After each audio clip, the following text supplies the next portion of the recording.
Buzz a text message notification sounded. Seeing the sender labeled as Babe, Yidong immediately clicked on the message. Recently, he and she were in a cold war. Sorry, just saw your message. I have to have dinner with my best friend today. We'll talk about us later. Best friend? Yidong's heart sank heavily, sensing something was wrong. Don't listen to your friend's nonsense. Her boyfriend left her, and you know I truly love you. Don't badmouth my best friend. She seemed to be warning him. Yidong frowned helplessly and turned off his phone. 10 minutes later. Yidong, let us break up. What the? That damn friend. Just 10 minutes, and she managed to ruin 4 years of our relationship? You know how society works nowadays. A person's value is determined by their ability. Although your ability is S level, it's a cursed S level. My mom also wants us to break up. Yidong stared at the message, feeling hollow inside. Their conflict began a few days ago after his ability test. He had thought awakening an S-level ability would usher in a glorious chapter of his life. But that glory didn't even last a day before it was doused with cold water. The reason was simple. His S-level ability was called light speed. It allowed his body to reach the speed of light. Sounds super cool, right? But after looking into the fates of previous light speed ability users, its value plummeted straight to the bottom. This ability was labeled as a cursed power.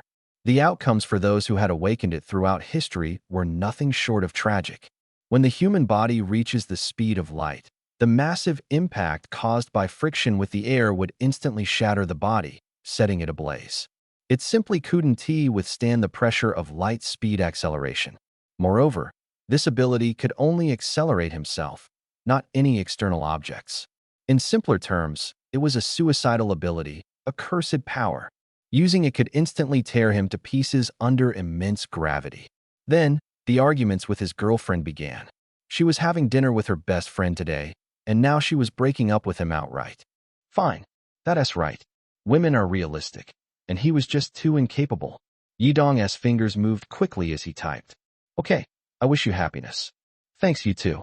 He collapsed back onto his bed, feeling like his soul had left his body. 4 years of love, just like that, over? How many 4 years does one have in life? Ding. Speed detected to match this system's criteria. Initiating binding. Yidong was still immersed in the pain of the breakup when suddenly this phrase appeared in his mind. He immediately perked up and sat upright. A system? Is this really a system? Did I hear that right? Binding successful. This system is named Absolute Defense System. It strengthens defense by collecting emotional points generated around the host. Absolute Defense System, so it could enhance his physical defense? This was exactly the cheat he needed. If his body could withstand the impact of light speed conditions, his ability would no longer be suicidal. It would truly become an S-level ability. Open my personal information. Host, Yidong. Realm, Tier 1, 1 star. Defense, 100. Points, 0. Inventory, none. The system interface was simple. System, emotional value can be converted into points to enhance defense? Can it absorb all emotions? Fear, anger, joy? Correct. But it can only absorb emotions triggered by the host. Yidong grinned. Sounds easy enough. He picked up his phone and looked at the contact labeled Babe. Is this what they mean by misfortune in love, fortune in career? Now his ability was no longer suicidal. As long as he kept absorbing others' emotions, he could strengthen his body. But how strong would his defense need to be to stably enter a light speed state? That still required testing. First, he needed to figure out how to gather emotional points. System, what's the range for absorbing emotional points? Does it have to be face-to-face? Or can it be online too? The range for absorbing emotions is 10 meters. It seemed it wasn't that simple. If there were no range limit, he could just go to some online feminist forums and farm emotional points until he hit the cap. Besides, women hold grudges, so he'd probably gain points just lying around. Since there were restrictions, he'd have to find other methods to gather them. It was too late today, and tomorrow was Monday.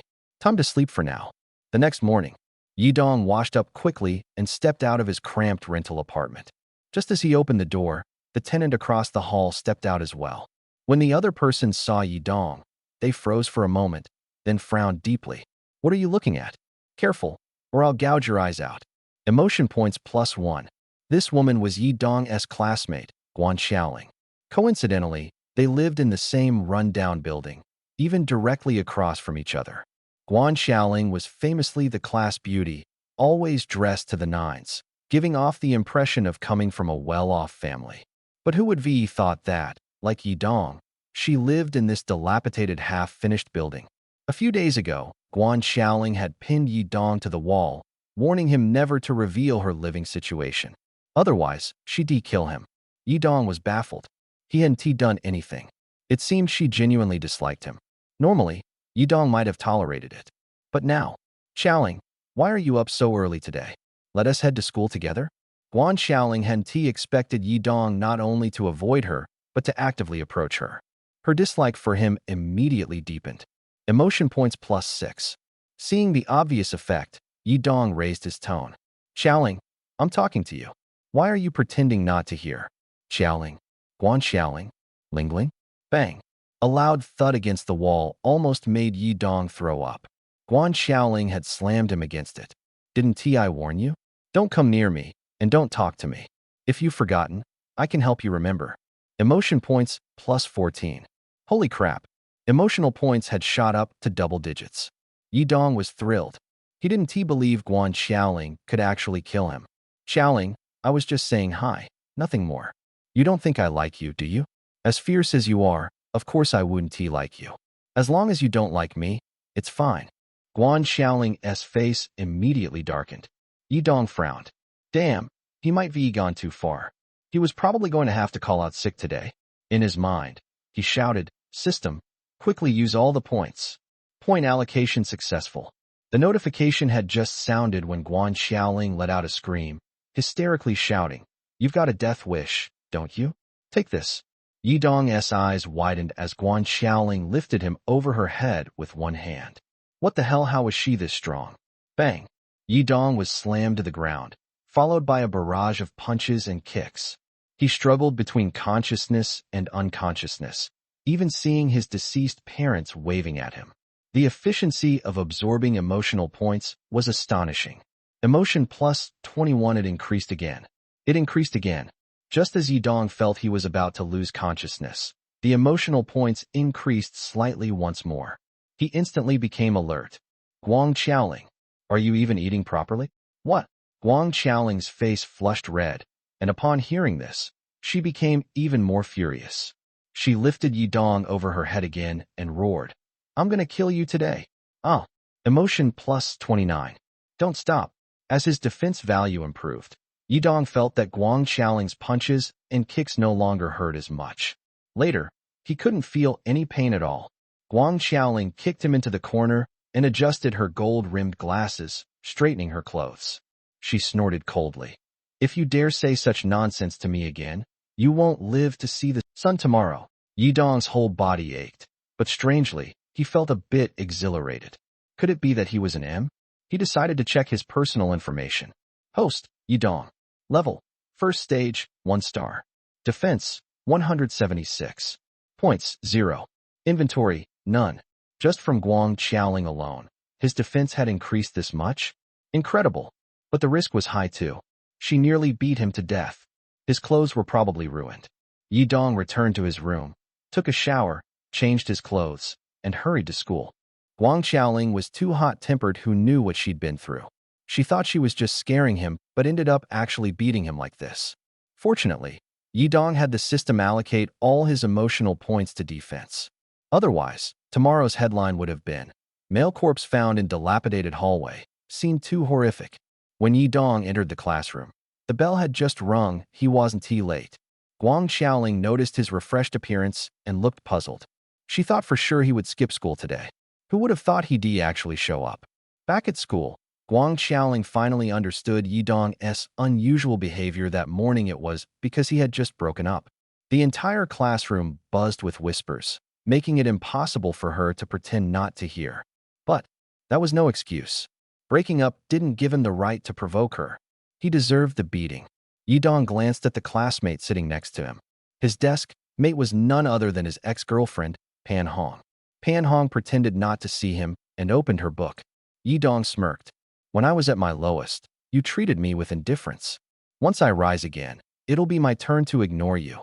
As soon as the teacher stepped into the classroom, Yidong suddenly raised his hand and said, "Teacher, I'd like to change seats and sit with a male student."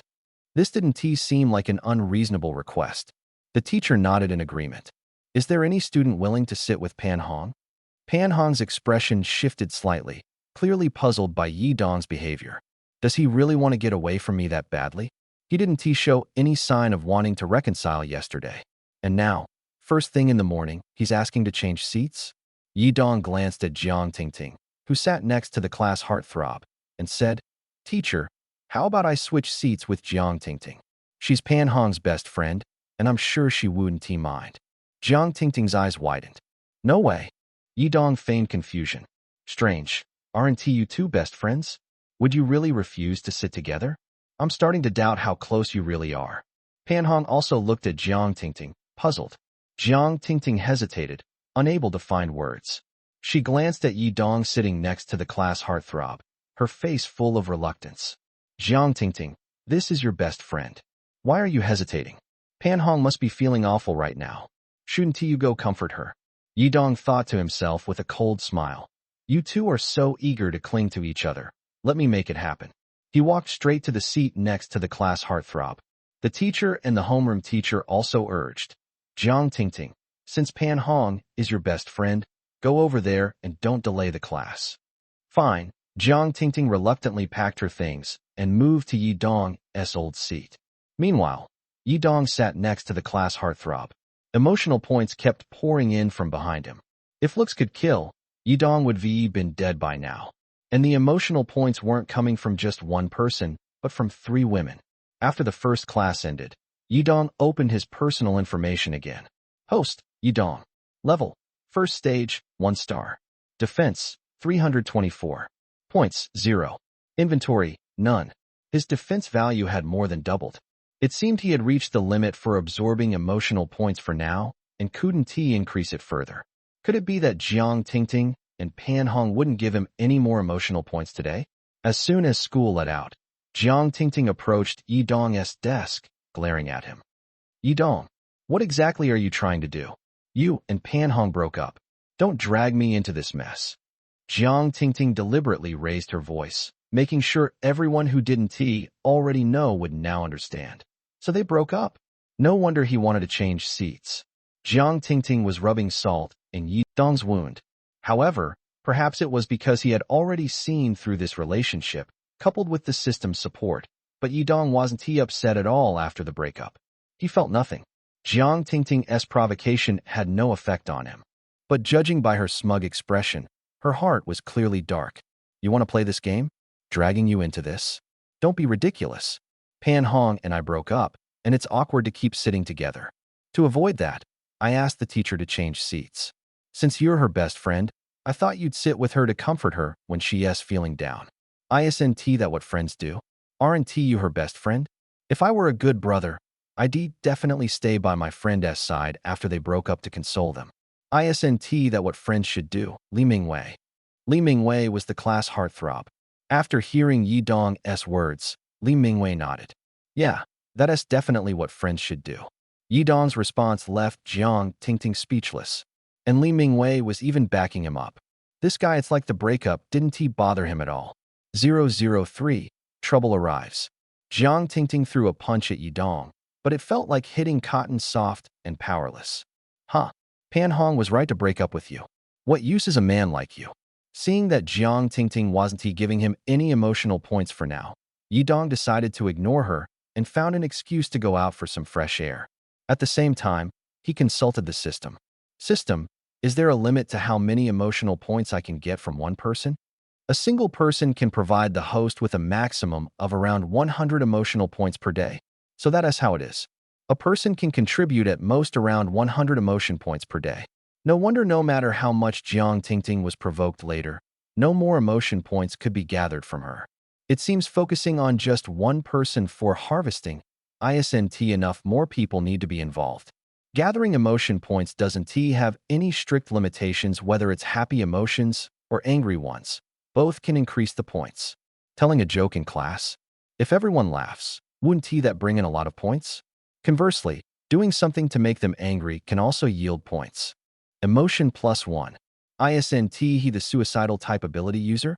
Even though it's S ranked, the ability is suicidal, it's hilarious. I remember his name is Yidong, right? S ranked speed of light ability, absolutely laughable. Historically, speed of light users seem to have all died during training.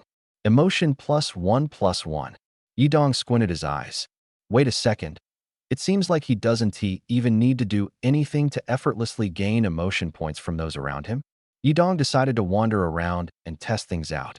As soon as the class bell rang, he gained over 50 more emotion points, and he poured them all into defense.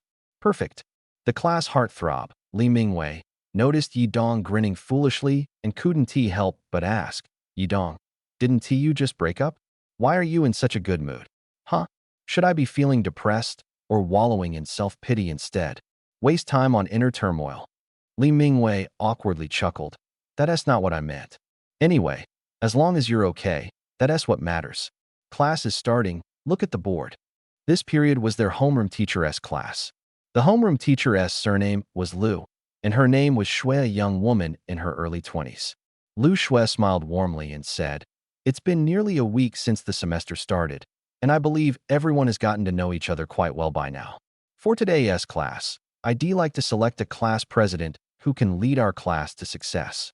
If you're interested in running for class president, please come to the podium and tell everyone why you want the position and your plans for the class's future. You have 10 minutes to prepare." Yidong's eyes lit up, and he walked directly to the podium. Lu Shui was slightly startled, but then smiled and said, "Classmates, let us give a round of applause to welcome Yidong to the stage." Yidong cleared his throat and smiled as he began. "Good morning, everyone. I'm Yidong. Some of you might not know me very well yet. Do you remember the S-ranked ability user from the Awakening test a few days ago? That person is actually among you, it's me. As an S-ranked ability user, I believe there is no issue with me leading this class, right?" The crowd's expressions were mixed. Jiang Tingting sneered sarcastically. "Yidong, yes, you're S-ranked, but your ability is called suicidal. It's useless, just an empty title. You know that yourself. Using this to run for class president? ISNT that a bit too shameless. Yeah, your ability might have a high rank, but its practical use is worse than that of an average E-rank ability. If you run for president, I'll be the first to oppose." Emotion points surged. Yidong smiled faintly and said, "As Jiang Tingting mentioned, my ability is dubbed as suicidal. But what if I found a way to break free from that suicidal label?" At that moment, everyone was stunned. Even Pan Hong looked surprised. Had he really found a way to break this suicidal label? Emotion points skyrocketed. Yidong continued, "My ability is the speed of light, meaning I can accelerate myself to the speed of light. This requires a strong body to withstand it. But what if I only accelerate certain parts of my body, reducing the overall burden? This way, my ability can still unleash S-rank power. In the future, I'll strengthen my body, improve my physical fitness, and as my strength grows, my physical durability will also increase. Even if I can't fully showcase the full potential of S-rank speed of light, at least it won't look useless." The outcomes of previous speed of light ability users weren't failures, they accumulated valuable experience. Looking at the majority of the class who are average in ability, shouldn't you be grateful that someone like me, an S-ranked user, is willing to lead you? This speech was full of mockery, ending with a sarcastic hee-hee, delivering a critical blow. The class exploded instantly. Emotion +2 +2 +2 +2 +2 +2 +2 +2 +2 +2 +2 +2 +2. Screw you, Yidong. Do you think your S rank is so amazing? You're calling us useless? Do you even have the right? With a personality like that, no wonder Pan Hong broke up with you." Yidong took it all in silently, standing unwavering on the podium. "I've said my piece. Please vote for me. I am S-ranked ability user, Yidong." Yidong returned to his seat and opened his personal stats to check. Host, Yidong. Realm, Tier 1, 1 star. Defense, 374. Points, 244. Inventory, none. Over 200 points? And the points were still increasing. It seemed like the momentum was strong. This move wasn't in vain. Unfortunately, In this class, it seemed unlikely for him to make any friends. No matter. They were all just there to laugh at him anyway. Lu Shui quickly stepped in to maintain order in the classroom. With Yi Dong's lead, more confident students began to take the stage. However, the final result? The popular Li Mingwei won the class president position due to his good rapport with everyone. Sorry, Yi Dong. Don't take it too hard. As soon as class ended, Yi Dong decided to head to the testing room to see how strong his defense had become. At that moment, Jiang Tingting approached, accompanied by a few boys. Jiang Tingting, good dogs don't block the way, Yi Dong said without a shred of goodwill. Jiang Tingting crossed her arms, her face full of disdain and a smirk on her lips. Good dogs don't block the way? Are you talking about yourself? After what you said in class, did you really think the other students would let you off so easily? Wow, is this a gang now? Are you planning to drag me to the bathroom for a beating? I'm so scared. Look, I'm even shaking. Yi Dong deliberately wiggled his right hand. Jiang Tingting was enraged and slapped his hand away. She shouted to the tall boy beside her. Zhang Jie, look at how arrogant he is. Are you just going to let him off without teaching him a lesson? Zhang Jie smiled faintly. There are security cameras in the classroom. That's the only reason he is acting so smug. Dragging someone to the bathroom is something middle schoolers do. We're in college now. Of course, we'll take him to the balcony instead. Yi Dong, if you've got guts, come to the balcony with me. I'll show you how powerful misfits can be. Yi Dong shrugged. I'm actually curious. Lead the way. The balcony. Jiang Tingting locked the door and approached Yi Dong. A group of people surrounded him, with some just there to watch the drama unfold. Yi Dong, I can understand why you dislike me. After all, I've been persuading Pan Hong to break up with you. You're retaliating against me, I get it. But if you want to take revenge, fine, just don't bring your bad mood to everyone else. When you're upset, everyone suffers for it. And you even claim to have found the secret behind the words, suicidal type? What a joke. You're like a clown. The more you act like this, the less likely Pan Hong will reconcile with you. If I lend a little help, there's no way you two are getting back together. Yi Dong looked puzzled. Who said I want to reconcile with her? Do you think there aren't other women in the world? Pan Hong sneered. Still being stubborn, huh? Zhang Jie, your turn. Zhang Jie cracked his knuckles and walked up to Yi Dong, grinning maliciously. Your mouth is as hard as ever. How about we see which is tougher, your mouth or my fists? Yi Dong smiled faintly. My mouth certainly isn't the toughest, but your fists? Just looking at them, I can tell they're soft as cotton. If you don't believe me, go ahead and try. The atmosphere grew tense. Zhang Jie's face darkened. Fine. Let's see. He stepped forward, throwing a strong right hook toward Yi Dong. To everyone's surprise, Yi Dong didn't dodge, he just stood there motionless. Bam! The punch landed squarely on Yi Dong's chin. Zhang Jie staggered back a step, ready to throw another punch, only to realize Yi Dong was completely unharmed.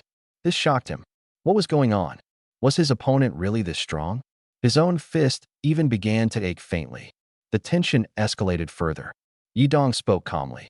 Is that all you've got? Your form is decent. Have you trained in boxing? If you don't know how to fight, don't pretend you do. You're just tickling me. The crowd gasped in astonishment. The taunt was brutal.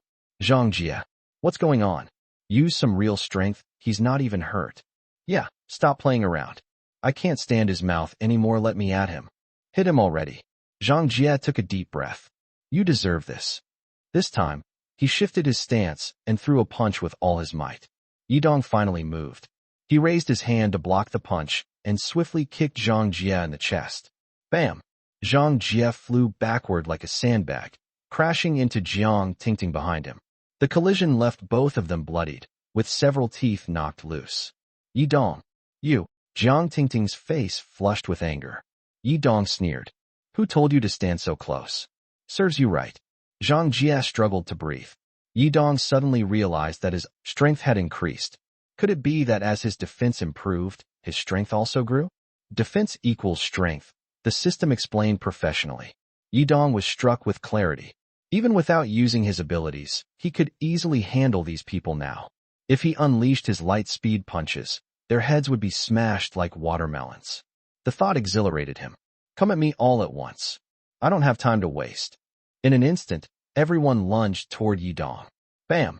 Bam! Bam! 3 people dropped to the ground in succession.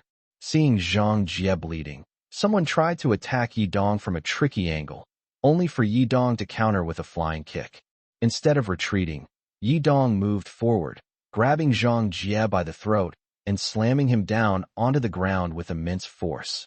Boom! A loud crash shook the rooftop. The entire platform trembled slightly. The scene fell silent, the tension reaching its peak. Zhang Jie passed out on the spot. Yi Dong slowly stood up, his cold gaze sweeping across the area. An S-class ability user, is that someone you think you can challenge? You really overestimate yourselves. Now get lost. Run. Hurry.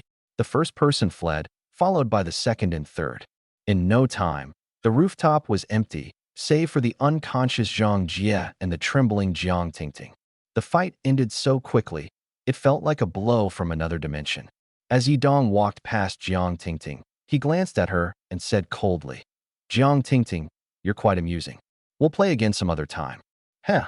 Jiang Tingting's eyes widened in fear as she collapsed onto the ground, her legs giving out completely. Yi Dong ignored her, descending the rooftop. He looked at his hands. Defense was indeed a reflection of strength. Now he could easily deliver punches with a force of 600 to 700 pounds, while also withstanding impacts of the same magnitude. However, could he now endure the shock from lightspeed movement? Yi Dong decided to test it out in the lab. At the lab, upon entering, Yi Dong was stunned by the massive equipment around him. In front of him was a huge spherical device, where a young girl in a jumpsuit was dodging flying ping-pong balls. On the other side, a muscular man was running continuously on a conveyor belt-like machine, also dodging ping-pong balls. Was this a testing lab or a training ground? At that moment, a middle-aged man wearing glasses approached with a smile on his face. "You're the Lightspeed ability user, right? I remember you." Yi Dong glanced at the man's name tag. Yan Jingyi, physical trainer. "Mr. Yan, I'd like to do a physical test." Yan Jingyi chuckled. "Of course, but I'm more interested in your ability. Didn't the school warn you not to misuse it?" Yi Dong nodded, feeling a bit embarrassed. "I don't dare use it recklessly myself, but I think if I improve my physical fitness, I might be able to control it better." Yan Jingyi shook his head. "I advise against thinking that way. Even if you use just 1% of light speed, do you know how fast that is? 3,000 kilometers per second.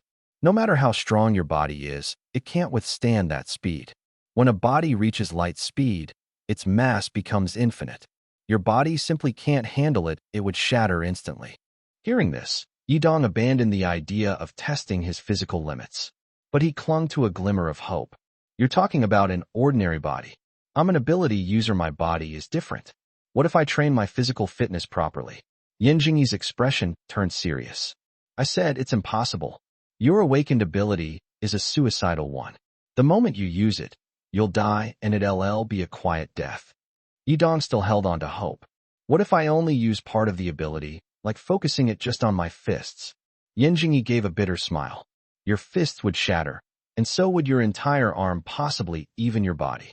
Yi Dong stared at him intently. "Mr. Yan, I've done my research. In this world, nothing material can reach light speed, but massless energy can. Abilities are supported by spiritual energy. If I envelop my body with spiritual energy to protect myself, and then use light speed abilities, wouldn't that make a difference?"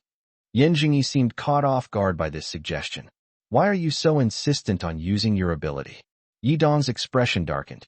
"Because it's my ability. Of course I want to use it." Yan Jingyi gave an awkward smile. "You're right, my apologies. Nothing material can withstand the impact of light speed, though energy might. But even if spiritual energy envelopes your body, you'd still suffer immense harm. To be honest, I'm not entirely sure if my judgment is completely accurate.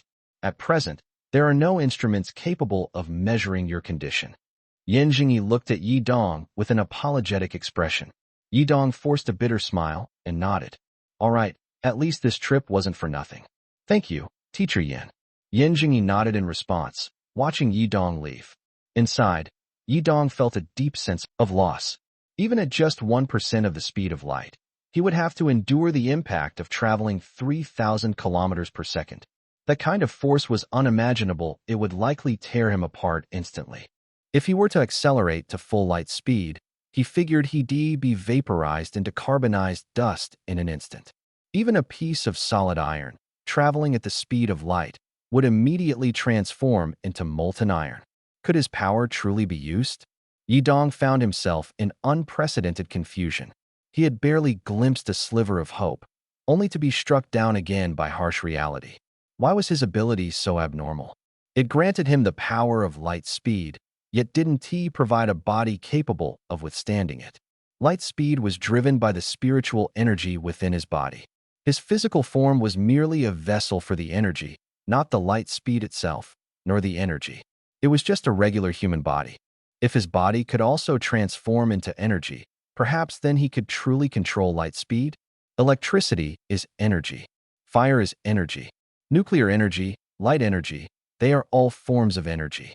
Energy has no physical form, but different types of energy produce different effects. Fire generates heat, causing things to burn. Electricity releases current and can also ignite objects. So what about the energy of light? The speed of light is the velocity of light, but does it count as energy? Was his ability truly light, or the speed of light? Yidong slowly extended the index finger of his right hand, cautiously channeling his internal spiritual energy. The effects of spiritual energy vary among different awakened individuals. For example, those with fire element abilities can directly transform their spiritual energy into flames. Those with electric abilities can convert theirs into electricity. And himself?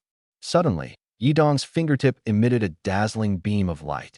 The light grew larger, brighter, and increasingly intense. His eyes widened in shock. My ability isn't just light speed, it's a combination of light and light speed. A light bulb. During a power outage, his ability could be useful. It could also help him see at night when walking in the dark. But still, this ability was as good as useless. Feeling dejected, Yidong decided to return to his classroom to calm down. After Yidong left, someone approached Yan Jingyi from behind.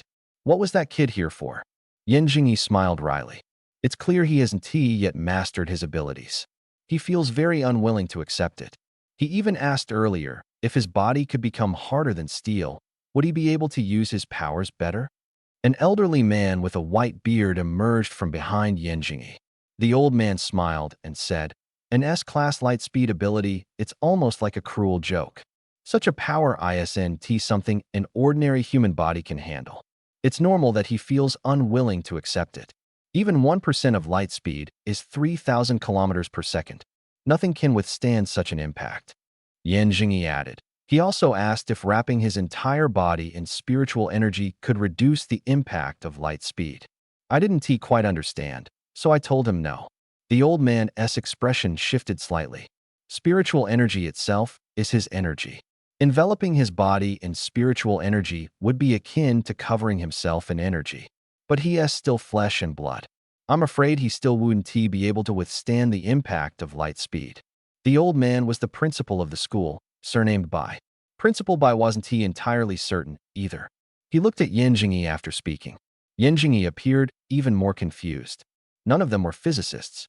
Moreover, all historical light speed ability users had exploded and died the moment they accelerated. No one dared to draw conclusions lightly, as it was a matter of life and death. Yidong returned to the classroom. Before he even had a chance to settle into his seat, Lu Shui called him to the office. Why were you fighting? And with a female classmate, no less? You were even running for class president before this. Lu Shui looked at Yidong with a mix of anger and disappointment. In truth, she wasn't much older than Yidong herself. Emotion +1. Hearing the notification in his mind, Yidong slowly came back to his senses. He asked Lu Shui, Teacher Lu, if I put my body into a state of complete energy circulation, could I withstand the impact of light speed? Lu Shui froze, blinking her eyes in confusion. What are you talking about? I'm asking you why you got into a fight. Fighting is strictly prohibited at school. And you hit a girl. Yidong blinked. What? Where did that come from? Lu Shui sighed, pressing her hand to her forehead in frustration. Was this guy half asleep, or just too caught up in his thoughts? Emotion +1. Of course, Lu Shui had also heard the rumors about Yidong. The self-destructive ability user, Yidong. Could it be that he was asking earlier about how to use his power? Lu Shui said.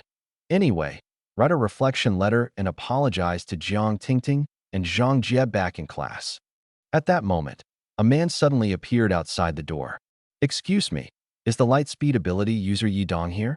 I heard he was called to the office. Yidong turned around and saw several men in military uniforms standing at the doorway. Military personnel? What did they want with him? 006. Light speed usable. That's me, Yidong said, standing up and raising his hand as he looked at the soldiers. The bald-headed soldier in the lead raised an eyebrow slightly. Come with me. Lu Shui stepped forward to block Yidong, walking toward the soldiers. She said firmly, May I ask which military district you're from? I'm Yidong's homeroom teacher, and I have the right to know where he is being taken. Her responsible attitude surprised Yidong a little. His homeroom teacher was actually quite reliable. Fine, he thought. I'll give her some respect and stop sleeping during her classes from now on. The bald-headed soldier smiled and said, So you're the homeroom teacher. I'm Zhang Wei. We're not from a military district, but from the South Sea Military Headquarters. We're here under the orders of Commander Zhang Chun to take Yidong with us. Commander Zhang isn't just a battle-hardened general, he is also a physics doctor of the Dragon Nation. Lu Shui was thoroughly puzzled by this explanation. Yidong's head was spinning as well. The Supreme Commander of the South Sea Military Headquarters, Zhang Chen? Not only was he a battle-hardened general, but also a physics doctor. Either of those titles alone was enough to command immense respect. Yet such an extraordinary figure had sent people to find him. A self-destructive ability user? What could this mean? Lu Shui was clearly stunned by such impressive credentials. She glanced at Yidong. Yidong, go with them. Yidong looked at the man who had rattled off a long list of titles, feeling a bit helpless. And they expected him to just go with them? What if they were bad guys? But on second thought, he was just a self-destructive ability user. No one would bother pretending to be soldiers just to trick him. All right, he thought, taking back what I said earlier.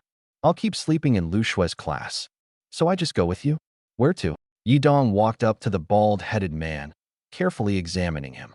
Although he wasn't sure of their exact strength, it was obvious they were much stronger than him. After all, he had only awakened his abilities a few days ago. Won't go far, just to your school's rooftop. We'll chat about your special ability, and I'll give you something. Zhang Wei displayed a gentle smile. Hearing about the rooftop, Yidong immediately thought of Jiang Tingting and Zhang Jie, that despicable couple. The military had specifically sent someone to discuss his abilities. Could this mean there's a way for him to actually use his powers? A glimmer of hope rose in his heart. All right, I'll lead the way. I'm very familiar with the rooftop, Yidong said, only to earn a subtle glare from Lu Shui. Familiar, my foot. You were just fighting up there not long ago. The group headed to the rooftop. Yidong turned to look at Zhang Wei. Zhang Wei took out a silver-white case from his spatial ring. Opening it revealed a laptop inside. What's this for? Yidong asked, puzzled. Dr. Zhang Chen wants to talk to you. I've already introduced his credentials, so mind your words, Zhang Wei reminded him. Yidong nodded, signaling his understanding. At first, the laptop screen was pitch black.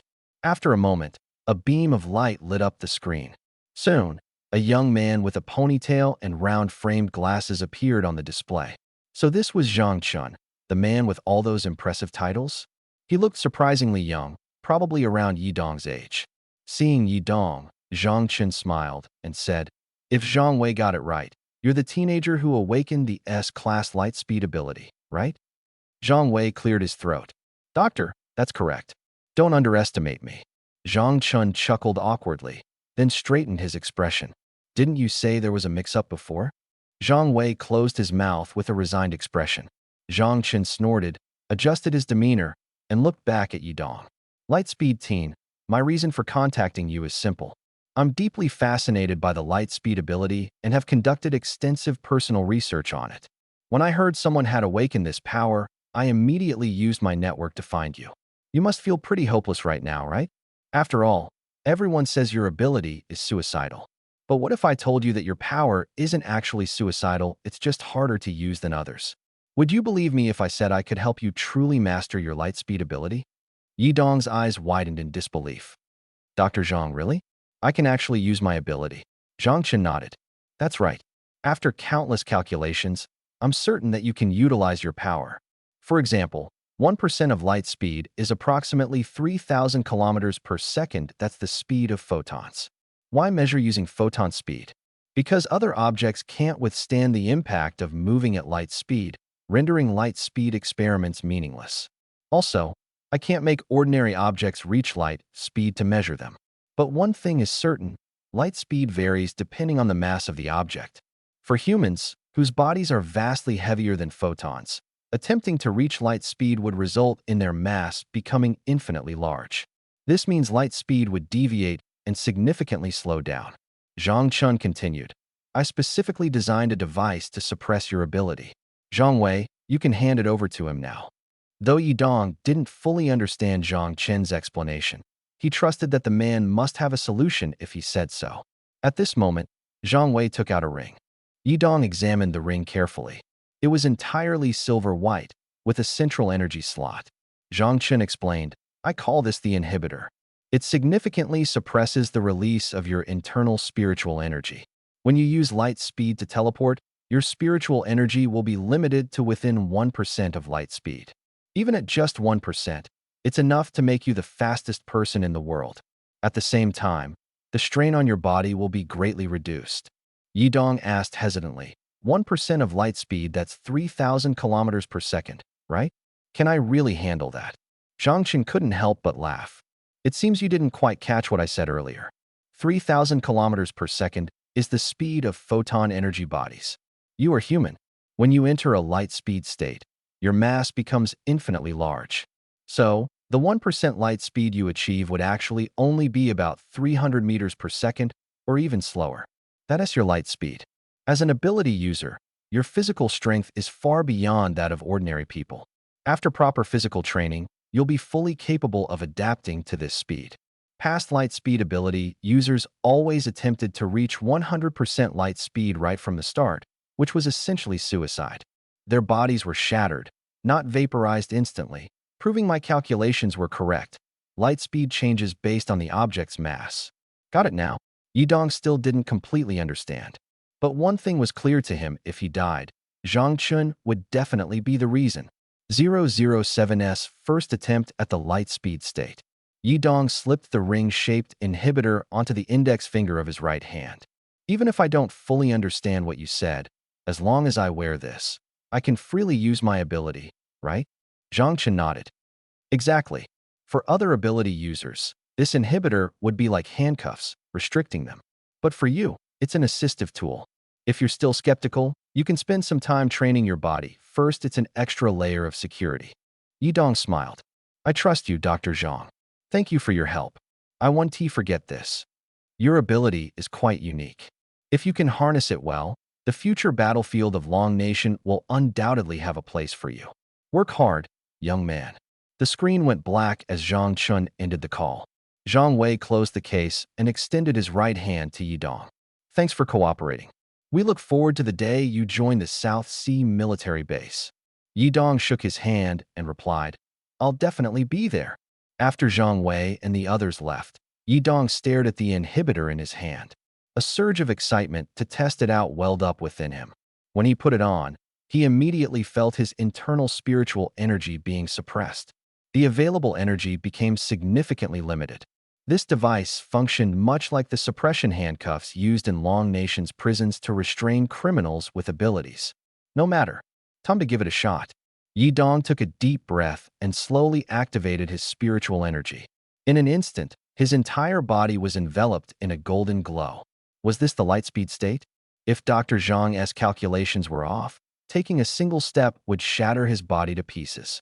But if the doctor was correct, that step would already take him 300 meters away. Dear heavens, please let Dr. Zhang's calculations be accurate. Yidong took a deep breath and gingerly stepped forward. Buzz crash.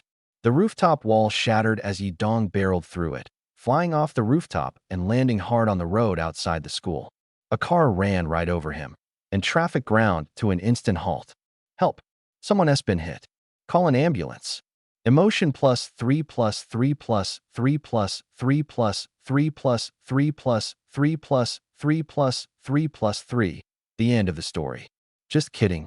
In the ward of Jiangnan City's First People's Hospital, Yidong slowly opened his eyes and looked around, confirming that he was in a hospital. 2 nurses walked past him. He sat up slowly, looking at his own hands. He was alive. Dr. Zhang Qin's calculations were correct. His superpower could be used, but it still needed time to master completely. Every superpower required a practice period, and he had been too impulsive. He should have used his power in an open area. Moreover, his body was in a relaxed state when he rushed out, making control too late. If he had forcibly controlled his body at that moment, this terrible situation wouldn't have happened. Speaking of which, who was the one that brought him to the hospital? Ah, you're awake? A cute little nurse approached him, her face full of surprise as she looked at him.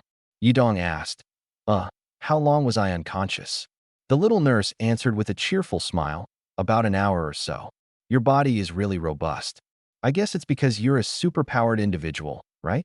After all, falling from such a height and being run over by so many cars, yet you only suffered some minor external injuries. It's really incredible. As expected, superpowered individuals truly are superhuman. In this world, not everyone could become a superpowered individual. Only a select few possessed such special abilities. Superpowered individuals were extremely important to the nation. Many young women took pride in marrying a superpowered individual. Emotion plus one plus one plus one plus one. The little nurse seemed to have a good impression of him. Yidong smiled faintly and said, I work out regularly. Anyway, I think I can be discharged now, right? I feel like there's nothing wrong with me. If you feel fine, you can indeed be discharged. Here's my number. Call me anytime if anything comes up, okay?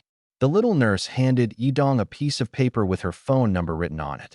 Yidong awkwardly accepted it and then, with her help, completed the discharge procedures. Hey, you have to call me, okay? The little nurse walked him all the way to the hospital entrance. The moment Yidong stepped out of the hospital, he ran off. He tried hard to recall, but couldn't remember anything. Maybe he had already lost consciousness the moment he hit the rooftop, and then got run over by cars. This incident must have stirred up quite a bit of emotion in people, right? Let us check the personal information. Host, Yidong. Realm, Tier 1, 1 star. Defense, 651. Points, 539. Inventory, none. 539. That much. How many people had an emotional surge? With this, I don't even need to train. As long as my defense points keep increasing, I'll grow stronger. Moreover, his abilities didn't require a high realm level and consumed very little spiritual energy. Training would actually be a waste of time. It would be better to spend that time triggering others' emotions. I will become the strongest Tier 1 superpowered individual. With this thought in mind, Yidong hailed a taxi and headed straight back to Bailu Academy. As soon as he entered the classroom, everyone turned to look at him simultaneously.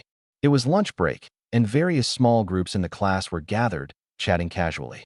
Yidong scanned the room, but he didn't see Jiang Tingting or Zhang Jia. They were probably still in the hospital. The moment Yidong stepped into the classroom, a group of people quickly surrounded him. Yidong, I heard you jumped off the rooftop, but looking at you now, it doesn't seem like you committed suicide. What is your body made of? You're completely fine? I heard you got run over by several cars. I thought you were a goner. There's a shadow on the ground, he's not a ghost. It's really Yidong. All right, move aside, don't disturb my rest. Yidong waved these busybodies away as if swatting flies. At this moment, Pan Hong stormed over angrily. Come out, I've got something to say to you. Yidong couldn't help but chuckle. If you've got something to say, just say it here. No need to go outside, don't want people to misunderstand. Pan Hong snorted coldly. You're so thick-skinned now. Do you want others to see us arguing? The people around them were clearly waiting to watch the drama unfold. Yidong snorted lightly. Fine, to save face, where to? 008. Admit you were wrong. The school rooftop. Back to this place again. Am I destined to clash with this rooftop? Yidong walked to the damaged wall. The wall had a crack, with steel bars exposed inside. This was the spot where he had crashed before flying across to the other side of the school. How lucky. Good thing his body was tough. If it were anyone else, they'd be done for. By then, the list of deceased light-speed superpowered individuals would gained another name. Yidong. Pan Hong suddenly spoke. I know breaking up with you made you upset, but you didn't have to target Jiang Tingting like that. She is my best friend, after all. At this point, Yidong took out his phone and played a recording. It was something Jiang Tingting had said earlier. That annoying voice came from the phone. Yidong, I can understand why you hate me. After all, I've always been the one persuading Pan Hong to break up with you. I can understand if you want to take revenge on me. The more you act like this, the less likely Pan Hong will reconcile with you. If I stir things up a bit more, there's no way you two will get back together. Pan Hong listened to the recording, then looked up at Yidong. What is the point of playing this for me? It means she deserved it. She asked the one who arranged for people to come and beat me up, right here on this rooftop. I was just defending myself. I ended up beaten to a pulp. Are you happy about that? I don't think it's necessary to sacrifice myself just to please others. Rest assured, I want to try to reconcile with you. You were right. Society values a person's superpower level, and my power is self-destructive. I can't give you the future you want. You can go find someone more suitable for you, and I genuinely hope you find someone better. Pan Hong replied coldly. We were together for 4 years. Back then, I chose you because you were a superpower adapter with the potential to awaken powers in the future. After all, I'm a superpower adapter too. Though my power level isn't high, and my ability type is pretty average, at least my powers are useful. Yours, on the other hand, are a joke. Anyone would be broken up with you. That's just how reality is. Only incompetent people think their girlfriends are being realistic. Don't blame me, at least I stayed with you for 4 years. Creak. The iron door to the rooftop suddenly opened, and a handsome man walked in. Yidong recognized him. Chu Feng. Chu Feng saw Yidong, smiled faintly, and walked straight toward Pan Hong. Pan Hong took a deep breath and looked at Yidong. Chu Feng, you've met him before. He's my boyfriend now, and he's a rare C-class fire elemental ability user. He is countless times stronger than you. You'll never catch up to his achievements in your lifetime. Yidong scratched his chin and nodded indifferently. Oh, so you called me here today just to introduce your new boyfriend? Pan Hong snorted coldly. Of course not. I brought Chu Feng here to protect me. After we broke up, you went crazy, your personality changed, and you started hitting women. Who knows what you might do to me? Don't worry. With me here, he won't dare touch you. Chu Feng wrapped his arm around Pan Hong's waist, his hand casually kneading the soft flesh of her belly. He looked at Yidong provocatively. By the way, Yidong, I heard you ran for class president this morning, flaunting your S-class ability title? That is hilarious. Your self-destructive ability is a complete joke, and you're actually proud of it? No wonder Pan Hong left you. Rest assured, I'll make sure she is happy. Yidong suddenly smiled. Best wishes to you both. I haven't had lunch yet, so I want to keep you company for this little performance. With that, he smiled and headed for the rooftop stairs. Pan Hong and Chu Feng were stunned. Is that all the reaction he had? Shouldn't this guy have gone berserk? He showed no sign of being upset. If he is pretending, he is doing an impressive job. Wait. Chu Feng suddenly called out to Yidong. Zhang Jia is my friend, and Zhang Tingting is my cousin. You hit them both. How could I, as their brother and elder, not step in? Yidong looked slightly surprised. Seriously? Zhang Tingting is your cousin? And Zhang Jia is your friend? Chu Feng grew impatient. That is exactly why I'm here today. Zhang Jia was seriously injured. I'm curious how someone like you, who can't even use his ability, managed to pull that off. I also heard you injured other classmates. Has your ability recovered? Yidong smiled faintly. Why don't you try and find out for yourself? Pan Hong shot Chu Feng a glance. Chu Feng raised an eyebrow. Oh, you're actually daring me? Fine, I'll take that as a challenge. Pan Hong sneered coldly. How reckless.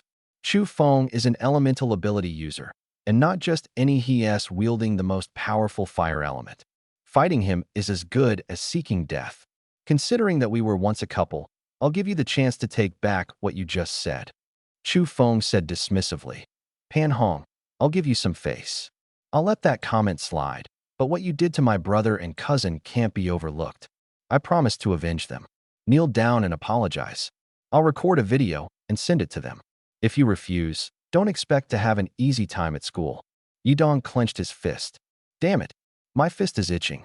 I've got a good temper, but why do these clowns keep trying to boss me around, acting high and mighty, completely unaware of their place? I'm a man of learning. I don't like solving problems with violence. But now, it seems like that's the only way. Yidong slowly approached Chu Feng. Chu Feng's brow relaxed. Was this guy really about to kneel? Pan Hong's gaze toward Yidong was filled with even more disdain. How did she ever like this loser? Was he really going to kneel? Yidong, even if you lose, as long as you give it your all, I want to think you're a disgrace. Yidong's eyes turned cold. Suddenly, he kicked Chu Feng hard in the groin. Arg! Chu Feng let out an earth-shattering scream, collapsing to his knees before Yidong.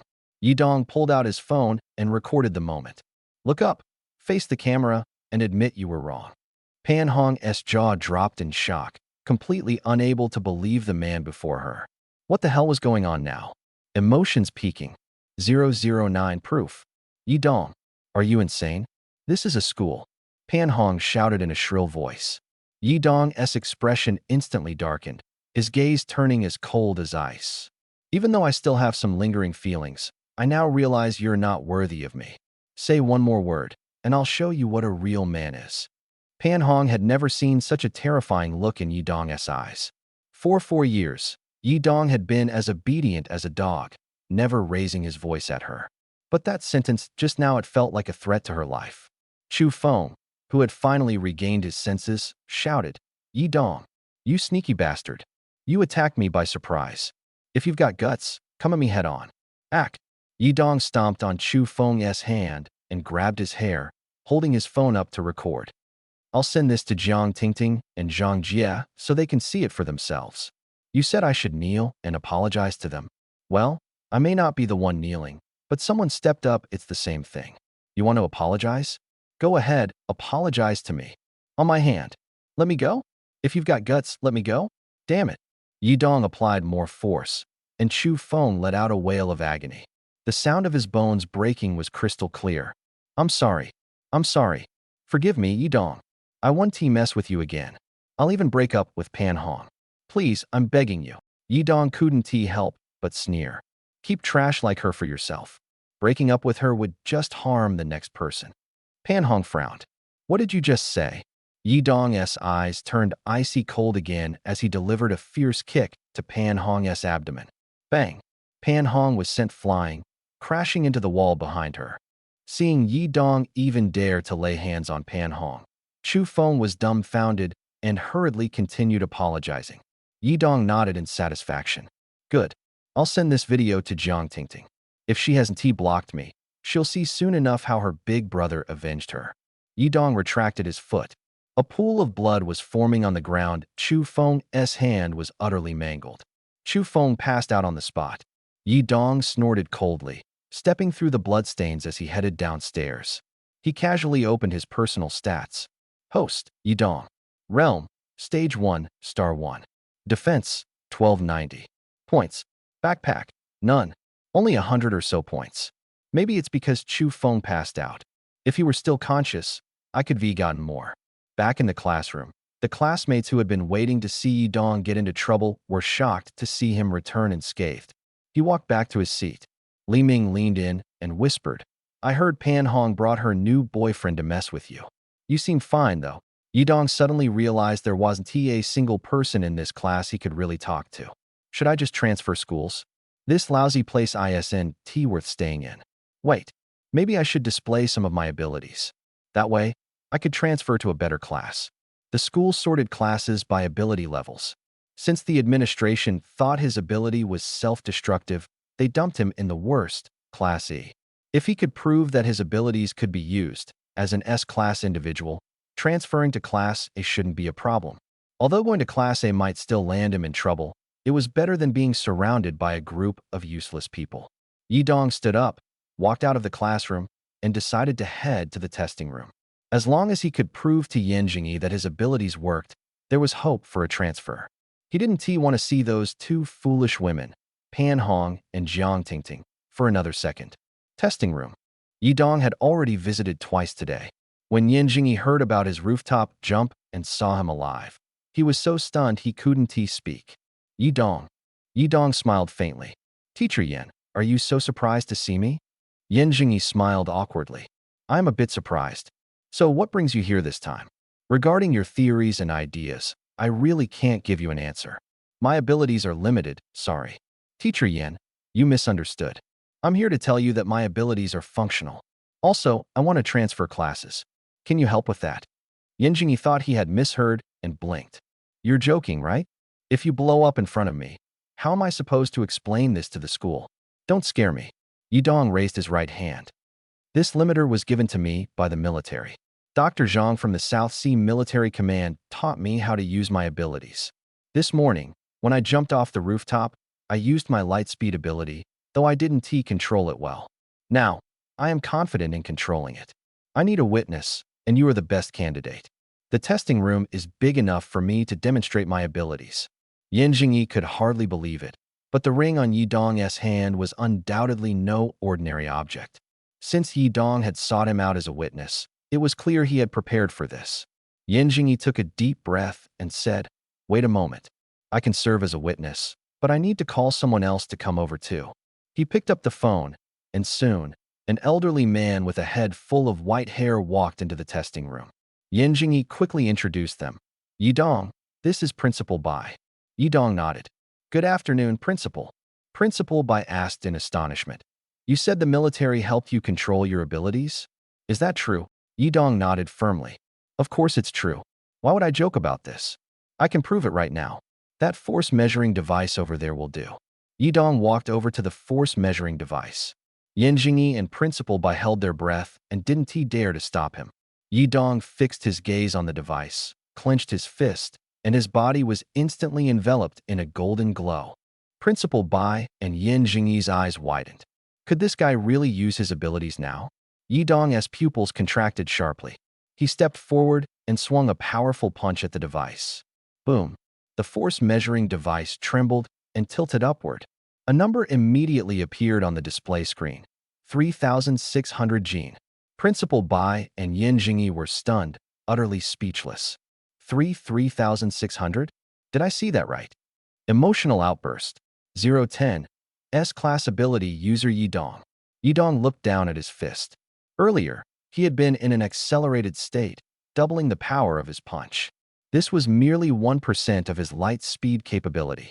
If he unleashed 100% of his light speed power, it would amount to over 30 million Jin of force.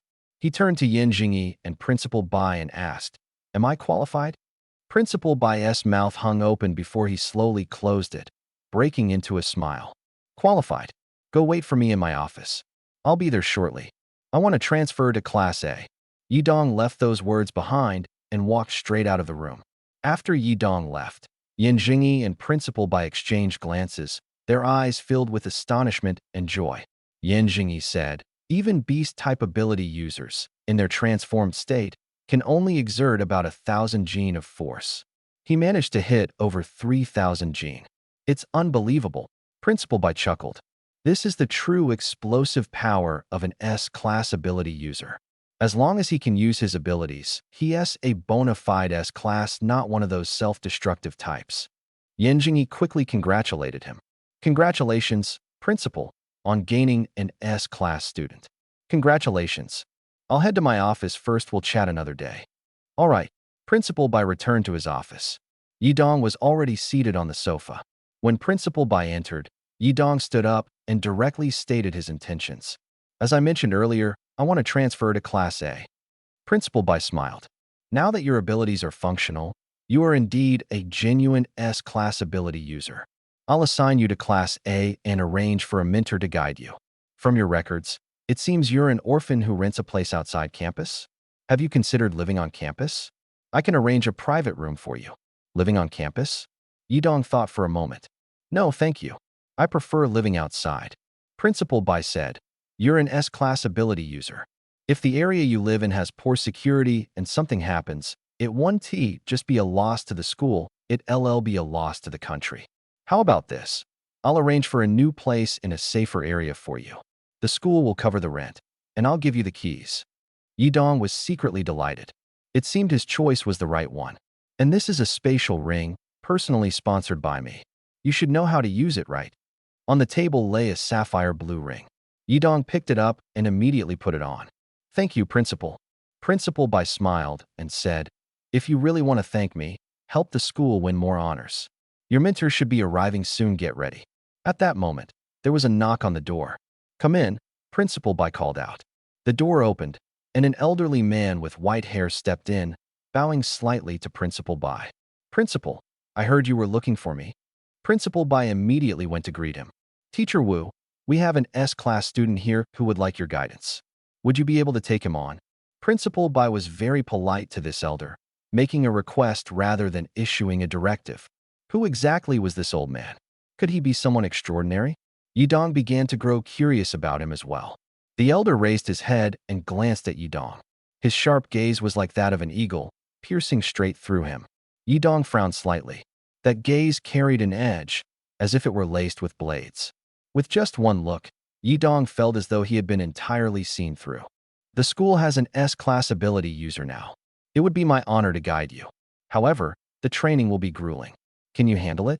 I'm willing to train you. Grueling? Bring it on. Yidong smiled. Teacher Wu, I'm not afraid of hardship. Don't worry, leave the training to me. Teacher Wu nodded. Then follow me. Principal Bai quickly shot Yidong a look, urging him to follow. Yidong immediately understood and followed Teacher Wu out of the principal's office. Elder Wu's back was slightly hunched. With his hands clasped behind him, he walked forward slowly and asked faintly, "What is your ability?" Teacher Wu, my ability is light speed. Elder Wu's expression shifted slightly. Light speed? Are you certain? Yidong nodded. Yes, light speed. Teacher Wu, you should have heard of this ability, right? The self-destructive type? Don't worry, with the military's support, I'm already able to use it. Elder Wu nodded in realization. No wonder old Bai is in such a good mood today.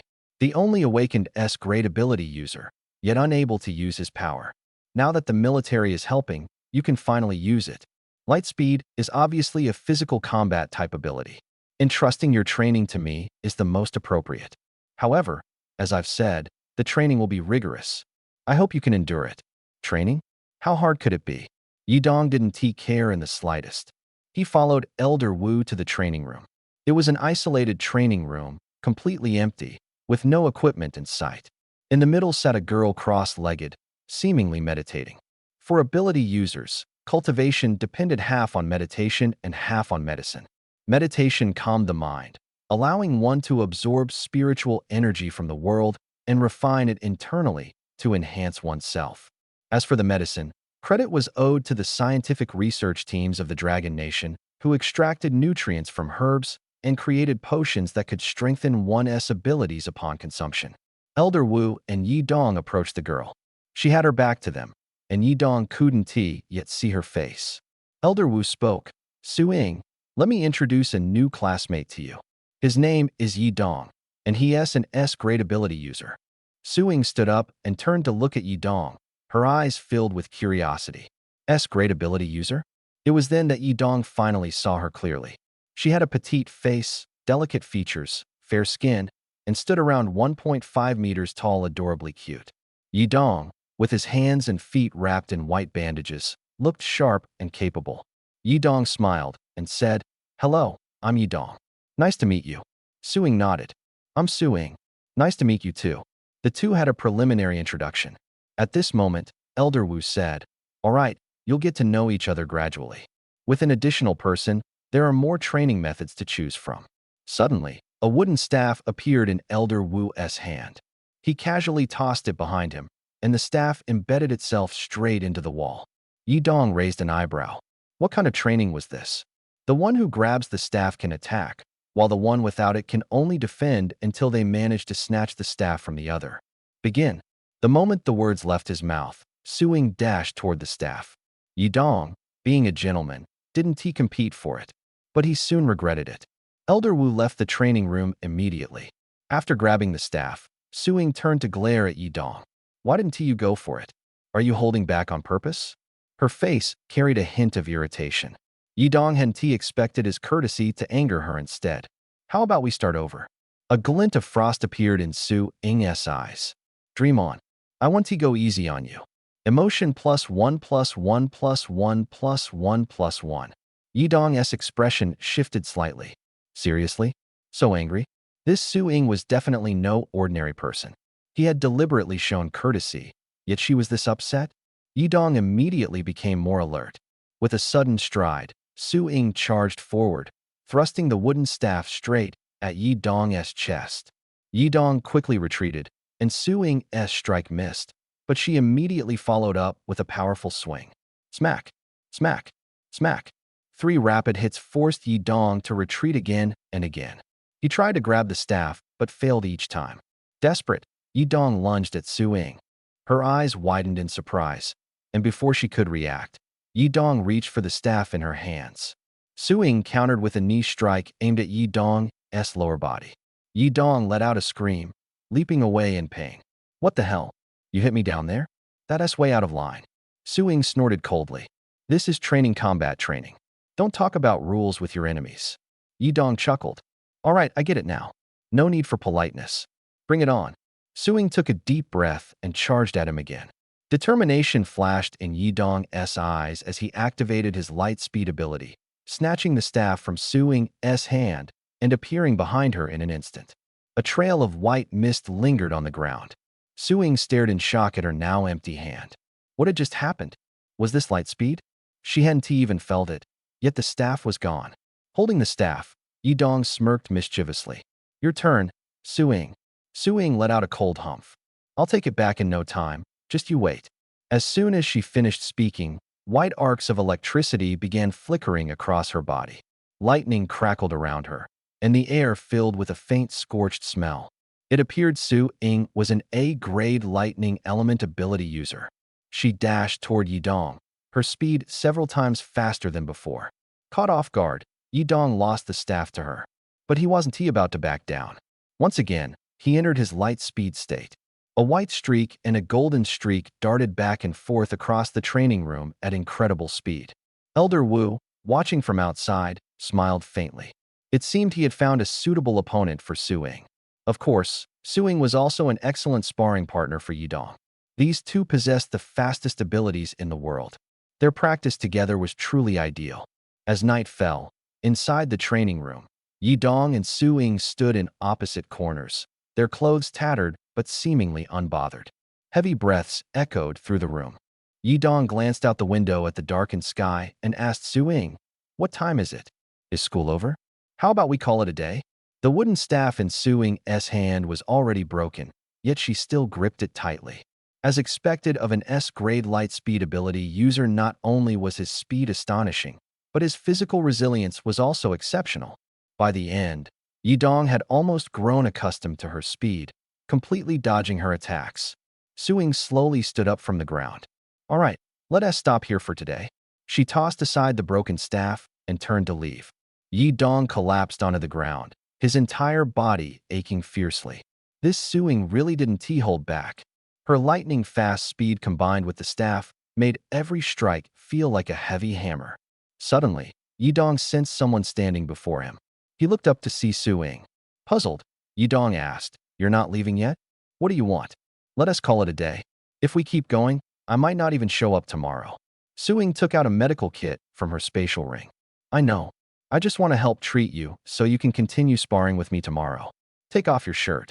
Yi Dong couldn't help but laugh. "Isn't this a little inappropriate? It's our first meeting, and I'm already undressing in front of you. If others see this, they'll misunderstand. I'm fine with it, but mainly, it's about you." Su Ying rolled her eyes at him. Yi Dong sighed helplessly. "All right, fine. It's mainly 2 spots on my back. I think they might be swollen." He promptly took off his shirt, revealing his well-built back muscles, then turned his back to Su Ying. Sure enough, Su Ying noticed 2 obvious bruises on Yi Dong's back. This guy, he rarely managed to grab a wooden stick, and even when he did, he never used it to attack her. That was why she decided to help him treat his injuries. She had always gone all out, worrying she might hurt him. She hadn't expected his body to be so resilient, resulting in just bruises. It was truly unbelievable. Su Ying took out a spray and applied it to the bruises on Yi Dong's back. Then she brought out some ointment and bandages. In no time, Yi Dong's back was neatly wrapped with 2 strips of bandages. "These medicines work really well. You should be fine by tomorrow. Then you can spar with me again," Su Ying said. Yi Dong smiled wryly. "Every day like this? I can't handle it." No wonder old Wu said his training was so grueling. Su Ying replied, "Not necessarily. Before you came, I was just doing regular training. You're the only one who can keep up with my speed, so you're the most suitable sparring partner for me. Sparring is the most comprehensive way to improve. It works better than any other training. That's why I don't want you to get hurt. Otherwise, I'd lose my only opponent. After saying that, she gave Yidong a sweet smile. Yidong smacked his lips. I thought you'd be hard to get along with, but I guess I was wrong. You actually have such a cute side. Let us take care of each other from now on. Yidong extended his right hand. Suing pouted slightly.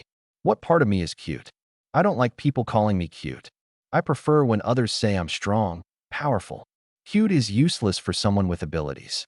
Don't say it again. But you really are very cute. Yidong teased, grinning mischievously, his demeanor almost begging for a beating. Suing crossed her arms, looking at him helplessly. She seemed even cuter now. 012. I'm calling the police. The two walked out of the school gate, and the sky was already dark. Outside, a black, extended luxury car was parked. Yidong raised an eyebrow. Suing, do we have some rich young masters or heiresses at our school? This is the first time I've seen a car like this. It must be expensive. Someone stepped out of the extended luxury car and walked up to Suing, greeting her respectfully. Miss, why are you so late? Did something happen? Yidong immediately felt awkward. Suing huffed slightly and said, I was just helping a fool treat some injuries. It took a bit of time, nothing serious. Since it's nothing, then please get in the car quickly. Turning to Yidong, she asked, Yidong, where do you live?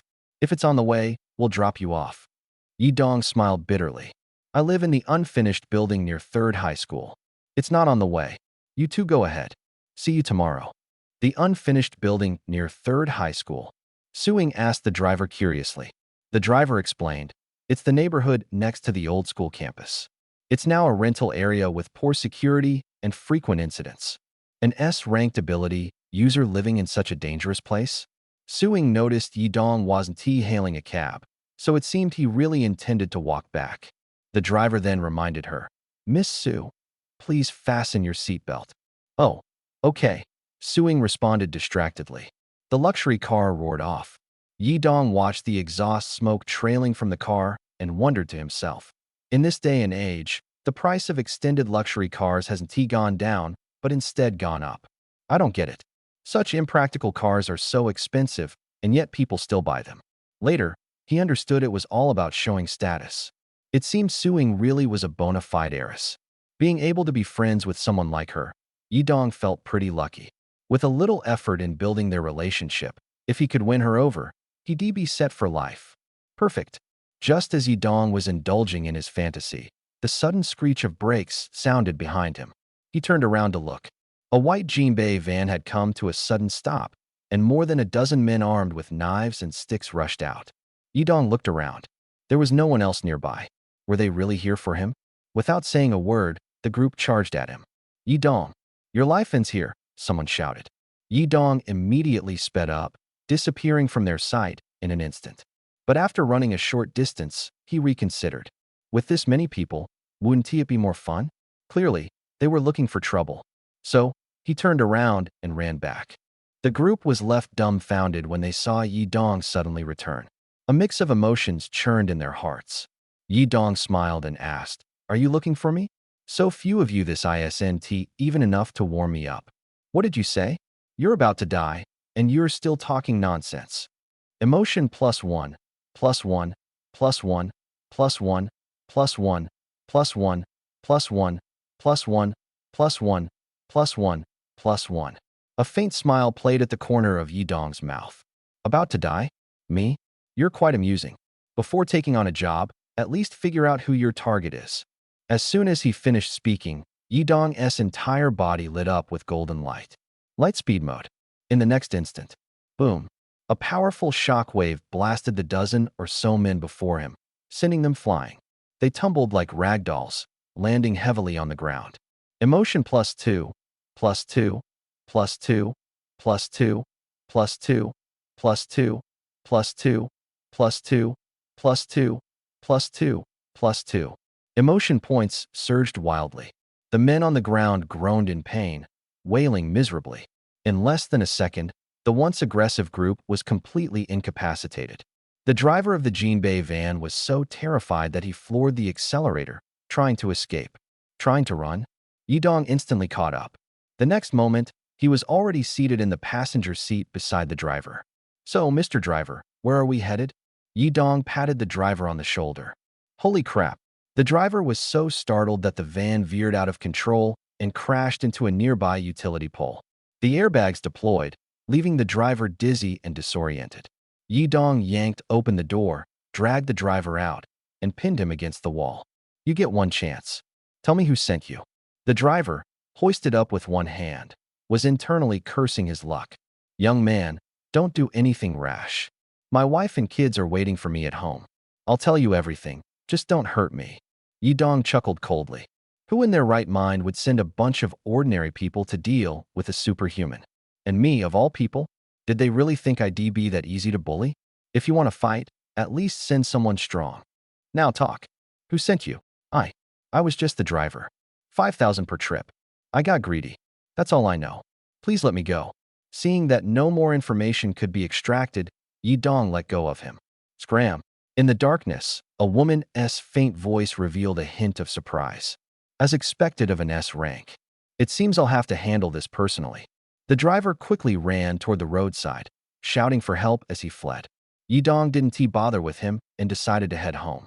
When he returned to the 3rd middle school residential area and reached the floor where his room was located, he suddenly noticed someone standing outside his door. That person wasn't a stranger, it was Guan Xiaoling, the same woman who had beaten him up in the morning. A sense of danger immediately filled Yidong's chest. What was this crazy woman up to now? Yidong slowed his steps and walked toward the room where Guan Xiaoling stood. Seeing him approach, Guan Xiaoling straightened her posture slightly, her gaze fixed on Yidong. I've been waiting for you, Yidong. I'm in a bad mood. You'd better not provoke me, Yidong replied coldly. Don't think I'm easy to mess with. Things were no longer as simple as before. Guan Xiaoling snorted, her voice dripping with disdain. You're quite arrogant, though that's all you've got. Suddenly, a silver gleam appeared in her hand. It was a dagger. Yidong's eyes widened. Are you insane? Are you some kind of assassin? Guan Xiaoling's eyes sharpened like blades. You guessed right. But no reward for you, time to die. She lunged forward with alarming speed, charging at him like a madwoman. Yidong's expression shifted. In an instant, his body released a golden glow, and his speed skyrocketed to the speed of light. Bang! Guan Xiaoling's eyes widened further, her head buzzing. What had just happened? She tried to process the situation, but before she could, she passed out. Yidong pulled out his phone to call the police. 013, staying at Su Ying's house. The police arrived swiftly at the scene. They took both Yidong and the unconscious Guan Xiaoling back to the station. Inside the interrogation room. Name: Yidong. Gender: Yidong squinted slightly. The officer conducting the interrogation smiled. Don't be nervous, it's just routine. Male, Yidong replied. Then, unable to hold back, he asked, I'm the one who was attacked, so why am I being interrogated? Isn't that strange? The officer explained. That dagger belonged to a certain underground organization. You're their target. After investigating your identity, we discovered you're an extremely rare S-rank ability user. The higher-ups take this very seriously, which is why I've been assigned to question you. Have you recently offended anyone? These people might have connections to the underground organization. If you can provide any leads, we can track down the mastermind. Additionally, we'll arrange for 24/7 bodyguard protection for you. Do you have any specific requests for the bodyguards? It seemed calling the police had been the right decision. Being an S-rank ability user really had its privileges. The police were already arranging protection for him. Clearing his throat, Yidong said, Could I see the bodyguards first? If they're going to be around me all the time, I'd prefer someone easygoing, someone I wouldn't feel awkward being with. The middle-aged officer smiled. No problem, I'll arrange that right away. Soon after, 5 men entered the interrogation room. These men were like walking boulders, their muscles practically bursting out of their uniforms. Yidong frowned deeply as he looked at them. The middle-aged officer introduced them. These 5 are second-tier D-rank ability users from the Bureau of Martial Safety. It was said that only D-rank and above ability users could become police officers. Most E-rank ability users ended up in the military, where the rank requirements were less strict. Any women? Yidong asked. The room instantly grew awkward. The middle-aged officer looked puzzled. Women? Yeah, women. Preferably attractive ones. If I have to pretend they're my girlfriend, there might be some physical contact involved. It'd be more natural that way. I don't mean anything else by it, I just want things to look pleasant. Why are you all looking at me like that? You're making me seem like a pervert. Yidong looked genuinely confused. After a while, 5 female officers entered the room. The sight was unbearable. Yidong swallowed hard. I think I can protect myself. I'm not bragging. Forget it, don't assign me any bodyguards. The middle-aged officer was incredulous. These 5 are the strongest and most beautiful officers in our department, and they still don't meet your standards? Yidong cleared his throat. I can't handle it. Forget it. I don't need bodyguards. I can protect myself. You saw it, I already took down that assassin. I called the police not for my protection, but to prevent her from harming others. I've got school tomorrow, so I'll be heading out now. Hey, don't leave. The interrogation isn't over yet. Yidong vanished instantly, escaping at the speed of light. The female officers from the Bureau of Martial Safety were terrifying. Their muscles were even more intimidating than the 5 men from earlier. He felt like he was developing a phobia of muscles. By comparison, Suing was far more attractive. He hadn't paid much attention before, but thinking about it now, Suing was truly stunning. It was clear contrast brought out the difference. The next morning, Yidong returned to school. Principal Bai personally summoned him to the principal's office. I heard you were targeted by an assassin yesterday, and the assassin was a student from Class E in our school. Are you all right? Yidong shook his head. I'm fine. It's south, just that the place I was staying might no longer be safe now that it's been compromised. I also have no idea who sent her. By the way, Principal, about what you mentioned last time. At that moment, Martial Instructor Wu interrupted. You can temporarily stay at Su Ying's house. Her family's villa is in the Jiulong courtyard, a secure area with plenty of rooms. Plus, you two can commute to school together, and there will be designated personnel to pick you up and drop you off. Principal Bai frowned. But will the Su family agree to such a request? Martial Instructor Wu smiled. I'll convince them. Suing shouldn't object either. Suing wouldn't object? Why not? Not long after, Suing was called to the principal's office and informed about Yidong's encounter with the assassin and the arrangement for him to stay at her house. She blinked a few times and looked at Yidong. I'm fine with it, but my dad might. Yidong was surprised. Suing, you're really okay with this? You don't mind me staying at your house? Suing responded naturally. It's no big deal. We have plenty of rooms. Besides, you're an S-rank ability user, practically a national treasure. Yidong chuckled inwardly. I'm a national treasure, huh? Martial Instructor Wu added. I'll inform your father. As a businessman, he won't refuse. A smile appeared on Martial Instructor Wu's lips. Having a good relationship with an S-rank ability user, this was a benefit money couldn't buy. Su Guoqiang wasn't a fool naturally, he wouldn't refuse. The matter was settled joyfully. Starting today, Yidong would temporarily live at Su Ying's house. At the same time, Yidong was reassigned to Class A. The two of them walked out of the principal's office and headed toward Class A together. Clearly, Suing was also a student of Class A. Yidong, don't feel embarrassed. It's our honor to help you. You might not understand it now, but in the future, you'll realize what it means to be an S-level ability user. Yidong smiled. As long as it doesn't trouble you. This way, we can even train together at night. Consider it my little selfish wish, Suing said with a proud smile. Yidong gave a wry smile, but said nothing. They arrived at Class A. Yidong stood on the podium and introduced himself. Good morning, everyone. My name is Yidong. My ability is S-level Lightspeed. Nice to meet you all. Lightspeed? Isn't that a dangerous ability? I heard he got support from the military, and his ability was restored.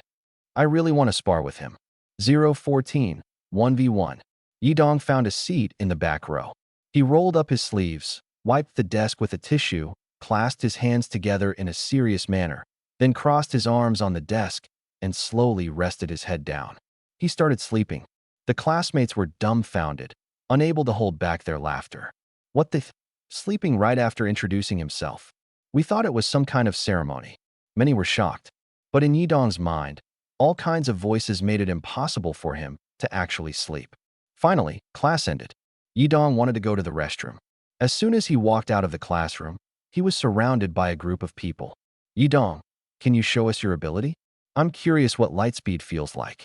S-level ability user. Let's have a duel. It's a rare chance, and we're all classmates. Don't refuse. Yidong, do you have a girlfriend? If your girlfriend were AC level water element ability user, would you mind?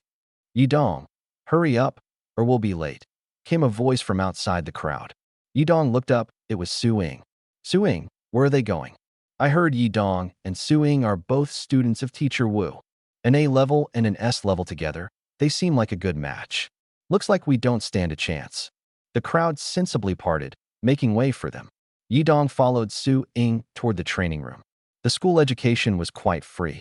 There were fewer academic classes and more training sessions.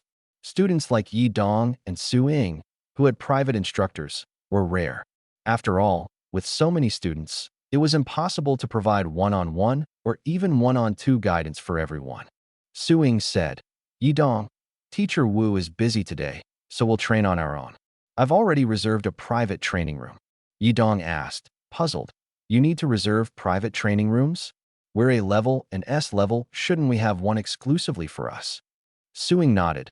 I think so too, but for the sake of fairness, the school didn't implement such a policy. If we reserve, we just get priority.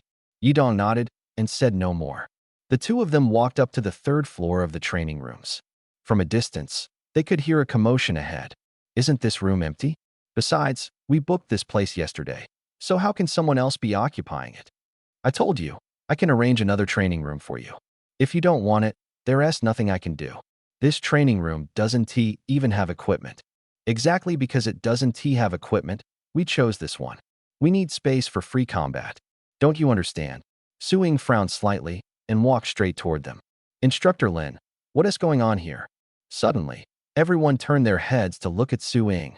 Yidong also frowned slightly, not expecting to encounter Pan Hong and Chu Feng here. When Pan Hong and Chu Feng saw Yidong, their faces showed surprise. Instructor Lin explained, the two of them insist on using this training room.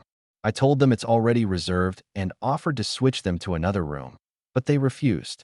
At this moment, Su Ying shed the gentle demeanor she had when dealing with Yidong. Her gaze turned sharp and stern. I'm Su Ying from Class A. This is my reserved training room. If you want to use it, let us do it fairly. A one-on-one match. Winner stays, loser leaves. How about that? Chu Feng hesitated and said, it's not that we want to use this training room. It's my brother Chu Yun and his friend who want to use it. I just came early to reserve it for them. Su Ying raised an eyebrow. Chu Yun? Where is he? Let him come and talk to me himself. Pan Hong lowered her head, not daring to meet Yidong's gaze. She hadn't expected that Yidong not only became a Class A student, but also, with the military's support, regained his ability. Now he was rightfully the Academy's top S-level ability user. The gap between them was like two people living in completely different worlds. Pan Hong deeply regretted it. Why didn't she wait a few more days? If she had waited a bit longer, maybe Yidong would still be her boyfriend. But time couldn't be reversed. Just then, a light chuckle came from behind. Su Ying, I heard Teacher Wu isn't here today. I thought you wouldn't come to train. Didn't expect you to be so diligent, coming even when the teacher's not around. A man with a broom-like hairstyle walked past Yidong, followed by a few others. These weren't students from Class A. No wonder they looked a bit familiar. As soon as Chu Yun appeared, Chu Feng immediately gained confidence. Brother, I came early to secure the training room for you, but the instructor didn't allow it. Chu Yun smiled at Su Ying. Su Ying, sorry about my younger brother. He doesn't know any better. I was the one who asked him to come early and reserve the spot. You're not mad, are you? Su Ying said indifferently. Leave. Yidong and I need to train. Chu Yun looked at Yidong and said, I wondered who was standing there watching. Turns out it's the S-level ability user. In that case, we lower-level ability users should naturally make way for the S-level and A-level students. His words had an underlying tone, but Su Ying ignored him. But Chu Yun suddenly changed his tone, looking at Su Ying. Don't you think it's a bit selfish for the two of you to monopolize an entire training room? Look at how many of us there are, sharing one room. Don't you think this is unfair to us? Then let us do a one-on-one match. Loser leaves, winner stays. Fair enough. Chu Yun sneered. Fair, huh? Not a bad idea. I've been wanting to spar with you for a while. Let us settle this in the training room. Instructor, this has nothing to do with you anymore. You can go take care of other things. We students will handle this ourselves. Instructor Lin, not wanting to get involved, turned and left. Chu Yin made a gentlemanly gesture towards Su Ying. Please, Su Ying, let us see the strength of an A-level Thunderwalker. Su Ying looked at Yi Dong. Yi Dong, wait for me outside. I'll be out soon. Chu Yin snorted coldly. I won't let you off that easily. Since that's the case, you all stay outside too. Whoever comes out first wins. As soon as he finished speaking, Su Ying and Chu Yin stepped into the training room, and the door slammed shut with a bang. 0-15. Su Ying defeated and in tears. Yi Dong approached Chu Feng. Chu Feng's left hand seemed to have already recovered. How could it have healed so quickly? Could it be that Yi Dong hadn't gone all out previously? Chu Feng noticed Yi Dong's approach and began to tremble. Back on the rooftop that day, Yi Dong's ability had clearly been well controlled otherwise. How could he have so effortlessly crushed them? After hearing about the incident, Jiang Tingting and Zhang Jia had directly dropped out of school. Clearly, they feared retaliation from an S-rank ability user. Chu Feng had also wanted to drop out, but his brother, Chu Yun, refused to let him, so he had no choice but to stay. Yi Dong stopped in front of Chu Feng and asked coldly, Chu Feng, how's your hand? By the way, I haven't seen Jiang Tao or Jiang Tingting lately. Where did they go? Chu Feng, trembling all over, looked up at Yi Dong in surprise. They actually dropped out. Yi Dong could feel Chu Feng's obvious fear of him. Jiang Tingting, Jiang Tao, they dropped out. Those two cowards. He hadn't even started to get even with them yet. Well, lucky for them. Yi Dong glanced at Pan Hong, who was biting her lip as if she wanted to say something, but eventually swallowed her words. Yi Dong chose to ignore her presence entirely. Suddenly, a fierce sound of fighting erupted from the training room. Everyone's attention was immediately drawn to the noise. Even though they couldn't see what was happening, they could sense the intensity of the battle. Electric currents burst from the room, accompanied by repeated explosions that made everyone's eardrums ring. The crowd hastily retreated, gathering behind Yi Dong for safety. That fight sounds insane. The training chamber is probably going to be destroyed. I wonder who'll win in the end. Of course, it'll be Brother Yun. Yi Dong, too, speculated silently. Chu Yun seemed so confident, agreeing to fight Su Ying without hesitation. His strength must not be underestimated. The outcome was hard to predict. The battle continued for an unknown length of time. Suddenly, the sounds of combat stopped abruptly. The doors of the training room were pushed open from the inside, releasing a cloud of thick smoke. Chu Yun emerged, half of his hair scorched. The crowd rushed toward him immediately. Brother Yun, you're amazing. You actually defeated an A-rank lightning manipulator like Su Ying. Incredible. Brother Yun, you seem injured too. Let's get you to the medical room. You're the best, Brother Yun. Chu Yun grinned. Don't worry about me, worry about Su Ying. She's in worse shape. He walked over to Yi Dong and whispered, You're next, Yi Dong. Yi Dong frowned slightly, gazing at Chu Yun. Chu Yun snorted coldly, strutting out of the training room like a triumphant rooster. I'm in a good mood today. I'll leave the training room for you guys to use. It's destroyed anyway, haha. Yi Dong immediately rushed into the training room. Su Ying was leaning against a wall, her fists clenched, saying nothing. Yi Dong walked up to her and snapped his fingers lightly. Hey, snap out of it. Su Ying lifted her head to look at Yi Dong. I didn't expect his ability to be rubber. He's a rubber man. Yi Dong's expression shifted. A rubber man? Su Ying nodded. Yes, a rubber man. Neither my electric currents nor my brute strength had any effect on him. I underestimated him, I'm sorry, Yi Dong. Next time, I won't lose. Countered by his abilities? No wonder Su Ying lost. A rubber man? That truly is the nemesis of electricity, and it might even make him immune to physical attacks. Yi Dong sighed. You really embarrassed yourself. I won't mock you, though. So, can you stand up on your own? Tears welled up in Su Ying's eyes instantly. Of course, I can stand up on my own. Who do you think I am? She placed her hands on the ground and tried to push herself up, but her balance faltered, and she fell forward. Yi Dong caught her in his arms, carrying her in a princess hold as he walked out. Su Ying buried her face in his shoulder. You're so annoying. I said I can walk on my own. You can cry all you want, but don't wipe your snot on my clothes. You already ruined my shirt yesterday. I don't have many left. Yi Dong reminded her. Su Ying couldn't help but laugh. You're an S-rank ability user, and yet you're so poor? Because I only recently became S rank. I just need to work harder. Stop crying already. Su-Ying shook her head. Tears are a sign of weakness. I won't cry anymore. Thank you, Yidong. Thank me for what? I still plan to live at your house. Thank you for not laughing at me. You're hopeless in a rank lightning manipulator losing like this. Sure, your abilities were countered, but even with Master Wu's guidance, you still lost. It's embarrassing for me out here. That jerk Chu Yun even said I'm next. That's worse than me losing. Su-Ying was surprised. You shouldn't you be comforting me? I just thank you for not mocking me. Comfort you? Losing because of a countered ability isn't embarrassing? You think it's fine? Then how will you win next time? Yidong continued. If this were out in the field, you'd already be dead.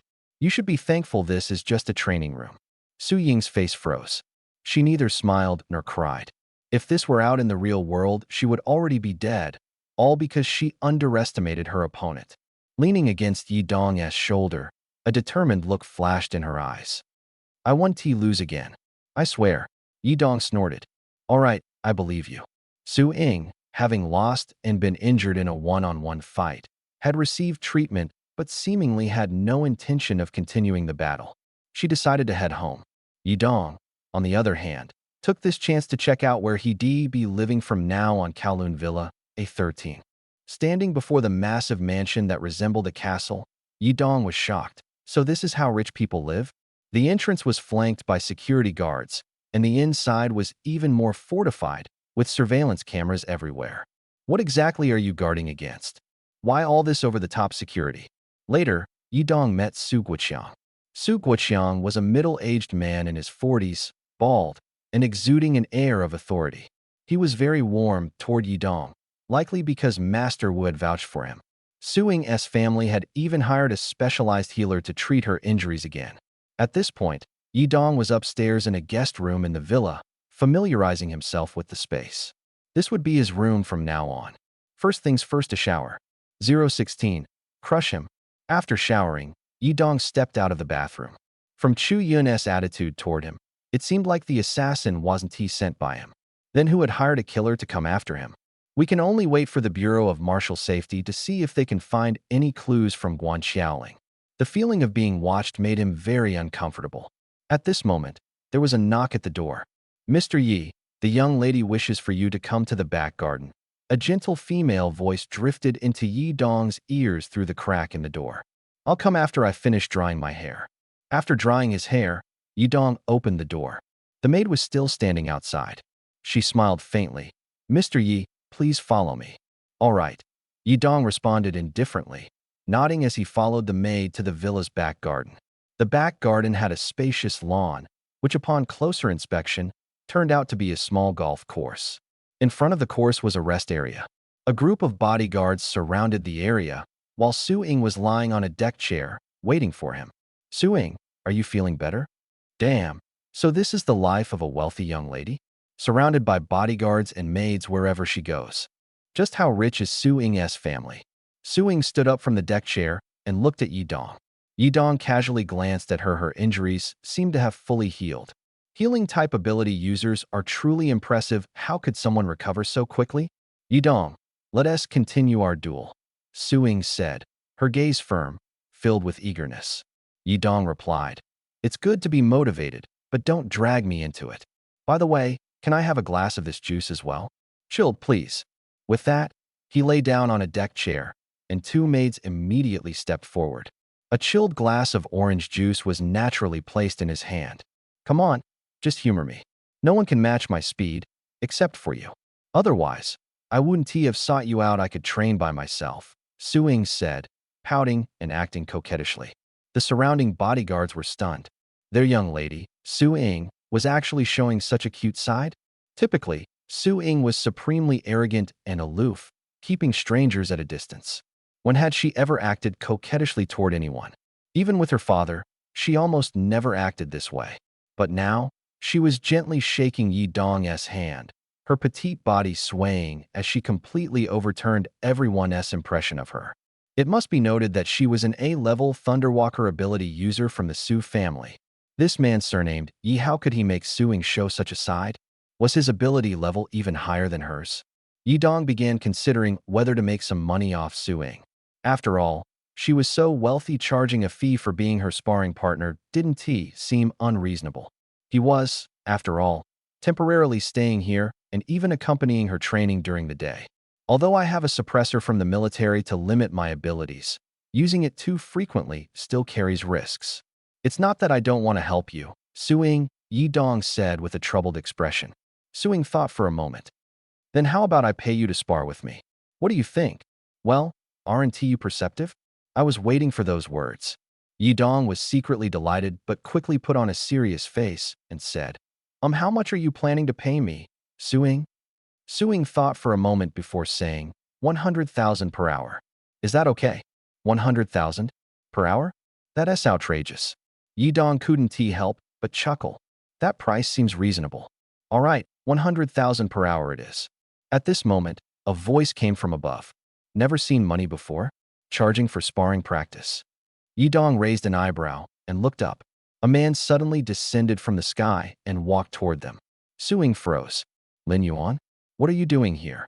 Yidong was puzzled. You know him? Suing nodded. He is my uncle's son, my cousin. Ah, so he is her biological cousin. Originally, Yidong was planning to make some money off Suing, but being caught by her cousin made things a bit awkward. Lin Yuan looked at Yidong and sneered. I wasn't planning on coming, but I heard that starting today, a male classmate of yours would be staying here. For your safety, I decided to move in too, as a form of protection. Yidong couldn't help but laugh. I'm not a monster. There's no need to be so cautious, is there? Lin Yuan snorted coldly. No need to be cautious? It's bad enough that you're staying here. But you're charging my cousin for sparring? Isn't that biting the hand that feeds you? Who knows what outrageous demands you'll make next? Cousin, you wanted someone to spar with, right? I just finished a major project and have a few days to rest. From now on, I'll be your sparring partner. Suing frowned slightly and looked at Lin Yuan. Cousin, I don't allow you to talk to my friend like that. Also, I'm the one who offered to pay. During the last competition, I even tore several of his outfits. Besides, Yidong's family isn't well off. Lin Yuan sneered. What does his poverty have to do with you? There are plenty of poor people in this world. If you're so sympathetic, why don't you give money to those who are worse off than him? A mechanical prompt sounded in Yidong's mind, and he smiled excitedly. Lin Yuan was clearly biased towards Suing, while Suing was defending Yidong, which made Lin Yuan furious, his emotions spiraling out of control. Yidong stepped forward and said, All right, don't argue because of me. Let me be fair, Suing. Since we're classmates, I'll give you a 20% discount. 80,000 per hour will do. Cousin, if you want to be Suing's sparring partner, that's fine. But don't block my income. Blocking someone's earnings is as good as killing them, you know. Lin Yuan's face darkened. What did you say? A discount? Do you want me to break your bones? Yidong laughed even more arrogantly. I believe you. When are you going to make a move? I'm short on money lately. Don't think you can settle it with just a few thousand. I'm a key protection target of the Bureau of Martial Safety. If you lay a hand on me, it'll take at least hundreds of thousands to resolve it. He thought to himself, this cousin is such a busybody, blocking my path to wealth. And he is not even offering to cover the 80,000 for Suing. Who else would I retaliate against? Lin Yuan's face turned red with anger, glaring at Yidong. I won't allow a scoundrel like you to stay here. Get out, or I'll make you leave. Choose one. Suing stood in front of Yidong, glaring angrily at Lin Yuan. This is my house. Even though you're my cousin, you have no right to kick my friend out. Besides, I'm willingly paying him. Stop wasting my time. Lin Yuan's eyes widened. Cousin, I'm standing up for you. He is just a scoundrel, a pauper. How can I let someone like him near you? Look at that irritating face of his. He is even making faces behind you right now. Suing turned to look. Yidong blinked with a straight face. What's wrong? Suing frowned. He is not making faces. Lin Yuan, leave here immediately. Yidong said.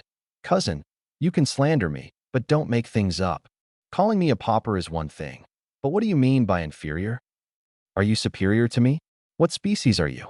Why haven't I ever seen your so-called superior kind? Lin Yuan sneered.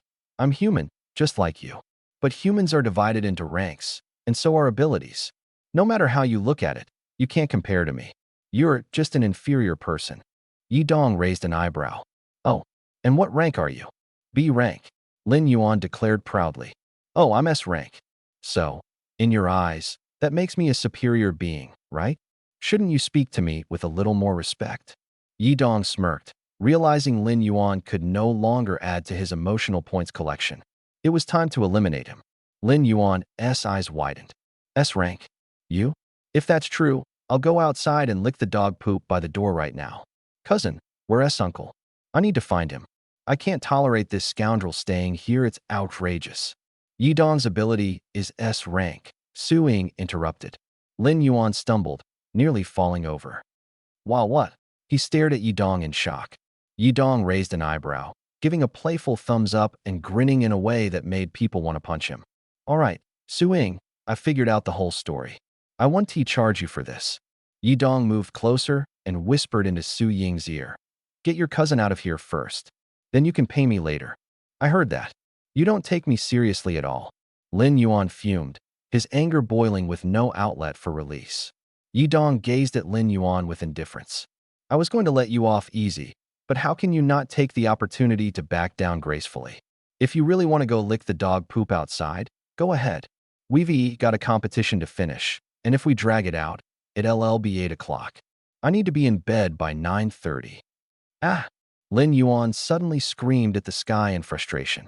Everyone turned to look at him in astonishment. Su Ying frowned and said, Cousin, just go home. I want to hold today's incident against you. Lin Yuan pointed furiously at Yi Dong. You Yi Dong, just you wait, I want to let this slide. Yi Dong raised an eyebrow slightly, thinking, afraid of you? Not a chance. Su Ying turned to Yi Dong and noticed his expression suddenly shift to one of pitiful grievance. Su Ying, how could your cousin act like this? Now I'm too scared to stay here. Maybe you should talk to your dad and tell him I won't be staying here anymore. Alarmed, Su Ying grabbed Yi Dong's hand. Don't say that. I'll deal with Lin Yuan. Yi Dong, don't take tonight's incident to heart, I'll handle him. Yi Dong feigned concern. But I'm afraid your cousin might retaliate against me in secret. I want to be able to sleep tonight. Can I sleep in your room? Don't worry, I'll take the couch. This. Su Ying hesitated, but seeing Yi Dong's determined expression, she reluctantly agreed. You'll really sleep on the couch. Yi Dong couldn't help but laugh. I'm joking. It's getting late, let us start the match. But first, pay up. Su Ying let out a sigh of relief. All right, I'll transfer the money to you now. 10,000 yuan arrived in Yi Dong's account. Yi Dong scratched his head awkwardly. Su Ying, didn't we agree on 8,000? You gave me 10,000, I feel a little guilty. Su Ying waved it off with a smile. It's fine. We settled on 10,000 from the start. Let us get started already. The two began their battle. Upstairs, the butler, Uncle Rong, watched everything unfold from the second floor before heading to the third floor study. He knocked on Su Guoqiang's door, only to find that Lin Yuan was already there, complaining. Uncle, that Yi Dong guy is no good. If my cousin hangs around him, she's bound to go astray. Su Guoqiang smiled awkwardly.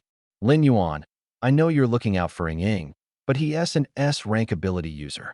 Compared to the risks you're worried about, the benefits he brings to Ying far outweigh them. Uncle Rong, what is your take on Yi Dong?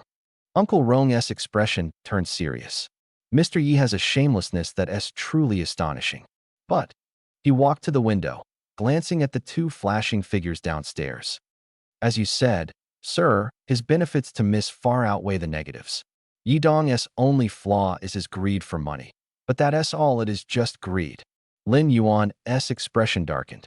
Is he really an S-rank ability user? How can someone so greedy possibly be one? Could there be a mistake? Su Guoqiang replied. He is definitely S-rank. You've seen it yourself, they're battling right now. His strength is undeniable. You'd best not provoke him. I'd rather offend your father than an S-rank ability user. Do you have any idea how many forces are watching him? The Wuhan Bureau, the Nanheim Military Department, do you understand? Though Lin Yuan was unwilling to accept it, reality was reality. Strength dictated who held the power. In times of conflict, people like him, who relied on money, were insignificant. Money was useless, the power of ability users was the true capital. Lin Yuan stormed out of the study in frustration. Watching him leave, Su Guiqiang remarked, "If he causes any trouble, don't get involved. I don't want any problems." Uncle Rong nodded. Understood. 018. The Eagle's Wrath. The ant nest collapse. Lin Yuan exited the villa, and a car pulled up in front of him. He got in, lifting his head slightly. A hoarse voice came from the passenger seat. "Young Master Lin, what's wrong? You don't look too good. Did you argue with Miss?" Lin Yuan took a deep breath. "No argument. It's just that there's an annoying person in the villa now, and their identity isn't simple." The elderly man chuckled. "Identity? To the Blacklist organization, they care about money, not identity. I happen to have a friend in Jiangnan City who is part of the Blacklist. Would you like me to get in touch?" Lin Yuan's interest was piqued. "The Blacklist? You mean the largest underground assassin organization in Longhua?" "Exactly. No one else would dare use that name." "Young Master Lin, shall I arrange it for you?" Lin Yuan hesitated for a moment. That guy is annoying, but hiring someone to kill him over a small conflict seems excessive. The elderly man smiled. "Young Master Lin, you're still young. An eagle doesn't pay attention to the cries of ants, but when the eagle gets angry, the entire ant nest is destroyed. If you let him off the hook, he'll only grow more arrogant. The next time you meet, he'll provoke you again. If the cost of offending you is too low, he'll keep doing it. Don't give him another chance." Lin Yuan rubbed his chin thoughtfully. You make a good point. But that guy is always with my cousin at school, and now he is staying at her house. Make sure your friend doesn't hurt my cousin when they make their move." The elderly man chuckled.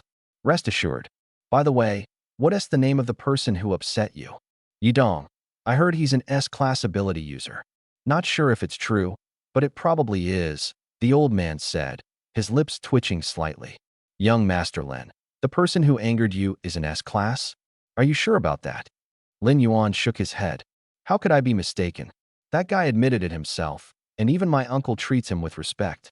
If he weren't an S-class ability user, how could he receive so many special privileges?" The old man frowned slightly, silently cursing at how blunt Lin Yuan's words were. Since the other party was an S-class ability user, their value is naturally different. If he's an S-class ability user, the price might. The old man hesitated. Lin Yuan smiled faintly. "There has to be a price, doesn't there? Otherwise, should I go meet your old friend myself?" "That works," the old man agreed. The driver turned the car around at the next intersection, slowly heading towards the abandoned building near Jiangnan City's number 3 high school. After who knows how long, a black sedan pulled up in front of a small shop next to the abandoned building. The old man led Lin Yuan toward the shop, while the black car drove off directly. Lin Yuan glanced at the shop and curiously asked, "Old Imo, what is this place?" Old Imo chuckled. "This is my friend's territory. Follow me." Old Imo entered the shop and greeted the owner. The shop owner pressed a switch on the wall, and a steel door instantly opened in the wall. Old Imo walked straight through the steel door. Lin Yuan couldn't help but laugh. This feels so high-tech. Behind the steel door was a narrow downward passage with a distinctly modern technological vibe. The two of them followed the passage downward, arriving at a small underground space. Inside, 4 or 5 people were seated, each looking tough and unapproachable. They sat around a square table, seemingly in the middle of a discussion. Surrounding them were massive circular screens, displaying the image of a person. That person was none other than Yidong. "Blade Wind, I've brought you a big client." Old Imo walked over to the group in a familiar manner. The middle-aged man named Blade looked up, the ferocious scar on his face making him appear menacing, around 40 years old.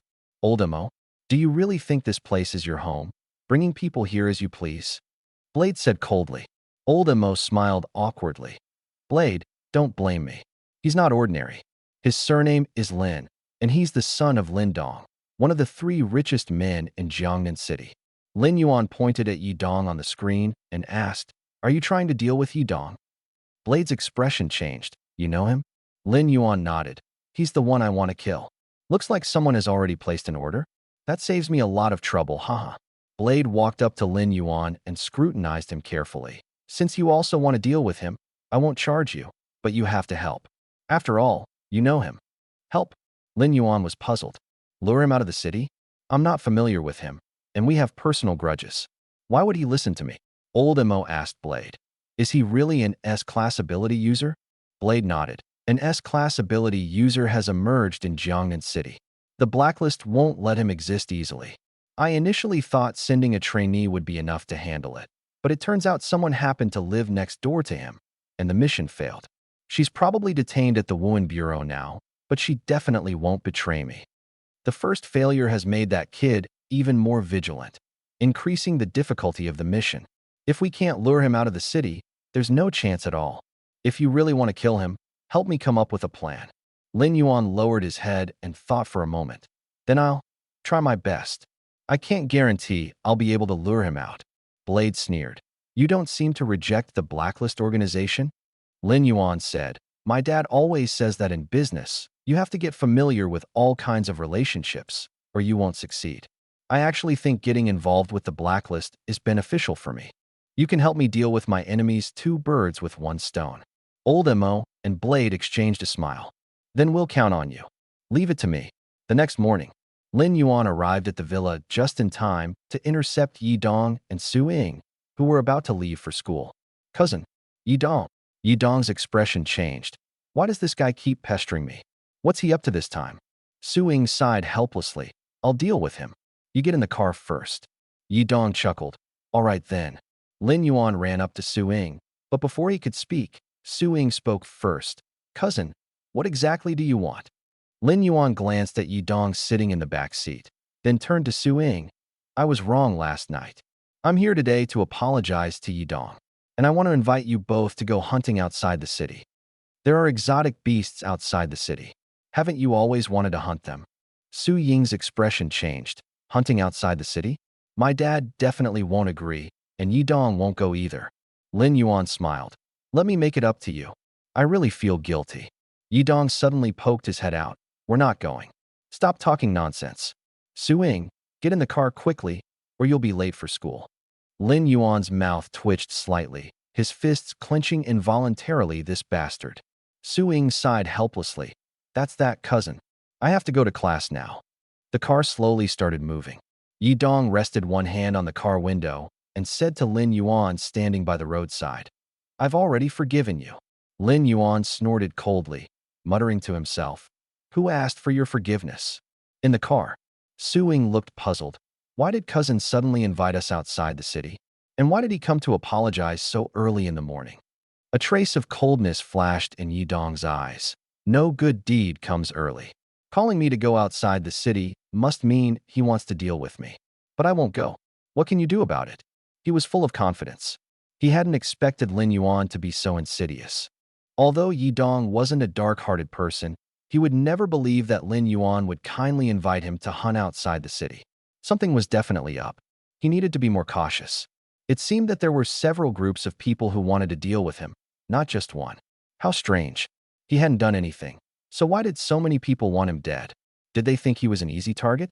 Su Ying asked suspiciously. Do you think cousin wants to trick you into going outside the city to harm you? Yi Dong sneered. Isn't it obvious? If not to harm me, then to invite me for a barbecue? Su Ying's expression changed slightly. But I'll be there too. If he wants to harm you, wouldn't he be afraid that I'd call the police or stop him? Yi Dong shook his head. Maybe he won't do it himself, just lead the way. Only a fool would fall for it. Su Ying clearly didn't quite believe him, but she also felt there were many strange things about the situation. Lin Yuan walked out of Jilong Courtyard and got into a car parked by the roadside. Blade looked at Lin Yuan's dejected face and said, Looks like you didn't succeed. Lin Yuan nodded. I told you, that kid is very cunning. He's not that easy to fool. Sorry, I couldn't help. Blade chuckled. No problem. If you can't help me, I'll find another way. I'll figure it out myself. Lin Yuan spoke up. I want him captured alive. Can you help me with that? Blade's expression changed. Capture him alive? That's not easy. How much are you willing to pay? What's the usual price? 30 million to capture him alive. 30 million? Even Lin Yuan thought the number was staggering, but after some thought, 30 million to capture Yi Dong alive and deal with him however he wanted afterward seemed worth it. Without that guy around his cousin, she'd naturally spend more time with him. It was a fair trade. 30 million it is, but I'll pay you in installments. Give me your account details. Blade smiled. No problem, no problem. That evening after school, Su Ying was unusually energetic today, as if she were on a sugar rush, and managed to ruin another outfit. Yi Dong was resting in the car when Su Ying, exhausted, leaned her head against him and said, "Yi Dong, thank you. I won't challenge you to a fight tonight." Yi Dong waved his hand. "No big deal. Just have your healing type ability user treat me when we get home." "All right, I bang." An explosion suddenly erupted ahead. The driver was startled and slammed on the brakes, causing the car to skid. Su Ying collided with Yi Dong, and the two were pressed against the CA. "Who are you?" "Let him go." Blade gripped Yi Dong's neck. "Don't come any closer, or I'll snap his neck." Yi Dong suddenly opened his eyes, instantly entering a high-speed state. Squelch. Blade was stunned, watching in disbelief as Yi Dong slipped out of his grasp. What just happened? How did this kid suddenly become so fast? Yi Dong hid behind 5 strong men, clutching his stomach, and said, "Call me an ambulance, please." The 5 strong men, seeing Yi Dong escape, breathed a sigh of relief. "Number 2, take him to the Wuhan Bureau quickly." Officer number 2 picked up Yi Dong and sprinted towards the Wuhan Bureau at an astonishing speed. "Boss, what do we do next?" Blade stared at the blood on his hand. It clearly wasn't his own, but Yi Dong's. This guy actually managed to escape from his grip, and he woke up so quickly even after being ambushed from behind. "What else can we do?" "Split up and meet at the usual spot." In an instant, the 5 blacklisted assassins scattered. The leading officer clearly had no intention of pursuing them and quickly raised his hand, shouting, "No need to chase them. Let's head back to the Wuhan Bureau immediately. Oh, and take Miss Su to the hospital." At this moment, the wind roared past Yi Dong's ears as number 2's incredible speed brought him to the Wuhan Bureau in just a few minutes. In his hand, Yi Dong held a phone he had snatched from the man who had grabbed his neck. Staring at the first line of the transaction information on the phone, Yi Dong fell into deep thought. Lin Yuan had transferred 5 million to that man. Could it be that Lin Yuan had hired someone to kill him? 020, arrest Lin Yuan.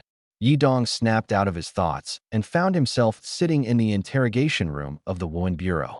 All 5 strong men were present. "Yi Dong, it's a good thing I sent bodyguards to protect you in secret. Otherwise, you might have been taken away by those blacklisted people tonight." Yi Dong looked up at the middle-aged police officer in front of him and noticed the badge on his chest with the surname Su. "Officer Su, I took this phone from the person who tried to grab me. It shows a transaction from Lin Yuan. Doesn't this prove that Lin Yuan paid someone to come after me?" Officer Su's eyes widened. "How did you even manage that?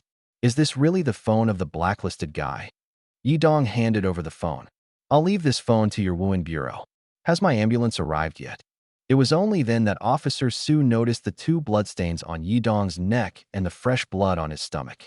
This guy had been holding on all this time. Officer Su quickly shouted, "Get a healer here immediately." Before long, a man in his 40s rushed in, walked up to Yi Dong, and smiled. "Don't worry, I'll heal you right away." His large hands emitted a green light.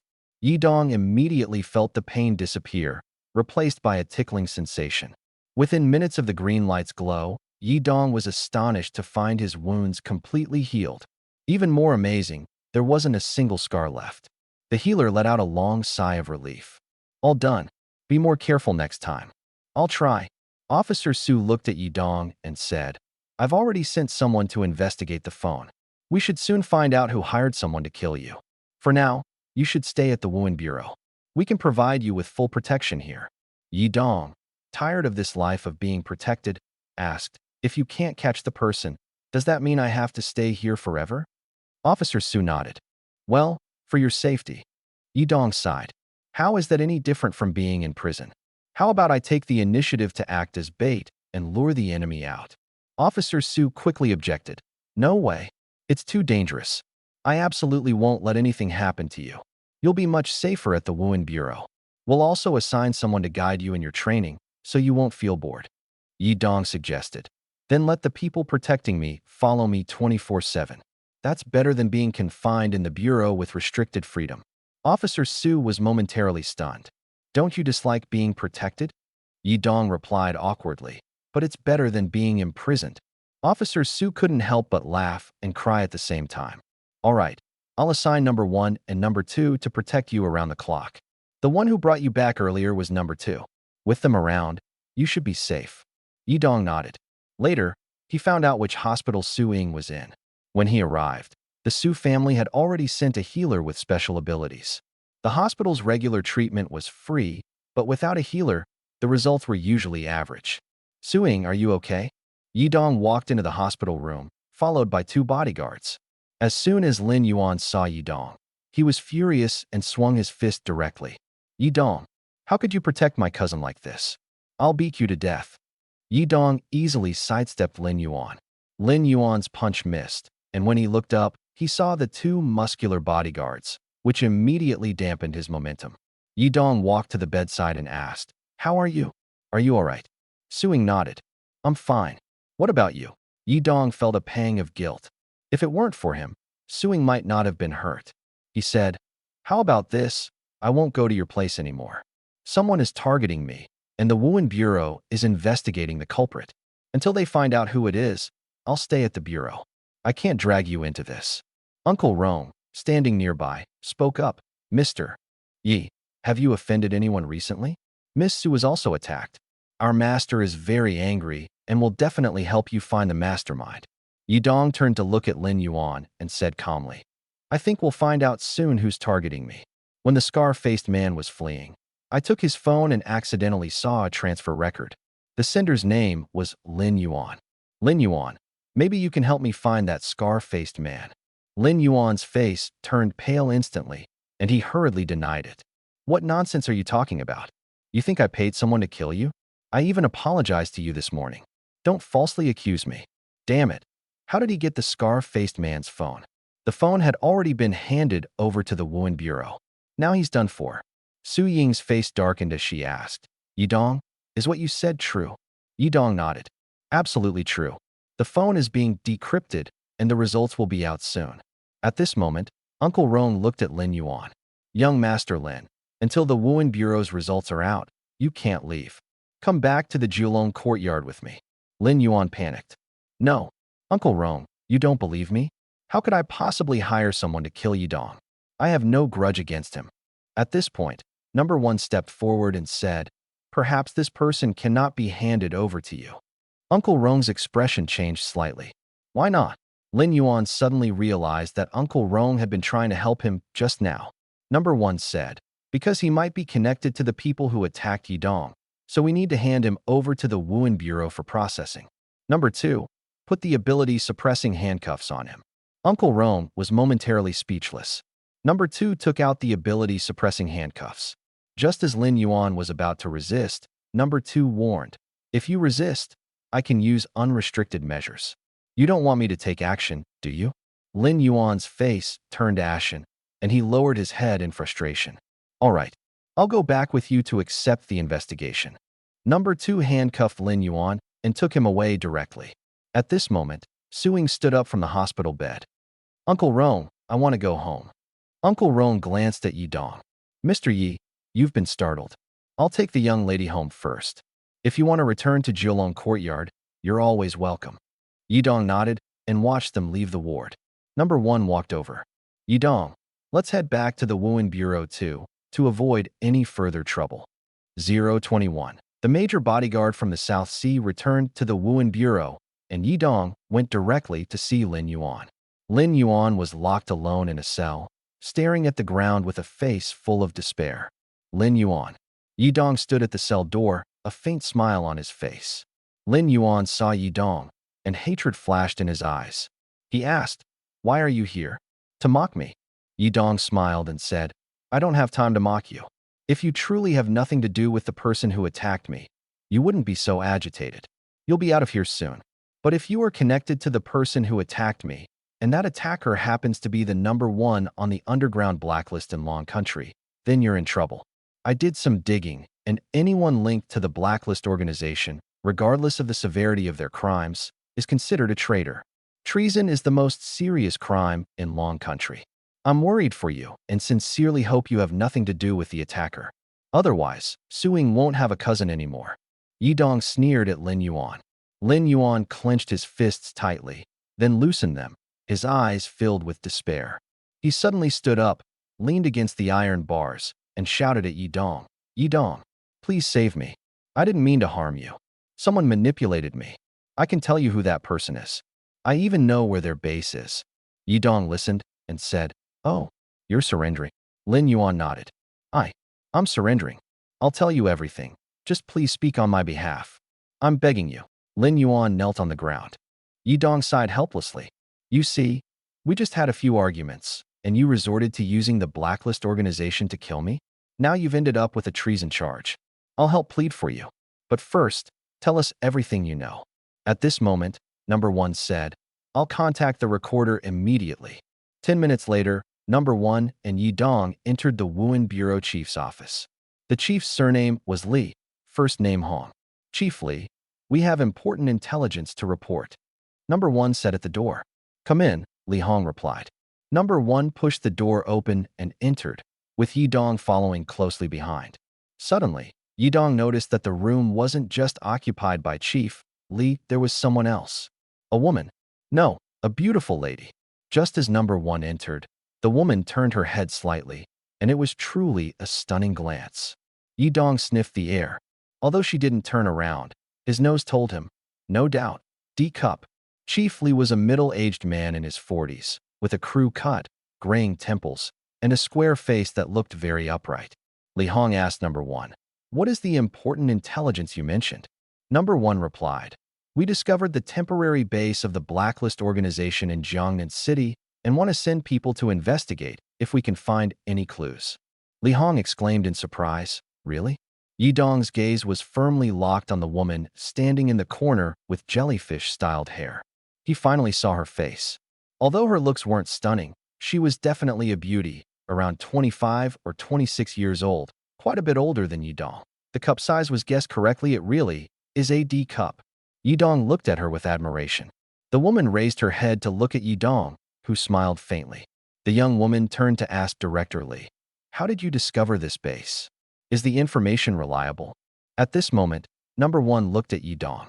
Yi Dong knew the opportunity had come and immediately stepped forward. The information is authentic. He explained the entire story in detail. After he finished, the young woman seemed thoughtful and Director Li chuckled. If I'm not mistaken, you must be an S-level speed ability user, right? Yi Dong nodded. Yes, Director. This identity has brought me many conveniences, but also endless trouble. From Lin Yuan, I learned that the Blacklist was targeting me from the very beginning. Lin Yuan hiring assassins to kill me was actually a later development. In other words, the Blacklist had its sights on me from the start. Yun Tianlan, who was standing next to Director Li, spoke up. That's exactly the style of the Blacklist. Although S-level ability users are rare, almost every one of them has been targeted for assassination by the Blacklist, and a few have even been successfully eliminated. By the way, let me introduce myself. I'm Yun Tianlan, a major from the South Sea Military Department, specifically sent to protect you. Initially, we contacted you through the Bureau of Martial Security, but I didn't expect you to come to us voluntarily. Yi Dong was surprised. You were sent by Commander Zhang Chun to protect me? Yun Tianlan nodded. That's right. He's very concerned about your safety. Although I arrived late, and you've already experienced one attack, from now on, the Blacklist won't dare come near you. Yi Dong curiously asked, may I ask, what is your ability and level? Yun Tianlan replied, 5th tier, B-level special steel element, known as the Steel Queen. A 5th tier powerhouse, and a special steel element ability. Yi Dong showed a surprised expression. Director Li smiled. The strongest ability user in Jiangnan City is only 3rd tier. The military sending a 5th tier powerhouse to protect you shows how much Dr. Zhang Chun values you. Yi Dong smiled somewhat sheepishly. I can only work harder to repay his trust. Yun Tianlan said. Next, let the Bureau of Martial Security handle the arrangements. Where are you staying? Yi Dong thought for a moment and decided to return to Jilong Courtyard. That way, he could spar with Su Ying to improve his combat experience and save the trouble of finding a place to stay. Back at Jilong Courtyard, Uncle Rong personally greeted him. Seeing a woman following Yi Dong, he asked curiously, Mr. Yi, who is this? Yi Dong replied, a major from the South Sea Military Department, specifically sent to protect me. With her here, the Blacklist won't dare act recklessly. and she can also protect Su Ying. Uncle Rong was shocked. A major from the South Sea Military Department sent to protect Yi Dong? Luckily, he hadn't helped Lin Yuan deal with Yi Dong otherwise. He would have been doomed. Uncle Rong quickly nodded. Understood. Please come in. I'll arrange a room for her, right next to Mr. Yes. Yun Tianlan interrupted. No need. I'll stay in the same room with him. Yi Dong smiled smugly. Since you say so, I can't refuse. Uncle Rong's mouth twitched, thinking, your expression is too obvious. You're clearly very happy about this. 022. Sister Tianlan Su Ying, injured, went to rest early, and the evening training was cancelled. Yi Dong entered the room, and Yun Tianlan followed him in, closing the door behind her. Standing by the bed, Yi Dong said in frustration, what should I do? There was only one bed in the room. It was so late it wouldn't be reasonable to ask someone to bring another bed, right? It seemed they could only share the bed. Do you prefer sleeping on the inside or the outside? I like sleeping on the inside, Yin Tianlan said with a smile. I always thought S-level ability users would be more aloof. After all, geniuses usually have a bit of arrogance and eccentricity. But I don't see that in you. Looks like I'm lucky. We should be able to get along well. Yi Dong smiled and asked, Sister Tianlan, have you protected other S-level ability users before? Hearing him call her that, Yin Tianlan laughed. You have quite a sweet tongue. In that case, I'll call you little brother Yi from now on. To answer your question, yes, I've protected several S-level ability users before. Yi Dong became excited. Tell me, what abilities did they have? What happened to them later? His personality was easygoing, and his attitude relaxed. Yun Tianlan also loosened up. To be honest, they were all pretty clueless. Otherwise, they wouldn't have needed my protection. Rather than saying I protected them, it's more accurate to say I helped them learn how to become qualified ability users. The halo of genius, to me, feels more like a burden. It makes them easily lose themselves and do things that could endanger their lives. For example, my first S-level ability user had an ability called King of Extreme Cold. This ability was incredibly powerful, whether it was dealing with enemies or killing exotic beasts. It demonstrated astonishing destructive power. But it also attracted many enemies. Later, under my guidance, training, his performance improved significantly. Now, he's serving the military. Yi Dong couldn't help but laugh and ask, Sister Tianlan, was it training or guidance? So, do you think I need training or guidance? You? Yun Tianlan chuckled. Although you haven't been exposed to abilities for long, I think you neither need training nor guidance. It's best to let you grow freely. Yi Dong then said, Sister Yunlan, my ability is quite special. I think as long as I train my body well, that's enough. Do you think I still need cultivation? Yun Tianlan asked curiously. You don't want to improve your level? Yun Tianlan was a major in the South Sea Military Department, certainly not someone simple. Yi Dong seized the opportunity and continued to ask. Improving levels takes too much time. I want to spend my time training my body. As long as my body is strong enough, I can use more of my ability's power and unleash even greater strength. Right now, I can only use 1% of my ability. Before coming, Yin Tianlan had already reviewed Yi Dong's file. She knew quite a bit about Yi Dong's ability. It was an S-level light speed ability, a self-destructive type of ability. However, with the help of Dr. Zhang Chun, he had already managed to use the ability, though its current power was only at 1%. But even that was already the fastest speed among ability users in the world. Such immense speed meant extremely strong destructive power and impact. As long as the body was tough enough, it could unleash terrifying force. It's like when a car is driving normally and crashes into a sandbag weighing over 100 pounds. Even if the brakes are applied, the sandbag would still be thrown 6 or 7 meters away. This is the impact force brought by speed, combined with the weight of the car itself. The power Yi Dong possessed was even stronger than a car crash. He seemed to have realized this as well. So he felt that improving his realm was a waste of time and thought it better to spend time exercising. Yun Tianlan said, improving your realm will also make your body stronger. How can you be sure that using 2% of the speed of light doesn't require the support of a higher realm? If you improve your realm, you'll naturally be able to harness more of the power of light speed. Have you ever thought about that? Yi Dong smacked his lips and said, Sister Tianlan, are you hoping I improve my realm too? Maybe the key to breaking through 1% is related to the level of supernatural abilities. Yun Tianlan nodded. The body of a supernatural being changes as their realm improves.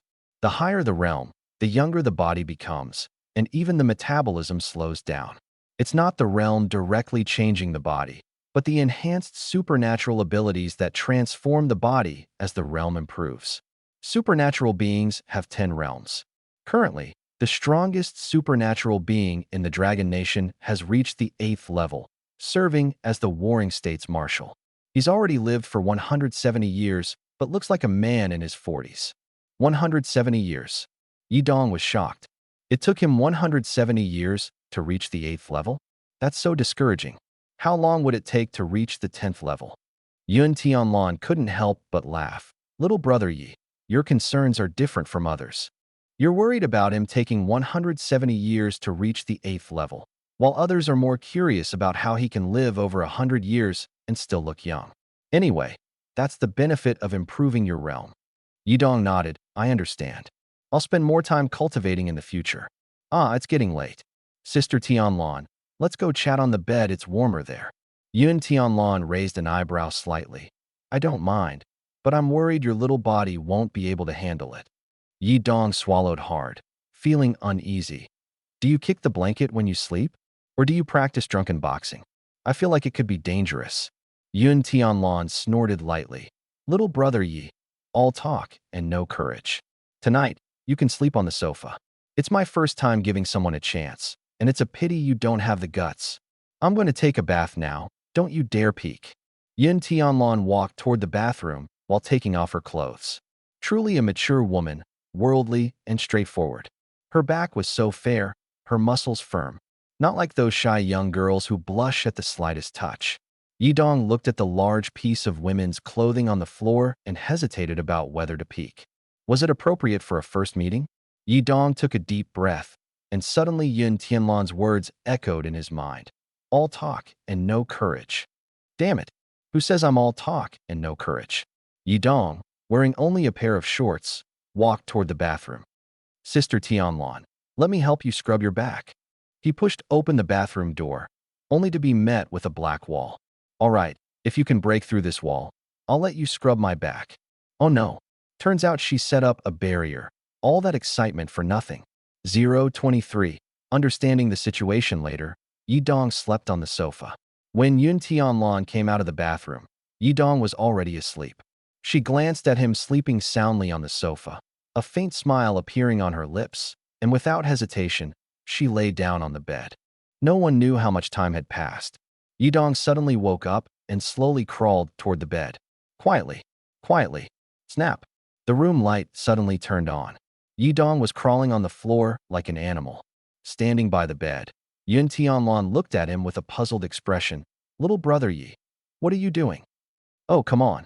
Discovered? Yidong quickly stood up from the ground, stretched lazily, and suddenly noticed that Sister Tianlan was wearing an extremely thin silk camisole on her upper body and only white hot pants on her lower body, with her long legs completely exposed to the air. Yidong felt a bit awkward for a moment and had to lower his head. Sister Tianlan, although you might not care, I'm only 18 years old, full of youthful energy. Could you wear a bit more clothes? Yun Tianlan sighed. I'm wearing pajamas for your sake. Normally, I sleep naked. Do you expect me to sleep in a coat? Stop fussing. Go to sleep already. Yun Tianlan lightly poked Yidong's forehead.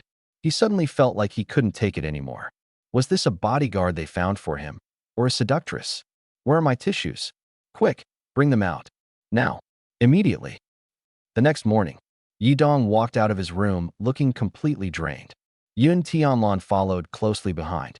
Little brother Yi, didn't sleep well last night? How about you sleep on the bed and I'll take the sofa? It's no problem. A fragrant breeze wafted over, and Yidong sniffed, then smiled awkwardly. That would be too embarrassing. The sofa is quite comfortable, I'll get used to it. Suing was already having breakfast with her father, Su Guiqiang. Seeing Yidong, Suing quickly called him over. As for the person behind him, she had heard from Uncle Rong that she was a bodyguard sent by the South Sea Military Department. Suing glanced at Yun Tianlan, and her gaze couldn't move away. Those breasts. Are they real? They're absolutely stunning. She looked down at herself, furrowing her brows as a sense of inferiority surged within her. They must be fake. Su Ying stared fiercely at Yun Tianlan's chest, thinking that if they were real, she'd be willing to give up everything. At this moment, Su Guoqiang asked Yidong, about Lin Yuan. Yidong looked at Su Guoqiang. Yes, he hired someone to kill me and got caught. What's the matter? Su Guoqiang glanced at Yun Tianlan. This person was a major in the South Sea Military Department. Speaking in front of her, would it be inappropriate? But Su Guoqiang still braced himself and said, last night, Lin Yuan's father called me, begging me to plead for Lin Yuan. Lin Yuan probably acted on impulse. Yidong, I wonder if you... Yidong smiled slightly. Uncle Su, since you've asked, I'll definitely plead for Lin Yuan. Don't worry. At most, when he's executed, his family can be present to watch. That would already be a concession. Su Guoqiang thought Lin Yuan was off the hook and finally breathed a sigh of relief. All right then, I'm done eating. You all eat more. He got up and walked out, followed closely by a group of bodyguards. Only then did Su Ying dare to speak. She cautiously looked at Yun Tianlan. Yidong, will this sister be accompanying you to school in the future? Yun Tianlan replied, at school, I'll stay hidden. Su Ying nodded, suddenly clasped her hands together, and apologized. It's a bit rude to ask this the first time we meet, but could you tell me what you usually eat to grow so tall and well-built? Please, I beg you. Yidong almost choked on his porridge. He looked at Su Ying in disbelief. Su Ying, could you ask this question privately? Or wait until we're more familiar? There's still a barely adult boy here, full of curiosity about women's figures and with a vivid imagination. You'll make me overthink like this. Su Ying squinted her eyes. You live together. You've seen much more than I have. Are you still afraid I'll ask awkward questions? Yun Tianlan couldn't help but cover her mouth and laugh out loud. This might be the happiest task I've ever had. Ha ha. As she laughed, her chest moved along with her. Yidong quickly lowered his head to drink his porridge, while Su Ying looked envious, jealous, and resentful. Su Ying, want to know the secret? Come here, I'll tell you. Su Ying's eyes lit up, and she hurried over to Yun Tianlan. One is natural, and the other is having more boyfriends. After hearing this, Su Ying's face immediately turned red. Yidong heard it too. He couldn't tell if Yun Tianlan was really naturally gifted or if it was the latter. The atmosphere during breakfast became a bit awkward. Just as Su Ying was preparing to go to school with Yidong, Yidong suddenly stopped and said, Oh, Su Ying, I forgot to tell you. I plan to go outside the city today. Su Ying's expression changed. Why are you going outside the city for no reason? Yidong smiled. I have a fifth-tier expert protecting me. Don't you want to see the outside of the city? But I won't take you, lest your dad scolds me. Fine then. Be safe, and when you come back tonight, we'll settle the score. All right. No problem. Su Ying left by car. Yidong and Yun Tianlan headed toward the Wuhan Bureau. Little brother Yi, when did you say you wanted to go outside the city? Making decisions on your own. Do you think you can act freely just because I'm here? Yidong chuckled. Everyone says the outside of the city is dangerous, so I want to see for myself if it's really that perilous. Also, I want to know my own level. At least, I've never lost when competing with Su Ying, who's known for her speed as an ability user. Yun Tianlan's expression slightly changed. Su Ying seemed to be a rare A-level thunder element thunderwalker, fast and capable of controlling lightning. This girl had great potential. With proper training, she could very likely become a candidate for a battle general in the future. Only S-level ability users could become battle generals, but Su Ying could also strive for it, as long as she had the chance to live until that day. Before heading outside the city, they first arrived at the Wuhan Bureau to check the latest updates on the blacklist. Director Liu happened to return from outside, and, upon seeing the two, hurriedly approached them. Yidong, Miss Yun Tianlan, you're here? Yidong asked. Director Liu, how's the situation? Let's go to my office first. Inside the office, Director Liu sighed and said, when we got there, the people had already evacuated, and the computer database in the basement was wiped clean. But from the computer usage records, it seems they've been here for nearly 3 years. Over the past 3 years, so many people have died in Jiangnan City, and most of them were likely their doing. Moreover, we found a videotape at the scene, and it's about you. Director Liu pointed at Yidong. Yidong raised an eyebrow. That guy lost his phone, clearly knew this place wasn't safe anymore, wiped the computer data, and left a video for me? What's in the video? Asking me to return his phone. Director Liu smiled wryly. You really know how to joke. Of course, it's not about returning the phone. See for yourself. Director Liu turned the laptop screen toward Yidong. On the screen appeared a real person with a knife scar, and behind him were 4 people wearing white masks. Leaf Dong, the speed ability user, I underestimated you. I didn't expect you to break free from my control and even steal my phone. You've made me lose face. How do you think I should take revenge on you? Leaf Dong's expression changed slightly. Scar quickly gave an answer. In the next 48 hours, I will activate all the blacklist users in this city. They will attack you non-stop for 48 hours. As soon as you step out of the Marshall Security Bureau, you'll be surrounded. Let's see how long you can last. Huh. The laughter was full of contempt, and the screen suddenly cut off. At that moment, a gunshot suddenly rang out. Leaf Dong's entire body was instantly enveloped in golden light, and a flying bullet appeared right in front of him. In the state of light speed, everything slowed down. Yun Tianlan immediately lunged at him, hugged him, and pushed him to the ground. Bang! The bullet hit the floor directly. Yun Tianlan shouted urgently, "Bomb! Take cover!" She instantly conjured a black wall, wrapping Leaf Dong inside. The next second, the sound of countless bullets hitting the wall rang out. Leaf Dong shouted anxiously, "Director Lee, are you okay?" "I'm fine, what about you?" Leaf Dong jumped out of the wall, smashed through the window, and rushed toward the direction of the gunman. "Leaf Dong, don't act recklessly." Yun Tianlan was so anxious she was about to cry. This guy really wasn't afraid of death. Who knows how many blacklist users there are in Jiangnan City. Rushing out like this is practically seeking death. Leaf Dong took big strides and glided through the air. Within seconds, he reached the rooftop a kilometer away. The sniper had already drawn a dagger, staring coldly at him. "You actually dare to come to me. You really don't know death." Leaf Dong's expression changed, and a smile appeared on his lips. "Compared to fighting Su Ying, I prefer this kind of life and death battle. Finally, I can go all out." Buzz, a humming sound rang out. Leaf Dong instantly entered the light speed state, arriving beside the sniper in an instant. The sniper seemed frozen, completely unable to react. In the light speed state, Leaf Dong's movements were agile, like a fish swimming in water. He slowly raised his fist, his eyes flashing with cold, killing intent. Bang! The sniper was sent flying with a punch, his eyes wide open, just about to counterattack. The next second, a heavy kick landed on his back. Thud! The sniper crashed to the ground, and before he could get up, a terrifying impact smashed into his back. Spurt! The sniper spat out a mouthful of blood, dying on the spot. Leaf Dong slowly jumped down from the sniper's back. At the same time, a notification sounded in his mind. Kill completed, cultivation progress, plus 100%, realm breakthrough. Leaf Dong looked puzzled and quickly opened his personal information interface. Host, Leaf Dong, realm. First stage, 2 stars 0% defense, 1,743 points. Inventory, none. His realm had actually improved. Killing someone had actually advanced his realm. At the same time, his defense had increased by 100 points.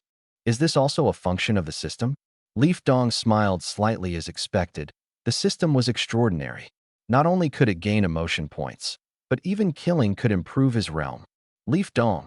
Yun Tianlan climbed up the high-rise wall with her bare hands and stood beside him. You're too impulsive. I can't protect you like this.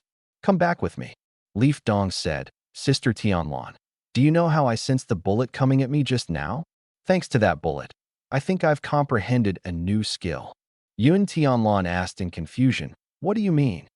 Yidong smiled and said, This world is surrounded by air. Whenever any object collides with air, changes occur. The moment the bullet was shot at me, I felt the change in the air, and then I entered my usual light speed state. But this time, I didn't move. Instead, I activated a state. In that instant, the time of the entire world slowed down, almost to a standstill.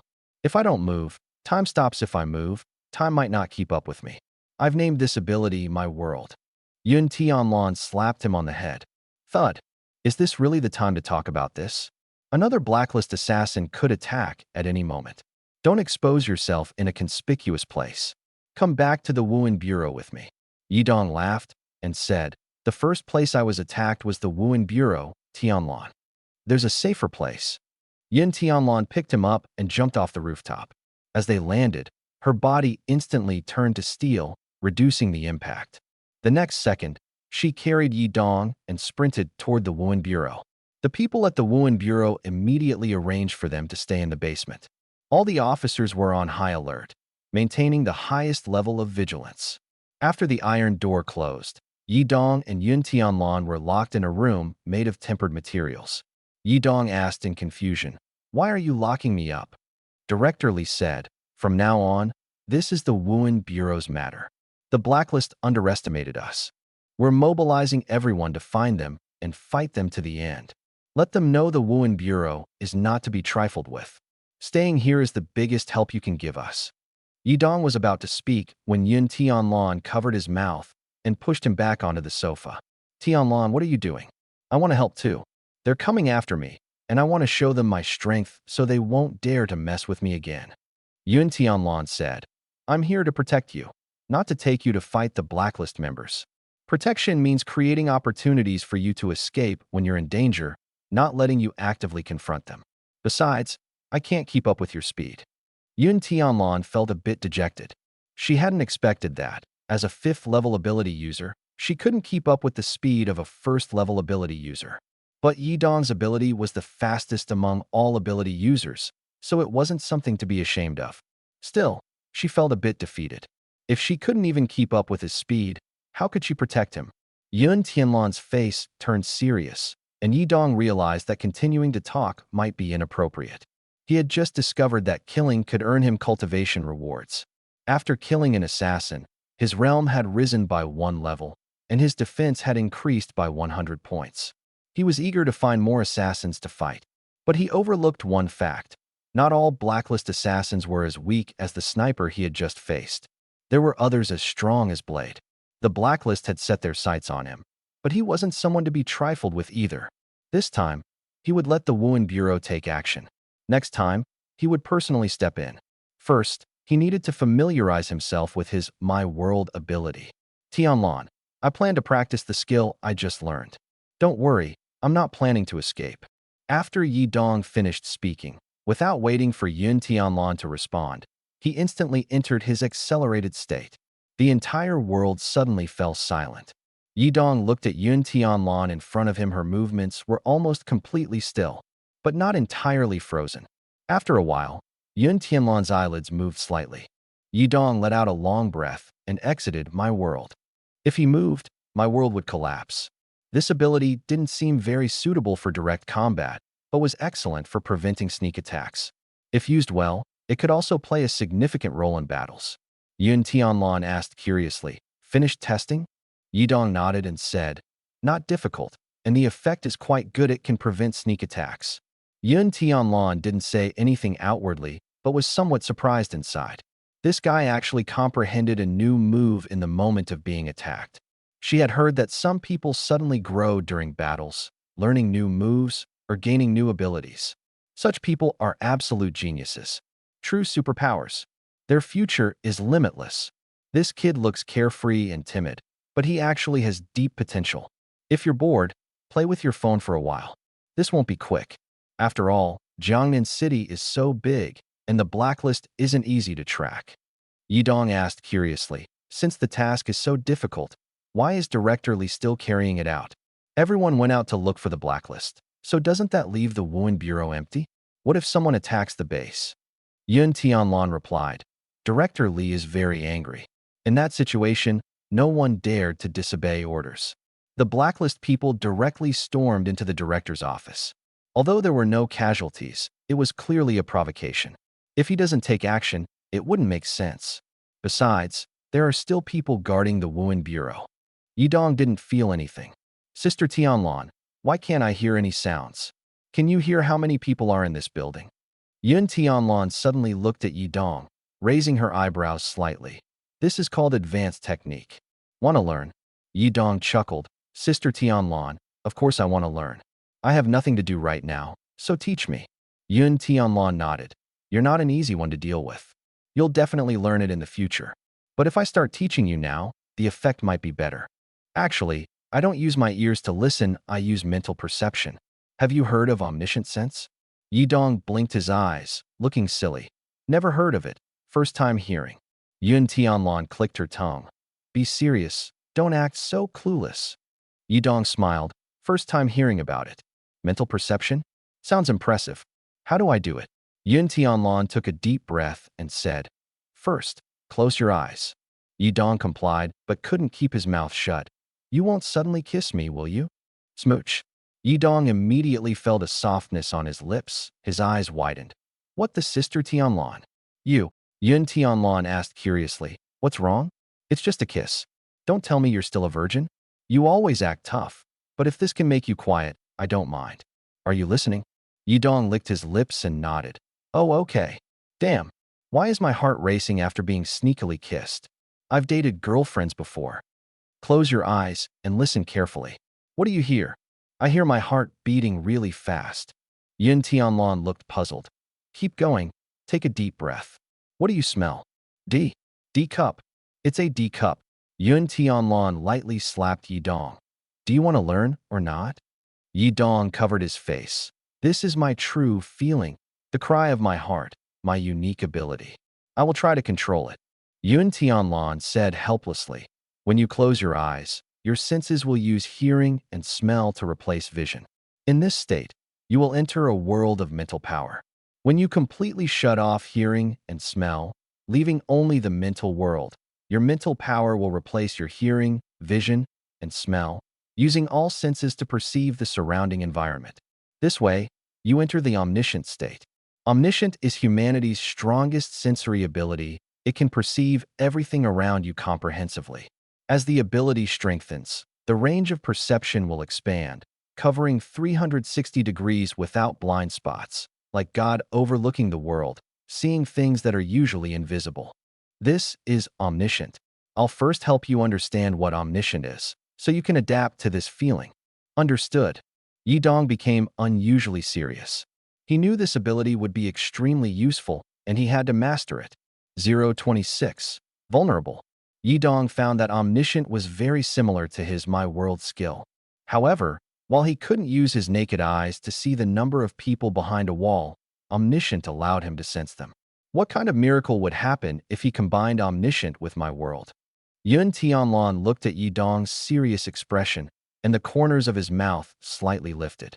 Initially, he just wanted Yidong to stay here. Omniscient is a highly advanced sensory ability that only high-level superhumans who have survived countless wars and near-death experiences can learn later on. Although it felt a bit like deceiving Yidong, as long as he stayed here obediently, a little trickery wouldn't hurt. However, could the Wuhan Bureau really handle the blacklisted individuals lurking in this city? What Yun Tianlan didn't know was that while he was worrying about whether the Wuhan Bureau officers could deal with the blacklisted individuals, Yidong seemed to have already touched the boundary of omniscient. Yidong opened his eyes and looked around. In his vision, the surroundings turned into flickering grid lines, appearing and disappearing. Through these dashed lines, he could vaguely see the situation upstairs, though only one floor. Yun Tianlan saw Yidong looking around, and his expression changed slightly. What's wrong with you? Yidong smiled. It seems I've grasped a bit of the trick. Let me try again. Grasp the trick? Could this kid be bluffing him? Yidong focused his mind and re-entered the omniscient state. The surrounding scenery once again turned into chaotic lines, with walls and floors faintly visible, making it dizzying. He continued to focus. The originally unstable lines began to gradually clear up. Soon, his vision stabilized. Yidong took a deep breath and carefully felt the changes around him. Outside the door, two people stood with their hands behind their backs, focused. He could even see the folds on their pants clearly. The so-called omniscient is actually a new sensory ability formed by the fusion of vision, hearing, smell, and touch. Just like his ultimate move, My World. This world is surrounded by air that is invisible but truly exists. When the four senses are enhanced to a certain level, one can perceive the shapes of everything in the air. By sensing shapes, one can also identify the other party's identity. Although the perception range was only a few meters, with more practice, it would definitely expand. By then, he would be like a god, overlooking the earth from above, penetrating buildings, and seeing everything clearly. Yi Dong slowly exited the omniscient state. Yun Tianlan asked urgently, "You just said you touched the edge of omniscience. Is that true?" Yi Dong nodded. "It's true, but the range isn't large, just a few meters, similar to my new technique. This might explain why I learned so quickly. No wonder, this kid is simply a monster. How long has it been? He can already use omniscience? Back then, it took her months just to touch the edge. If there are geniuses in this world, Yi Dong is definitely one of them." At that moment, a loud explosion came from upstairs. Yun Tianlan immediately stood up and entered the omniscient state. "Someone has broken in and is heading towards us." Yi Dong was puzzled. "Who is it? Could it be Blade?" Yun Tianlan nodded. "It's him. Looks like he planned this out. First, he lured out most of the Bureau of Martial Security members, then pinpointed your location and came directly for you. But don't worry, he may come, but he won't leave." Bang! A heavy iron door was kicked open, slamming hard against the wall. Two officers at the door became alert, their hands reaching for their waists to load their pistols. Blade grinned. "Yi Dong, come out. I know you're in there." A woman pushed the door open and stepped out. Blade looked Yun Tianlan up and down, raising an eyebrow slightly. "The Bureau of Martial Security has such a sexy woman? If I had known earlier, I would have come sooner." Yun Tianlan stared at him coldly. "Is this your last words?" Blade laughed. "I like your confidence. It makes me want to conquer you even more." Before he finished speaking, he pulled a boomerang out of his pocket. With a gentle toss, the boomerang hit the ground and instantly transformed into countless boomerangs. Thud, thud, thud, the hard walls shattered like tofu under the sharp edges of the boomerangs. The boomerangs flew wildly, heading straight for Yun Tianlan. She instantly activated her steel transformation, her body becoming as hard as steel. Clang, clang, clang, the crisp sound of impacts continuously echoed from her body.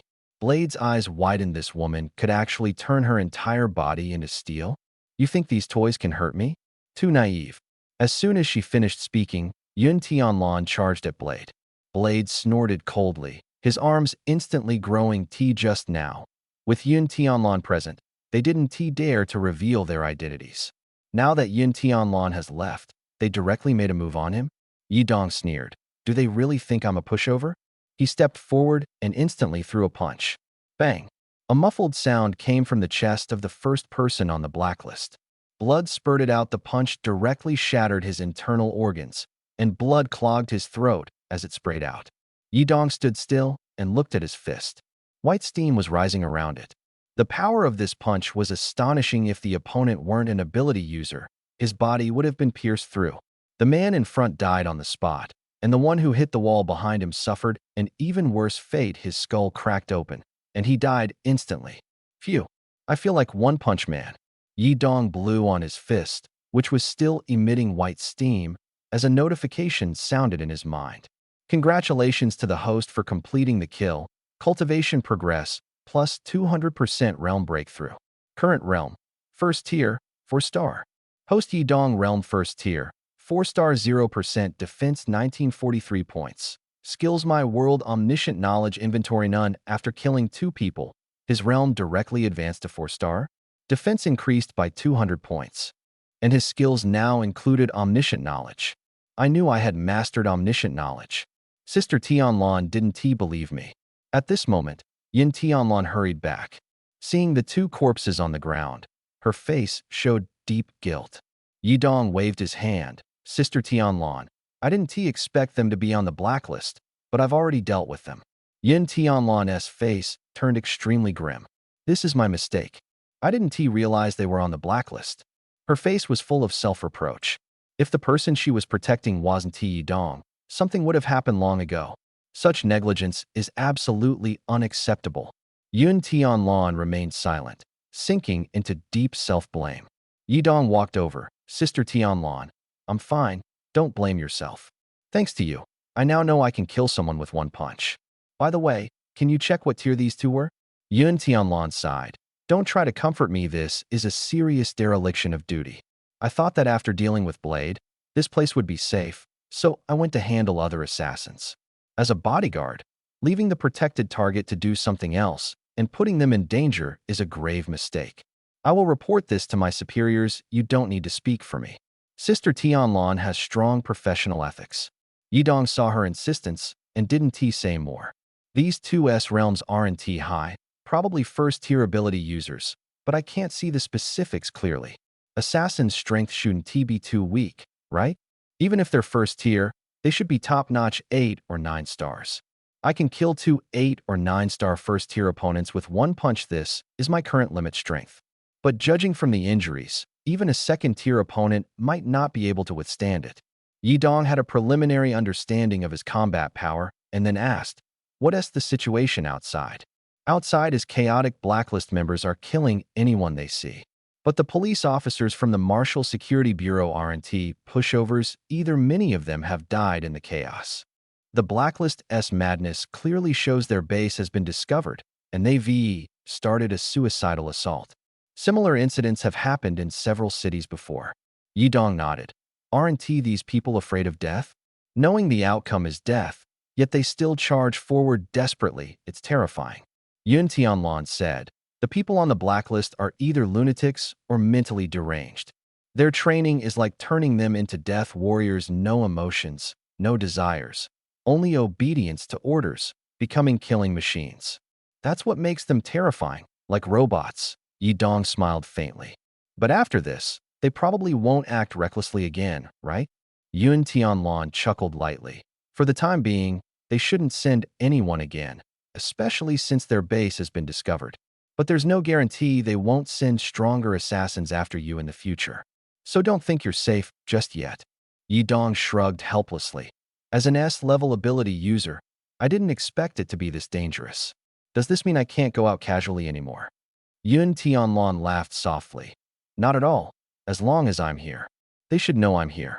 If they still want to send assassins, they can only send 6th-tier ones. Even the blacklist won't easily dispatch 6th-tier assassins." Yun Tianlan's words were somewhat ambiguous, leaving Yidong feeling a bit confused. Was he safe now, or still in danger? Just then a group of people burst through the door. Lu Hong returned with the elite team from the Security Bureau. "Yidong, S-level ability user, are you alright?" Yun Tianlan said. "With me here, of course he's fine. What about you guys? Have you dealt with the blacklist members hiding in the city?" Lu Hong snorted coldly. "These lunatics didn't even try to hide. As soon as they split up, they started attacking. Fortunately, my team is strong enough. We took care of all of them. But there might still be a few hiding in the shadows." Number 1 looked at the headless corpse on the ground. "Is this Blade, the one who tried to capture Yidong that night? He seems to be the leader of this organization." Yun Tianlan nodded. "That's right, this is Blade. He personally led the attack, and I took him down." Lu Hong let out a long sigh of relief. Since their small leader is dead, we should be safe now. Yidong originally wanted to go outside the city to take a look, but judging by Yun Tianlan's expression, it seemed she wouldn't let him go. However, he had a better understanding of his current strength now, which was almost like having already gone outside the city. Yun Tianlan then said, "Yidong, leave this to Director Li. Let's head back to Julong Courtyard." Yidong nodded. "All right." 028. Not just protection. That night, the entire Jiangnan city was flooded with overwhelming news coverage. Security Bureau attacked by thugs, numerous officers killed on the spot. Jiangnan city turned into a battlefield. Security Bureau and thugs engage in fierce street battles. 17 consecutive explosions. What exactly happened in Jiangnan city today? Thugs attacked the city. Innocent civilians killed. All blame directed at the S-level ability user. Julong Courtyard. As soon as Su Ying got out of the car, she hurriedly ran into the house. Yidong, Yidong. What happened?" Yidong came downstairs, smiling. "With Sister Tianlan protecting me, what could possibly happen? What did you hear?" Su Ying held up her phone. "The internet has gone crazy. I couldn't avoid seeing it even if I wanted to. And many people are cursing you online, saying you've brought disaster to this city." "Really?" Yidong picked up his phone and casually opened a website. Unexpectedly, the headline news was about him. S-level ability user? His appearance brought death. Yidong looked at the news featuring his close-up, with his face pixelated. At least someone respected his privacy and portrait rights. But the content of the news was nonsense.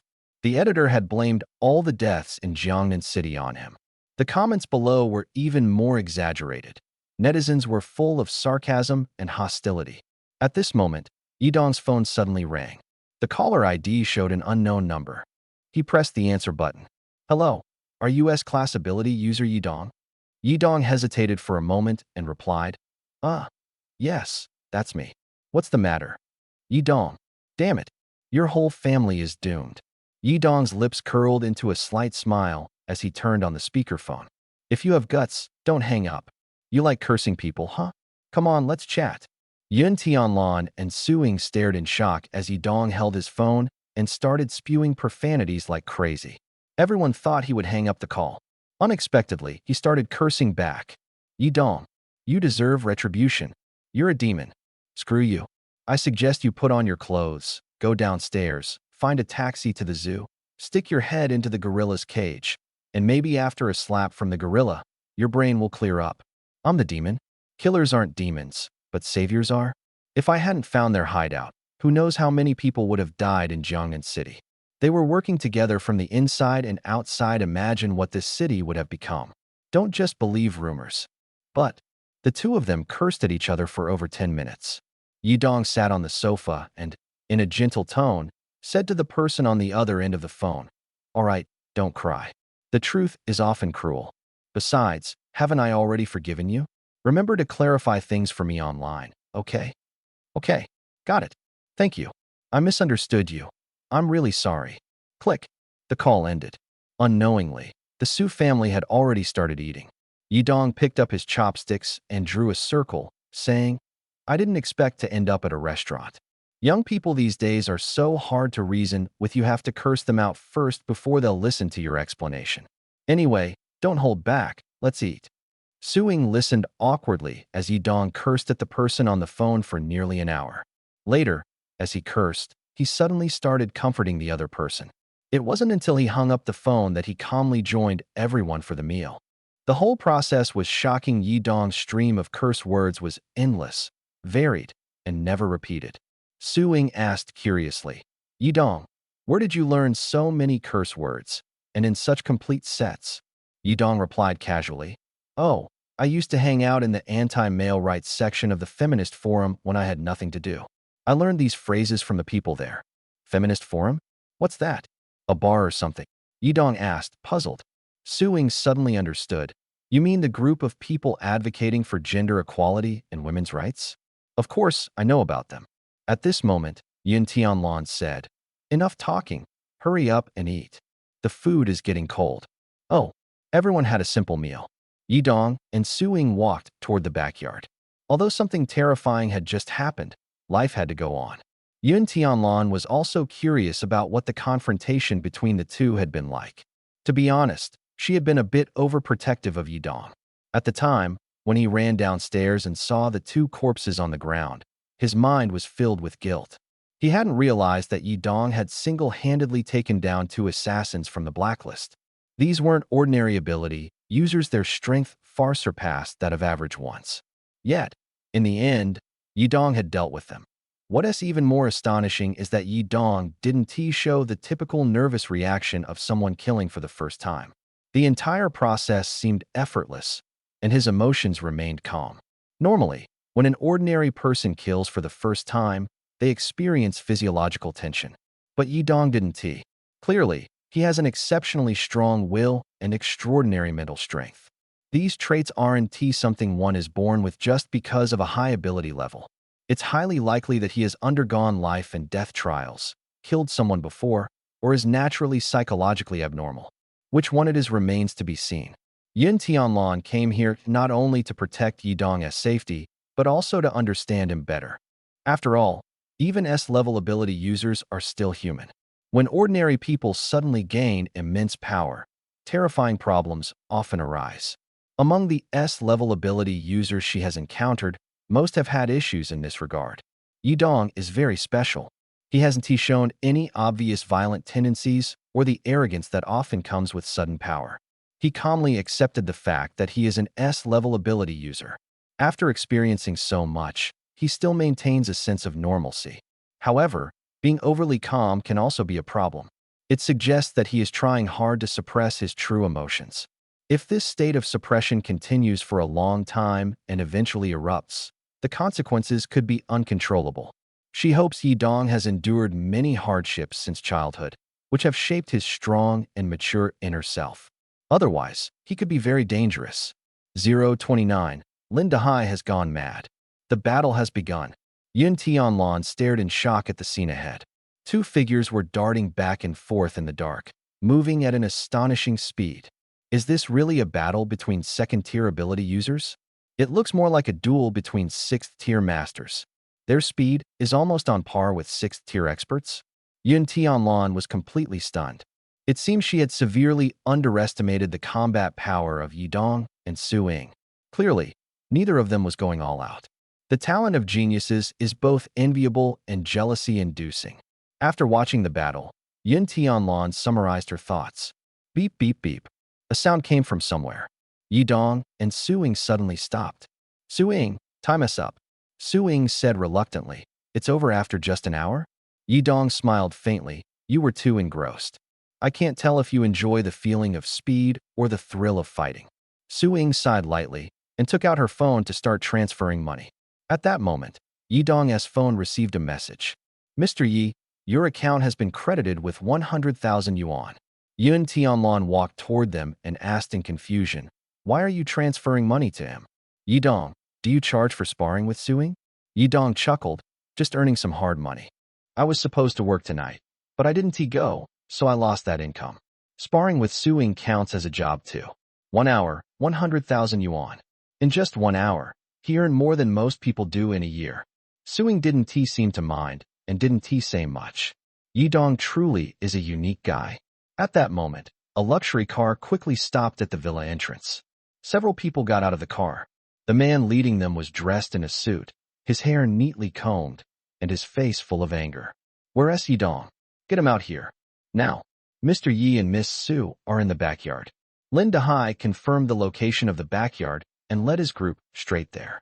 When they arrived, Lin Dehai immediately spotted Yi Dong.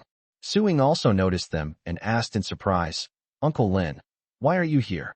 Lin Dehai ignored Su Ying and glared angrily at Yi Dong.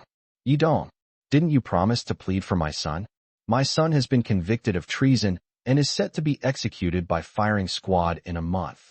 Are you playing us? This man must be Lin Yuan's father. Yi Dong saw his burning rage and couldn't help but laugh.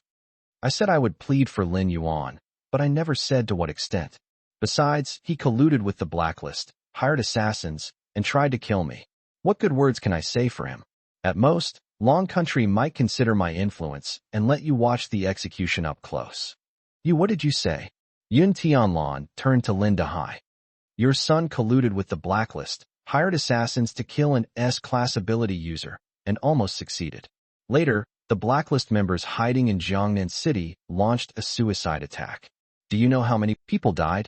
And you think someone like that can escape legal punishment? You seem old enough.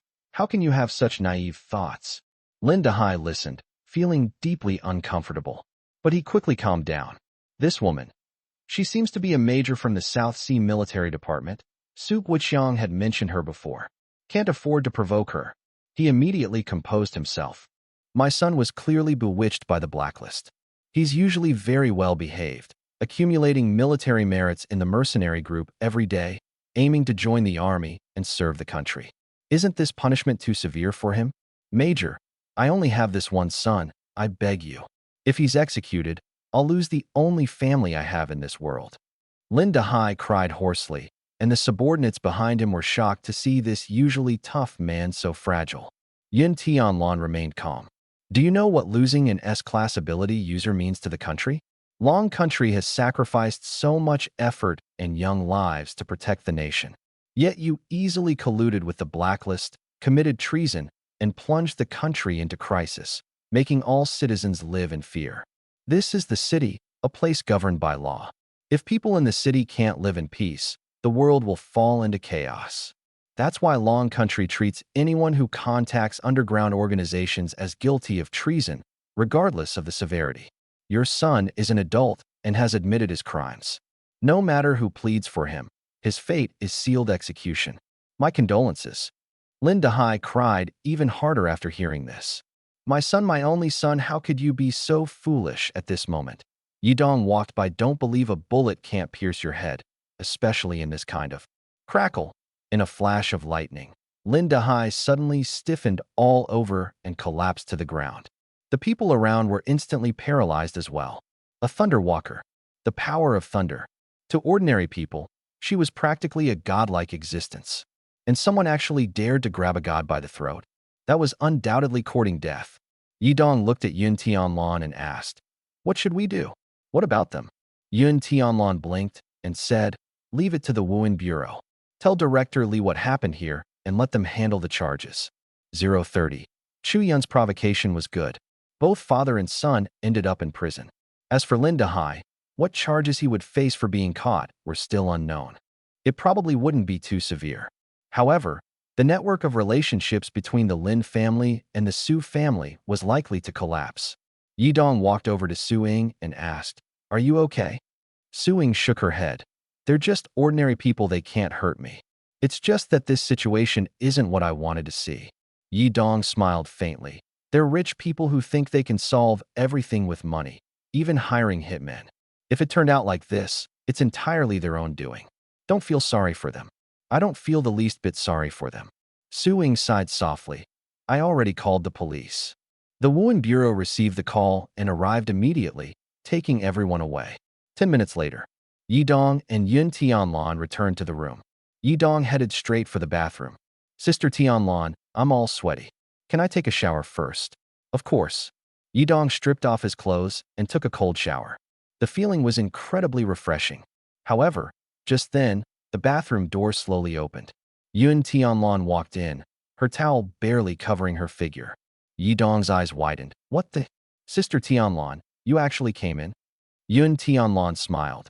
"Don't be so startled. I'm not going to eat you. I came to scrub your back. You've had a hard day, so consider this my apology." "Apology?" Yidong was puzzled. "Is it because you locked me in the basement and I almost got killed by 2 assassins?" Yun Tianlan picked up the body wash and lathered up some foam. "Yes, it was my mistake. Even though you didn't seem to mind much, I can't let it go without doing something. I've been a bodyguard for so many years, and this is the first time I've been so careless." Her soft hands, covered in foam, gently brushed against Yidong's back. Yidong immediately felt his mouth go dry and instinctively clamped his legs together. "Sister Tianlan, are you underestimating my combat abilities? You always protect me. When will I ever be able to stand on my own? Sometimes, you should let me take risks too. That's the only way I can grow faster, right?" Yun Tianlan laughed. "You have a point. Next time there's danger, I'll stay far away and let you handle it alone." Yidong smacked his lips. "If the gap is too big, of course, you have to protect me. But if I can handle it, let me try." "Oh, Sister Tianlan, your hands are so soft. By the way, I know another way to scrub someone's back, but only women can do it. Have you heard of it?" Yidong turned to look at Yun Tianlan with a mischievous smile. Yun Tianlan smacked him on the back. "You little rascal, what's going on in that head of yours? We've only known each other for a few days, and you think I'm that easy?" Yidong explained. "What I meant was, scrubbing like this won't get you clean. The more you scrub, the more bubbles there are. It's better to use a towel to scrub, it cleans better." "Sister Tianlan, what did you think I meant?" Yun Tianlan realized he had deliberately misled her. Whether it was her own embarrassment from overthinking or the heat of the bathroom, her face turned as red as an apple. "With so many demands, I won't help you wash anymore. Do it yourself." With that, she kicked Yidong into the bathtub. Damn! With a splash, the sound of water echoed. Yidong emerged from the water, but Yun Tianlan had already left the bathroom. "Take your time washing. I'll go to the next room to bathe." "Sister Tianlan, take your time. I'll come over later to help scrub your back." Yidong chuckled. Unfortunately, such things could only happen in his dreams. Yidong obediently lay down on the sofa and fell asleep. Too much had happened that day, and he was so exhausted that he slept until dawn. The next morning, Yidong and Su Ying went to school. The events of the previous day had already spread across the campus. As soon as Yidong arrived, he immediately attracted the attention of the entire class. Everyone in Class A looked at him and Su Ying with strange expressions. At this moment, Chu Yun suddenly shouted, "Hey, S-class ability user, something so big happened yesterday. Everyone must be curious about the truth. Why don't you tell us what happened?" Yidong looked at Chu Yun. This guy had defeated Su Ying last time and said Yidong was next. Chu Yun could stretch his body, making physical attacks almost ineffective against him. Yidong wondered if his punches would work on him. "Yeah, Yidong, a lot of people died in the city yesterday. Everyone's saying it was your fault. Do you have anything to say? The Blacklist is the most terrifying underground organization in Long Country. If it weren't for you, they probably wouldn't have come to White Dragon City. Doesn't this mean Yi Dong caused the deaths of those innocent civilians? They were just ordinary people living simple lives. Who would have thought they'd lose their lives because of a stranger?" Yi Dong chuckled lightly, looked at Chu Yun, and said, "It seems like everyone really wants to know what happened yesterday. Since you're all so interested, I'll explain it properly." He walked straight to the podium, cleared his throat, and began to speak. "Here's what happened. The ones causing trouble in the city yesterday were indeed a group of assassins from an organization called Blacklist. Their target was me. After all, I'm an S-class ability user. Blacklist wants to weaken Long Country's combat power, so naturally, they'd target someone like me, an S-class ability user who hasn't fully matured yet. Their goal is to weaken Long Country's strength and invade when the time is right. But unfortunately for them, they failed. All the Blacklist members were eliminated by the officers of the Wuhan Bureau. That's exactly what the Wuhan Bureau exists for. As for me, I was in the basement of the Wuhan Bureau at the time.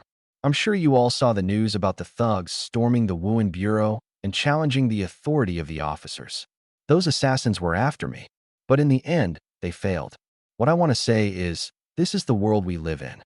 It's either you kill me, or I kill you. What happened yesterday happens outside the city every single day. Since you're all ability users, you'll have to face these life and death struggles sooner or later. Don't be so shocked, and don't blame others for the deaths of a few people. The rule of this world is survival of the fittest. The sooner you understand this, the better it will be for you." Wow. Originally, they just wanted to see Yi Dong make a fool of himself, but instead, they ended up getting a lecture from him. Chu Yun couldn't help but laugh. "May I ask, when you were hiding in the basement, were you trembling with fear?"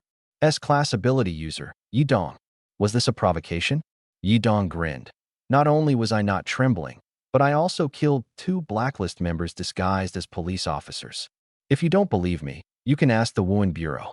Chu Yun raised an eyebrow and said in surprise, "You dare to kill? And assassins at that? Really? I bet you wouldn't even dare to touch a little chick."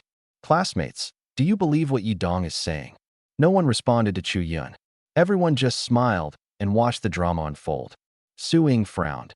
"Chu Yun, haven't you caused enough trouble? Yi Dong just went through such a dangerous situation yesterday. As a classmate, instead of comforting him, you're mocking him. What are you trying to prove?" Chu Yun glanced at Su Ying. "Oh, I was wondering who was talking. Turns out it's Su Ying, the one I defeated before. Losers have no right to talk to me." Su Ying, furious, said, "That was only because the space was too small. If you dare, let's go to the field and try again now." Chu Yun laughed. "You've already lost to me once. I'm not interested. If I were to fight, my opponent would be the S-class ability user, Yi Dong." "Yi Dong, you said you killed 2 Blacklist members. I don't believe it, and neither does anyone else. How about we have a match on the field? If you win, I'll believe what you said is true." As soon as he said this, the whole class erupted. Is Chu Yun challenging him? This is going to be good. How powerful would a fight between S-class ability users be? I heard Chu Yun easily defeated a class Thunderwalker Su Ying a few days ago. Maybe he can beat Yi Dong too. Chu Yun is a C-class rubber ability user. How could he beat an A-class Thunderwalker? Even though Chu Yun is C-class, his ability makes him almost immune to physical and lightning damage. Maybe that's why. Yi Dong's ability is light speed, which allows his body to reach the speed of light, and that's considered a physical damage type too. Chu Yun's ability is C-class special rubber, not a common ability. Usually, C-class abilities involve elemental powers, but his doesn't. Su Ying walked over to Yi Dong and said, "Yi Dong, this guy Chu Yun is too arrogant. You have to beat him." Yi Dong smiled and said, "Since everyone wants to see a match between me and Chu Yun, let's have one." Chu Yun asked excitedly, you agree? Yidong nodded. Yeah, let's go. Wait a moment, Chu Yun said arrogantly. I want to add a condition. Another condition? Yidong couldn't help but laugh and nodded. All right, go ahead. Chu Yun smiled. It's simple. If I win, you'll be my lackey from now on. Whenever you see me, you have to call me Big Brother. If I tell you to go east, you can't go west. If I tell you not to go west, you can only go east, and so on. This guy was really confident. If I win, I won't be your lackey. Instead, you have to fight Su Ying. Hearing this, a hint of joy flashed in Su Ying's eyes. Yidong might usually seem carefree, but in critical moments, he was quite sharp. She indeed wanted to have a rematch with Chu Yun. She wanted to defeat him and erase the shame of her previous loss. Chu Yun glanced at Su Ying, clearly a bit surprised. I didn't expect you two to be so close. Fine, I agree. If I lose, I'll fight Su Ying, this loser. A flicker of anger flashed in Su Ying's eyes, but she didn't show it. Now, it all depended on whether Yidong could defeat Chu Yun. This guy, relying on his immunity to physical attacks, is incredibly arrogant. Someone must defeat him, or else the entire class of physical ability users will likely be mocked by him. On the playground, Yidong and Chu Yun stood in their respective positions. The news of someone publicly challenging the school's S-level ability user spread quickly, attracting a large crowd of students to watch. At this moment, Principal Bai and Teacher Wu from the principal's office also joined the spectators. Principal Bai smiled and said, I didn't expect someone to dare challenge an S-level ability user. Who is this student? Quite interesting. Teacher Wu replied. He seems to be from Class A as well. His ability is quite unique. I still remember him. A C-level rubber ability user named Chu Yun. He came to me before, asking for guidance, but I refused. Principal Bai raised an eyebrow. Really? Is that so? However, a few days ago, he defeated Su Ying. Principal Bai's eyes widened. Su Ying actually lost? How is that possible? Teacher Wu explained. Chu Yun is probably one of the few nemesis Su Ying has in the school. You could even say he's the biggest rival of physical ability users. Yidong's ability is also in the physical category, which is why he dares to challenge Chu Yun. If Yidong loses to Chu Yun as well, it would be a huge embarrassment. Principal Bai's expression turned serious. Is he expressing dissatisfaction with the school's arrangements? Teacher Wu nodded. Yes, he feels that providing one-on-one guidance only to advanced ability users is unfair to other students. He believes resources should be allocated based on ability. Principal Bai took a deep breath. Yidong better not lose. If he does, it would be a massive disgrace. Chu Yun instinctively glanced toward the principal's office. He saw Principal Bai and Teacher Wu standing by the window. Chu Yun snorted coldly, thinking to himself, watch closely and see how the school's most valued A-level and S-level ability users are defeated by me. Chu Yun locked his gaze on Yidong and asked, Yidong, are you ready? Yidong smiled, ready. Bring it on any time.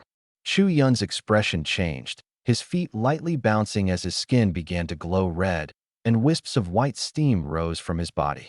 This was the rubber humanoid form. He accelerated his blood circulation, causing his blood to flow at high speed. Although extremely painful, it enhanced his abilities. Was this Chu Yun's ultimate move to defeat Su Ying? Blood surge.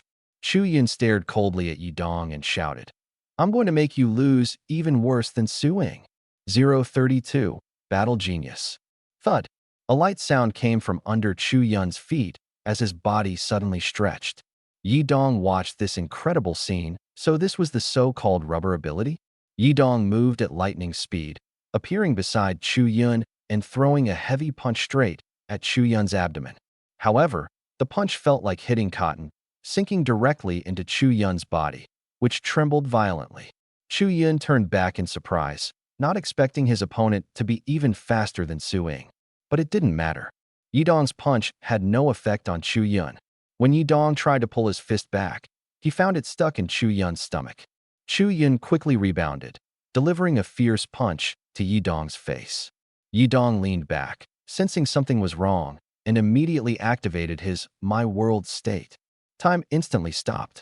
Yidong looked at Chu Yun's distorted fist frozen in mid-air. It didn't even resemble a fist anymore, more like a lump of mud.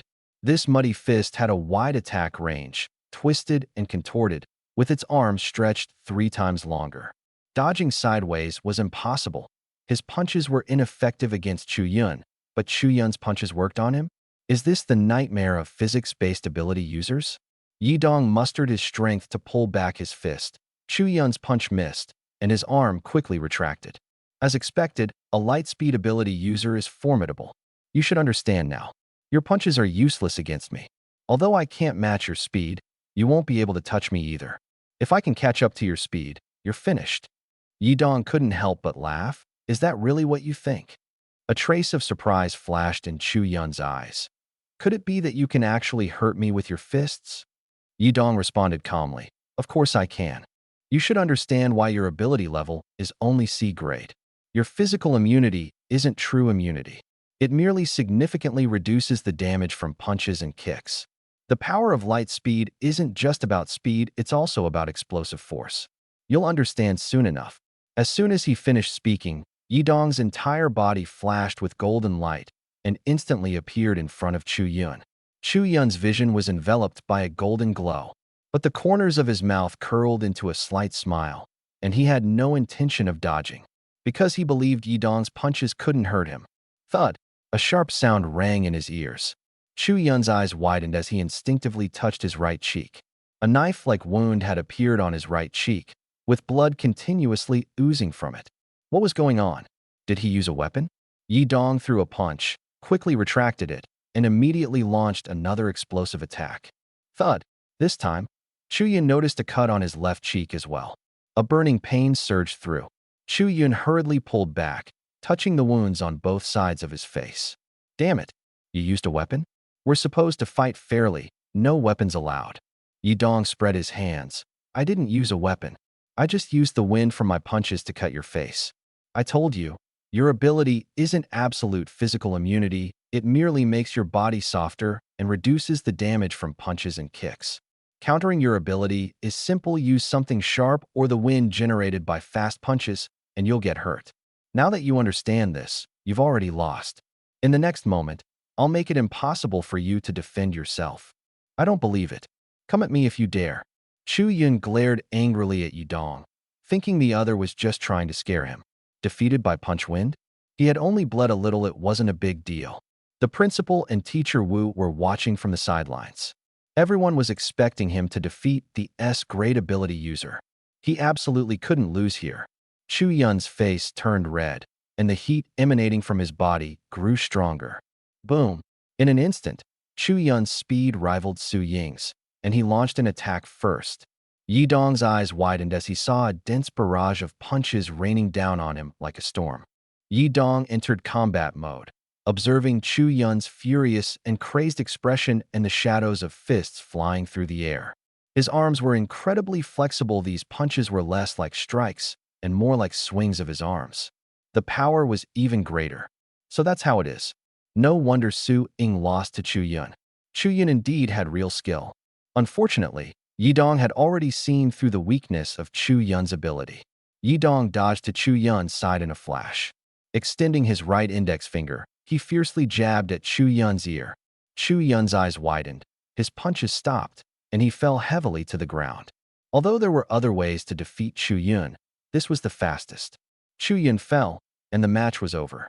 Chu Yun did his best, but Yi Dong is too strong. I didn't even see how he moved. Who can see light speed with the naked eye? So strong, truly worthy of being S-class. It looks like he hasn't even used his full strength yet. If it were any other ability user, Yi Dong's first punch might have ended the fight.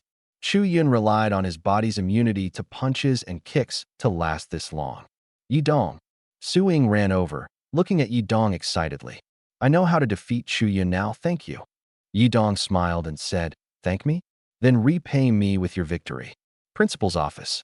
Principal Bai and Teacher Wu finally breathed a sigh of relief. Luckily, Yi Dong won. If an S-class ability user lost to him, it would be a laughingstock. Those old guys from other academies would definitely make jokes about it. Teacher Wu said, Yi Dong is a genius warrior. If he weren't smart, he wouldn't have awakened an S-class ability. He knew punches and kicks were useless against Chu Yun's rubber-like skin, so he changed his attack strategy. He can adjust his tactics based on the situation. He's a genius. I hardly need to teach him. The process of him and Su Ying sparring has already improved both of their skills significantly. Truly a reassuring genius. 033. Forest Rescue.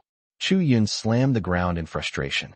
He lost, and he chose such a conspicuous place like the playground, where even the principal and teacher Wu saw it. In the end, he was defeated by Yi Dong. Yi Dong walked up to Chu Yun and extended his right hand. You did well, but I'm stronger. Chu Yun slapped his hand away. Next time, I'll definitely beat you. Yi Dong frowned slightly. This Su Ying really isn't afraid of losing. Su Ying smiled and said, Next time, it's my turn to challenge you one-on-one. Chu Yun glared at Su Ying, a hint of malice flashing in his eyes. I will never lose to someone who has already been defeated by me once. Both of you just wait and see. Emotion plus 5 plus 5 plus 5 plus 5 plus 5 plus 5 plus 5 plus 5 plus 5 plus 5. Chu Yun was so angry, he looked like a child, which was oddly a bit cute. His emotion points increased by 5 each time. How angry must he be for that to happen? Yi Dong and Su Ying returned to the classroom. Chu Yun obviously didn't come, but Yi Dong didn't care. He knew what tricks this guy was up to. Trying to defeat him in front of teacher Wu and principal by to attract attention and gain recognition? Yi Dong crushed him with his combat understanding. If you want to use me as a stepping stone, you'd better be prepared to be defeated. Yi Dong took out his phone and decided to find some time to go outside the city. Killing exotic beasts could enhance his strength. He didn't want to train rigidly, it would be better to go out and practice while improving his realm. Now, he was already on the blacklist. The next time he encountered someone from the blacklist, their strength would definitely not be weaker than Blade. He couldn't always rely on Yun Tianlan for protection. He had to learn to protect himself. So, Yi Dong took a day off and decided to go outside the city to take a look. That night, he did some research. There were several hunting spots outside the city where exotic beasts appeared. He chose a place with more first-tier exotic beasts, Moonheart Forest. Since it was far away, he would need to take a car to get there. However, Yi Dong decided to fly directly. Using his impact force, he could glide over 300 meters in a straight line. As long as he maintained light speed mode, he could fly at an extremely fast speed, like lightning. Yun Tianlan wouldn't be able to catch up with him at all. Yi Dong's goal was to shake off Yun Tianlan. That woman was too much trouble to have around. Wow! Yun Tianlan saw Yi Dong suddenly fly far away and was astonished. She quickly chased after him. Yi Dong kept accelerating and soon arrived at Moonheart Forest. He descended from the sky and landed somewhere in the forest. To be honest, he wasn't sure where exactly he was in Moonheart Forest, but it should be on the outskirts. The outskirts were said to have many weaker first-tier exotic beasts, perfect for practice. After walking a few steps, Yi Dong suddenly stopped.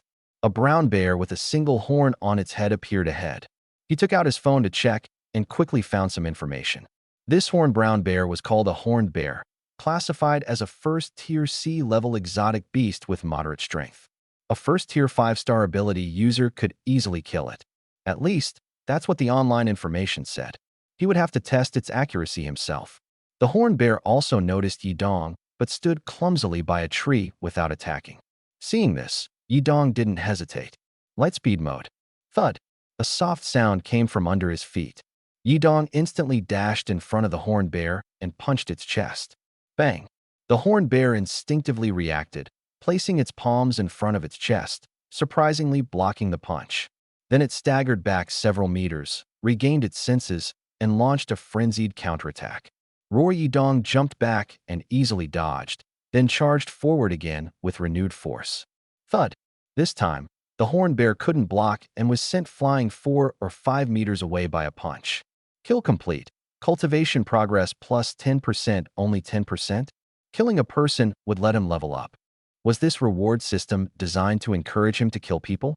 Yi Dong walked over and stored the horned bear's corpse in the system's backpack. There were many valuable parts on this creature. The corpse couldn't go to waste. He continued forward. Not long after, he hid behind a large rock and saw a wild boar with a black tumor on its back, gnawing on tree bark. The marks on the tree showed it had been chewing for quite a while. Yi Dong took out his phone to confirm. A first-tier B-level volcanic boar, with strength slightly above average. A first tier 6-star ability user could kill it. The black tumor on the volcanic boar's back would spew scorching lava when enraged, so it was best to kill it in one strike and avoid provoking it. He planned to find a weapon to deal with exotic beasts. But after checking, he found that even the cheapest weapons cost 50 to 60,000. These weapons were specially designed for ability users, made from rare materials, and were expensive to produce. Yidong had come here today intending to hunt some exotic beasts, earn some money, and buy a handy weapon. Firearms were relatively cheaper, but almost no ability users chose to use them. Instead, cold weapons like swords and knives were dozens of times more expensive than firearms. Ordinary people who wanted to use firearms had to first obtain a gun license, which was quite difficult to acquire. Yidong pondered behind the rock for a long time. He decided to change his target. This creature had thick skin and tough flesh. One punch wouldn't kill it. If it went berserk, it would be a big problem. Yidong walked through the forest while searching on his phone to see if there were areas with more exotic beasts that were easier to handle. Help me. Suddenly, a cry for help came from ahead. Yidong looked up and saw a dirty man in tattered clothes running toward him. His expression changed slightly as he looked behind the man, but saw no pursuers. Brother, help me. The man, in his early 30s, was thin, ordinary looking, with stubble on his face and blood dripping from his hand.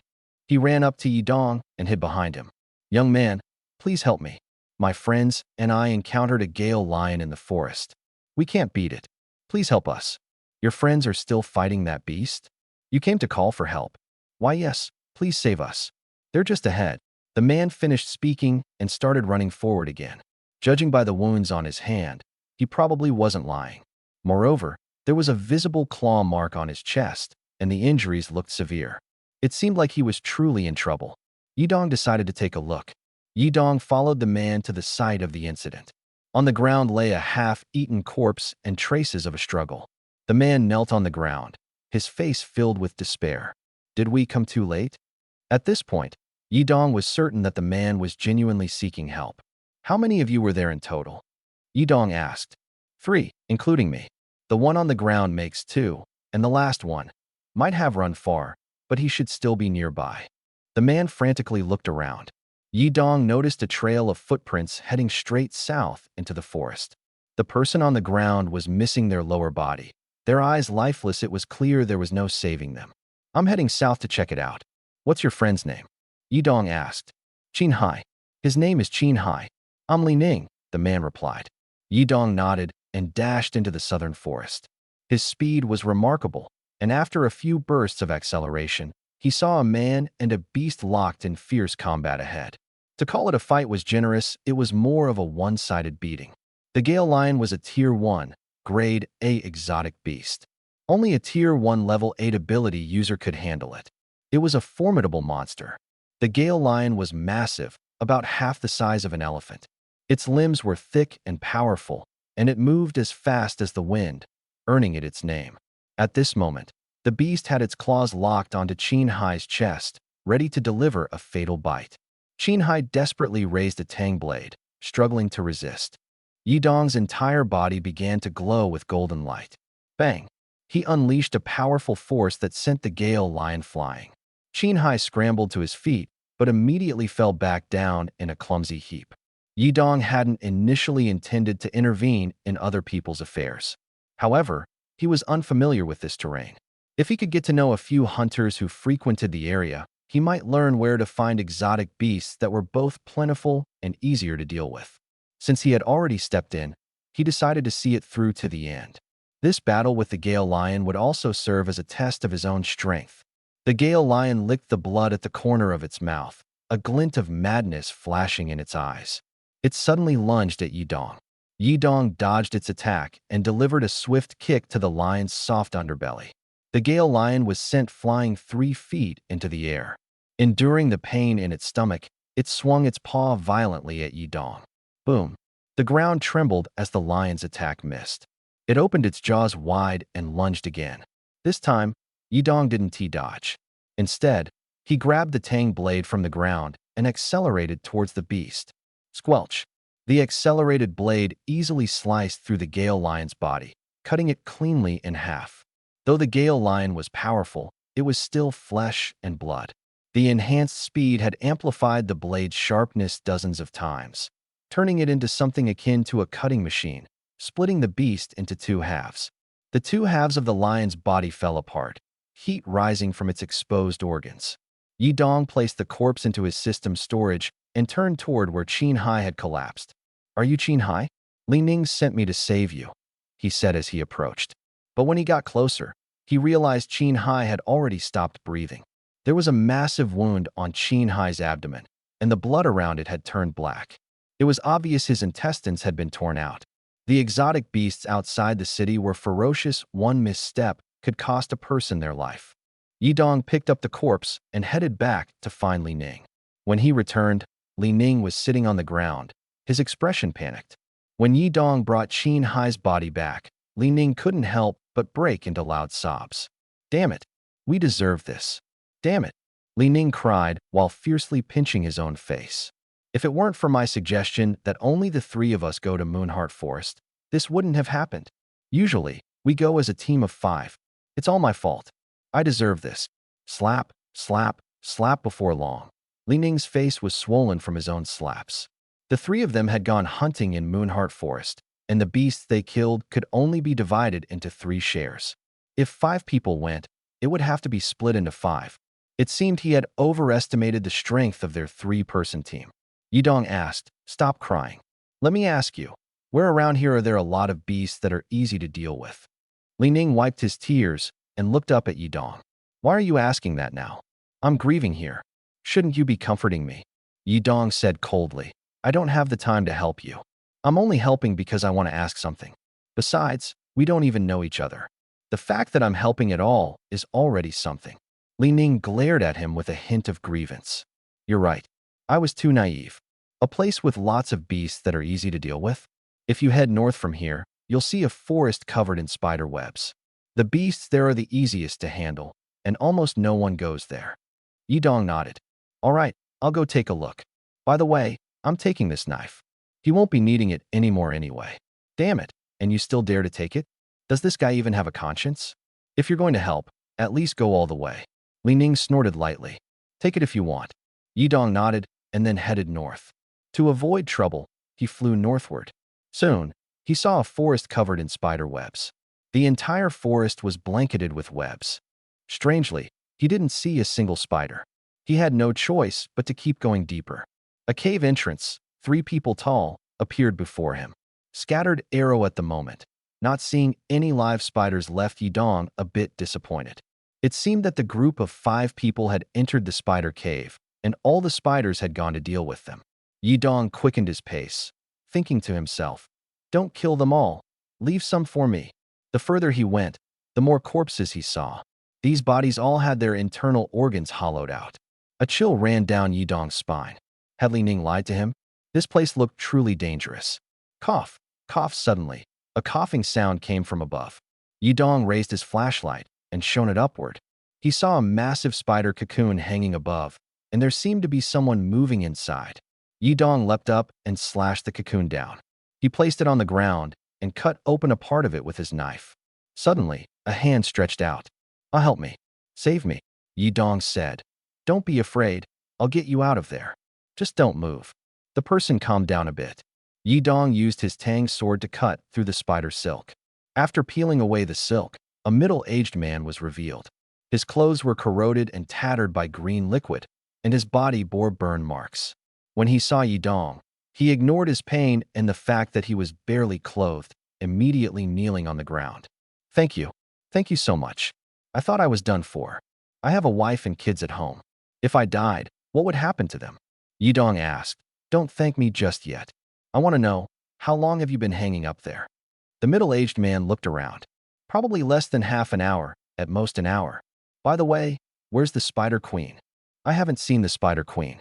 How many of you came here?" "TW, 25. A whole squad's worth of combat power, plus a few mercenary groups. We prepared for a long time, planning to take down the largest beast nest in Moonheart Forest. But as soon as we entered, several people died. Then the Spider Queen appeared, and our formation was completely scattered." "The largest beast nest in Moonheart Forest?" Li Ning lied to me.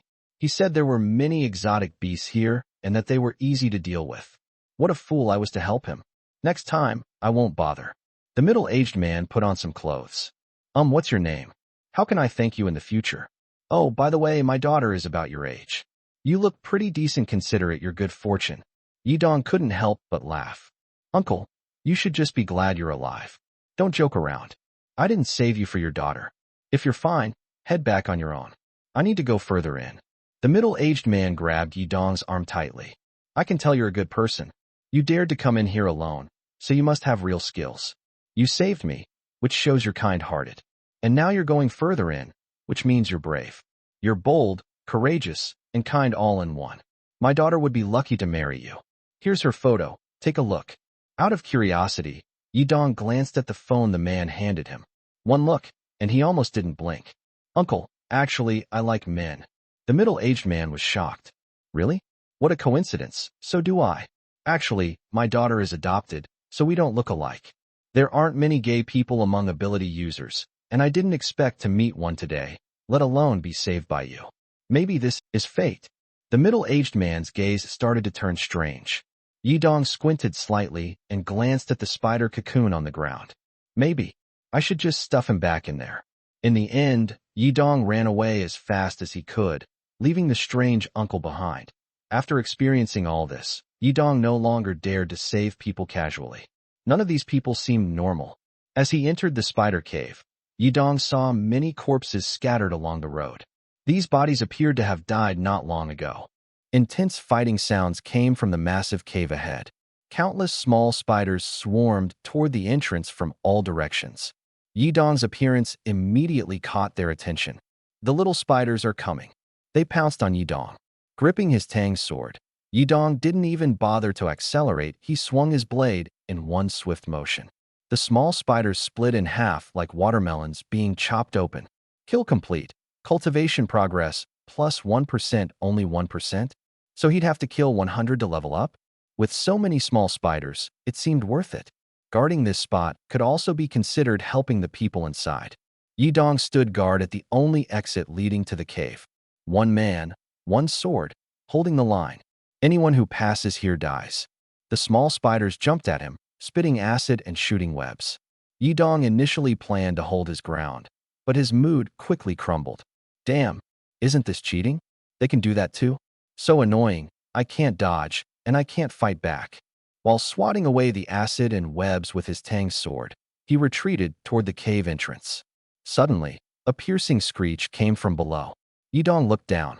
Below, a dozen people, including 4 elemental ability users, were throwing fireballs at a giant spider 3 stories tall while creating walls of fire around it to block the small spiders.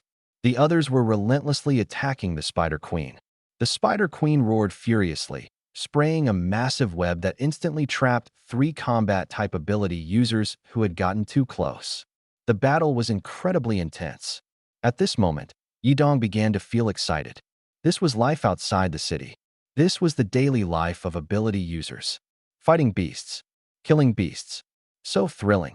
The battle was so fierce that Yidong immediately activated his light speed ability, instantly flying to a raised rock on the opposite side.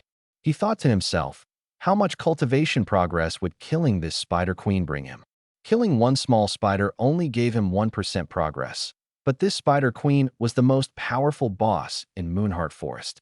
If he could take it down, it might directly boost his level by several tiers. However, would the people below let him take the kill so easily? The battle raged on, and it seemed no one had noticed Yidong above them. Meanwhile, the Spider Queen had just sprayed a massive web, trapping the 4 ability users responsible for drawing its firepower. The remaining people were trying to lure the Spider Queen away while rescuing their trapped companions. The 4 elemental ability users kept their distance, continuously throwing fireballs to attract the Spider Queen's attention. Rescue them first. No one can fall. Get the shields up, block it. Among the crowd, an elderly man kept shouting commands. Only then did Yidong realize that this group was divided into 3 teams. The 2 teams at the front were responsible for blocking the Spider Queen, commonly referred to as shields. Right behind the shields was a team wielding machetes, tasked with attacking the Spider Queen whenever the shields held it off. commonly referred to as blades.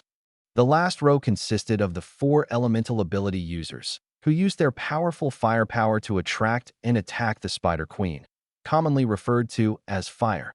The commanding elder stood in the middle of the group, flexibly adjusting tactics. Clearly, this group was not working together for the first time. Their coordination was exceptionally smooth. At that moment, Yi Dong decided he wanted to join them. He acted on his decision immediately. He jumped directly from the air and walked up to the old commander. The old commander was startled. "You? Who are you?" Yi Dong smiled and said, "I'm a passing superhuman. Can I join you?" The old man said in surprise, "You want to join? All right. You see the situation here. I don't have time to chat. If you have the skills, show them. Kill the Spider Queen, and you won't be short of credit." Understood. Yi Dong twisted his neck and stretched his joints. The old commander stomped his feet anxiously. "Hurry up and make your move. Stop dawdling. I'm warming up to prevent cramps during the fight." Seriously, at a time like this, he's still doing warm-up exercises. This is the Spider Queen's lair. If they don't take her down quickly, everyone won't last much longer. After finishing his warm-up, Yi Dong looked up at the distant Spider Queen and pulled out a Tang sword from his system backpack, gripping it tightly. "I'm on it." Suddenly, a voice came from behind. Everyone instinctively stepped back a few paces, not even having time to look back to see who it was. Yi Dong instantly activated light speed. A golden light shot rapidly toward the Spider Queen. He aimed at one of the Spider Queen's legs and swept across fiercely. Squelch, the Spider Queen's front limb was severed with one slash, and her massive body lost balance, crashing heavily to the ground. This scene made everyone's eyes widen in shock. Holy crap, that leg is harder than steel. Who did that? Yi Dong Lu emotion value +3 +3 +3 +3 +3 +3 +3 +3 +3 +3 +3. The system notification kept ringing, reminding Yi Dong that he was not alone. He looked up at the 15 people in front of him and smiled, asking, "Are you all okay?" The commander stepped forward, his expression complicated. "Who exactly are you? Who sent you here?" Yi Dong smiled faintly. "Didn't I already say? I'm just a passing ability user. When I saw you dealing with the Spider Queen, I thought I'd lend a hand.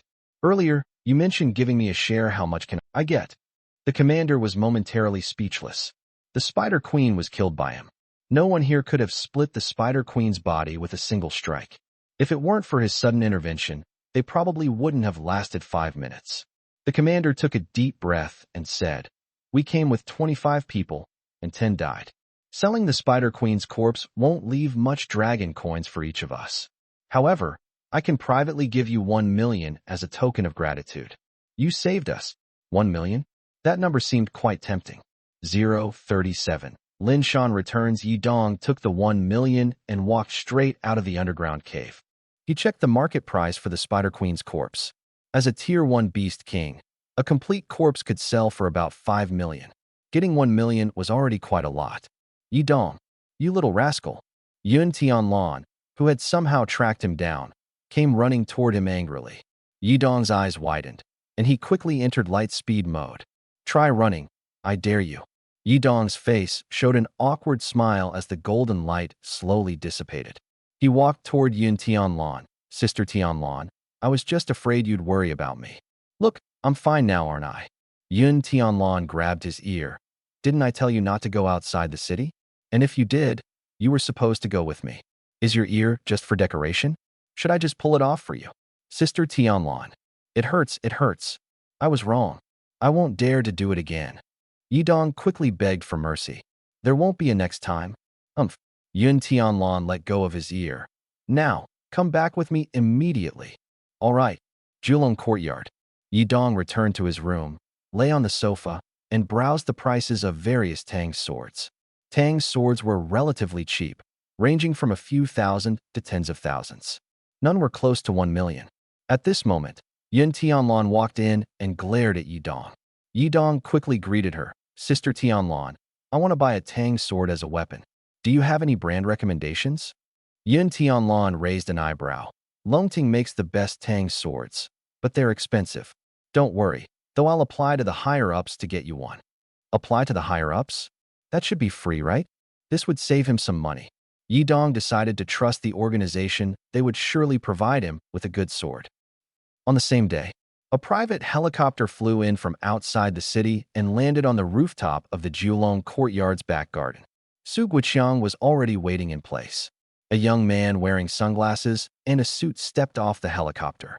His name was Lin Shan, the elder brother of Lin Yuan and the eldest son of Lin Dahai. Lin Shan had been working abroad as a mercenary for years. Recently, upon hearing that his father and brother were both imprisoned, he rushed back. When Su Guoqiang saw him, his face immediately darkened. Lin Shan sneered. "Uncle Su, you don't seem too happy about my return, do you?" Su Guoqiang took a deep breath. "I know why you're back. I advise you to calm down and not act recklessly. Otherwise, you might end up like your brother." Lin Shan's eyes turned cold, filled with malice. "My dad and brother are both in prison. How do you expect me to stay calm?" Su Guoqiang frowned. The other party is an S-level ability user, a key figure under national protection. Touching him is tantamount to treason. The laws of Long Country are that strict. Lin Shan snorted coldly. "I don't care what S-level ability user he is. Let me see my dad and brother first." Su Guoqiang sighed helplessly. "Follow me then." Jiang in prison. Using his connections, Su Guoqiang arranged for Lin Shan to meet his younger brother. "Lin Shan, your brother is charged with treason. Technically, visitation is not allowed. However, I pulled some strings to get you 10 minutes to meet him. Make the most of it." Lin Shan snorted, not paying much attention to these words, and walked to the visitation window, waiting for a while. Soon, Lin Yuan was brought in by 2 prison guards and sat down in front of Lin Shan. Seeing his elder brother, Lin Yuan's eyes immediately welled up with tears. He picked up the intercom and cried out, "Brother, save me. I heard I'm going to be executed. I don't want to die. Brother, save me." Lin Shan frowned. "Calm down. Wipe your tears." Lin Yuan wiped his tears while choking back sobs. "Brother, I was framed. I don't deserve to die. You have to save me. Treason is the most serious crime in Long Country. It can't be prosecuted, nor can there be visitation. Saving you will be very difficult, but I won't give up. If we can't hold on for the next few days, it will be over. By the way, tell me, how exactly did you offend that S-level ability user?" Lin Yuan said aggrievedly. "Yidong is not a good person at all. He lives in Jiulong Courtyard and even charges for sparring with Su Ying. I couldn't stand it, so I advised him to leave. But he not only refused to listen, he humiliated me. I couldn't take it, and someone recommended I seek help from Mo Chung on the blacklist to deal with him. But things went wrong.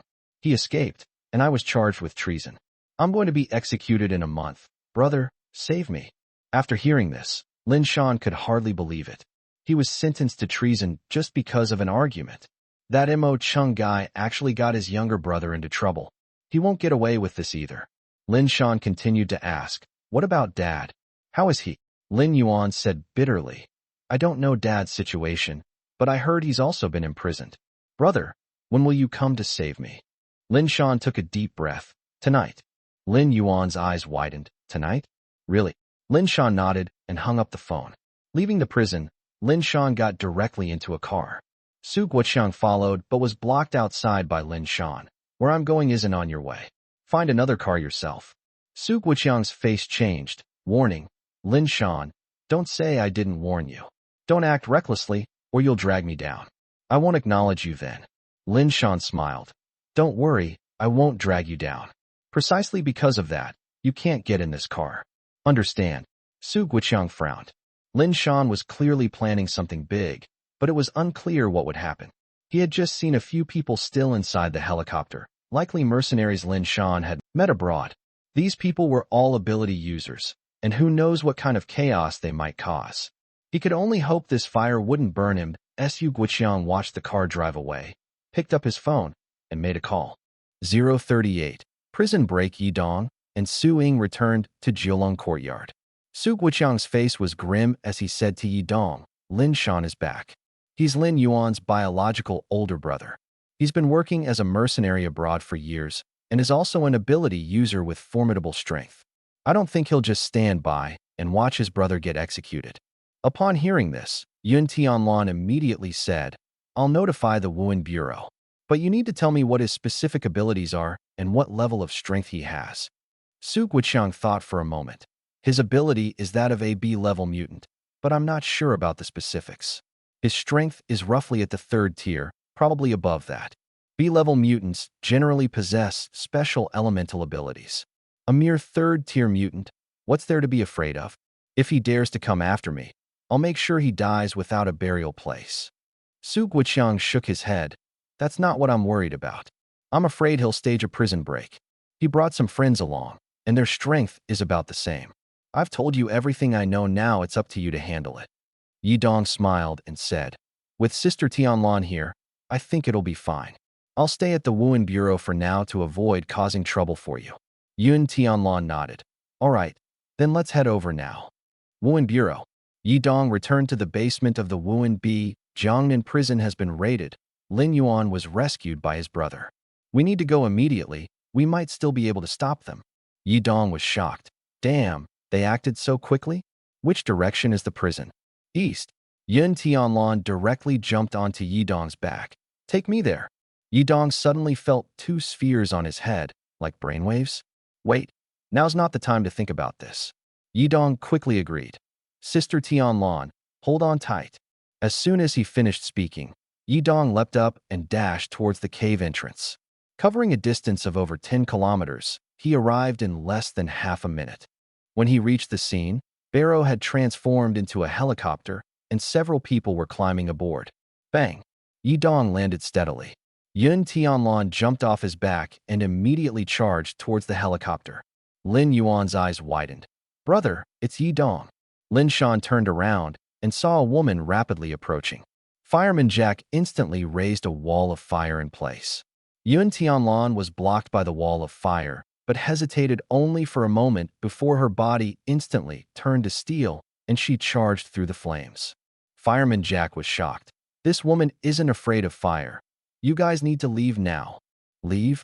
Do you think you can escape so easily? Barrow sneered. The helicopter suddenly ascended. Yun Tianlan grabbed onto the bottom of the helicopter, but the machine gun on the helicopter aimed at her from a strange angle. Rat-a-tat-tat. Bullets hit Yun Tianlan's steel-like body and bounced off. Yun Tianlan suddenly forced the helicopter down to the ground. Bang! Barrow instantly reverted to human form, and everyone landed on the ground. Barrow got up and charged at Yun Tianlan. You damn girl, taste my power. A red light shone on Barrow's body, and as he collided with Yun Tianlan, a violent shockwave erupted. Yun Tianlan was sent flying but landed steadily, unharmed. Yi Dong saw her being pushed back several times and quietly asked, Sister Tianlan, do you need my help? Yun Tianlan glanced at him and said, No, just take care of yourself. That's the biggest help you can give me. These 3rd-tier ability users are nothing to me. After saying that, she charged at Barrow again. Barrow snorted coldly and joined forces with Fireman Jack to confront her. Boom! A loud explosion erupted from their collision. A pillar of fire shot into the sky, and 2 figures flashed and intertwined. Lin Shan looked at the fallen Barrow and Jack, his eyes full of confusion. Who exactly is this woman? She managed to defeat Barrow and Jack in an instant? Could her power have already surpassed the 3rd tier? The highest ability users in Jiangnan City are only 3rd tier. Yun Tianlan looked at Lin Shan indifferently. Do you still want to resist? Lin Yuan trembled all over. Brother, what do we do? Lin Shan smiled. Don't be afraid. I won't let anything happen to you. This woman may be strong, but I need to get you out of here first. Cover your ears. Lin Yuan quickly complied. Lin Shan suddenly let out a strange cry. The sound was like a beast's low roar, and in an instant, countless flying beasts suddenly appeared in the sky over Jiangnan City. These flying beasts immediately positioned themselves between them and Yun Tianlan. Yun Tianlan's eyes widened. What kind of ability is this? He can summon beasts? Even more astonishing, these beasts had been hiding in the sky all along, clearly waiting for Lin Shan's command. As soon as the flying beasts appeared, they launched an attack on Yun Tianlan. The watching Yi Dong wasn't spared either. Damn, what are these things? Yi Dong retreated while drawing his Tang sword. Yun Tianlan became the primary target of the beasts. Although these beasts were not high level, their numbers were overwhelming. As soon as one fell, another immediately took its place. Let us play with them properly. Lin Shan sneered coldly, and suddenly a pair of black bone wings grew from his back. He grabbed Lin Yuan and flew towards the sky. However, at that moment, a golden light swiftly blocked Lin Shan's path. Lin Yuan hadn't even had time to breathe a sigh of relief when he saw Yi Dong floating in the air, his eyes filled with fear. Yi Dong. Yi Dong grinned. Sorry, I. Suddenly, a bird-like creature bit Yi Dong's head and slammed him violently to the ground. Lin Shan snorted coldly and let out continuous roars, causing the surrounding beasts to fly towards Jiangnan City. The beast horde gathered like a tide. Inside the monitoring room of the Wuhan Bureau, Li Hong stared at the red dots on the radar map. Thousands of beasts are rushing towards Jiangnan City. A beast nest has already formed. Cut off all power grids in Jiangnan City immediately, notify all outposts, and send people to guard the city walls right away. Hurry. The beast tide alarm sounded throughout Jiangnan City, waking everyone up. People rushed to the entrances of the air raid shelters, and the entire city descended into chaos. Bang! Yi Dong was slammed hard onto the ground by the bird-like creature. Just as he got up, the creature raised its claw to stomp on him. What did you eat tonight? You stink. Swish. A cold light flashed, and the creature's claw was severed. Yi Dong seized the opportunity and struck again, directly chopping off the bird's head. Yun Tianlan roared angrily at the sky, and a powerful shockwave spread from her mouth, directly blasting away the surrounding bird-like beasts. Her body began to heat up, glowing red, and she instantly transformed into a flaming steel figure. She spread her hands, and a fan-shaped flame sprayed from her palms, burning the surrounding bird-like beasts to ashes. At this moment, Yi Dong rushed to Yun Tianlan's side, looking at her with a nosebleed. Sister Tianlan, aren't you afraid of catching a cold? Yun Tianlan was now naked, her fiery figure fully exposed in front of Yi Dong. She seemed to have no time to care about her clothes and said grimly, Lin Shan's ability is to control primitive pterosaurs. He can use sound waves to manipulate beasts. Now, Jiangnan City has probably formed a rare beast nest. Take me back to the Wuhan Bureau immediately. Clothes. Clothes. Yi Dong pointed at Yun Tianlan. Yun Tianlan took a deep breath, pulled out a bracelet from her pocket, and pressed it lightly. The bracelet instantly transformed into a specially designed combat suit. I didn't expect to use this in Jiangnan City today. Quickly take me to the Wuhan Bureau. Sister Tianlan, hop on. Yun Tianlan directly climbed onto Yi Dong's back. Yi Dong leaped up and flew towards the Wuhan Bureau. Li Hong, what's the situation? Yun Tianlan rushed into the command room. Li Hong turned to look at her. Where's Lin Shan? Yun Tianlan shook her head. He was well prepared and has already escaped. Who would have thought that a 5th-level ability user couldn't catch a 3rd-level ability user? Actually, level isn't the most important thing, ability is the key. For example, Yi Dong's ability is light speed. If Yun Tianlan were to chase him, she wouldn't be able to catch up with his full-speed flight. Li Hong didn't ask further, staring at the densely packed red dots on the screen. Jiangnan City is about to face a once-in-a-century beast nest. Judging by their speed, they'll arrive within half an hour. I've already contacted the military for reinforcements. If we can hold out for an hour, the reinforcements will arrive. Yun Tianlan's face darkened. Li Hong said, Yun Tianlan, don't blame yourself too much. No one could have predicted that Lin Shan would act tonight. If I had prepared earlier, things wouldn't have turned out this way. His abilities are too unique. If we had discovered them earlier and prepared, we could have avoided this disaster. Yi Dong interjected. That's right, Sister Tianlan. Lin Shan and the others have already fled. Regret is useless. It's better to think of a way to deal with this beast tide. Beast tide. He had only seen it online. Thousands upon thousands of mutant beasts charging towards the city, fighting desperately. Many cities had been destroyed by beast tides. Beast tides were considered the most terrifying disaster in human history. Yi Dong is right. Things have come to this point. Let's focus on dealing with the beast tide first. The eastern side of the city has the most beasts. Maybe you can go there. Yun Tianlan nodded. I'll go to the east and intercept them in advance. Yi Dong, take me there. Yi Dong could only follow along. Sister Tianlan, Are you planning to stop the beast tide alone? Isn't that too risky? Sai, ever since I came to Jiangnan City, I haven't done anything right. It's really embarrassing. If I don't take this opportunity to perform well, how can I face my superior? I'm a 5th level ability user. 040. Stopping the beast tide alone, Yun Tianlan wrapped her arms around Yi Dong's neck, her eyes full of helplessness and regret. Yi Dong saw her like this and couldn't find the words to comfort her, so he silently continued on their way. They kept flying eastward. Suddenly, Yi Dong slowed down. Ahead, a massive sand wall appeared. Deafening footsteps echoed in their ears, as if thousands of troops were running. In reality, it was indeed hordes of mutant beasts charging forward.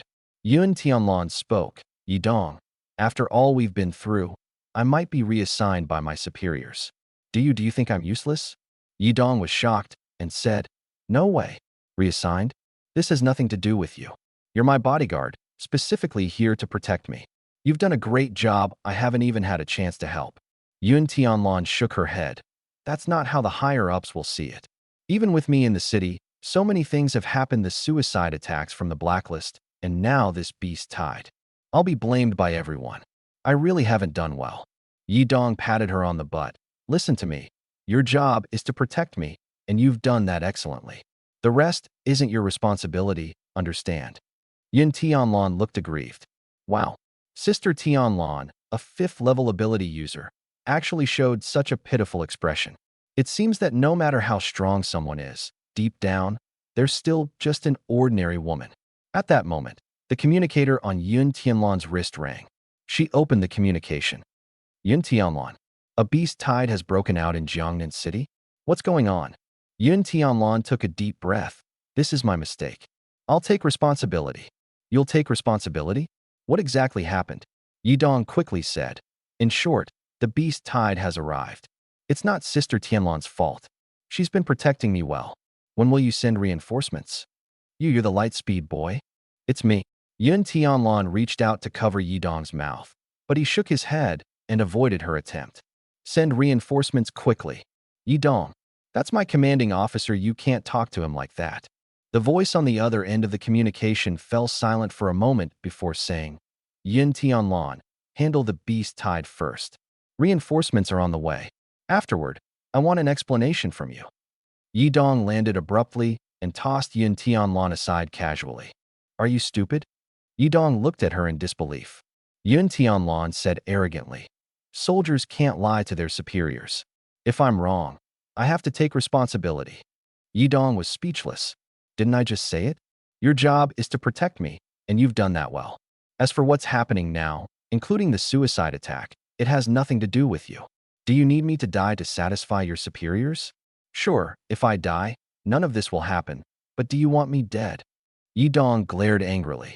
Yun Tianlan lowered her head slightly. I understand. That's more like it.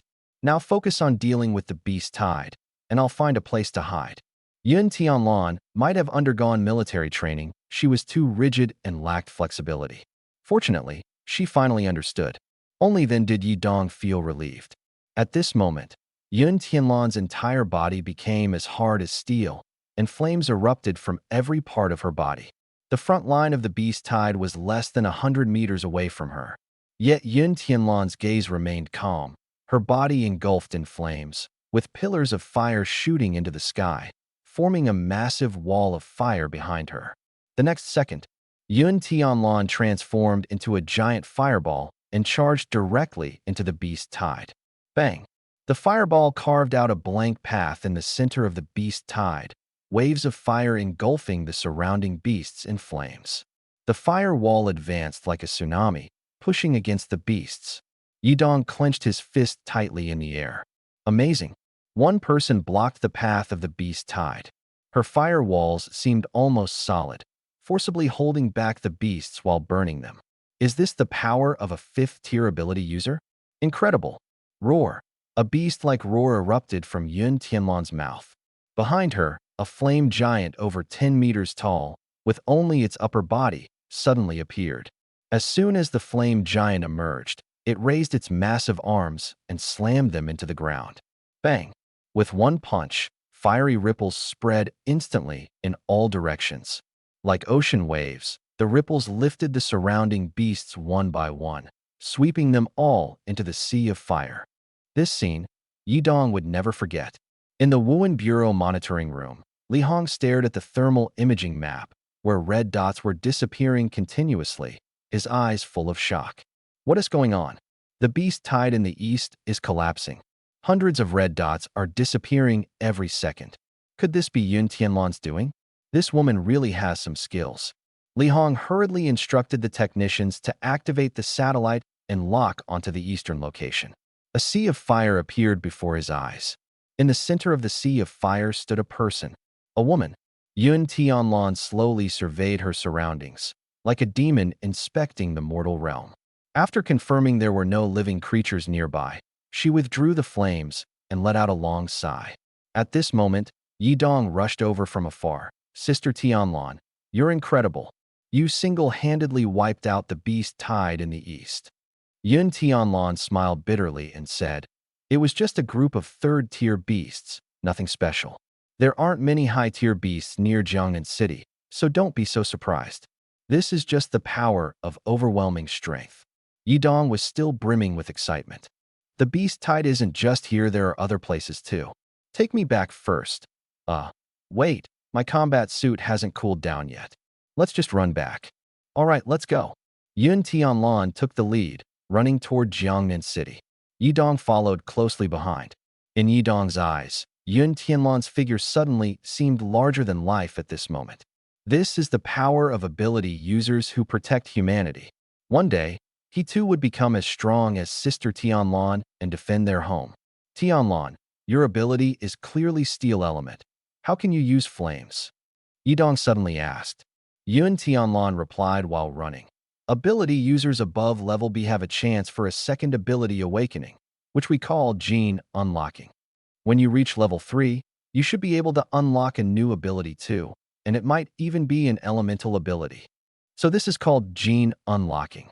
Yi Dong instantly felt a new sense of anticipation, wondering what ability he would unlock. 041. Emotional instability due to Tianlan's full force attack and the timely arrival of the military, the beast tide was eliminated halfway before it could approach Jiangnan City. This also prevented Jiangnan City from suffering the danger of a beast tide attack.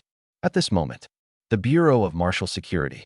Inside the conference room, Colonel Yu Nuo from the nearby Hongyam military district of Jiangnan City sat at the main seat, with Director Li beside him and the police officers of the Bureau of Martial Security seated below. In the corner, Yi Dong and Yun Tianlan sat quietly. Yu Nuo looked at Yun Tianlan. Yun Tianlan, still in her combat uniform, sat silently without saying a word. I heard that this beast tide in Jiangnan City was caused by Major Yun's negligence. Am I correct? Yi Dong's expression changed, and he asked, how could it be Tianlan's fault? Who told you that? He turned his gaze to Li Hong. Li Hong avoided eye contact, not daring to meet his eyes. So it was him. Yu Nuo smiled faintly. S-level youth. I'm not asking you. I'm asking Major Yun. Major Yun is not as fragile as you think. She is a major in the military, a soldier. As a soldier, does she need someone else to answer questions she can answer herself? Yun Tianlan calmly said, Colonel Yu is right. Yi Dong, don't say anything. Yi Dong took a deep breath and kept silent. Yun Tianlan continued, this incident was indeed caused by my mistake, but I did my best to make amends later, and fortunately, no one was injured. Besides, I am Yi Dong's bodyguard, and my primary duty is to protect him. Assisting the Bureau of Martial Security is just helping out, not my main responsibility. Yi Dong's mood slightly improved. Tianlan wasn't blaming herself and was speaking honestly. Yu Nuo smiled. Major Yun, you are, after all, a level 5 ability user. Facing a level 3 beast and failing, even allowing the opponent to successfully break into the prison. If you were just a level 3 ability user, such failure would be understandable. But you are level 5, how can others accept such failure? Yun Tianlan looked puzzled. Why can't it be accepted? The intelligence about Lin Shan's attempt to break into the prison was first provided by me to the Bureau of Martial Security. If it weren't for me, they would still be in the dark. I reported the intelligence in advance, and the Bureau of Martial Security began deploying personnel, assessing risks, and preparing to respond. As a result, the opponent remained on alert. When the incident occurred, I rushed to the scene immediately to suppress it. Lin Shan's ability is the primordial pterosaur, capable of using sound waves to summon beast tides and control beasts. I couldn't block the sound waves, which can travel very far. For beasts with sensitive hearing, even a small sound wave can be captured. Lin Shan took advantage of the chaos to escape Jiangnan City. I immediately headed east, leading everyone to resist the large-scale beast tide. Later, I also assisted the Bureau of Martial Security and the arriving soldiers in combating this crisis. Finally, we avoided Jiangnan City falling into a major disaster. Why didn't you mention all these things? Someone questioned. Yi Dong chuckled on the side, thinking that Sister Tianlan was truly decisive. Yunhua was left speechless. He took a deep breath and said, I acknowledge your contributions, but you also need to face your mistakes. Director Li told me that you already knew Lin Shan's ability type, so why didn't you stop him immediately when you encountered him? It was your negligence that caused the subsequent trouble. You should admit that, right? Yun Tianlan turned to look at Li Hong. Director Li, do you really think this beast tide was entirely my fault? Li Hong stood up and said, Colonel Yu, you might have misunderstood. The situation I reported to you earlier wasn't like that.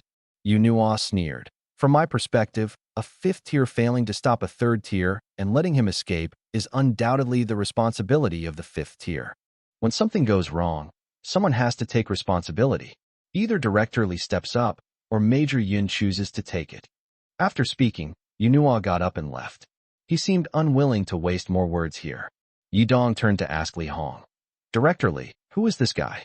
He doesn't seem to have any logic in his speech. Who sent him here? Li Hong said helplessly. Colonel Yunhua from the Hongyam Military District. He has some old grudges with Major Yun, so I guess this matter isn't that simple. Yun Tianlan sneered. Yunhua is still the same. He couldn't win me over, so now he targets me everywhere. I'm curious to see what kind of trouble he can stir up. No one got hurt, and the beast tide was stopped. What more does he want? Yi Dong asked curiously. Since he's a colonel, his strength should be quite impressive, right? Fourth tier. The military district's requirements for colonels aren't very high. That's it for now, it's late. Let's head back, Yun Tianlan said, turning to leave. Unexpectedly, Yunhua was right outside the door. When he saw Yun Tianlan, he smiled slightly. Tianlan, everyone was discussing official matters during the meeting earlier. I was just expressing my opinions and attitude.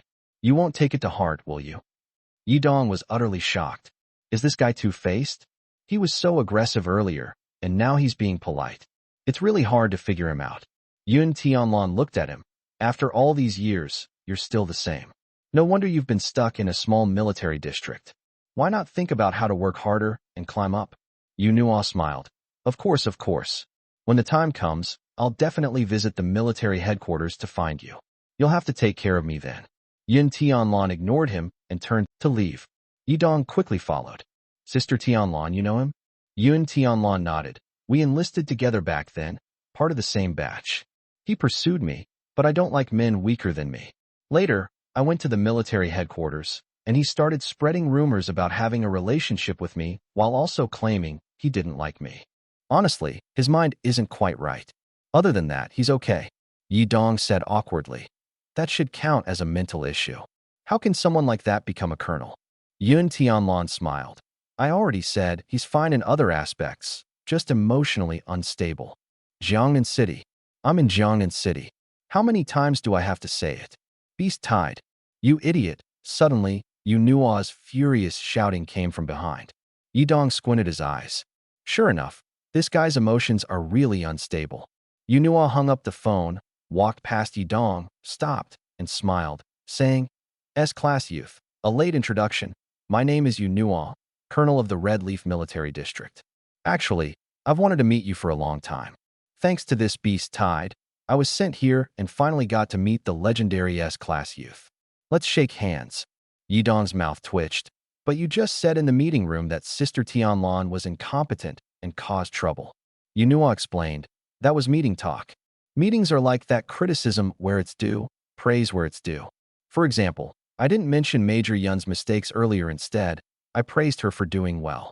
She might think she performed well and won't strive to improve next time. This is using criticism to drive progress.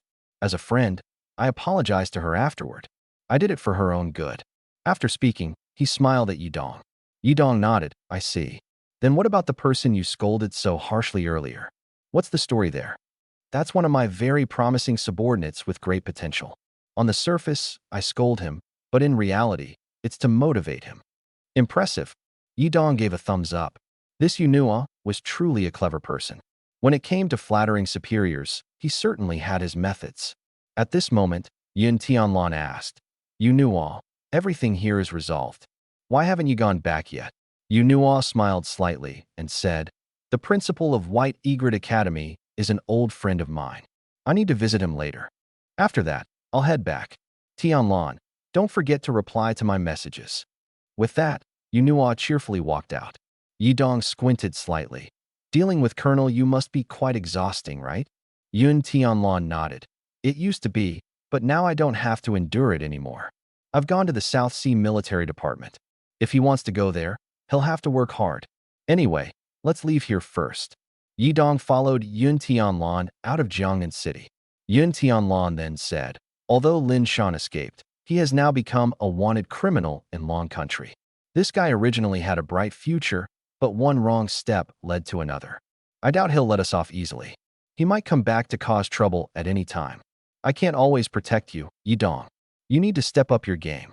First, he was blacklisted, and now there's Lin Shan, this mercenary. If it weren't for Yun Tianlan backing him up. He recalled a saying, back then, I had my hands in my pockets, not knowing how to fight back. Yidong nodded, got it. The internet was flooded with news about the beast tide, and Jiangnan City quickly drew attention from society and Long Country. The Long Country military began to station troops in Jiangnan City, building up armaments, strengthening defenses, and even deploying a small unit to establish a military base called Red Leaf Base. Yunhua unnaturally became the commander of Red Leaf Base. Within just a month, Red Leaf Base was completed. To prevent another beast tide, the base also set up an exchange point. The beneficiaries of this exchange point were the nearby beast hunters. The military purchased beast corpses and materials at high prices, encouraging hunters to actively kill beasts. As long as the surrounding beasts were cleared, the next beast tide would be difficult to form.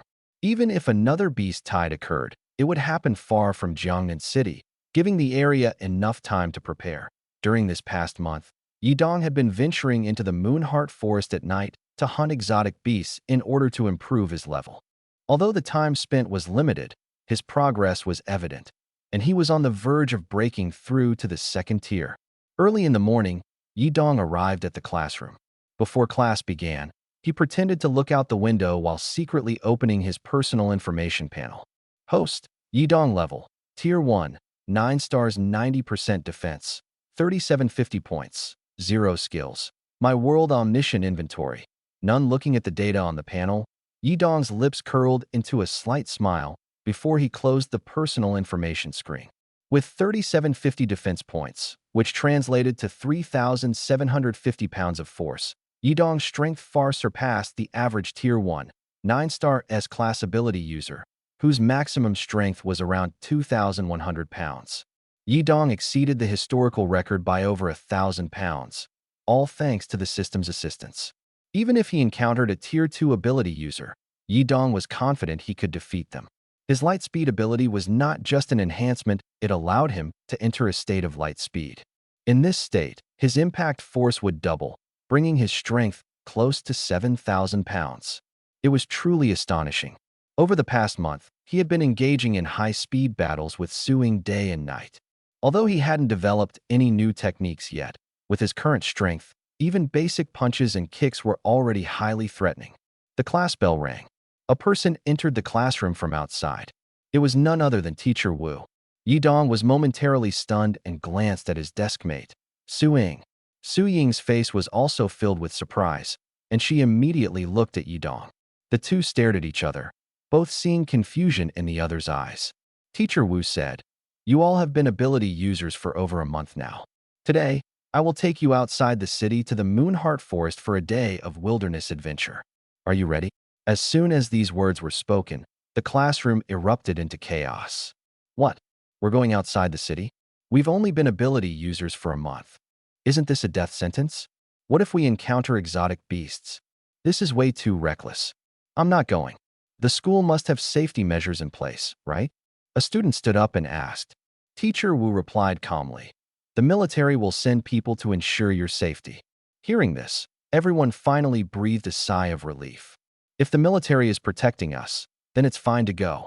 Actually, I've always wanted to go outside the city. I've been practicing how to get out every night, but I never had the chance. Don't worry.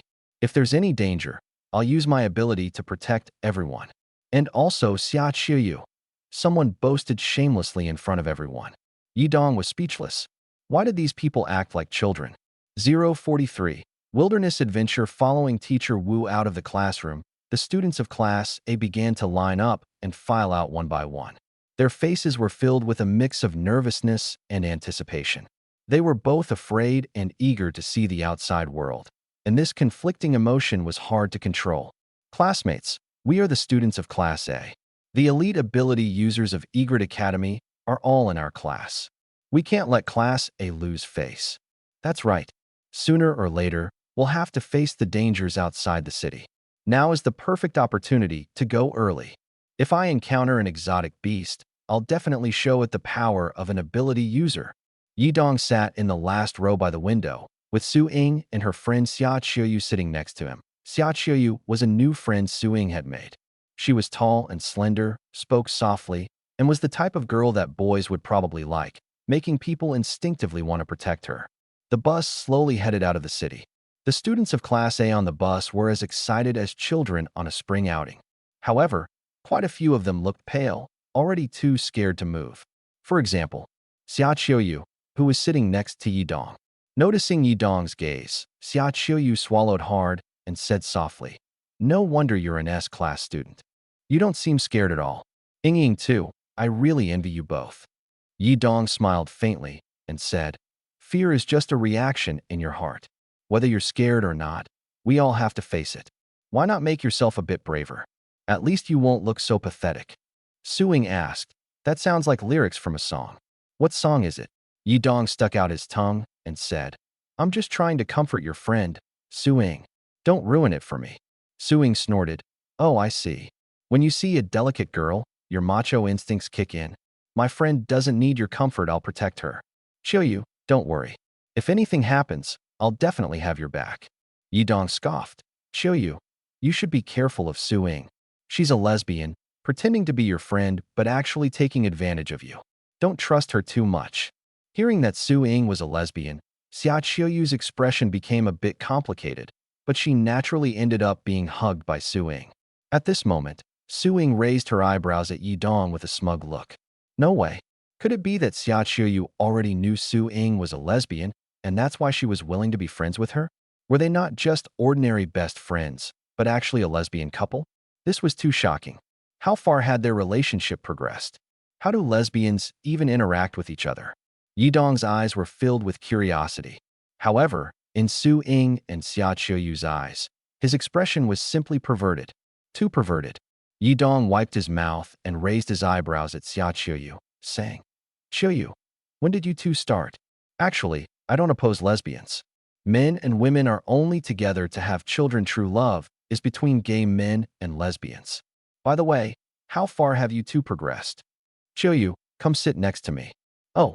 Xia Qiuyu obediently switched seats with Su Ying. Su Ying sat next to Yidong, instantly killing his enthusiasm. "Move closer." Su Ying nudged Yidong with her elbow and rolled her eyes at him. Yidong sighed. "What now? I was just curious and asking. I think Qiuyu is still so naive, doesn't understand anything. I'm different, I know a bit. Maybe I could even teach her a few tricks." "Shut up. We're very pure. What nonsense are you thinking about?" Yidong immediately lost interest and turned to play on his phone. The students joked and laughed as they arrived at the entrance of Moonheart Forest. The military had already cleared the area and was waiting for them at the entrance. Yidong looked at the familiar entrance to Moonheart Forest and then glanced at the classmates who were too scared to move. These people were like walking bundles of gunpowder with the fragile hearts of old grandmothers. So scared, it seemed the future of the Dragon Nation was really bleak. Teacher Wu addressed everyone. From now on, you will enter Moonheart Forest in groups of 5, with one guard accompanying each group. Remember, once inside the forest, do not wander off or leave the guard's sight. When faced with danger, rush to the guard immediately or bear the consequences yourself. 5 people per group. Can we choose our teammates? Someone suddenly asked. Instantly, everyone looked at Yi Dong and Su Ying. These two were the prized students of Teacher Wu. Previously, someone pursuing Su Ying had sneaked into the training room and secretly recorded a video of Yi Dong and Su Ying sparring. In the video, 2 streaks of light intertwined rapidly in the training room, moving instantaneously, leaving afterimages all over the room. Without slowing down the footage, their movements were completely indiscernible. The video quickly went viral online but was deleted within an hour. Even so, many people had already seen it. Yi Dong, an S-level speed ability user. Su Ying, an A-level Thunderwalker. They were recognized as the strongest first-year students at Egret Academy.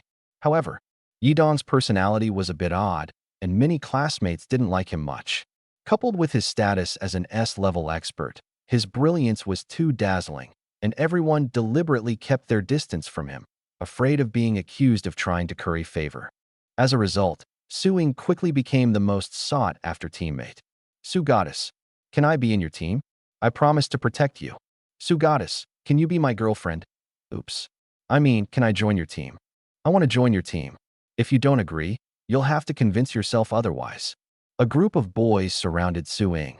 At this moment, Yi Dong said to Xia Qiuyu, "Qiuyu, it seems Su Ying can't team up with you. How about I team up with you? I'll protect you well in her place." Xia Qiuyu shook her head. "Su Ying won't leave me behind. I trust her." Sure enough, after a while, Su Ying walked over helplessly. "Qiuyu, Yi Dong, the 3 of us will form a team." Teacher Wu spoke up at this moment. "Yi Dong, Su Ying, both of you have rich combat experience and wilderness adventure backgrounds. In this situation, you need to lead separate teams and play your roles. You can't be in the same team." Yi Dong looked at the 4 fools walking ahead, feeling utterly confused about what had gone wrong. Fool number 1 turned back and said to Yi Dong, "Yi Dong, don't think we want to team up with you. We're picky too. If we could choose, I'd much prefer Su Ying in our team." Fool number 2 added, "That's how it is. We'll decide whether you can stay based on your performance. You need to take care of our feelings. If anything happens, I hope you're the first to step up and solve it, not the bodyguard standing next to us." "Got it." Fool number 3 and number 4 nodded in agreement. Yi Dong squinted his eyes. These 4 fools seemed to have misunderstood the situation. He wasn't here to protect them, he was here to lead them, like a captain. Clearing his throat, he said, "Let me say a few words."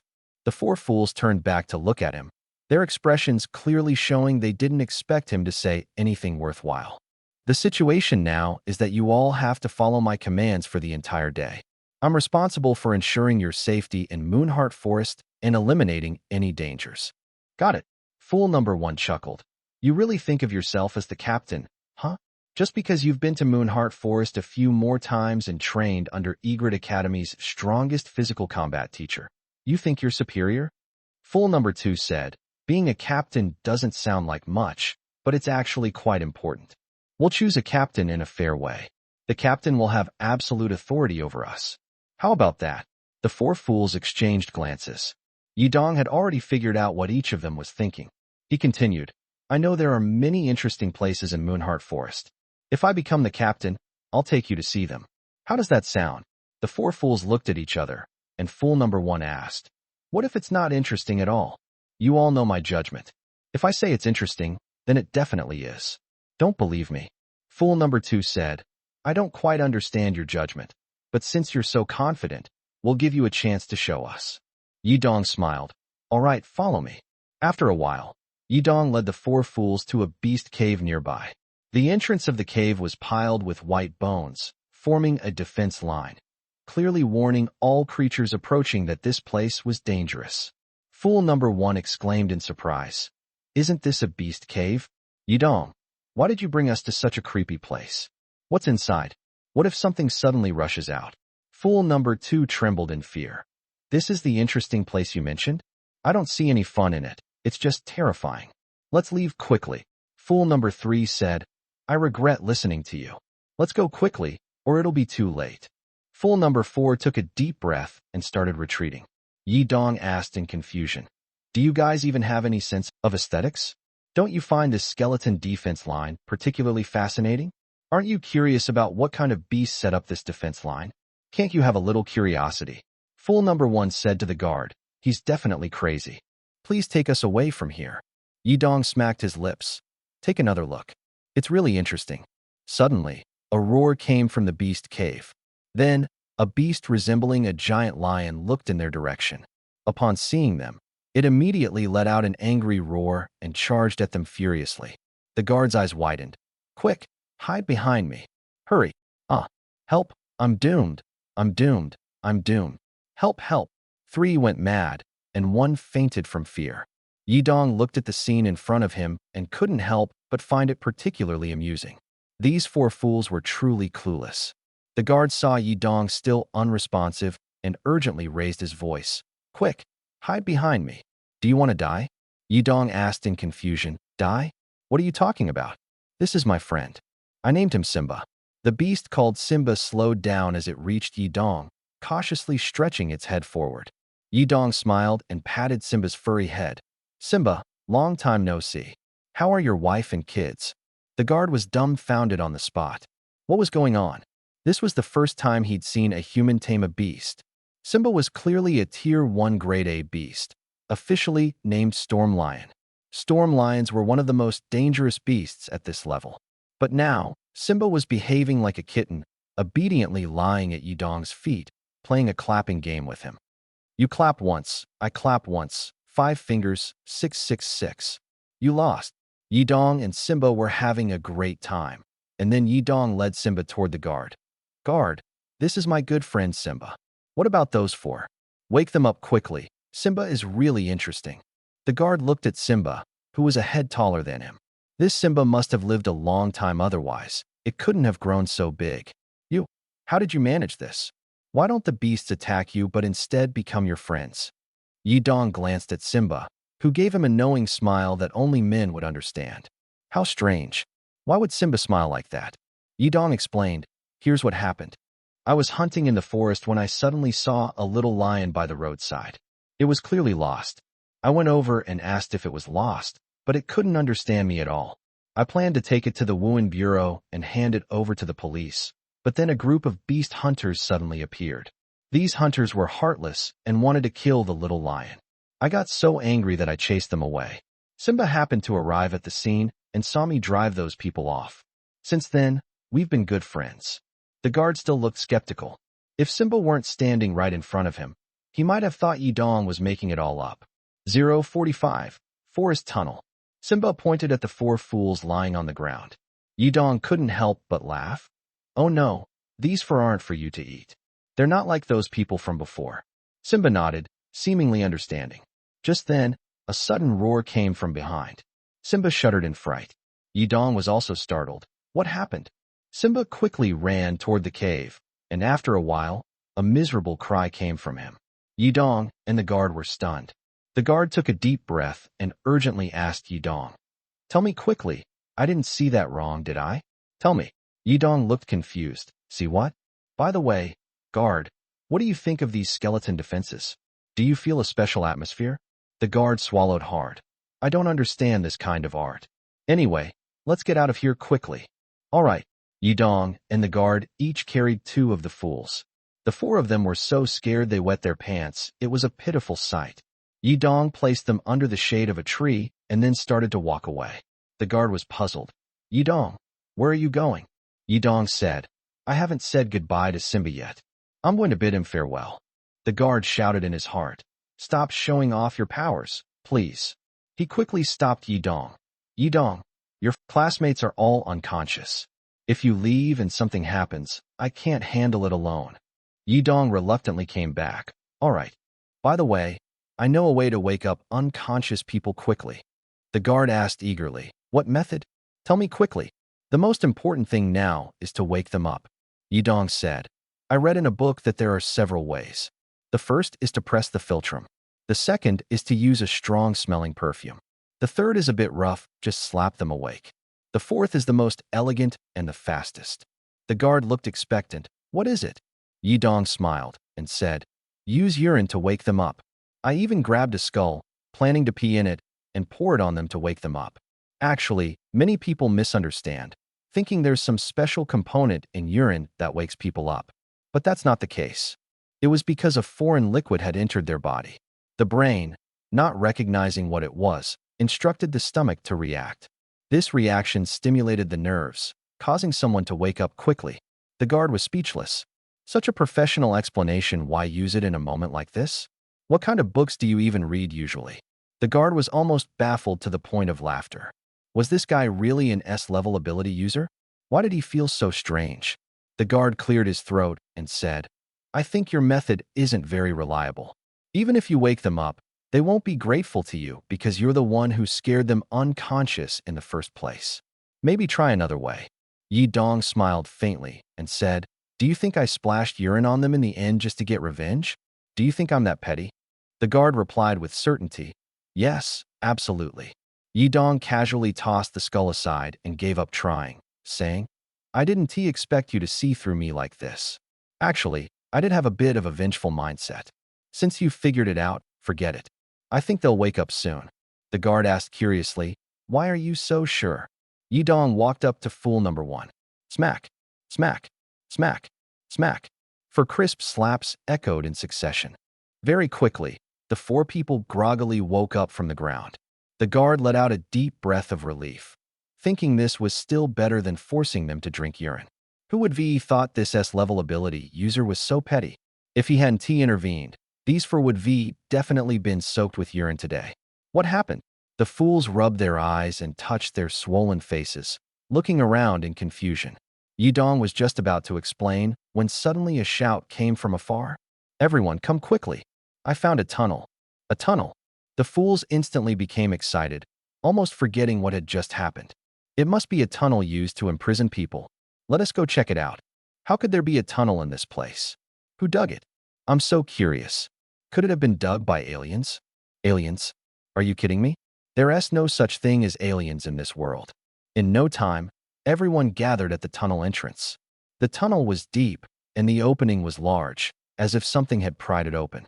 Someone already went down there. I've been shouting for ages, but there's no response. Who's brave enough to go check it out? Guards, help us out. The guards exchanged glances with each other. Our duty is to ensure your safety. If there's any danger below, we'll prioritize evacuating everyone. The safety and condition of the tunnel are still unknown. We want to take responsibility for anyone's impulsive or reckless actions. As soon as these words came out, the crowd looked dissatisfied and began complaining about the guards. Suing walked over at this moment, leaned close to Yidong, and asked in a low voice, what is going on? Why is there a tunnel here? Yidong shook his head.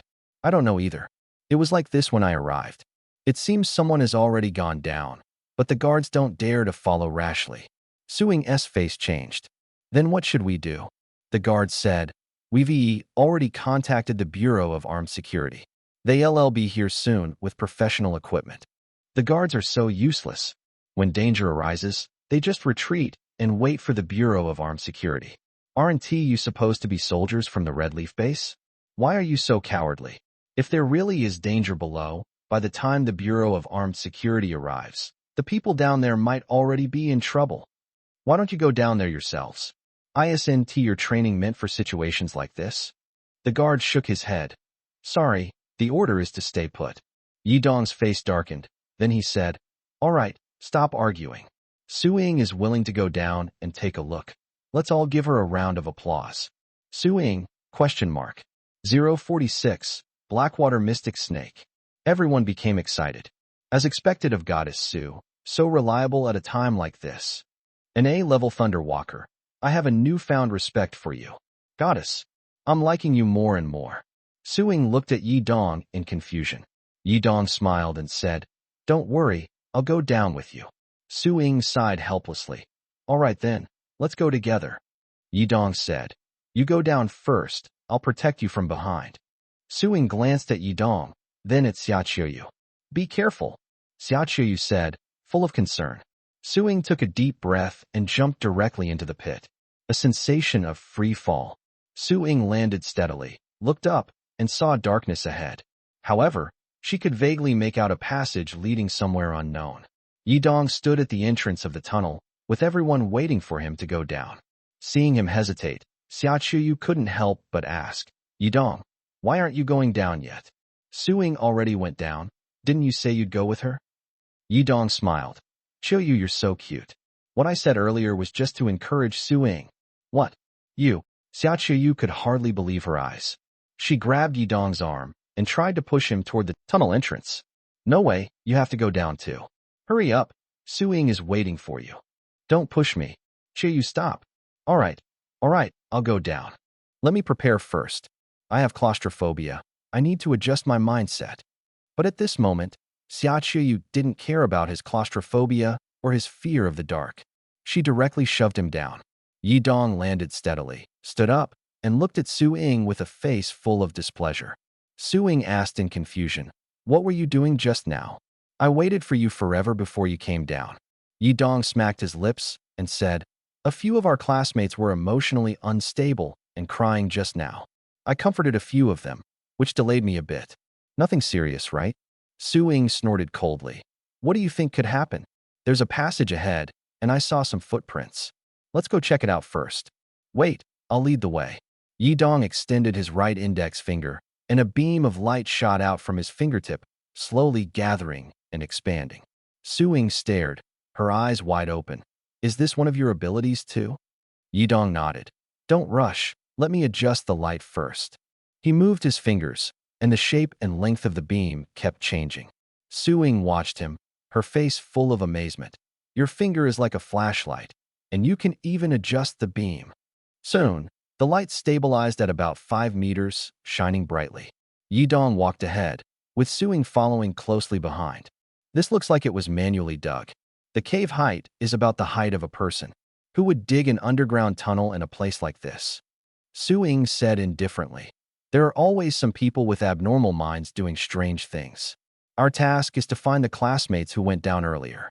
Judging by the footprints on the ground, they've already passed through the tunnel. We need to pick up the pace. Yidong nodded, and the two began to run quickly through the tunnel. Walking out of the passage, a massive cavern appeared before them. The ceiling was covered with thick stalactites, and the ground was uneven, clearly showing its ancient existence. They continued forward, passing through a cluster of oddly shaped rocks. Suddenly, Yidong stopped. They saw 3 classmates half kneeling on the ground, hands clasped together, worshipping a giant snake coiled around a stone pillar ahead. The snake was greenish-yellow, its body covered in palm-sized scales, and its massive size was shocking. Su Ying's eyes lit up, and she quickly tugged at Yidong, whispering, That's a Tier 3 Class A beast, the Blackwater Mystic Snake. We need to leave now. Yidong was slightly stunned.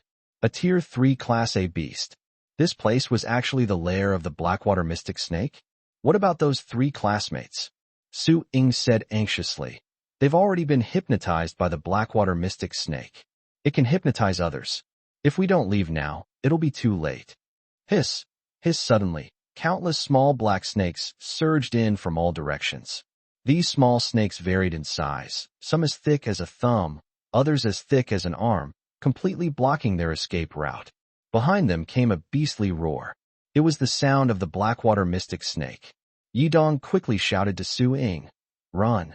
Buzz 2 beams of light shot instantly toward the depths of the cave at an astonishing speed. Yidong and Su Ying rushed back to the tunnel entrance as fast as they could, looking around frantically. At the same time, they spotted a large rock. Quick! Use the rock to block the opening. As soon as the words left his mouth, although no one knew exactly what had happened, everyone began to act. Just as they were moving the rock, a giant snake suddenly burst out of the tunnel opening. The giant snake shot into the sky like a dragon, opening its massive jaws to bite at one of the students. Help! A beast! It's a beast!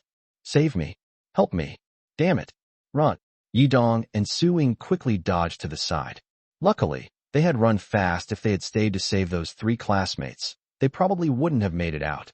The snake was incredibly fast and ferocious, biting at anyone it saw. It grabbed one person in its jaws, shook its head violently, and tore the person in half in an instant. Having tasted blood and flesh, The Blackwater Mystic Snake became even more frenzied, attacking the surrounding students with wild abandon. Get ready. Open fire. The guards formed a line, raised their assault rifles, and unleashed a barrage of bullets at the Blackwater Mystic Snake. The snake bit one of the guards, hurling him violently into the crowd. The guard's formation immediately fell into chaos. Yidong's expression changed. Su Ying, seeing that he was hesitating to either flee or fight, looked at him with confusion in her eyes. What are you waiting for? Run. At some point, Su Ying had found Xia Qiuyu.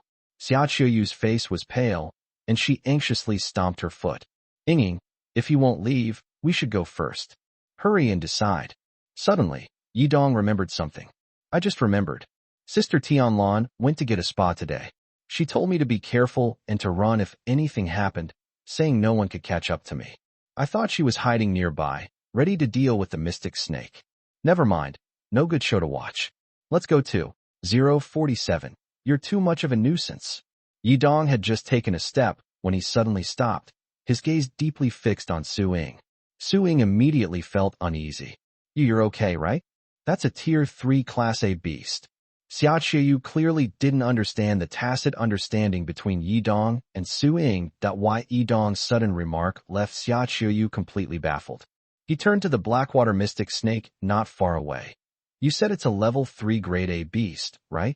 Such monsters aren't commonly seen, are they? Su Ying and Xia Qiuyu exchanged a glance. Xia Qiuyu finally understood what Yidong meant. No way. You two better not mess around. Su Ying, especially you. Are you really going to charge in with him? Su Ying took a deep breath and said, this is a man's romance. The chance to face a strong opponent isn't something you come across every day. Xia Qiuyu could hardly believe those words came out of Su Ying's mouth. Although she was a top-tier warrior, she wasn't actually a man. What man's romance? Let it go to hell. Yidong chuckled lightly and said, you're right. This is what men should do, face challenges head-on. But be careful yourself. If things go south, I'll retreat first. A flash of black light appeared in Su Ying's hand, revealing a black tang sword. You better take care of yourself too. Normally, they wouldn't dare to go all out, fearing they might hurt each other. So while they knew their top speed, they weren't sure of their true limits. Today, they finally had the chance. Their opponent was a beast. And not just any beast, a level 3 Grade A beast. Monsters of this level couldn't be easily killed, even if they fought with all their might. The gap between them wasn't just a small difference, it was an entirely different level. Xia Qiuyu could only stand by, anxiously pulling at her hair. With the two of them so determined, she couldn't persuade them otherwise. Fine. I won't bother with you anymore. Do whatever you want. Su Ying gave Xia Qiuyu a helpless glance, but Yidong had already charged forward. Thud! A soft sound came from under Yidong's feet as his body was instantly enveloped in golden light. He struck. Buzz the Tang sword swept across, and the Blackwater Mystic Snake suddenly turned its head, opening its mouth to bite Yidong. Clang! The blade struck directly against its teeth. The snake's pupils contracted sharply. With a crack, its tooth was severed. Crunch! The Tang sword slashed into the snake's mouth, sparks flying everywhere. The next second, a large gash appeared in the snake's mouth, and blood gushed out. Yidong felt a surge of joy and pushed off the ground the moment he landed, quickly creating distance. The entire fight had lasted less than 3 seconds. Yidong's attack and retreat were smooth and seamless. Clearly, the past month's training hadn't been in vain. Su Ying, how about that? Su Ying's eyes turned cold as she reversed her grip on the Tang sword. My turn. Crackle! Electric sparks flickered all over her body, and in the next moment, she charged at the Blackwater Mystic Snake. Enraged by its injuries, the snake lunged at Yidong even if Su Ying hadn't attacked. Bang! Lightning exploded as Su Ying drove her sword into the snake's gaping, bloody mouth. Her feet pressed against the snake's lower lip, while the black blade wedged into its upper jaw. This was a contest of strength. Xia Qiuyu's eyes reddened with anxiety. Yidong shouted, are you crazy? Competing in strength with a level 3 beast? Get back here. Crackle! Electricity surged all over Su Ying's body, and she vanished in an instant, reappearing above the snake's head the next second.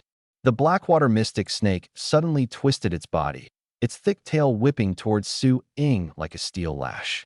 Su Ying's eyes widened. She couldn't dodge it. At that moment, a flash of golden light appeared as Yi Dong rushed to Su Ying's side. With a roar, he swung his sword at the snake's tail. Slash, the tail was severed, and Yi Dong darted away instantly. Seizing the opportunity, Su Ying launched a fierce attack on the Blackwater Mystic Snake. She flipped mid-air and drove her black blade fiercely into the snake's soft white underbelly. Crash. A piercing sound came from the serpent's belly, sparks flying out continuously. But the blade couldn't cut through at all. Thud. The Blackwater Mystic Serpent suddenly rammed its head fiercely towards Su Ying. Su Ying hurriedly raised her blade to block. Bang! A terrifying force instantly surged through the blade, sending Su Ying flying backward, slamming hard into a large tree behind her. Her whole body felt like it was falling apart, the pain rendering her speechless. The Blackwater Mystic Serpent quickly closed in, opening its bloodthirsty jaws and biting fiercely towards Su Ying's position. Suddenly, Su Ying felt her body lighten. Bang! The Blackwater Mystic Serpent crashed into the massive tree, thick enough for 3 or 4 people to wrap their arms around, snapping it in half. Only then did Su Ying realize she was being carried on someone's shoulder. It was Yi Dong. Yi Dong held a blade in his right hand, Su Ying on his left shoulder, his face calm and unflinching as he stared at the approaching Blackwater Mystic Serpent. He said, "Su Ying, did you see that? My blade can still hurt the Blackwater Mystic Serpent, it's just that my strength isn't strong enough yet. If I had enough power, I could not only block its attacks, but also counterattack immediately and deliver a fatal blow." Su Ying's eyes widened in shock, filled with surprise. The surrounding people were also stirred with excitement. +3 +3 +3 +3 +3 +3 +3 +3 +3 +3 +3 +3 +3 +3. Is that Yi Dong? He's amazing. It's Yi Dong and Su Ying. They're buying us time to escape. Everyone run. No wonder they're the strongest first-year students at Egret University. Keep it up. We'll retreat first. Yi Dong looked at the Blackwater Mystic Serpent inching closer and said to Su Ying, "You should leave now. You're just getting in the way. I'll hold it off. Although I can't kill it, I can at least stall until the Wuhan Bureau arrives." "What did you say? Who's getting in the way?" I just. Su Ying stammered, her face suddenly turning red as she lowered her head in shame. Yi Dong had saved her several times in critical moments just now. To be honest, she was indeed a bit of a hindrance. This guy must have been secretly training otherwise. How could the gap be so big? Yi Dong patted Su Ying's butt. "All right, hurry up and go. Take your girlfriend with you." "You?" Su Ying covered her butt, her face turning red like a child. She wanted to scold him, but the words turned into, "Got it. Good, that's more like it." Yi Dong smiled faintly, his gaze suddenly becoming sharp as he stared at the Blackwater Mystic Serpent. "Kill!" Shouting "Kill!" Yi Dong charged forward, but at the last moment, he suddenly changed direction. "Kill my foot." At this point, the smartest choice was to run. Not long after, Yi Dong and Su Ying met at the entrance of Moonheart Forest. The Blackwater Mystic Serpent didn't seem to have chased them out, perhaps knowing the outside was even more dangerous. Su Ying looked at Yi Dong in surprise. "Yi Dong? Why are you out here? Didn't you say you were going to hold off the Wuhan Bureau?" Yi Dong smacked his lips and chuckled. "Sometimes a man just wants to show off. With so many people watching, how could I run away?" Su Ying. Xiaoqiu. Su Ying didn't know whether she was amused by Yi Dong or for some other reason, but she couldn't help laughing. Beside her, Xiaoqiu's eyes turned red, tears streaming down her face. "How can you laugh? We almost died just now." At this moment, Yi Dong opened his personal information and added the emotional points he had just absorbed. Host. Yi Dong level. First tier 9, stars 90% defense. 4250 points. 0 skills. My World Omniscient Knowledge Backpack. None added more than 500 points? Those people ran too fast just now. His emotional point absorption range is only 10 meters. What a miss. But still, it's enough. Today wasn't a wasted trip. Gained over 500 points in one go, more than he had accumulated in several days. At this moment, the police officers from the Marshall Security Bureau finally arrived, and a group of people rushed into the Moonheart Forest. The guards from the Red Leaf Base also followed. Yu Nua saw Yi Dong and greeted him. Yi Dong, we meet again. How have you been lately? Yi Dong smiled slightly. Not bad. Yu Nua asked curiously, why haven't I seen Yin Tianlan? I thought with her around, such a small third-tier snake should have been easily dealt with. I didn't expect to keep receiving distress calls and had to come check myself. Yu Nua looked around and asked Yi Dong again. She wouldn't leave her post without permission, would she? Yi Dong couldn't help but laugh. She went to do a SBA today, probably doesn't even know what's happening here. Yu Nua nodded, took out a small notebook, and seemed to be jotting something down. All right, thank you for providing this important information. You guys can head back now, I'll handle the rest. These young ones probably can't deal with a third-tier, A-grade Blackwater Mystic Snake. Yi Dong raised an eyebrow slightly. Can I tag along to watch? Yu Nua smiled. Want to see a master in action? No problem. Follow me. I'll show you something impressive. At this moment, a woman wearing a white bathrobe, with a towel wrapped around her head and a face mask on, walked out, carrying the corpse of a Blackwater Mystic Snake with its head smashed. Bang! The Blackwater Mystic Snake was casually thrown to the ground by Yun Tianlan, landing heavily with a loud thud. Yu Nua, who had just rolled up his sleeves, stared coldly at Yun Tianlan, thinking, didn't she go for SBA? Why is she back now? Yun Tianlan walked past Yu Nua with a provocative smile on her face, glanced at him, and then opened her mouth. Yi Dong noticed that Yun Tianlan had a layer of paper film on her mouth, seemingly for teeth whitening. Yi Dong casually made a few gestures, and Yun Tianlan turned and left. Suing squinted and said, she really did go for a SBA. But how did she know we were attacked and managed to get back so quickly? Her face mask isn't even dry yet.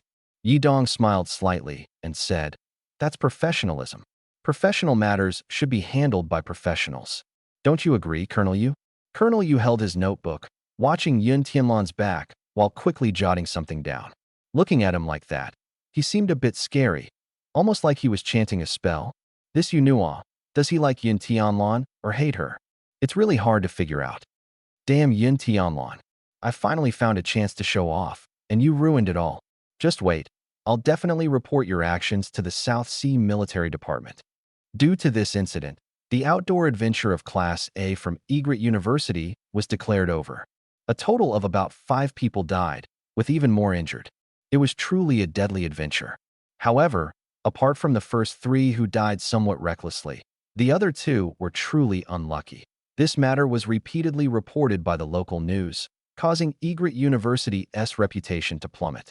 Principal Bai's hair turned white with worry overnight. However, Yi Dong exposed the negligence of the guards at the Maple Leaf Base online, and netizens began attacking the guards. Yu Nua's information was also dug up. These past few days, I've noticed you staring at your phone and grinning like an idiot. Are you secretly looking at something exciting? Yun Tianlan walked past him, bringing a waft of fragrance.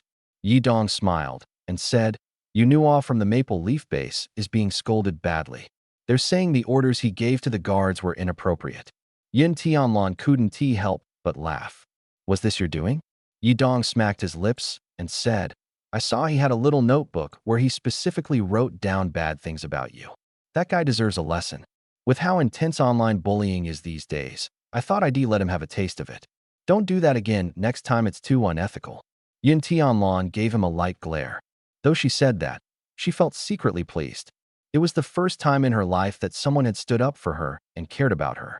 The last Beast Tide incident, and now this, she was starting to get confused about who was protecting whom. However, there was one thing she had to admit. When Yi Dong was her bodyguard, she realized that being a bodyguard wasn't just a job, it was an interesting encounter. Little guy, if only you were a few years older.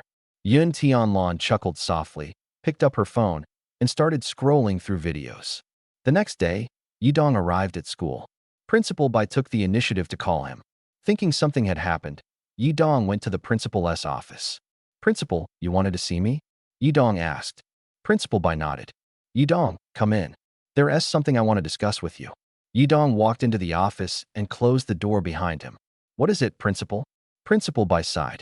The school's reputation has been really bad lately, as you know. So, I'm planning to host an S-class speed youth meet and greet, and you'll be the star. I believe everyone will be very interested. Yi Dong's eyes widened. What was this? Wasn't he the school supposed to focus on academics? Why was there a meet and greet? I refuse, Yidong said angrily. And I have no reason to accept this. Principal Bai was startled.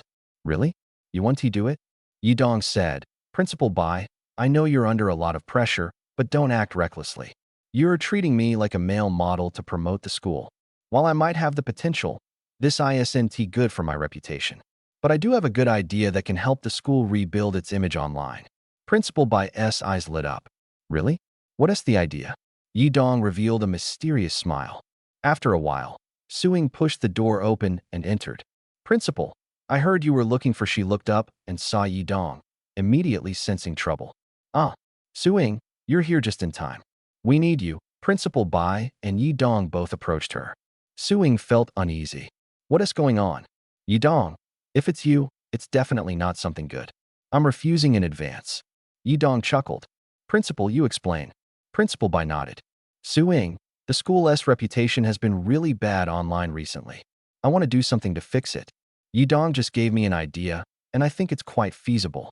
The thing is, Yidong gave Principal Bai a look, his courage surprisingly bold, silently cheering him on. Principal Bai awkwardly smiled and said, We've decided to do a live broadcast on the online platform, and you'll introduce the school's buildings and some of its famous figures. Suing blinked. I thought it was something big. This is easy, I agree. Yidong smiled faintly. Don't rush. I haven't finished talking yet. Haven't finished talking? Suing frowned, looking wary. Go on. Principal Bai's face turned red, and for the sake of the school's reputation, he braced himself and said, Could you wear a black silk-made outfit for the broadcast? Oh, and bring Xia Qiuyu along too. Suing immediately clenched her fists hard as steel. Upon hearing this, it was obvious that this was Yidong's idea. Yidong secretly felt proud beside her. I'm such a genius. People nowadays are easily attracted by appearances. Suing, when they see black silk and maid outfits, they definitely won't be able to look away. You and Qiuyu wear them. Bang. Yidong almost vomited out everything he ate in the morning. Suing punched him hard in the stomach. Principal Bai hurriedly pulled the two apart. Calm down. Don't get excited. If it's not okay, then forget it. Yidong said in shock. Are you trying to kill me, Suing? Suing glared at him angrily. Isn't this your stupid idea? Me wearing a maid outfit with black silk to introduce the school? Are you out of your mind? I'm not wearing it. I'm not helping with the school's broadcast either. I'm going to practice. Yidong shook his head helplessly. I thought this would be easy for you.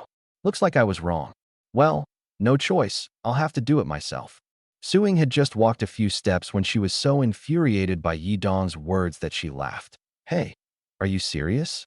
You're going to wear a maid outfit with black silk to introduce the school yourself? Principal Bai's eyes widened. No way. Absolutely not. You're an S-class ability user. Your reputation must not be tarnished. Huh? Do I even have a reputation? I really want to expose all the times you've tricked me. Yidong shrugged. It's just black silk. It's not like I'm not wearing clothes. How would it ruin my reputation? Besides, do I even have a reputation? Principal Bai shook his head. No, this needs to be carefully considered. In any case, absolutely not. You wearing black silk?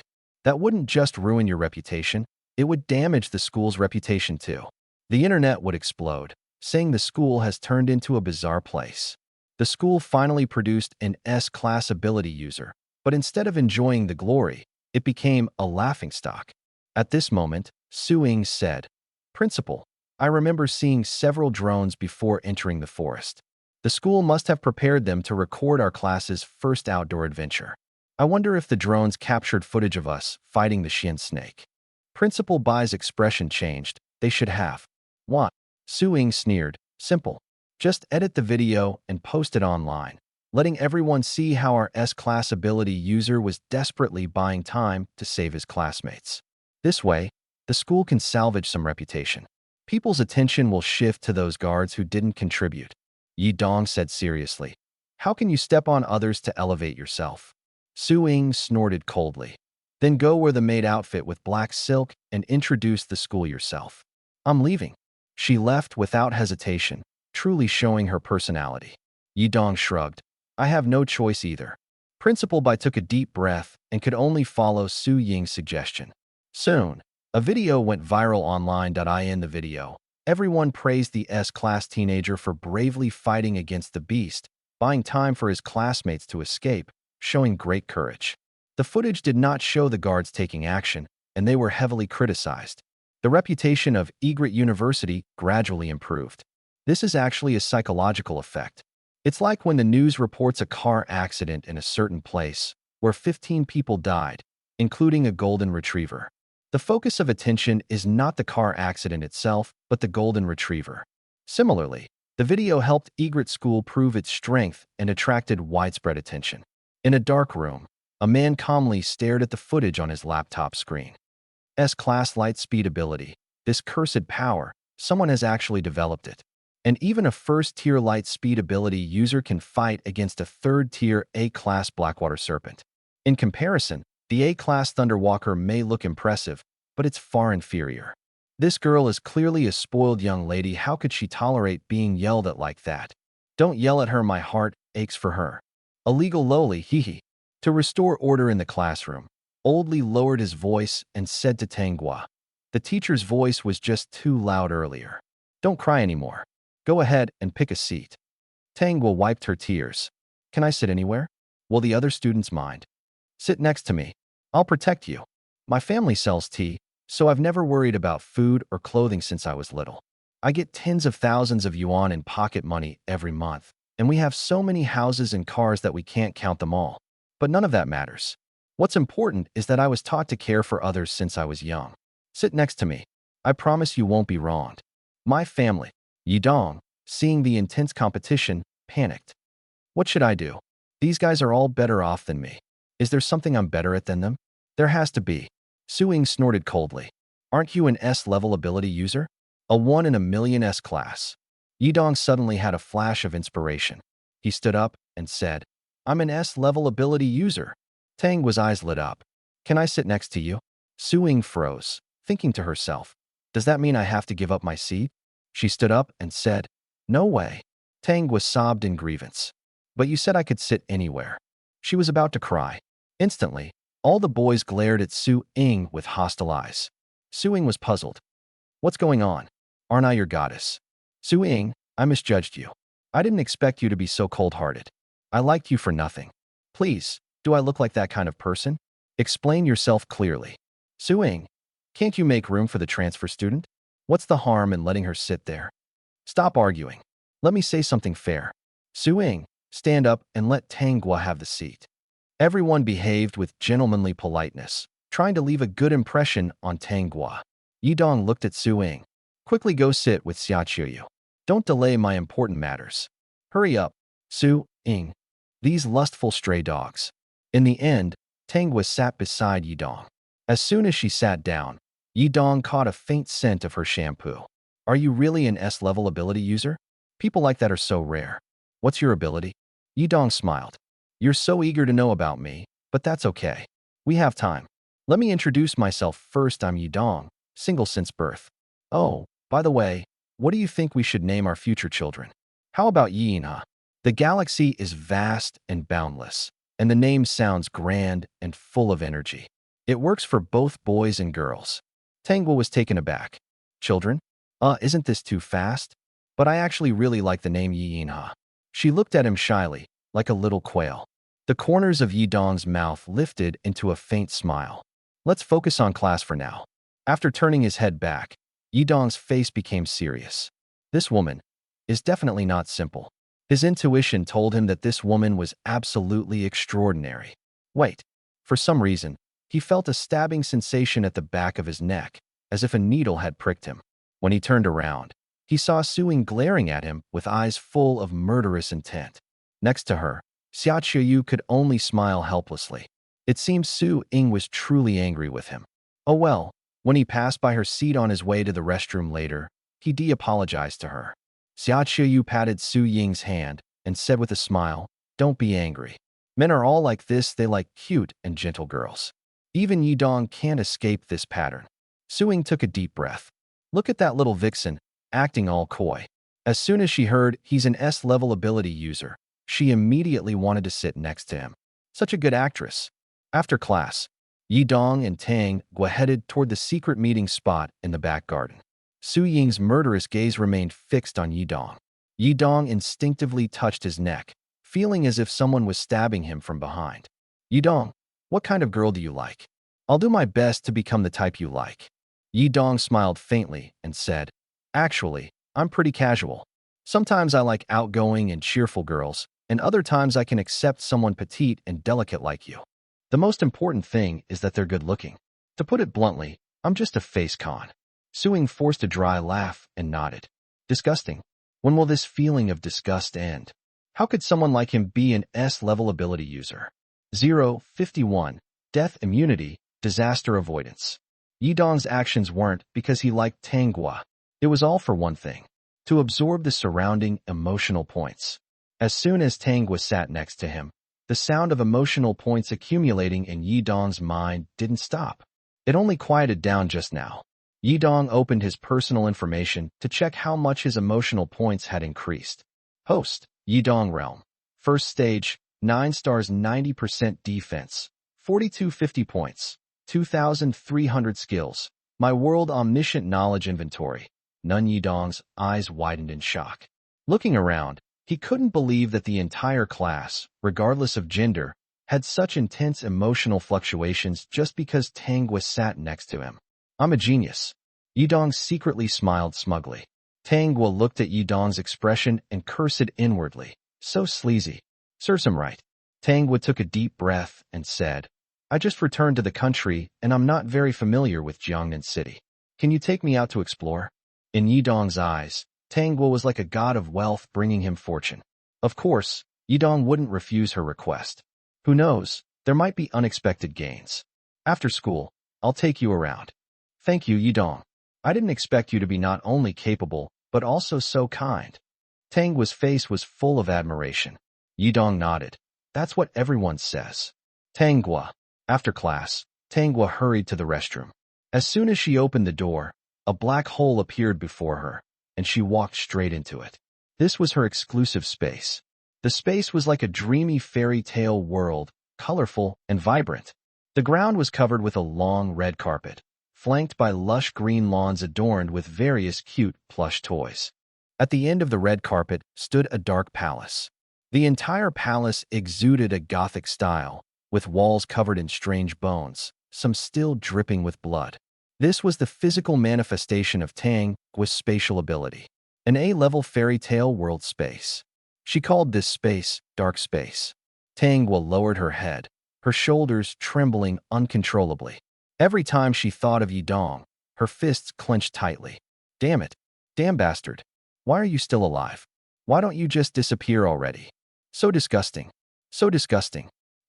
After using the restroom, Tang Gua felt refreshed, but as soon as she saw Yidong, the feeling of disgust surged back into her heart. Yidong was sitting at his desk, holding a girl's hand, tracing circles on it with his fingers, looking lecherous. The girl across from him blushed like an apple, shy beyond measure. This damned S-class ability user, what on earth is he thinking? Tang Gua took a deep breath and walked to her seat. Yidong, you sure are popular. Yidong seemed not to hear her and continued holding the girl's hand, saying, Look, this is the marriage line. You're really lucky there's only one crease. One crease represents one marriage. Your marriage will be very happy. In this world where the divorce rate is as high as 70%, you're truly fortunate. Really? Yidong, you can read palms? Can you check my love fortune? Recently, is there anyone who likes me? Yidong examined her hand carefully. Oh, yes. More than one, actually. Really, at that moment, a small hand reached over, blocking Yidong's view. Yidong, can you check mine too? Yidong looked at Tang Gua impatiently. Weren't you raised abroad? You believe in this stuff too. The girl sitting across from him said coldly. Transfer student, don't think just because you're new to the school, the whole world revolves around you. Can't you see Yidong is reading my palm? First come, first served, got it. Tang Gua's forehead veins throbbed violently. She really wanted to beat up everyone in the classroom. Everyone here deserved it. She wouldn't spare a single one. But outwardly, Tang Gua pretended to be weak. I thought you were done. I'm sorry, it's my fault. If only I were as perceptive as you, sister. Please don't be mad, I apologize. The other girl snorted and withdrew her hand. Yidong looked helpless. Not done yet. Then check mine, Tangwa said, extending her hand. Yidong reluctantly took her hand to examine it. Her hand was so small. Tangwa was petite by nature. Actually, Yidong didn't really want to read her palm. Even if he did, it wouldn't make her like him more. But since she was so eager to join in, he figured it wouldn't hurt to humor her. Yidong carefully examined Tangwa's palm lines, his expression subtly changing. Tangwa, judging by your palm lines and facial features, things don't look good. Tangwa's mouth twitched slightly. You can read faces too? Tell me, what's wrong with me? Yidong stared at her face. Looking closely, I can see you've applied makeup. Although makeup can affect judgment, I can still tell there's some darkness between your brows. This is very dangerous. It could lead to bleeding injuries, or in severe cases, even life-threatening situations. Tangwa raised an eyebrow. Are you saying I might die? Yidong gave an awkward smile. I didn't say that, just that it's a possibility. Luckily, you met me. I have a way to help you avoid it.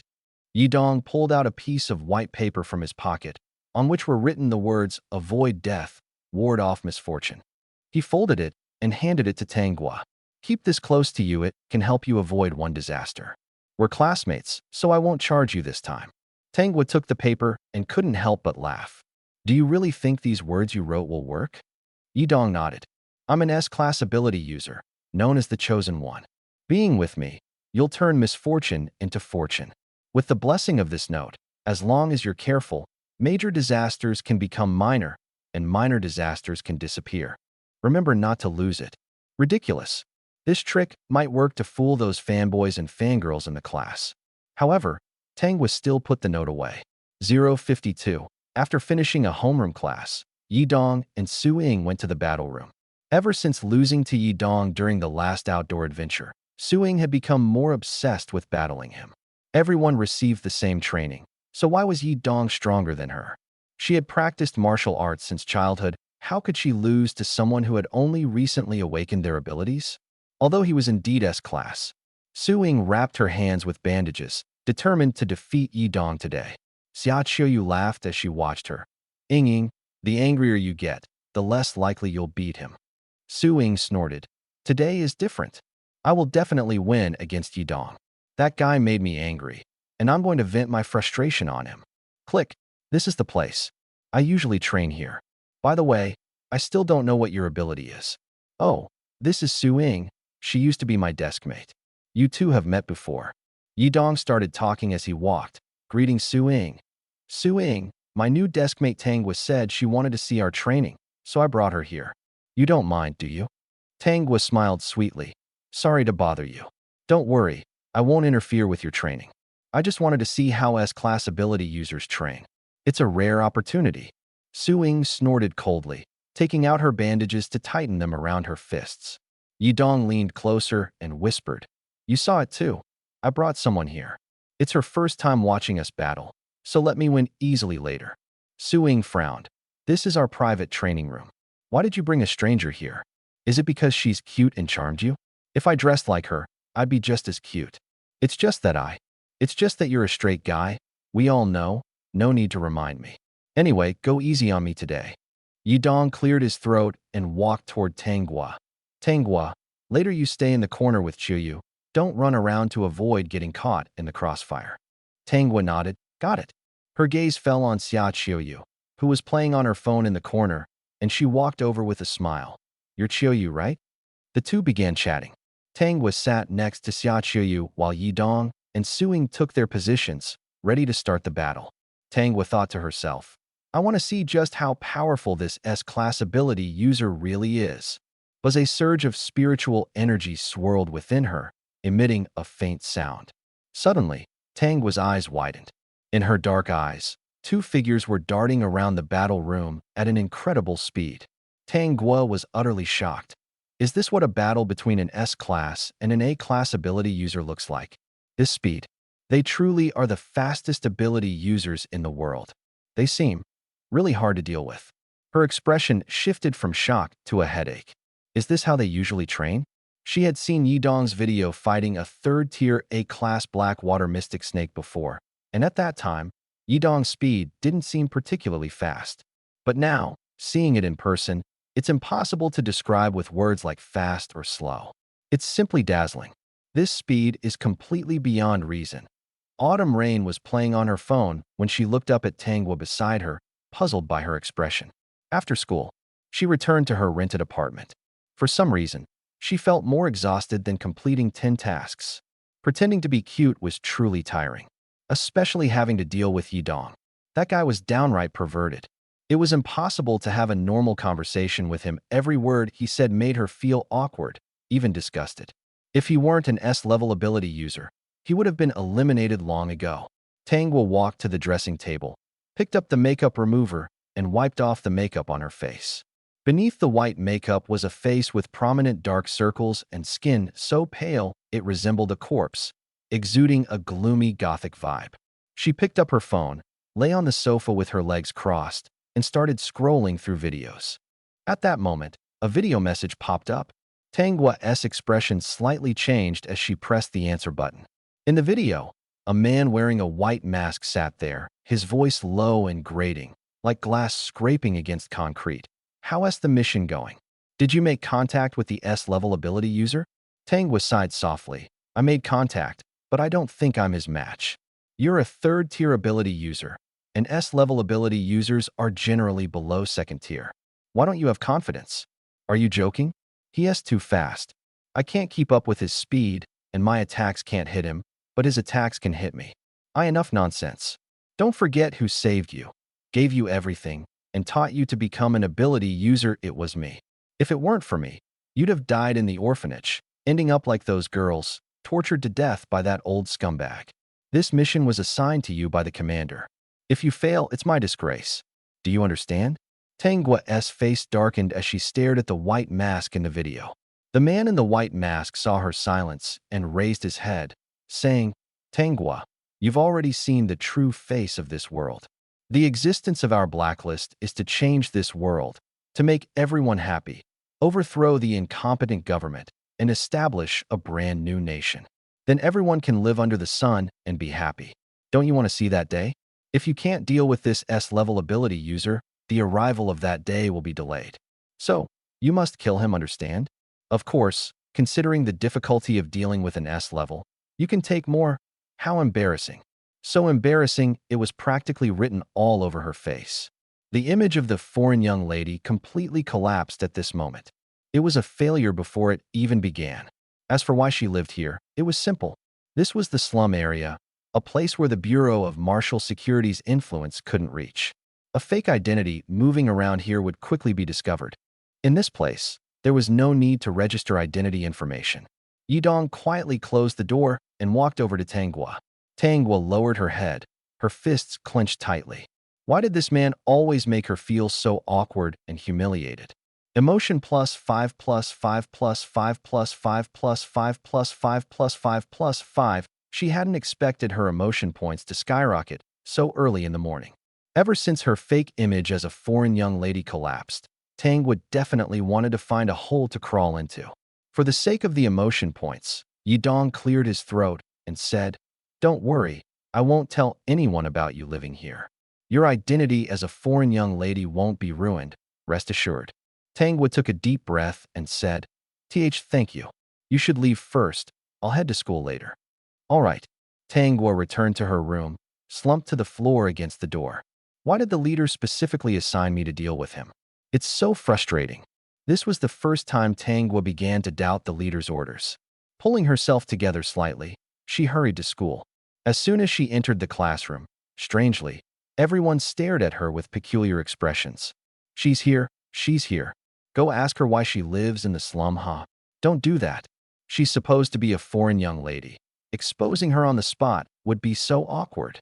The foreign young lady is here, Whispering voices rose and fell. Tangwa stood at the classroom door, her face red as if it were about to drip water. What was going on? Why did everyone know?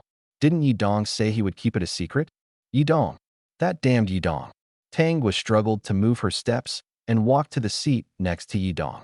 She sat down with a dark expression, suddenly raised her head, and glared at Yidong, her eyes full of murderous intent. She was about to experience social death. Complete social death. The mission hadn't even been completed, and she was already being ridiculed by everyone. How could she continue in this class? Yi Dong clasped his hands together, looking apologetic. I'm really sorry. I thought I could keep the secret, but I think Guo was practically his money tree. Why didn't she show up earlier? Add everything. Add everything. Yi Dong stood up and said, All right, stop talking about Tang Guo. She must have her reasons. Everyone smiled faintly, but said nothing. Tang Guo leaned close to Yi Dong's ear and whispered, Yi Dong, at noon no. After class, are you free? I want to have a proper talk with you. She forced a grim smile, uglier than crying. Yi Dong smiled and said, Sorry, Tang Guo. After class I have to go to the battle room. Suing has been upset with me lately, and she's one of my few friends, so I need to spend some time with her first. How about after school? After school? She had to hold on until after school.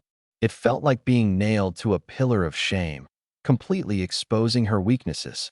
Although no one said anything directly, those strange glances still swept over her from time to time. She didn't want to stay in this classroom at all. She didn't even want to enter this classroom. Yes, but still pretended not to see, playing with her until the end? What a terrifying guy. Yun Tianlan took a deep breath, her fists instantly hardening. No matter what, my mission is to eliminate all threats around him. Little girl, I'm sorry. If you don't resist, I actually hope to capture you alive. Capturing you alive is more valuable than killing you. Tang Guo took a deep breath and suddenly tore off the white little dress she was wearing, revealing the tight black leather bodysuit underneath. Not resist? Looks like I've been underestimated. Yun Tianlan said helplessly. I actually don't really want to bully a little girl like you, but some things that seem difficult aren't actually that hard to do. She smiled seductively and instantly charged at Tang Guo. Suddenly, a black hole appeared in front of Tang Guo. Yun Tianlan froze for a moment and immediately slowed down, but the black hole directly pierced through her. Coming to her senses, Yun Tianlan found herself in a strange space. She's a spatial ability user? This thought flashed through her mind. At this moment, Yun Tianlan immediately felt something was wrong. She had to find a way to leave here immediately. Daring to charge head-on, a fifth-tier ability user is nothing special. But this isn't your fault, you just made a common mistake. Enjoy playing in my world. When the time comes, I'll bring Yi Dong's corpse to you. As soon as the words fell, Yun Tianlan suddenly felt the entire world twisting. Black shadows continuously emerged from the ground, and the stuffed dolls by the roadside were covered in blood, their forms becoming large and grotesque. The sky instantly turned blood red, with a blood moon hanging high above. A terrifyingly realistic world unfolded before her without reservation. This place was like the abyss of hell. Countless evil spirits surged toward her. Even Yun Tianlan felt her scalp tingling. Compared to strong enemies, she feared these bizarre creatures more. After the first class ended, Tang Guo returned to school. Yi Dong saw her walking toward him, a flash of doubt in his eyes. Tang Guo came back. Where's Sister Tianlan? Yi Dong felt something was off and approached her proactively. Tang Guo smiled and said, Yi Dong, let's reintroduce ourselves. I'm a killer on the blacklist, codename Nightmare. Nice to meet you. Nightmare. What a terrifying codename. Should I come up with a codename too? When encountering someone on the blacklist, it would be so cool to announce a codename. I can't keep telling people my name is Yi Dong. That name isn't intimidating at all. Wait, now's not the time to think about this. Where's Sister Tianlan? Where did she go? What did you do to her? Tang Guo said calmly. Wanna know? Then come with me. Don't make a sound. Just follow me obediently, and I'll take you to see her. Yi Dong suddenly felt a bad premonition. Then forget it. Sister Tianlan is a fifth-tier ability user, after all. I trust she can take care of herself. I still have to fight Su Ying, so I'll be going now. But, Tang Guo was immediately speechless, staring at Yi Dong in shock as he turned and left. Almost forgot. This guy doesn't play by the rules at all. Ordinary threats don't work on him. Yi Dong, aren't you even a little worried about her? Fifth tier may be top-level power, but when facing special ability users, there's still a risk of being countered. Let me tell you the truth, she's in my nightmare world right now. The nightmare world absorbs people's fear. The more Tianlan fears, the weaker her power becomes, while the monsters in the nightmare grow stronger. Right now, she's scared to death. Yidong suddenly stopped in his tracks. It was clear that Tangwa didn't want to make a move here. Obviously, fighting in the city would quickly attract the attention of the Bureau of Martial Security. So, she might take him outside the city. It was unclear whether she was alone or had companions. If what she said was true, Tianlan was indeed in grave danger. Damn it! Who's supposed to be the bodyguard here? Why does Tianlan still need him to rescue her? Should he trust Tianlan? Or could Tangwa, codenamed Nightmare, be a psychic ability user specializing in mental attacks? If that's the case, Tianlan is indeed in danger. Otherwise, there would have been some commotion by now. Yidong thought it over repeatedly and finally made up his mind. I love you. Tangwa was likely at an age where she was naive about emotions and curious about the male body. In other words, defeating her might not require force, but finding her weakness. She had clearly grown up in a dark environment, trained as an assassin at a young age. Perhaps she had never experienced what true love felt like. Using love to move her at this moment would surely have a shocking effect. With his charm, genuine performance, and unique rhetoric, winning over Tang Guo would be a piece of cake. Tangwa stared at him in surprise. What did you say? Did I hear you wrong? Yidong stepped closer to her. You lost your parents at a young age and were sent to an orphanage. The director was a scumbag, and when you were finally rescued, the person who saved you was a killer on the blacklist. They saved you only to train you as an assassin, treating you as a tool. Isn't such a life tragic? Tangwa, if you're willing to let Tianlan go, I can try to date you and let you experience what it feels like to be truly loved. Tangwa suddenly kicked Yidong in the groin. Shut up. Failed. Tangwa instantly went berserk. You pervert. Didn't you want to see your bodyguard? Then you can go in there with her yourself. Yidong was suddenly swallowed by a black hole. But he didn't dodge. When he came to his senses, he saw someone running toward him. Yidong. Yidong. Yun Tianlan looked like she'd been crying, rushing over and throwing herself into his arms. Yidong. You came to save me. I knew you'd come. Sob, I'm so scared. Please get me out of this hellhole. Although Tianlan had a great figure and hugging her felt nice, this was the worst possible situation. A 5th-level ability user, crying in fear? What a joke. Yidong looked up and saw countless ghostly figures surrounding them. He shivered. These monsters looked terrifying. Even he felt scared. Was this Tang? Was Nightmare World? How could they escape? Yidong said, Tianlan, you need to control your fear. The more scared you are, the stronger they become. If they're as strong as you, I can't guarantee I can win. You have to pull yourself together. Yun Tianlan clung to him, her arms wrapped around his neck, hanging on him like a pendant. This is exactly why you can't get out of here. Calm down, Tianlan. I can't. I won't. I'm most afraid of these things. I can't help, so I'll leave it to you.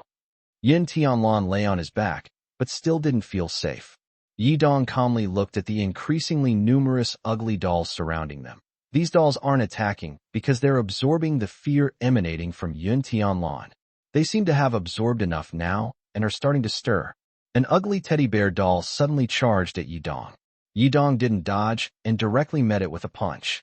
Boom. The punch forced Yidong back several steps. The punch was so heavy.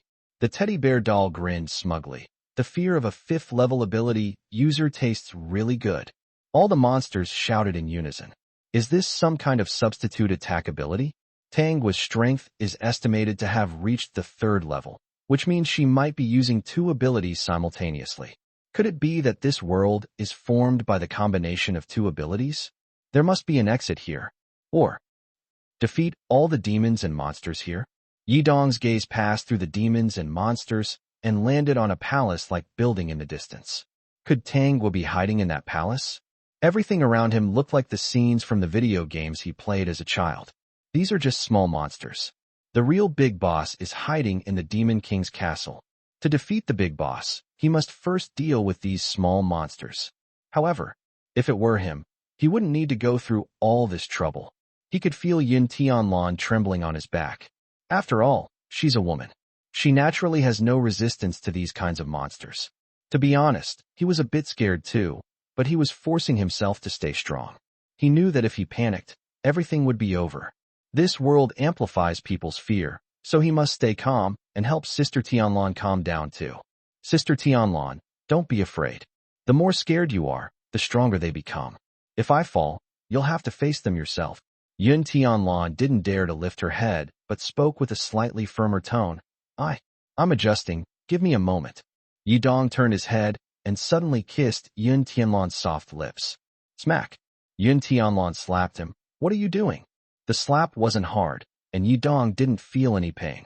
He smiled and said, just trying to calm you down. Are you calm now? We're heading to the Demon King's castle. With that, Yi Dong leaped into the air and flew toward the castle. Suddenly, countless white ghostly figures appeared in the sky, rushing toward him. Yi Dong's scalp tingled, and he quickly jumped down from the air. Luckily, he managed to escape from the pile of monsters. He ran forward along the big red carpet. However, no matter how much he sped up, he found himself getting farther away from the Demon King's castle instead. Meanwhile, the monsters behind him were getting closer. The carpet under his feet seemed to be moving. Damn it! Suddenly, a cold light flashed behind him. Sister Tianlan. Yun Tianlan instantly transformed into full armor. The armored Yun Tianlan became incredibly heavy. Yi Dong suddenly had an idea. Sister Tianlan, stay fully armored and turn into my weapon. What the heck? Hey! And so, the world's first steel human stick was born. Yi Dong grabbed Yun Tianlan's ankle and used her as a stick. Die! The human stick smashed into the pile of monsters, and Yun Tianlan tightly shut her eyes, not daring to open them. But the blow was powerful. It directly swept away a large group of demons and monsters. Great, it works. Yi Dong seized the momentum and pursued them. Where are you running? Come on. Tang Guo watched from the Dreamland Kingdom as Yi Dong chased the monsters with Yun Tianlan in hand, her expression complicated. Yun Tianlan's inner fear seemed to gradually dissipate, and the monster's power was weakening. If this continues, they will escape the Dream Kingdom sooner or later. We can't let them get close to the castle. At that moment, the castle began to retreat continuously. The ground was cracking. Yi Dong reached the edge of the cliff and looked down at the bottomless abyss, where the Demon King's castle was rapidly retreating. It can do that. From the abyss, a group of hideous black shadows kept crawling out. Sister Tianlan, are you ready yet? Steel Fortress. Yun Tianlan suddenly opened her eyes, and Yi Dong found himself surrounded by a small steel-built room. Even the floor beneath him was made of steel. Yun Tianlan emerged from the floor and said to Yi Dong, Sorry, Yi Dong, for keeping you waiting. Yi Dong let out a long sigh. Sister Tianlan, you're so unreliable. Are you better now? Yun Tianlan pursed her lips slightly. Almost. Leave the rest to me, you're safe here. With that, she stepped out of the steel room. As soon as she stepped out, Yun Tianlan's entire body ignited with blazing flames. The fire instantly dispelled the darkness, and a thick pillar of fire shot straight into the sky, while a sea of flames rapidly spread from her feet. The approaching demons and monsters let out shrill screams as they were engulfed by the sea of fire. Yun Tianlan's gaze was resolute as she coldly said, Tang Guo, these annoying creatures you've created are utterly boring. Why don't you come out and play with me yourself? Tang Guo looked at the Dream Kingdom consumed by the sea of fire, a trace of resentment flashing in her eyes. Damn it! The monsters were injured, and the entire nightmare world began to burn. This world was collapsing. It couldn't hold on any longer. Tang Guo immediately fled. Yi Dong and Yun Tianlan almost simultaneously escaped from the nightmare world. Yi Dong and Yun Tianlan looked around and found themselves back in the real world. Sister Tianlan, we made it out, Yi Dong said excitedly. Yun Tianlan looked at Yi Dong with a somewhat complicated expression. But it seems Tang Guo has escaped. Yi Dong noticed the odd look in Yun Tianlan's eyes, his expression slightly changing. Anyway, let's head back first. Perhaps recalling that kiss in the nightmare world, both of them suddenly felt a bit awkward. Tang Guo ran frantically, escaping from Jiangnan City. She occasionally looked back to check if anyone was chasing her. After confirming no one was following, she leaned against a big tree and let out a long breath. Looking up at the sky, she realized it was already dark. In the night sky, the moon and stars shimmered with a unique glow. Tang Guo reached out as if to grab a star, sighing softly. Snap! A sudden sound came from behind her. Tang Guo immediately stood up and turned around. Yun Tianlan appeared behind her. Tang Guo's face instantly darkened, and a small knife appeared in her hand. You caught up. Yun Tianlan smiled faintly. Catching up to you is easy. You're a psychic ability user, you can't run far. Yun Tianlan had already locked onto Tang Guo's position with her omniscient sense, waiting for her to escape the city before showing herself. Her pupils contracted as she suddenly charged at Tang Guo. Tang Guo gripped her knife and met her head-on, but their strength was on completely different levels. Yun Tianlan grabbed Tang Guo by the neck and lifted her off the ground. Tang Guo's face contorted in pain, her legs kicking desperately. Yun Tianlan applied slight pressure with her right hand and said, "You're mischievous," but thanks to he took it and looked at it. Written on it were 4 large characters: exemption from death, avoidance of calamity. Tang Guo's face showed difficulty. This was written for me by Yi Dong. Yun Tianlan's expression changed. You don't really think this piece of paper can save you, do you? Even if he wrote it. Tang Guo's eyes reddened, and she choked. He wrote this for me. Really? Yun Tianlan frowned deeply, suddenly becoming patient. If I send you to the Wuhan Bureau, you'll be tortured until you break. Why not let me end you now? He said, cough, cough. It can exempt me from death, cough, cough. Tang Guo's face turned from red to pale. I don't want to die.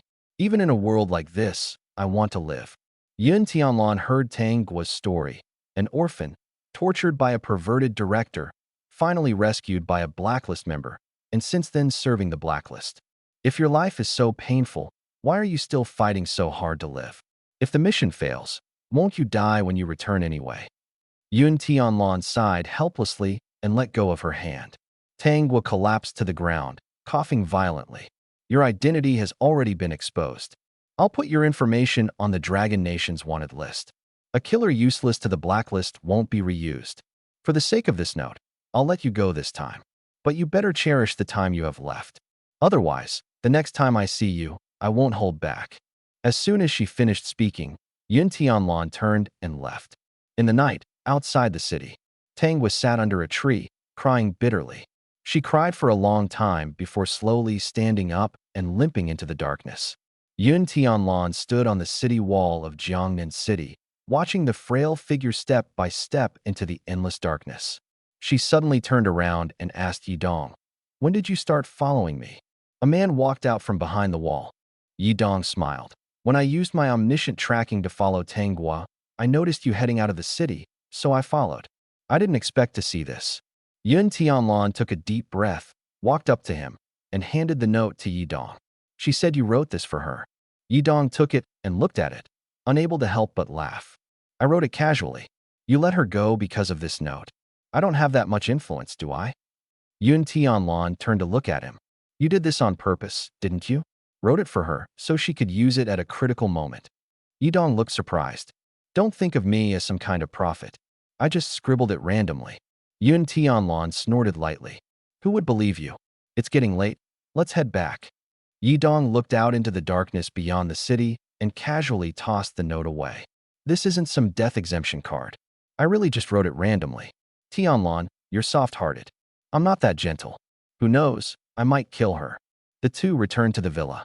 Su Ying, upset because she couldn't find Yi Dong at night, threw a tantrum, completely unaware that the two had just escaped from that terrifying nightmare world. Yun Tianlan had just finished her shower and walked into the room next door. Yi Dong happened to come out of the bathroom at the same time. Yun Tianlan glanced at the bed and suddenly said to Yi Dong, "Hey, why don't you sleep here tonight too?" Yi Dong couldn't help but laugh. "The nightmare world's impact is that big? Tianlan, are you scared?" Yun Tianlan nodded lightly, a trace of timidity appearing on her face. Yi Dong clicked his tongue. "All right, but let me make it clear, don't try anything funny with me." The two climbed onto the bed from opposite sides that Yi Dong was quite looking forward to what might happen that night. He smiled and asked, "Sister Tianlan, I'm not very well behaved when I sleep. If I accidentally touch you, don't." Before he could finish his sentence, he suddenly felt a warm arm slide under his neck and a soft sensation pressed against his back. Yun Tianlan found a comfortable position and hugged Yi Dong tightly. "All right, sleep now." Yi Dong could even hear his own heartbeat. At this moment, if he didn't respond, could he still call himself a man? "Sister Tianlan, I want to." "No." "Oh, 057. Darkening. After the excitement, Yidong slept soundly. When he woke up in the morning, he found that Sister Tianlan was already gone. He had no idea how the night had passed, but the scent of Yun Tianlan still lingered on the sheets. Damn, he really was a modern-day Liu Xiaowei. Not even a single messy thing happened? Yidong picked up his phone to check the time. Suddenly, he saw a new message. It was from Sister Tianlan. Yidong blinked and opened it. Yidong, I'm sorry, but I can't continue being your bodyguard. Clearly, I'm not qualified for the job. If I stay by your side, I might not be able to control myself. To be honest, you do have a certain charm. However, starting today, my protection duties are over. The higher-ups will send a stronger and more professional bodyguard to protect you. I look forward to the day you come to the Nanheim Military Department. What the heck? Yidong's eyes widened. What is going on? She is not protecting me anymore. Can't control herself? Then just let go? Damn it. If I had known, I would have been a bad guy last night. Yidong paced the room regretfully. But soon he calmed down. He was a man who took relationships seriously. How could he act recklessly? Perhaps it was precisely because he didn't mess around last night that he was even more looking forward to the next time he met Sister Tianlan. Yidong smiled and muttered to himself, I'm a charming person. Suddenly, he felt a pair of sharp eyes staring at him from the doorway. Suing stood there with a helpless expression. What are you daydreaming about in the morning? Hurry up and come down for breakfast. You didn't play games with me last night, and I haven't settled the score yet. Yidong's eyes widened. When did you start standing there? Bang. Suing didn't answer. Yidong sighed helplessly, went back to the bed, and felt the warmth left by Sister Tianlan again. After a quick wash, he followed Suing to school. In the car, Yidong suddenly said smugly, Suing, do you think I have a certain personal charm? Suing laughed mockingly. I don't see any charm, but you're definitely a bit of a pervert. Seems like you had a pretty dark childhood. Who raised you to be like this? By the way, who taught you your combat skills? Did you gain practical experience when you awakened your abilities? Did you train before? Childhood. Yidong's expression suddenly darkened. He had grown up in an orphanage, but it wasn't a normal orphanage at all. He thought he had almost forgotten those things. But now, as he recalled, in a dim basement, a group of teenagers stood in front of punching bags, their fists striking repeatedly, each bag stained with blood. Then came a series of brutal training sessions. After a day of training, they returned to rooms that resembled prison cells. Waiting for them was food served in slop buckets. They were trained like livestock. If it weren't for the Bureau of Martial Peace discovering the orphanage's issues and rescuing them. Yidong's lips curved into a slight smile. Fighting, isn't that something you taught me? Suing looked puzzled. I taught you? When did I teach you? When we fought. I learned your moves. People only have 2 hands and 2 feet. Attacking is just throwing punches and kicks. When a fist comes, you dodge, find an opportunity, and counterattack. It's not that complicated. I learned it slowly. Suing dismissed it lightly. You're really a genius. You're not bad either, and you're a beauty. When God created you, he must have added extra paint to make you so special. Suing couldn't tell if Yidong was complimenting her or mocking her. She proudly hummed. Of course, I'm the most special one. Emotion +9. Yidong noticed the rise in her emotion value and smiled faintly, his gaze shifting to the window. He wondered how Tanguo was doing now. Bang! A fist, as heavy as a sandbag, slammed into Tanguo's nose. Her delicate nose immediately bent to one side, and blood gushed out instantly. Trash. You're such trash. You actually have the nerve to come back. Go die, you useless waste. A fat man wearing a white mask was furiously kicking Tanguo. Tanguo lay on the ground, silent, enduring all the pain. As long as she could live. Even if it meant suffering like this, she would survive. White Bear, stop hitting her. If you kill her, it'll be trouble. Nightmare's opponent was a 5th-tier ability. User losing is normal. A voice came from outside the room. Shortly after, a man wearing a smiling face mask walked in. White Bear saw the mask, and a trace of coldness flashed in his eyes. This is my dog. I can treat her however I want. But you, why are you on my turf? Jiangnan City is all my territory. The man with the smiling face mask ignored White Bear and walked straight to Tanguo. He noticed she hadn't passed out, just stared blankly at the ground, motionless. The man with the smiling face mask smiled and said, "Such a good dog, trained to this state by you. Might as well let me take over." As he spoke, he lifted Tang Guo from the ground. "How about it? Want to come with me? At least I won't hit you." Tang Guo's eyes suddenly showed a flicker of emotion. Tang Guo, an A-level fairy tale world ability combined with mental control, such a powerful skill. Yet this is all you can do with it? Clearly, the person teaching you doesn't know how to teach. The man with the smiling face mask looked up at White Bear. "White Bear, how about it? Give her to me. I can train her to be even stronger." "You know you can't her, right?" White Bear sneered. "You're saying I didn't teach her well, and you can? Give her back to me. I'm not done beating her yet. Don't push me." At that moment, Tang was suddenly stood up, glaring angrily at White Bear.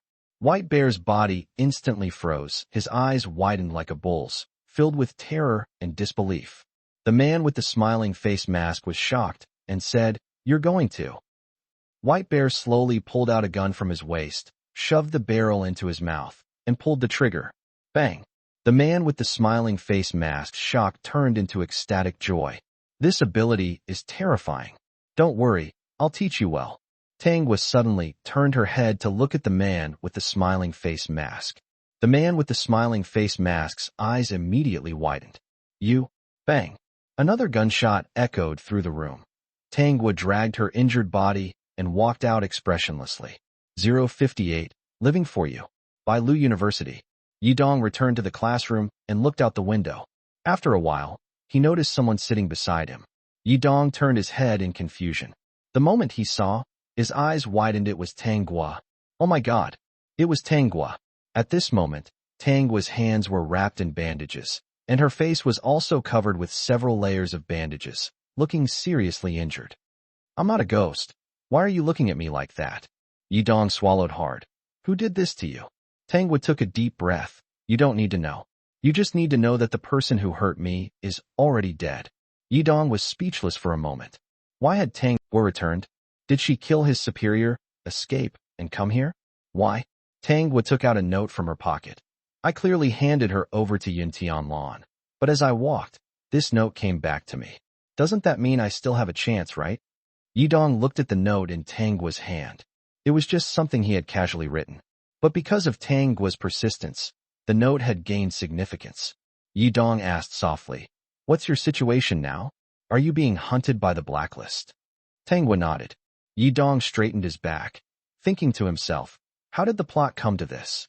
Being targeted by the blacklist? Why? Tang Guo looked at the note and said calmly, "He saved my life. I've done so many things for him, and I've repaid what I owed. This life was given by you. From now on, I will live for you." So heavy, too heavy. Yidong didn't know how to respond for a moment. Yun Tianlan let Tang Guo go because of this note. Tang Guo killed his superior, then came back and decided to stay with him, to live for him. Yidong said, "It doesn't sound very reliable, but I suggest you leave here for your own safety." Tang Guo said indifferently, "If you don't accept me, no matter what happens, I won't resist. I have no reason to live anymore. You gave me a reason to live. If you don't want me, it's equivalent to me being dead." Yidong couldn't help but laugh. "How could I believe you? You're a killer on the blacklist." Tang Guo took out a USB drive. This contains information about some masked killers on the blacklist, including very important intelligence. If you're not sure what a masked killer is, you can hand this USB drive to the Bureau of Martial Security. It also contains the location of a masked killer's base. Yidong took the USB drive and smiled. "Then you have to come with me to the Bureau of Martial Security. Who knows if there's a virus or something in it? What do you say? Dare to?" "Of course I dare." After class, Yidong and Tang Guo went straight to the Bureau of Martial Security. Li Hong saw Yidong and glanced at Tang Guo, who was wrapped in bandages. "Yidong, who is this?" Yidong took the USB drive out of his pocket. This contains some personal information about masked killers. "I don't know if it's true or not. Can you have your tech team check it out?" Hearing the words, masked killers, Li Hong's pupils slightly contracted. "Are you serious? Where did you get this?" Yidong pointed to Tang Guo beside him. "She gave it to me." Li Hong stared at Tang Guo. "Who exactly are you?" Tang Guo said, "I used to be a member of the blacklist. Now, I've betrayed them. These are the documents I stole from the masked assassin's base." Li Hong nodded and suddenly shouted, "Quick, someone come." Within seconds, officers from the security bureau swiftly restrained Tang Guo and put on the ability-suppressing handcuffs. Li Hong let out a long sigh of relief and turned to Yi Dong. "Yi Dong, you've done a great job. I never expected a student like you to bring such important clues to our security bureau. Once the tech team confirms the contents of the USB drive, I'll let you know the results." Yi Dong glanced at Tang Guo, who was being taken into the interrogation room, and said, "She said she did this for me, that from now on she wants to live for me. Although things are quite complicated, if the contents of the USB drive are true, how do you plan to deal with her?" Li Hong wiped the sweat off his forehead. "That's hard to say. Members of the blacklist are treated with special measures by the state. Torture is the least of it. She's already injured so badly, she won't last long. However, since she voluntarily handed over the documents, if the information checks out, she might be treated leniently. Of course, it's up to you. I won't report this to higher-ups for now, but if something goes wrong, you'll have to take responsibility yourself. Don't drag me into it, or I'll be finished too. The risk is too high. I suggest you hand her over to us." Among the blacklist assassins, there are almost none who can keep a clear head. Yi Dong was momentarily confused. After returning to the classroom, he didn't go to find Su Ying in the battle room. Su Ying started throwing a tantrum because of this. Later in the afternoon, Yi Dong received a call from Li Hong, asking him to come to the security bureau immediately. He went straight to Li Hong's office. Li Hong ran over excitedly. "Yi Dong, you've made a great contribution. The information on the USB drive is all true. Once we have these documents, the entire country will benefit. We now know the identities of all the masked assassins on the list, and next, we'll send people to capture them. The blacklist has suffered a major blow this time." Yi Dong nodded. "What about Tang Guo? How do you plan to deal with her?" Li Hong looked puzzled. "Tang Guo? Who?" Yi Dong was shocked. "The girl I brought here earlier. What's wrong with you? Have you lost your memory?" Li Hong frowned. "What nonsense are you talking about? You came here alone before, saying someone gave you a USB drive with information about the masked assassins. When asked who it was, you said you didn't know." Yi Dong's heart tightened, feeling something was off. What was going on? He walked out of the security bureau, full of confusion. Was Li Hong joking? Just as he looked up, he saw someone standing across from him. It was Tang Guo. Tang Guo asked, "Can we go back now?" Yi Dong looked at the security bureau and then at Tang Guo. "When did they let you out?" Tang Guo didn't answer and simply followed him back to school. After returning to school, Su Ying came over. "Yi Dong, where did you and your sister go? Didn't you say you'd accompany me to the battle room?" Yi Dong sighed. "I don't have a sister. I grew up in an orphanage." "Alex, isn't she your sister? Are you still half asleep?" Su Ying sighed and walked back to her seat. "Alex, could she be Tang Guo?" Yi Dong looked at the calm Tang Guo in front of him. "Am I in your nightmare space?" Tang Guo shook her head. "I just altered everyone's memories. This isn't my nightmare space." "Altered memories? What is going on?" Yi Dong was dumbfounded. This is a type of mental ability that can directly modify people's memories. Now, I have planted the memory of your sister in their minds, not the assassin on the blacklist. I've been busy with this all morning. Can I take a break? Mental abilities, so that as psychic powers? Mental abilities are one of the most terrifying powers in this world because they are completely indefensible. Mental strength cannot be improved through training either. Once you encounter someone with mental abilities, if their power is strong enough, you might not even know how you died. Yi Dong felt a chill down his spine. Meanwhile, Tang Guo had already slumped over the desk and fallen asleep, looking utterly exhausted. In the evening, Yi Dong, Tang Guo, and Su Ying went to Jiulong Courtyard together. Su Ying said, "Alex, when we get home, I'll ask the healer in my family to treat your injuries." Tang Guo was visibly surprised she hadn't expected Su Ying's family to have a healer. What shocked her even more was that Yi Dong was actually living in Su Ying's house. This guy really had no shame. Sitting between the two girls, Yi Dong looked quite awkward.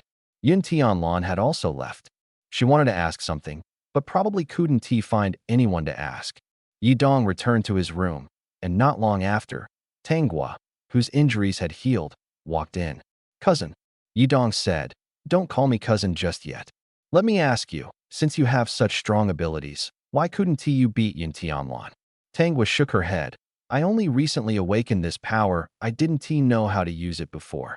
When Tanguo was pinned to the ground and beaten by the polar bear, her body was on the verge of collapse, and only then did she suddenly understand the true use of her power. During the time she stared blankly at the floor, she was actually digesting this power. When the man with the smiling mask lifted her, she used her power to save herself. The fairy tale world was originally a type of mental ability, and the latent psychic power within her underwent a second awakening, transforming into a dominion ability. Yi Dong scratched the back of his hand. So you can freely alter other people's memories? Tanguo nodded. As long as their mental strength is weaker than mine. However, I can't control people with a much greater power gap. Even if I could use this ability back then, I wouldn't have been able to control Yin Tianlan. Yi Dong suddenly understood and nodded, saying, then from now on, live as my sister and stay with me. Tanguo smiled. Yeah, having the feeling of family is pretty nice. Family? Yi Dong looked at Tanguo standing at the door. Are you really deciding to live for me? Tanguo nodded firmly. Yi Dong pondered for a moment and said, try living for yourself. Don't always live for others. Tanguo responded with a smile. All right, I will. Good night. The door closed softly. Tanguo leaned against the wall, a smile on her lips. Maybe this isn't so bad. The next day, school resumed as usual.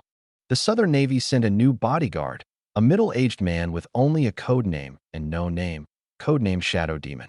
He was also 5th tier. He could transform into a shadow and usually hid in his own shadow, not fond of talking.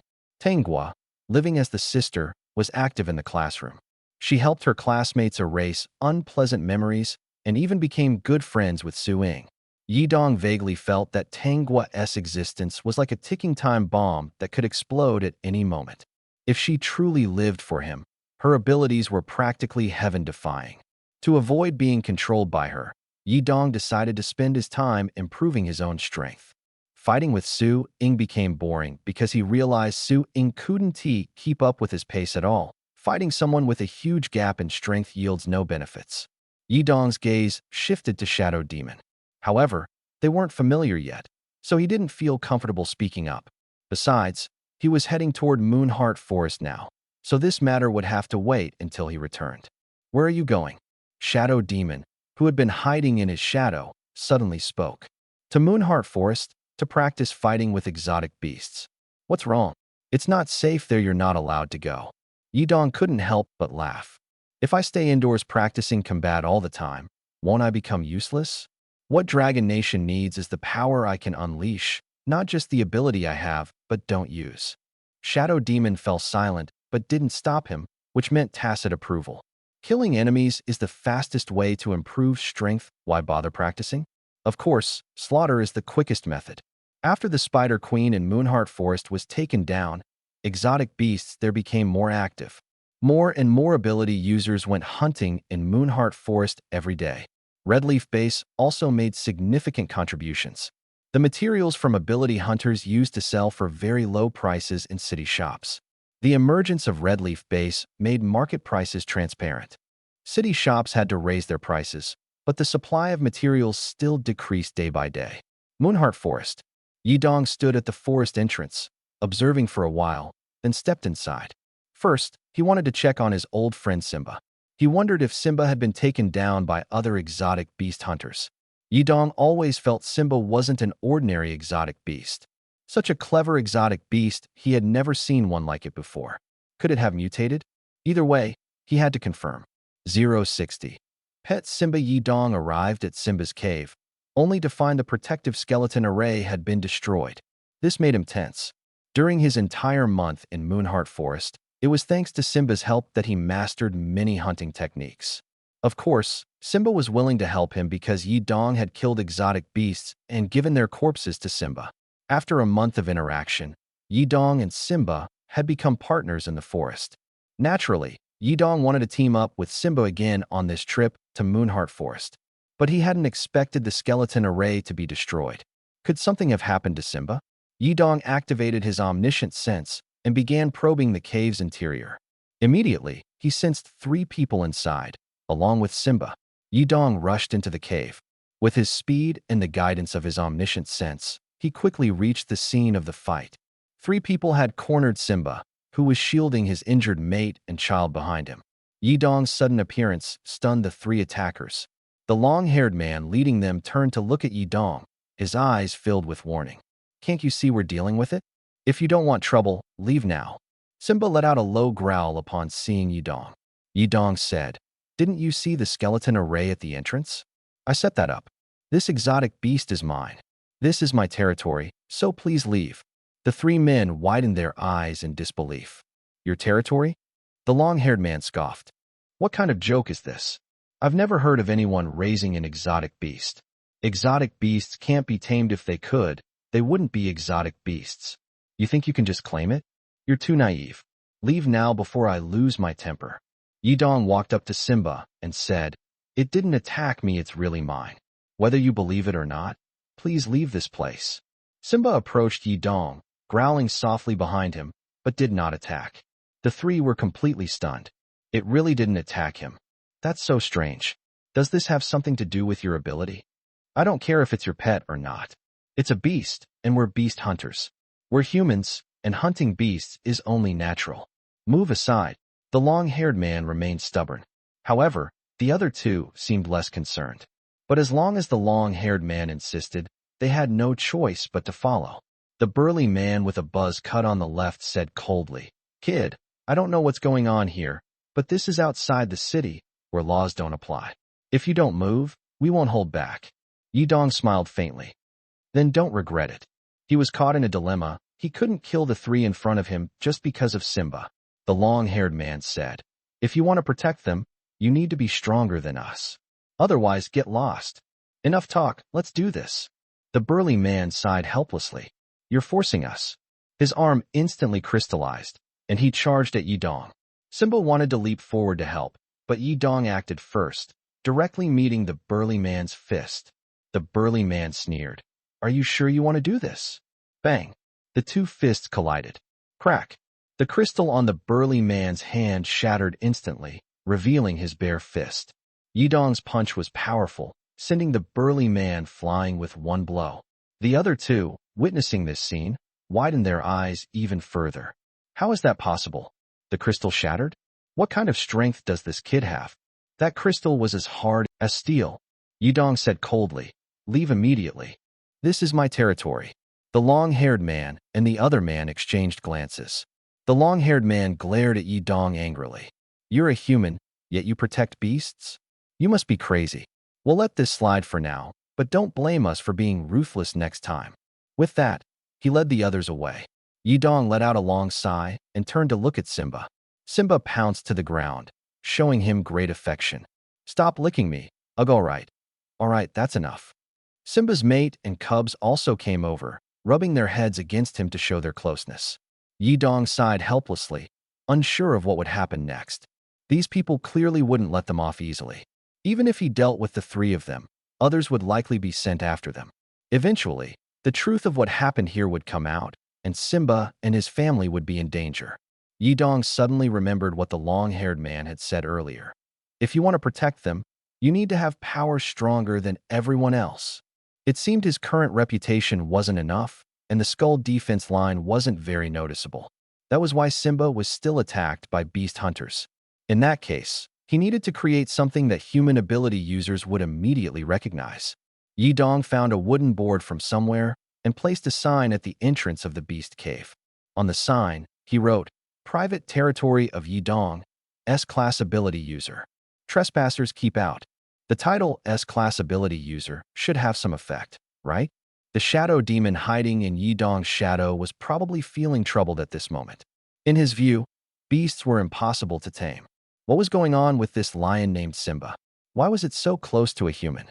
It seemed to treat Yidong as one of its own. Two different languages were somehow able to communicate smoothly. People often say geniuses have peculiar quirks, and the shadow demon felt his horizons had truly been broadened today. That why Yidong forcefully planted the sign at the entrance of the beast's cave. Considering that rain might cause the sign to fade, he specifically went to the city to buy paint and build a fence around it. This way, anyone who came here would know that this was his private territory. Anyone who wanted to mess with Simba would have to think twice about the powerful force behind him. Additionally, To protect Simba, Yidong bought 3 collars and put them on Simba's entire family. Pets with collars indicate that they have owners. He decided to hide in the beast's cave to observe the effect. Someone would pass by here eventually. 061. Enemies at the door. Yidong stayed in Simba's mountain cave. He had to admit, Simba was truly a unique beast. Unlike other beast dens, which were dirty and smelly, this cave was particularly clean, as if someone regularly tidied it up.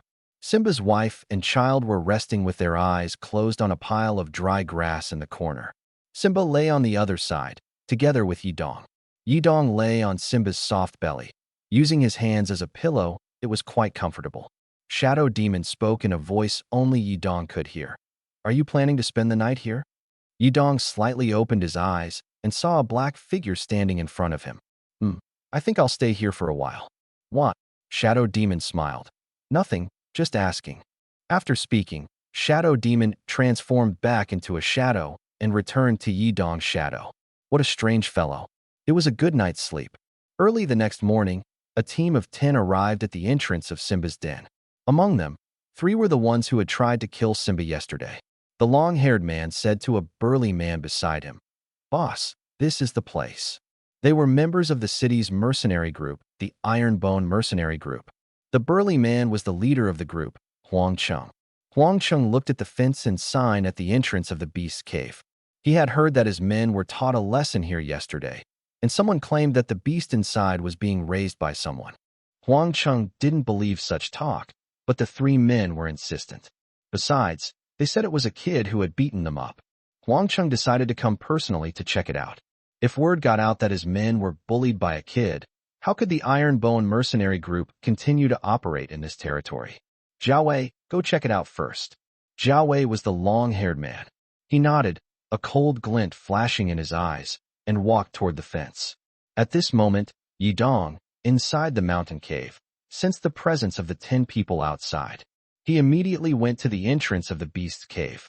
Simba followed closely behind, but was stopped by Yidong. They had come, as expected. Yidong slowly walked toward the group of 10. This is my private territory. If you have no business here, please leave. Huang Chung looked Yidong up and down. This kid was really young. Jiao Wei quickly walked to Huang Cheng's side and whispered, "Boss, this is the kid who beat me up." Huang Cheng nodded, giving Yidong a meaningful look, and said with a smile, "Although there are no strict laws outside the city, there is an understanding among the mercenary groups. If one group is hunting in a certain territory, other groups must avoid it. If someone trespasses, it's considered a provocation against the entire mercenary group." Yidong nodded. "This is the first time I've heard of that." Huang Chung continued, "I don't care who you are. Yesterday, my men tried to kill the beast in that cave, and not only did you stop them, but you also injured my men. How do you plan to settle this?" Yidong asked in confusion. "Didn't I already say? This is my private territory. Your people barging in here, according to your mercenary group's rules, isn't that considered provocation? If you provoke me, I drive you away. What's unreasonable about that?" Huang Chung couldn't help but laugh. "Oh, which mercenary group are you from?" Yidong replied indifferently. "I haven't joined any mercenary group." At this moment, Jiao Wei noticed the sign next to Yidong. "Boss, look at the sign. It says, S-Class Ability User Yidong's Private Territory. This kid really knows how to brag. There's only one S-Class Ability user in Jiangnan City, and he's still a student." Jiao Wei suddenly realized, "You're Yidong?" Yidong nodded. "That's right, I'm Yidong. I wonder if you gentlemen could leave here for my sake." Upon hearing this, the group exchanged glances. Is he really an S-Class Ability user? This is the first time I've seen an S-Class Ability user. But I heard that S-Class Ability users can't use their powers. It's the kind that sacrifices themselves. Yidong laughed upon hearing this. "That's all outdated talk. If my ability were self-sacrificial, how could I have driven away the 3 of you?" Huang Chung thought carefully about Yidong's words. This kid makes sense. If his ability were truly self-destructive, how would he have the strength to drive away his men? Yesterday, he even shattered Jiao Wei's crystal gauntlet with one punch. It seems the opponent's strength is not weak. Being defeated by an S-Class Ability user isn't shameful. After all, he's an S-Class Ability user. Huang Chung thought for a moment and said, "I see. Then let's forget about this matter. What do you think? Yi Dong felt a surge of joy in his heart. The title of S-Class Ability User was indeed effective. All right, let's leave it at that. My pet wasn't injured either. Jia Wei quickly interjected. Boss? Am I just supposed to take a beating for nothing? I was only here to hunt, and I got hit for no reason. Are we just letting this go? Huang Chung listened, a smile appearing at the corner of his mouth. He looked up at Yi Dong. Yi Dong, it seems my subordinate doesn't want to let this go. What do you suggest? Yi Dong sneered inwardly. If you can't even control your own subordinates, what kind of boss are you? Clearly, it's you who doesn't want to let this go. Yi Dong sighed helplessly and said, if you don't want to resolve this peacefully, then don't blame me for being rude. I guess the previous negotiation was just a waste of time, right? As soon as these words were spoken, the faces of the Ironbone mercenary group members changed. This was clearly a provocation. What do you mean by negotiation failed, and now you're provoking us? Watch your words. This is outside the city. Whether you're an S-Class ability user or not, you've just awakened your powers. Even if you're top-tier SSS class, you're no match for us. That's right. We're giving you face by calling you an S-Class ability user. Don't push your luck. Outside the city is a lawless place, not like inside the city. No one fears you here, understand? Several people in the crowd shouted aggressively. Huangqing couldn't help but laugh. Yi Dong, we were talking nicely, but why are you being so confrontational? Now look, my men are angry. Unless you apologize, they won't leave easily. They're my brothers, after all. I can't always take your side. I wanted to resolve this, but your words were too harsh. So now what? Huang Chung looked at Yi Dong, his eyes full of amusement. Yi Dong smiled faintly and said, in that case, there's no other way. To keep things fair, I propose a one-on-one duel. Is there anyone willing to be my first opponent? I originally thought the other party would back down and apologize. Unexpectedly, they proposed a duel instead. This made a group of middle-aged ability hunter uncles burst into laughter. This kid is quite interesting, huh? Since he suggested a duel, who wants to take on an S-level ability user? I'll give it a try. A dark-skinned bald man stepped out from the crowd. He threw the Tang sword from his waist onto the ground and began removing his iron armor. I'm Lin Chong. I never thought I'd get the chance to spar with an S-level ability user. Although you haven't fully matured yet, just saying it would make many people envious. How about I be your opponent? Don't worry, I won't use too much force. If you get hurt, don't blame me. Yi Dong nodded. All right. Ha ha, seeing Yi Dong agree so straightforwardly, everyone laughed. Yi Dong's lips also curled into a smile. Huang Chung said, Lin Chong, even though he suggested the duel, you should go easy on him. Don't break him. Lin Chong chuckled lightly. Don't worry, I know my limits. He slowly walked up to Yi Dong and asked, by the way, what's your ability called? Elemental type or enhancement type? It should be enhancement type, Yi Dong replied indifferently. After hearing this, Lin Chong raised his eyebrows slightly. You don't seem to have reached the second tier yet. To be fair, how about I let you throw the first punch? Clap, clap, clap. Lin Chong patted his solid abs confidently. Yi Dong asked doubtfully, you really want me to throw the first punch? Lin Chong nodded and smiled. Of course, if I'm lying, I'm a puppy. Could such a good thing really happen? Yi Dong glanced at the people behind Lin Chong. Each of them was staring at the two with Schadenfreude written all over their faces. This guy was voluntarily letting him strike. First, there must be a trick. But he wasn't worried. With his current defense, even if he punched a steel needle, he wouldn't get hurt. If that's the case, then I won't hold back. Yi Dong swung his fist without hesitation and delivered a fierce punch to Lin Chong's abs.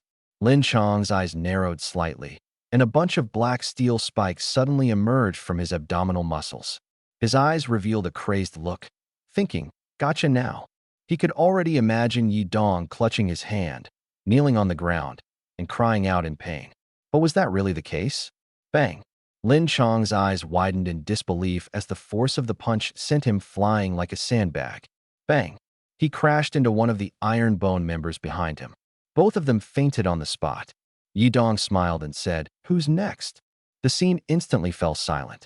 Everyone in the Iron Bone mercenary group was so shocked they couldn't speak, their mouths agape as if they could fit an egg inside, completely dumbfounded. Yi Dong asked again, or do you all want to come at me together? Huang Chung was the first to snap out of it. quickly lowering his head to check on the unconscious Lin Chong. Lin Chong's steel spikes were tangled together, and there was a distinct fist mark left on his stomach. What kind of punch was that? Jiao Wei said grimly. I told you before, his fists are incredibly hard. Even my crystal defense couldn't withstand them. Only then did Huang Cheng take Yidong seriously. So he really was an S-level ability user. He had just awakened not long ago, yet he already possessed such strength. At the same time, the anger in Huang Cheng's heart was completely ignited. His subordinates were being knocked down like clowns by Yidong. This debt must be settled. Wang Tao, you're up. A man even more burly than Lin Chong stepped out from behind Huang Cheng. This man had been standing quietly behind Huang Cheng, speaking little, low-key and steady. But as soon as he appeared, everyone's surprise instantly vanished, replaced by expressions of amusement.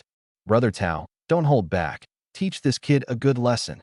Wang Tao walked up to Yidong and looked down at him. Yidong noticed he was at least 2 meters tall. Are you ready? Yidong nodded. Yes, I'm ready. Go ahead. Wang Tao's expression instantly turned ferocious, his body covered in thick fur, transforming into a half-human, half-bear beast man. Yidong felt a strong gust of wind rushing toward him, and in the next moment, Wang Tao's fist was already smashing toward him. Yidong raised his hand and blocked the punch. Wang Tao let out a surprised sound, stunned. How was this possible? His full-force punch had been blocked. Yidong smiled and said, Is that all you've got? As soon as he finished speaking, Yidong kicked Wang Tao in the groin. Wang Tao's forehead veins bulged, his eyes rolled back, and he clutched his groin, jumping 3 times before finally collapsing to the ground. Arg, a beast-like scream escaped his mouth. He kept pounding the ground with his fists, trying to mask the pain with his roars. The scene instantly fell silent, sending chills down everyone's spine. Wang Tao, what are you doing? That's too harsh. Kicking someone there is just not right. Yidong smiled. Who's next? Anyone else. Lin Chong and Wang Tao were the 2 top fighters of the Iron Bone mercenary group. If even they weren't a match, then no one else would be, and the leader would have to step in personally. Huang Cheng had already seen through it. This S-level ability user was far stronger than them. Yet he pretended to be clueless, with a terrible personality, playing them like pawns. From the very beginning, he hadn't taken them seriously. Huang Cheng took a deep breath and said, Yidong, I admire you. This time, our Iron Bone mercenary group admits defeat. We won't come here again. Yidong put away his smile and calmly said, You mercenary groups should have a way to contact each other, right? Inform the other mercenary groups not to touch this territory. I'll install surveillance cameras here and even put cameras on my pet.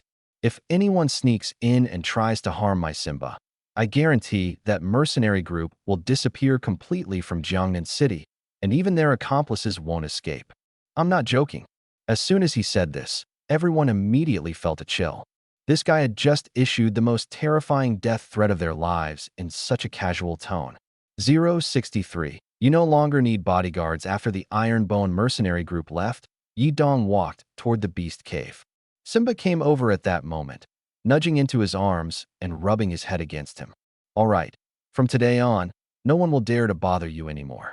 Simba suddenly turned around. Yidong immediately understood its intention.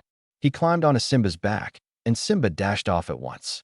Shadow Demon observed the strange actions of this S-level ability user from the shadows. Why could he communicate so smoothly with this exotic beast? Moreover, the strength he displayed was baffling. Just now, the Iron Bone mercenary group was full of second-tier experts, but in front of Yidong, they were as fragile as babies. This kid's ability level was at most second tier. Was the strength of this S-level ability user ridiculously exaggerated? No, it was absurdly exaggerated. Simba carried Yidong to a place where black, striped brown bears roamed. These black striped brown bears are Tier 1 Grade A exotic beasts, with strength comparable to Simba. Simba brought Yidong here, clearly intending for him to deal with these black, striped brown bears. Yidong smiled. These will do. Charge. Simba let out a fierce roar, startling the black, striped brown bears gnawing on tree bark. They turned their heads to see a lion charging at them with a person on its back. The scene was so shocking that the black, striped brown bears froze for a moment. It wasn't until the enemy was almost upon them that they reacted and turned to flee. But Simba quickly caught up. Yi Dong leaped off Simba's back, his legs together, and stomped down on the back of a black striped brown bear's head like a sharp sword. The bear's head was driven into the ground, and blood instantly stained the earth red. Kill complete. Cultivation progress plus 10%. Congratulations to the host for breaking through. Current level. Tier 2. 1-star. Yi Dong calmly stored the black striped brown bear's corpse into his spatial backpack, then ordered Simba, "Keep looking for more of these exotic beasts." Simba took off running again. By noon, Yi Dong and Simba returned to the beast's den. Clatter the corner of the den was piled high with the corpses of over a dozen large exotic beasts. Simba and his family, seeing this scene, excitedly rushed toward Yi Dong, expressing their gratitude and respect repeatedly. All right, it's getting late. I'll come back next time." Yi Dong walked out of the den, his expression suddenly darkening. For some reason, after killing the black striped brown bear, the subsequent exotic beasts he killed did not increase his cultivation progress. He later realized that after advancing to Tier 2, only hunting Tier 2 exotic beasts would yield cultivation progress. Most of the exotic beasts in Moonheart Forest were Tier 1. In other words, to continue leveling up, he would have to find a new place. He had planned to keep hunting until nightfall. Now it seemed he had to end early. Yi Dong leaped into the air, paused momentarily, and then quickly shot off. Back in the city, Shadow Demon emerged from his shadow. Yi Dong looked at Shadow Demon in confusion. "What do you want to say?" Shadow Demon said calmly. "Based on my observations, you no longer need a bodyguard, so I've decided to leave." Yi Dong's eyes widened. "Don't go. What if someone from the blacklist comes after me?" Shadow Demon smiled. "You're the fastest ability user in the world. If you can't win, you can always run. Even in the case of a large-scale attack, the Bureau of Martial Security would notify the military.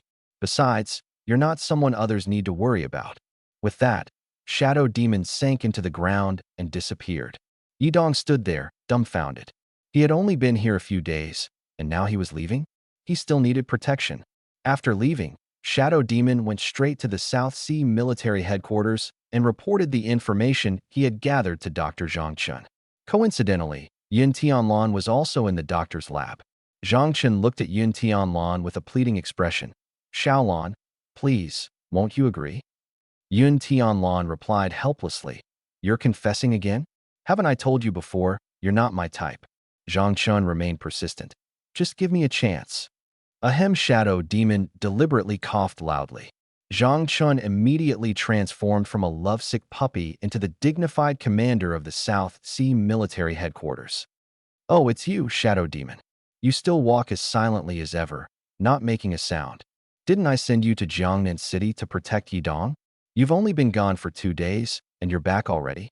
Yun Tianlan asked nervously. "What happened?" Shadow Demon replied indifferently. "Nothing major. I came back because I determined that the S-Class Speedster in Jiangnan City doesn't need a bodyguard." Zhang Chen's expression shifted slightly. "What did he do to make you think that?" "He's an S-Class ability user, a national treasure. Before he matures, we must ensure his safety so that he can serve us in the future." Shadow Demon remained cold. "Based on my observations, Yi Dong is a highly intelligent individual with a complex personality and antisocial tendencies. He doesn't like interacting with people, prefers animals, and even communicates with exotic beasts. He has a very casual attitude towards killing, and his strength is unfathomable. Even the little he has displayed is enough to shock people. Therefore, I believe he doesn't need a bodyguard." Zhang Chen frowned. "Highly intelligent with antisocial tendencies? Does that make him dangerous? How did you come to this conclusion?" Shadow Demon said, "I reviewed his file. He was once a member of the Blacklist Organization's youth assassin training camp. Later, the camp was disbanded, and he was rescued and sent to a sanatorium for treatment. At the time, Dr. Chu Mingxian diagnosed him as having a highly intelligent antisocial personality. Among the 30-plus young assassins rescued, he was the only one who passed the health assessment and successfully reintegrated into society. The other 29, after 3 years of treatment, were sent to Dragon Nation's underwater prison, deemed extremely dangerous.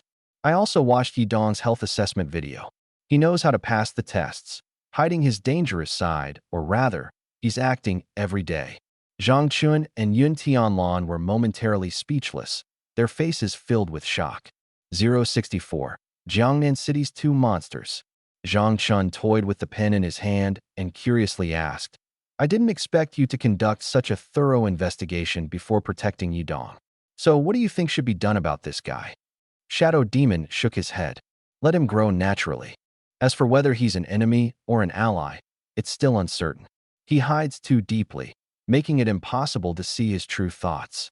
Right now, he's pretending to fit into society. His true self is constantly suppressed by his surface persona. It's hard to imagine what would happen if one day he encountered something that caused his true self to break through the facade. The situation could spiral out of control. With his abilities, if he becomes an enemy, it would be a disaster for Dragon Nation. No one would be able to catch him.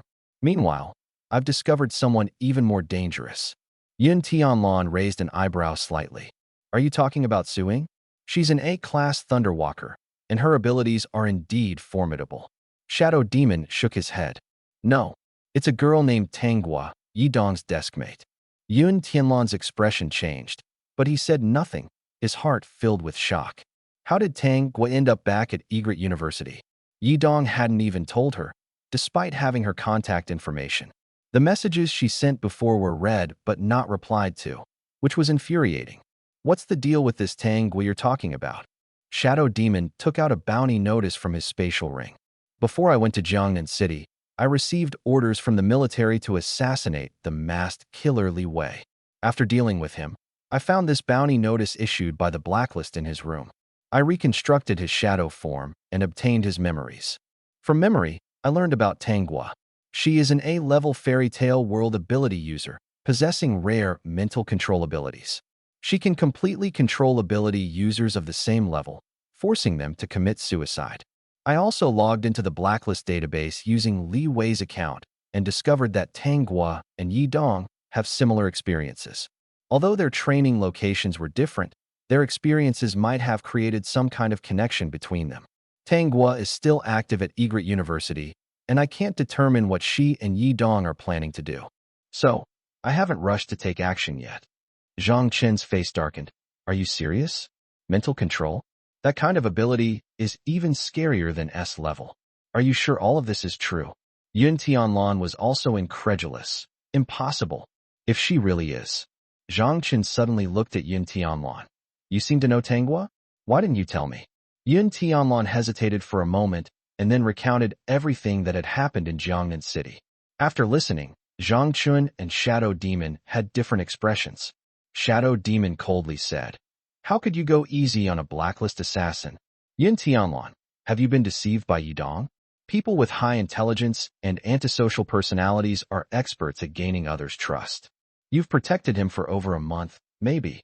Commander Zhang Chun then said, Shadow Demon, I trust Yun Tianlan. Stop making wild guesses. Shadow Demon looked puzzled. Commander Zhang, why do you trust Yun Tianlan? Is it because you like her? When I came in earlier, I overheard you confessing to Yun Tianlan. I think you shouldn't let your feelings cloud your judgment. So he overheard? Then there's only one option. Eliminate him.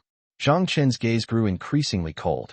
Yun Tianlan then said, Yidong hasn't done anything to me. I think you're wrong. All that talk about the ID, ego, and superego, you still haven't gotten rid of your professional habit of analyzing people psychologically. However, thanks to Shadow Demon, Yun Tianlan learned some things about Yidong's past. She hadn't expected that he had once been on the Blacklist, worked as a teenage assassin, and undergone training. You really couldn't tell at all. Could it be that he's just too good at pretending? Shadow Demon sneered. I would never be mistaken. I'm telling you all this so you can be mentally prepared. Yidong could betray Dragon Nation at any time. And now that he's teamed up with Tanghua, if these two lose control, the consequences will be extremely severe. My conclusion is that Yidong doesn't need a bodyguard. He needs to be monitored. Zhang Chen slowly made a gesture, indicating that he himself was the one helping Yidong adapt to his light speed ability. If what Shadow Demon said is true, that Yidong is an extremely dangerous individual, and another even more dangerous person has already joined him. No one knows what might happen with these two together. Here's the plan. I authorize you to deploy Shadowmen around Jiangnan City. While protecting Jiangnan, you will also monitor Yidong and Tanghua. If they do anything bad, we'll capture them immediately. Shadow Demon nodded. All right, I'll take care of it right away. After Shadow Demon left, Yun Tianlan frowned and asked Zhang Chun, Commander, do you really believe what Shadow Demon said? He hasn't been a psychiatrist for years, yet he keeps analyzing people psychologically all the time. Zhang Chun replied, Shaolan, Shadow Demon is the highest-ranking and most capable colonel in our South Sea military department. He is a versatile talent and a top-notch interrogation expert. His abilities and professional background allow him to see through a person's thoughts at a glance. His psychological analysis has never been wrong and has helped us obtain a large amount of enemy intelligence. Tell me, should I trust him or trust you? Yun Tianlan frowned slightly. I can't say for sure. If what he says is true, it's terrifying. I've been with him for over a month and didn't notice anything. Zhang Chun smiled. Professional matters should be handled by professionals. It's normal that you couldn't tell. Anyway, Xiaolan, how about we go to the seaside restaurant tonight to relax? I've reserved 2 seats, and there's even violin music.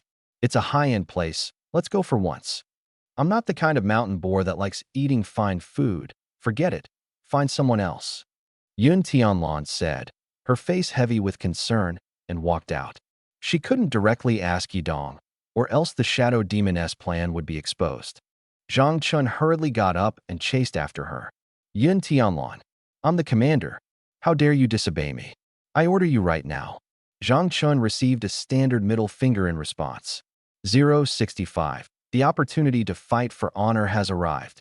Yun Tianlan returned to her room, took out her phone, and looked at the message she had sent to Yidong earlier. Her mind replayed the Shadow Demon's psychological analysis. Beep, beep, beep. A new message popped up. Yidong, Sister Tianlan, my bodyguard ran away, and now I have no one to protect me. When are you coming back? Yun Tianlan stared at the message, unsure how to reply. She figured she wouldn't be allowed to protect him anymore. Zhang Chun trusted the Shadow Demon's words, but he also trusted Yidong. After all, it was the blacklist that turned Yidong into an assassin back then. Yidong should hate the blacklist. Jiangnan City. Yidong looked at the read but not replied status on his phone. Playing hard to get? Let's see who breaks first. He smiled slightly, put the phone aside, and looked up at Tanghua sitting on the sofa. Tanghua, are you planning to stay here forever? Tanghua was playing on her phone and didn't look up. I don't know anyone else. If I don't stay here, where else can I go? But you. How did the blacklist train you into a teenage assassin back then? Tell me. Yidong wasn't surprised by her question. When you erased Li Hong's memory, did you also look at his memories? Tanghua looked up.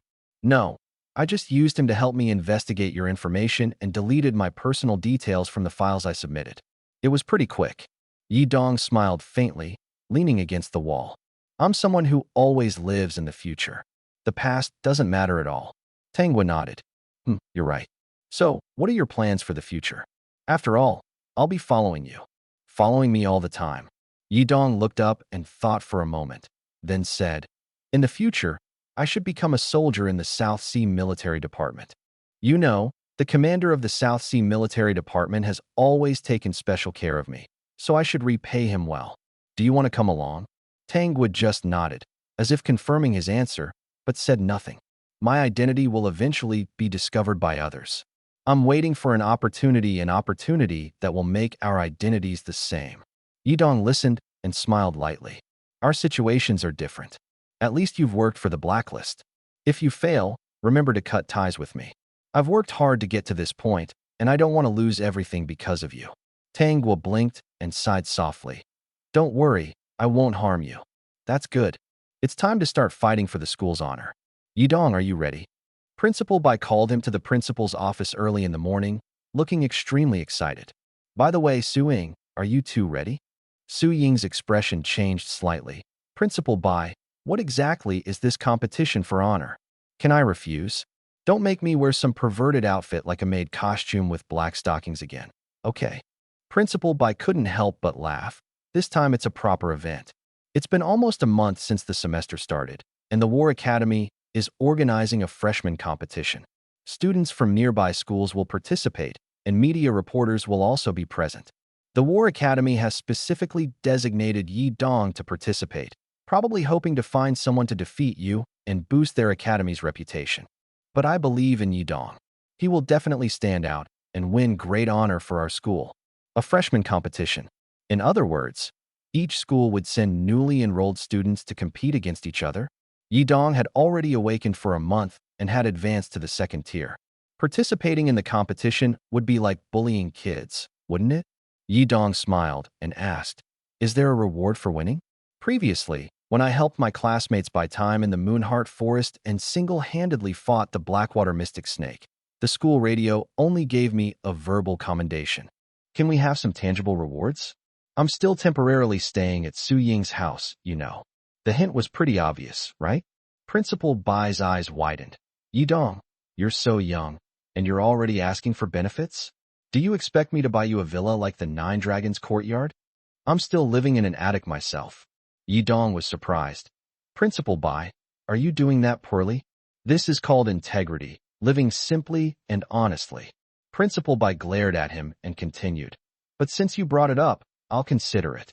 Don't ask what it is, I'll give you a surprise when the time comes. Yi Dong's mouth twitched, feeling it probably wouldn't be anything good. The two left the principal's office and headed toward the classroom. The principal said we need to find someone from Class A to join us. Who should we pick? Su Ying frowned. The people in Class A might have some ability compared to other classes, but to Yi Dong and Su Ying, they were no match.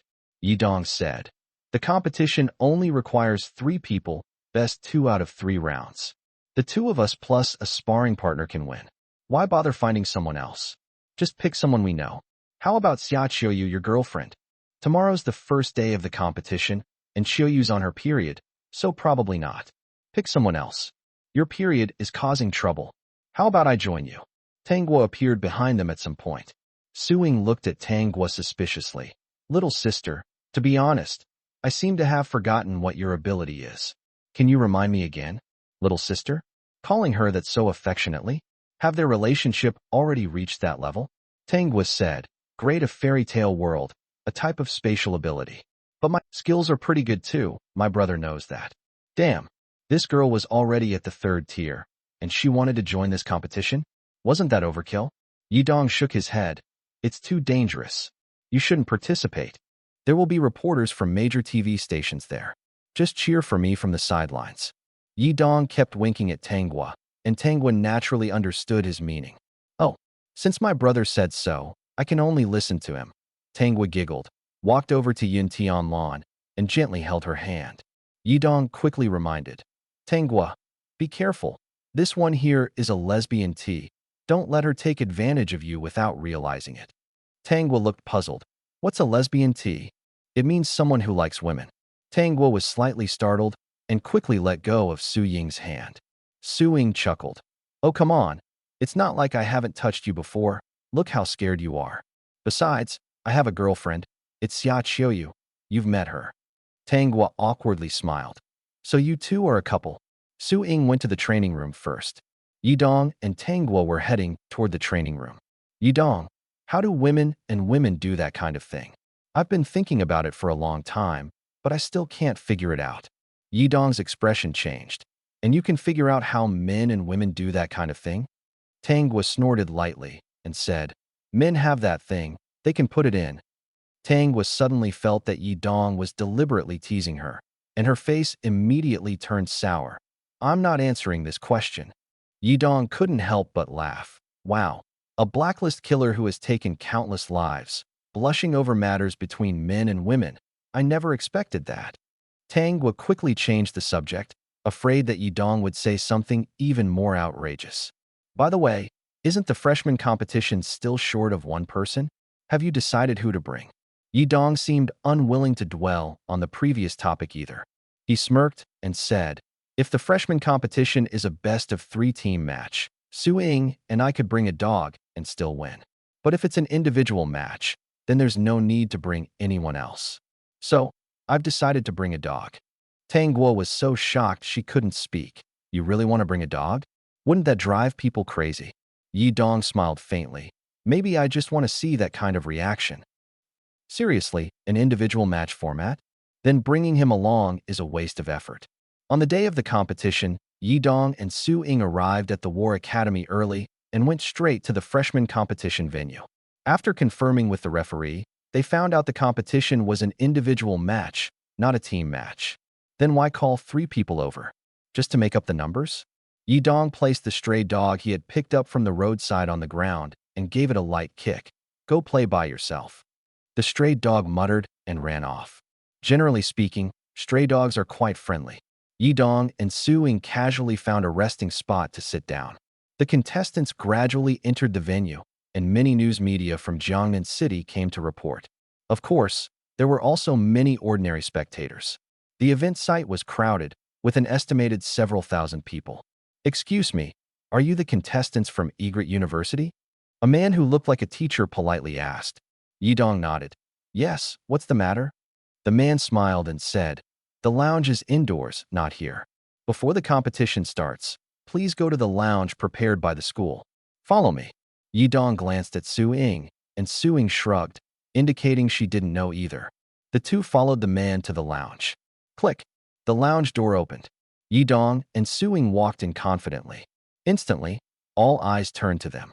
Yi Dong scanned the room and spotted an empty seat, gesturing for Su Ying to sit there. Su Ying, there's an empty seat here. Just as Yi Dong was about to sit down, a man next to him suddenly reached out to block him. Wait, this seat. Ah, get up. My hand. My hand. Yi Dong was startled and quickly stood up. Why are you touching my butt? Who's touching your butt? I hadn't finished speaking, and you just sat down. Someone's already sitting here, he just went to the restroom. Yi Dong shrugged. You should have said so earlier. I'll find another seat. Su Ying helplessly covered her forehead and shook her head, following Yi Dong to another spot. The lounge quieted down again. Yi Dong spoke up. Which schools are you all from? Let's introduce ourselves. I'm Yi Dong from Egret University, and this is Su Ying. What about you? A man with stubble in the corner chuckled. Do you think this is a matchmaking event? Introductions? We're just opponents in today's freshman competition. Who knows if we'll ever meet again?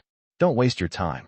At this moment, another participant asked, Yi Dong from Egret University, are you the S-class speed ability user? Didn't you say your ability is self-destructive? How can you still use it? Yi Dong raised the ability suppression ring on his hand. This was specially made for me by the military. It suppresses my ability, allowing me to use it. The stubbled man asked curiously. So, the ring suppresses your ability, but you can still use it. Does your ability still count as speed? Yi Dong smiled. Of course it does. Once we get on the duel stage, you'll see. His words instantly made the atmosphere in the lounge tense. Su Ying looked at him helplessly. Do you have to make the atmosphere so tense? Yi Dong replied with a smile. They're the ones asking me. I'm just answering politely. By the way, you're with the event organizers, right? Not a participant. The stubbled man's expression changed slightly. Me? Of course, I'm a participant. I'm Zhao Chong from Huanglong Academy. Haven't you heard of me? Yi Dong couldn't help but laugh. Sorry, seeing your beard, I thought you were an event official. You look pretty anxious. Hearing this, a trace of coldness flashed in Zhao Chong's eyes. Egret University's S-class student is really confident, acting like victory is guaranteed and even daring to joke about other participants. Everyone in this lounge is an elite from the A class of their respective academies. None of us are easy to deal with, so you'd better not underestimate us. Yi Dong glanced at his emotion value, which had increased by over 200 points, but it was still far from enough. He sighed helplessly and said, Actually, I was forced to participate in this boring freshman competition. To be honest, I don't care about the strength of other class participants, because no matter how strong they are, they're not stronger than me. I originally thought this was a best-of-3 team competition. Su Ying and I couldn't find a third person, so we just grabbed a stray dog from the roadside. Turns out it's a solo competition. Oh well, I'll win in the end anyway. After saying this, Yi Dong flashed a bright smile, showing his pearly white teeth. Instantly, the atmosphere in the lounge changed. Emotion plus 5 plus 5 plus 5 plus 5 plus 5 plus 5 plus 5 plus 5 plus 5 plus 5 plus 5. What are you being so arrogant about? Who do you think you are? Go look in a mirror. I'll win in the end anyway. Do you really think you're that amazing? Can you win with a stray dog? Stop being so full of yourself. Don't block me. Let's duel. Right now. Suing stood in front of Yidong, pushing him out while apologizing to the crowd. Sorry, don't be angry. He's not in the right state today. We'll leave immediately. Bang. Su-Ying and Yidong walked out of the lounge, and she slammed the door shut. Inside the lounge, the sound of table banging, chair throwing, and constant cursing could be heard. Su-Ying firmly blocked the door that was being pushed open. Why are you still standing there? Help me. It's so unlucky to be with you. Yidong smiled and said, just trying to liven up the atmosphere. The lounge was as quiet as a morgue earlier, but look how lively it is now. Moreover, his emotional value kept rising. He opened his personal information to check. Host, Yidong, Realm. Second tier, 1 star 0% defense. 8,650 points. Skills. My world omniscient knowledge. Inventory. None. Wow. It increased by almost 800 points, and it's still going up. Looks like I'll break 10,000 soon. Yidong happily closed his personal information. You're still feeling smug? Great. Now we can't even get back into the lounge. The people inside are still angry, and we have to guard the door to prevent them from rushing out to fight us. How am I supposed to fight back then? You're the one who provoked them first. Yidong clicked his tongue. Let them come out. I'll take a step back and even take your surname. Hey, inside. Come on. If you have the guts, come out and fight me. Come on. You damn let me. The lounge had good soundproofing. The noise only became audible when the door opened, and once it closed, the sound was muffled again. Yidong stood at the door, grinning. The event organizers noticed the commotion and immediately sent a group of police officers from the Security Bureau to maintain order. Yes, the fight had escalated to the point where police were called to prevent accidents. They also brought a healer-type ability user to treat any injured participants. Under police intervention, the contestants finally calmed down. Yidong returned to the lounge, but the atmosphere had become unusually tense. Yidong had a faint smile on his face, scrolling through short videos on his phone and chuckling. Su-Ying looked worried. She hadn't taken the freshman competition seriously before, but now it felt like a heavy stone was pressing on her heart. If these people faced Yidong in the arena, wouldn't they fight to the death? At that moment, a man who looked like a teacher walked in, holding a small square box. Group B contestants, come over to draw your competition cards. Whoever draws card number 1 will go first, and so on. Su-Ying asked curiously, how many groups are there in total? The teacher replied, 4 groups, each with 10 people. The arena is divided into 4 zones. The 4 groups will fight in their respective zones, and the winners will compete for the top 3 spots. All right, who wants to draw first? Zhao Chong asked. If the first contestant wins against their opponent, do they advance directly, or do they have to keep fighting? This was a crucial question. Everyone turned to look at the teacher. The male teacher said, the competition will follow a rotation battle format. I was planning to explain after the draw, but since you're asking now, I'll tell you. As soon as he finished speaking, someone immediately voiced their thoughts. Doesn't that mean whoever draws card number 10 only has to fight 1 match to finish? The later the number drawn, the greater the advantage. Didn't expect this year's competition format to be so complicated. My brother told me last year it was a team competition. Why did it suddenly change to an individual competition this year? The male teacher smiled and said, there are more schools participating this year. A team competition can't determine the winner in one day, so it was changed to an individual competition. At this moment, Yidong spoke up. How about this? I'll go first as a way to apologize to everyone. What do you think? As soon as he said this, everyone looked at Yidong in surprise. This guy actually volunteered to go first? Going first is the most disadvantageous position. Even if he wins, he has to face the next match immediately. His opponent won't be tired, but his stamina will definitely be drained, putting him at a disadvantage. The male teacher raised an eyebrow. Are you sure you want to go first? No regrets. Yidong nodded. Yes. Earlier, I made a really bad joke in the lounge, and it upset everyone. I want to use this opportunity to apologize. After speaking, he looked sincerely at everyone in the lounge. If I go first, will you forgive me? The expressions of the crowd changed slightly. If Yidong went first, at least they wouldn't have to. Even if someone was unlucky enough to draw number 2 and face Yidong, it was still better than drawing number 1. The rest would be relatively safe, which was more advantageous. Zhao Chong said, I have no objections. What about the others? Anyone against it? Most people shook their heads, indicating no objections. The male teacher then took a number 1 ping pong ball from the box. Since everyone agrees, you'll go first. Head to the end of the hallway and give the number to the person at the door. Let them know you're going first. Yidong took the ping pong ball and said, then I'll head out first. He walked straight out of the lounge, leaving the remaining 9 people to draw their numbers. Yidong reached the end of the hallway, where someone was indeed standing at the door. He handed the ping pong ball to the person and then walked toward the duel platform. On the ground was a red-marked B area with a referee standing nearby. This was his competition venue. Yidong looked around and his expression immediately changed. Are you kidding me? Why is it here?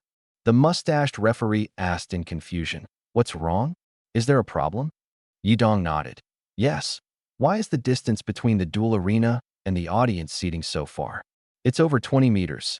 How can the audience see clearly? The mustached referee smiled and explained. The distance is to ensure safety. The audience is just here for entertainment. If something happens, the academy will be criticized. Actually, it's not just 20 meters, it's 30 meters. That's the minimum safety distance. Yidong looked helpless. His emotional point absorption radius was only 10 meters. With the audience 30 meters away, he couldn't absorb any emotions at all. Talking about protecting the audience was just ruining his plan to earn emotional points. Yidong asked, if I win, can I do a lap around the arena to celebrate? The mustached referee seemed a bit impatient. You're here to compete, not to show off. Yidong scratched his head awkwardly. I just wanted to imitate those soccer stars who run a lap after winning. Can I run 1 lap? That way, he could absorb more emotional points. The mustached referee snorted coldly. No. If you leave the duel arena, it's considered a loss. Damn it. This mustached guy was so unreasonable. Could it be he wanted a bribe? Yidong approached the referee. How much would it cost for me to win and run a lap? The referee took a step back and said sternly, who do you think I am? This is an insult to me. If it happens, I'll declare your loss immediately. Truly impartial and unyielding. Yidong had no choice but to abandon the idea. After all, he had other ways to earn emotional points, and this freshman competition wasn't that important. He walked to the corner and waited for his opponent to enter the arena. At that moment, he noticed someone running toward the duel area.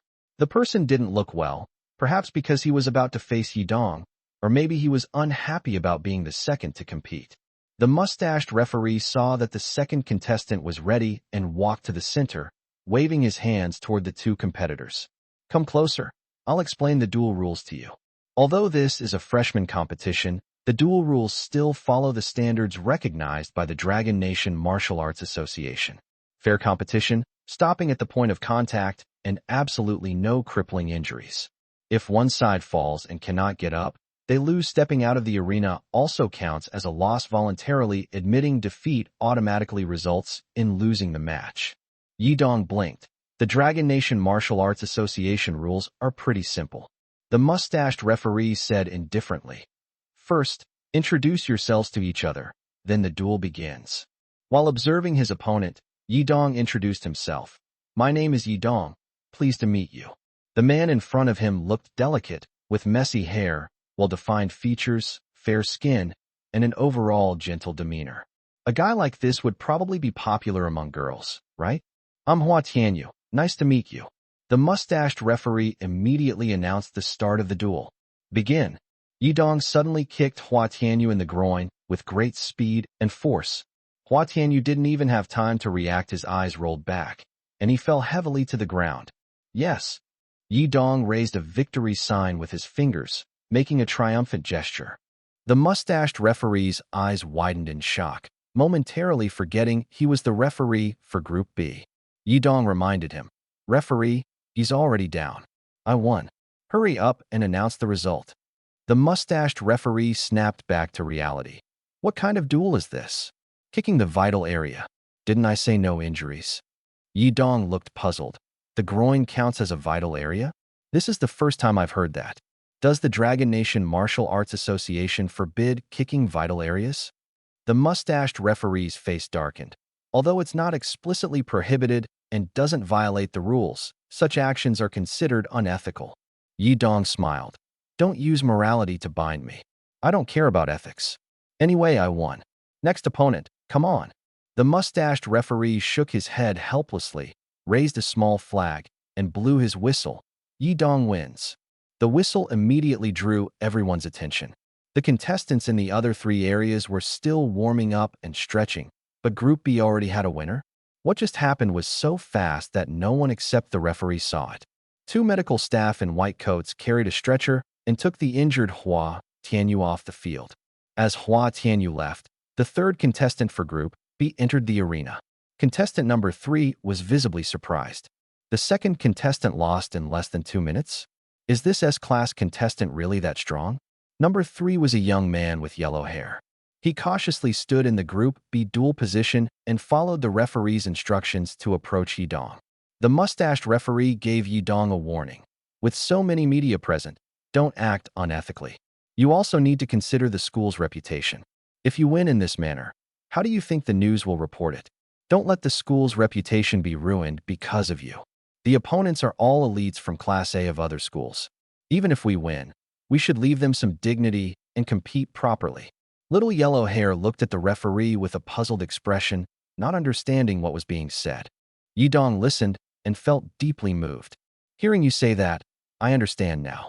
Referee, I will take every match seriously. The mustached referee nodded in satisfaction.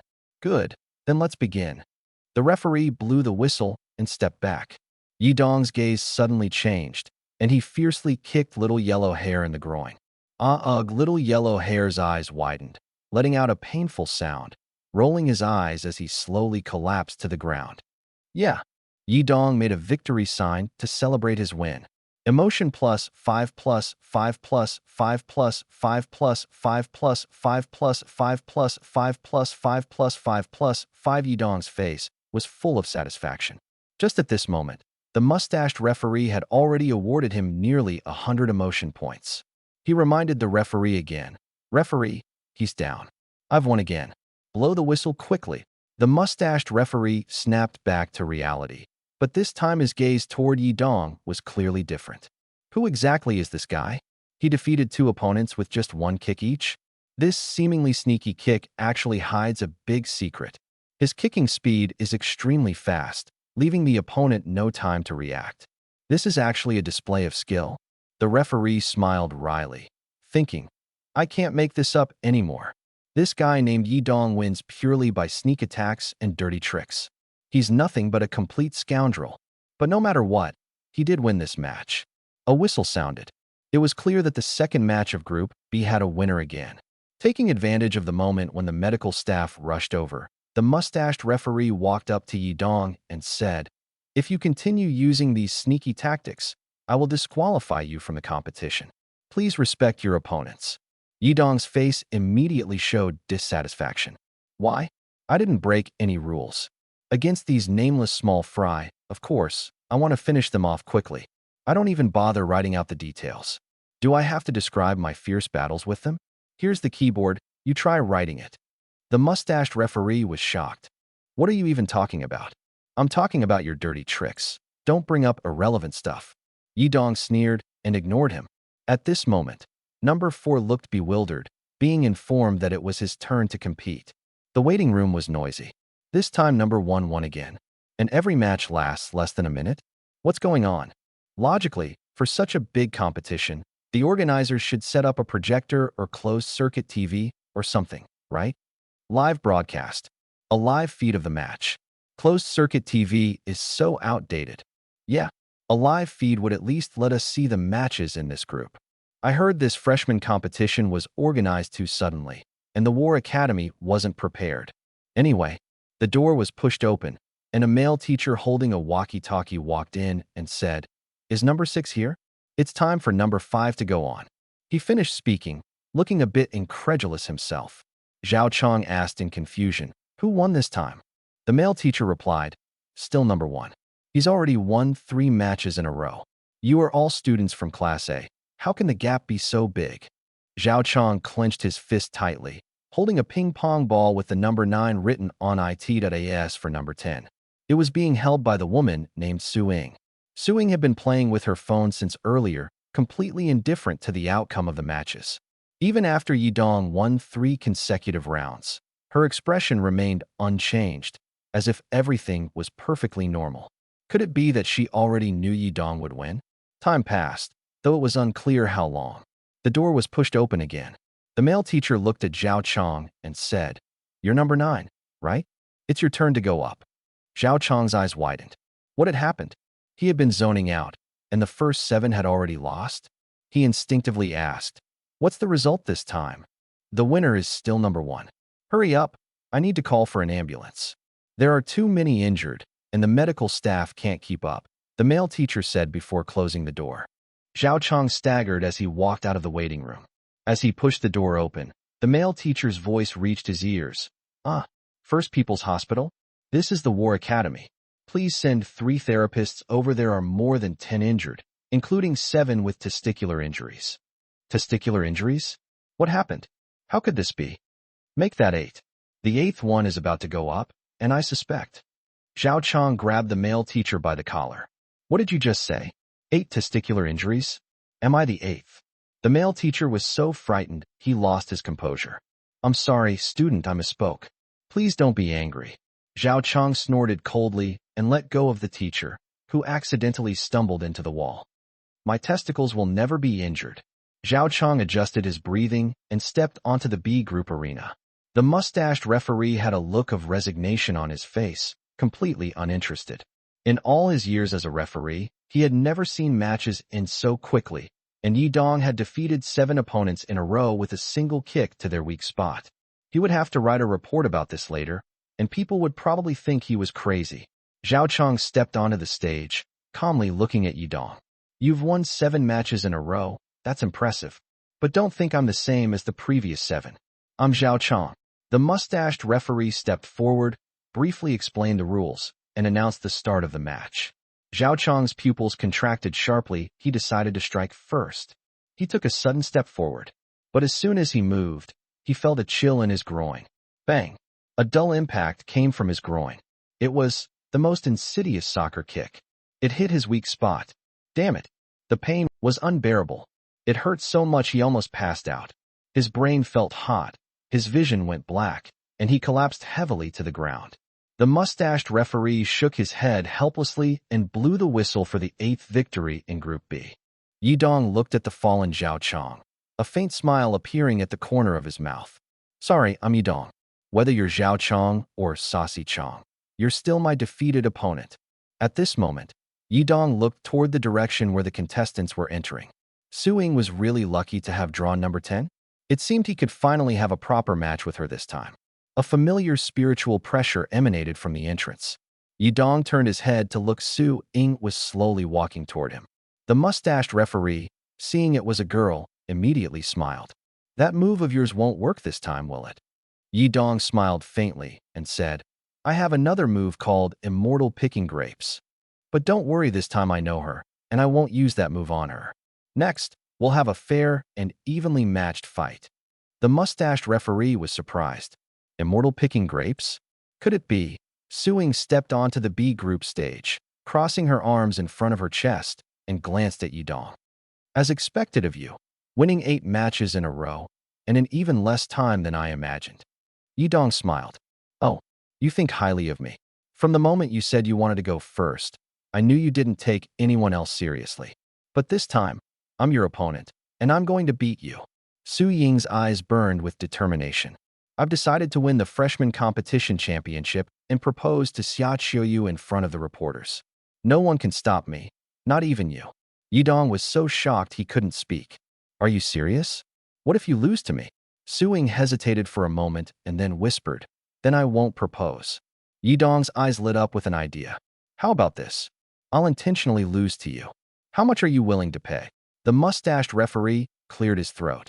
"Contestants, please respect the competition and refrain from engaging in such improper transactions." Su Ying's expression changed.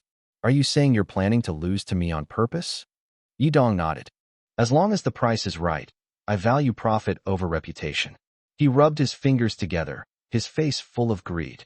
Su Ying began to waver. Despite her confident words, she wasn't entirely sure she could beat Yidong.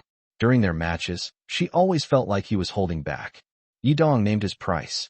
10 million, and I'll lose to you on purpose. Deal. The mustached referee stepped forward. Hey, you two are blatantly fixing the match. Do you think I don't exist? I'll give you 1 million. Yidong casually threw out the offer. The referee turned to Su Ying. Miss, do you agree to Yidong's terms? Su Ying sighed helplessly. Why are you suddenly agreeing to our deal? Aren't you supposed to stop us? The referee shrugged. I'm just trying to make some extra cash. 1 million might be nothing to you superhumans, but for an ordinary person like me, that's enough to last 10 years. Su Ying couldn't help but laugh and cry. Fine, 10 million it is, plus your 1 million. Give me your account details after the match. The referee and Yidong exchanged a knowing smile. The whistle blew, and the match began. Yidong's expression changed as he charged towards Su Ying. Su Ying, take this. Su Ying slowly raised her right hand and directly caught Yidong's fist. Yidong's eyes widened in shock. What? You actually caught my punch? I can't break free. How is your strength like this? Who are you? Su Ying sighed.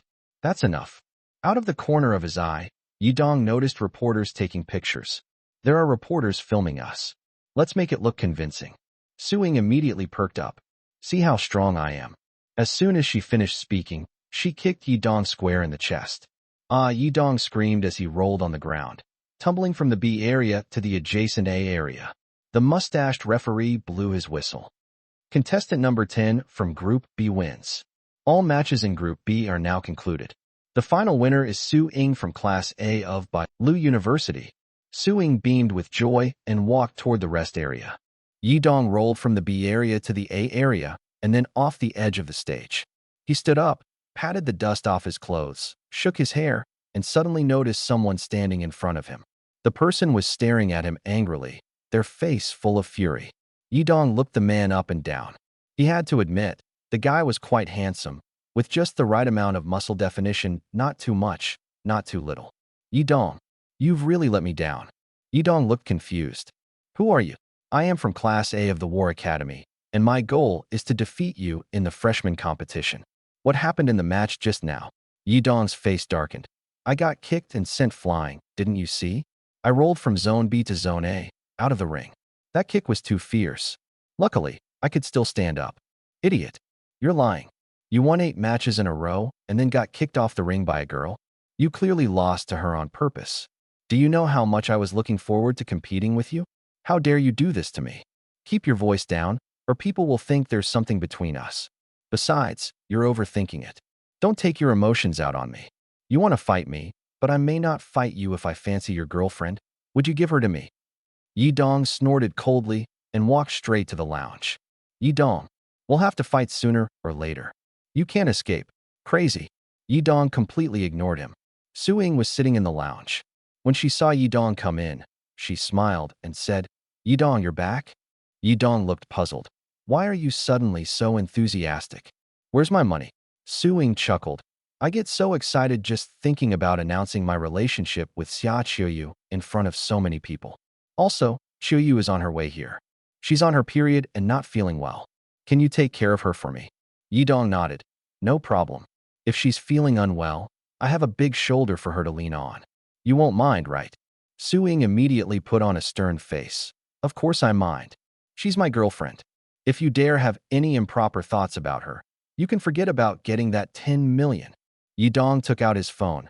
Speaking of which, the 10 million hasn't been transferred yet. Don't use this to threaten me. Hurry up and send the money. Su Ying said helplessly. 10 million isn't a small amount. The bank is still processing the funds. It'll be transferred soon, don't worry. Only then did Yidong nod in satisfaction.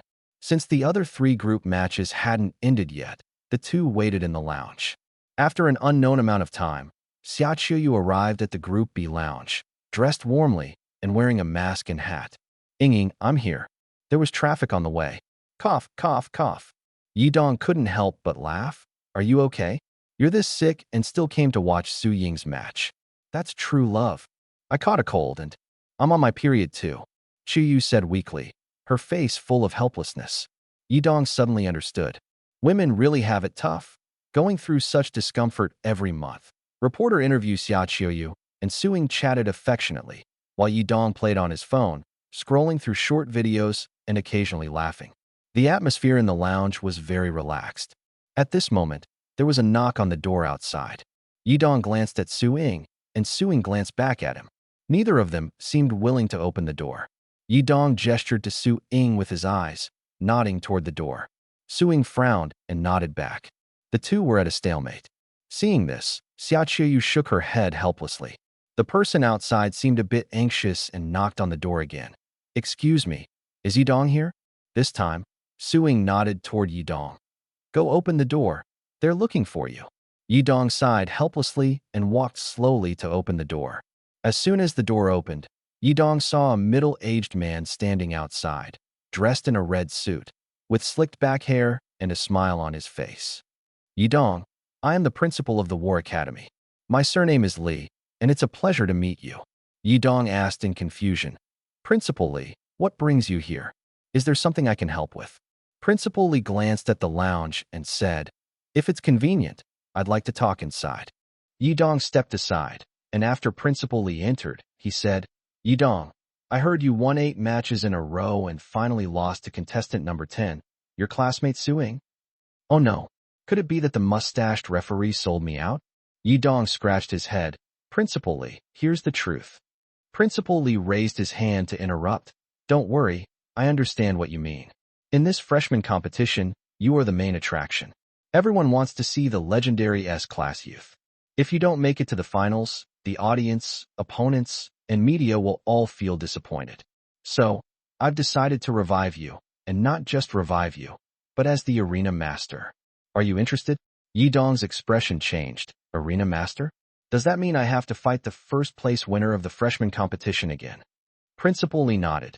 "Yes, the first-place winner will face you, and the winner will be the true champion. Moreover, I'll give you a reward of 1 million. How about it?" In the corner, Su Ying and Xia Qiuyu were both stunned. They hadn't expected the principal of the War Academy to personally step in, let Yidong continue competing, and even offer him money. Yidong glanced at Su Ying and revealed a meaningful smile. Su Ying looked disgusted. "If I win first place, I still have to fight Yidong again? And give him money? Isn't that a total loss for me?" Yidong's smile just now was clearly because he was tempted by the money. This fool, is he really blinded by money? Yidong smiled slightly and said, "Principal, I have never cared about fame or fortune. Money means nothing to me. However, I truly appreciate your personal invitation. It would be impolite to refuse, so I accept and will take on the role of arena master." Su Ying and Xia Qiuyu couldn't help but roll their eyes. Indifferent to fame and fortune? Treating money as worthless? What a joke. Principal Li listened to Yidong's response, smiled lightly, and didn't pay much attention. As long as he agreed, that was enough. "Since you're the arena master, there will naturally be a special place for you. Follow me. There might be reporters asking you to say a few words later, just respond casually." "Got it." Yidong followed Principal Li out of the lounge. Su Ying immediately grumbled sourly. "Got it. Seriously, this guy is the type to cause a big commotion whenever given a chance. It's hard to believe he's an S-class ability user." Xia Qiuyu's throat hurt, and laughing made it worse, but she couldn't help but let out a helpless chuckle. Under Principal Li's guidance, Yidong was soon surrounded by a group of reporters. Principal Li said, "Dear journalist friends, I've brought Yidong here. Please ask your questions one at a time. The semifinals are about to start, so make it quick." Yidong was ushered to the center of the crowd. A blonde, curly-haired female reporter wearing a low-cut blazer held a microphone and asked, "Yidong, we are reporters from Apple TV. Could you please introduce yourself to the audience first?" Yidong smiled and said, "Hello, everyone. My name is Yidong, and I am an S-class speed ability user. I'm very happy to participate in this interview, and I want to thank Principal Li of the War Academy for giving me the opportunity to become the arena master of the freshman competition." Principal Li raised his eyebrows slightly. As expected of an S-level ability user facing reporters with such ease, and even mentioning the War Academy in passing. Truly someone who knows gratitude. The female reporter nodded in satisfaction and then threw out a sharp question. "Yidong, do you think you can defend the champion's title this time?" Yidong chuckled and replied, "I just observed the trainees from each group, their strengths are about the same. However, If they face me, they probably won't stand a chance. I will definitely defend the title and claim first place in the freshman competition. If, if I don't take first place, I'll eat your microphone. And that camera on your shoulder too. As soon as he said this, the reporters couldn't help but burst into laughter. The female reporter also laughed and said, I didn't expect our S-level ability user to be so humorous and confident. This makes the audience in front of their TVs and phones even more excited for this match. Since you've observed the other academies, is there any trainee that particularly makes you cautious? No, Yi Dong answered decisively. The female reporter felt a bit awkward. I heard there's a student named Ning, he from the War Academy, who has also garnered a lot of attention. Do you have anything you'd like to say to him? Ning he? Who? From the War Academy? Yi Dong thought for a moment and said, Protect your eggs. Because today, I'm going to smash them. As soon as he said this, the scene fell silent. Everyone was thinking, what does that mean? A level forest of elves. Yi Dong was now sitting on the Champions platform, not far from the seats of the War Academy teachers. The sofa on the Champions platform was very soft, and Yi Dong was lying across it, holding his phone and scrolling through short videos. He looked completely unconcerned about the match. The people around him watched his attitude and felt that he didn't care who his opponent was, as if no matter who won, he could easily defeat them. So this is an S-level ability user? Truly confident, not even bothering to watch the semifinals. Just as they were speaking, one of the semifinalists ran over. It was Su Ying. She was accompanied by Xia Qiuyu. Su Ying walked up to Yi Dong and said, Hey, didn't you say you'd look after Qiuyu for me? Why are you still here playing on your phone? Yi Dong patted his forehead. I'm too arrogant. Almost forgot. There are so many cameras here, I was just trying to put on a show. My bad. Qiuyu, just sit on the sofa. Xia Qiuyu, feeling unwell and dealing with her period, drowsily sat down on the sofa. Yi Dong then perched himself on the armrest of the sofa. Su Ying sighed helplessly and turned to head toward the arena. Principal Li watched this scene and also felt helpless.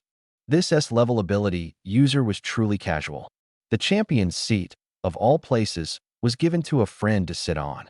With so many reporters and live broadcasts present, if this scene were aired, but there was no choice now, it had to stay as it was. Principal Li walked up to the four of them and said, You four are the strongest among the freshmen of the four major academies. The semifinals are about to begin, and the opponents will be decided by drawing lots. As he spoke, Principal Li took out a small wooden barrel containing 4 sticks. Each of the 4 drew a stick. Su Ying drew a stick with the number 4 written on it.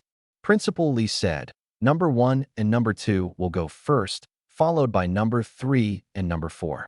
The winners of these matches will face off in the final. Su Ying nodded, her figure instantly transforming into a flash of lightning as she swiftly leapt onto the stage and directly sat on the sofa. This action immediately shocked the 3 contestants and Principal Li in the venue. That speed is unbelievable. Principal Li's face was full of astonishment, his brows furrowed tightly. An A-level Thunder Walker indeed had an incredible speed. However, the true strength would still depend on what followed. Egret University was truly having a stroke of luck this year. Not only did they produce an A-level ability user, but they also welcomed an S-level ability user. This annual meeting would surely be a great opportunity for Old Bai to shine. Contestants number 1 and number 2 were from Lingfeng Academy and War Academy's Class A, respectively. The two quickly began an intense battle. However, the 3 people on the stage seemed completely indifferent to their fight. Yi Dong was playing on his phone, while Su Ying was showing affection with Xia Qiuyu, essentially putting on a live show for the audience. Before long, the 2 academies determined the winner.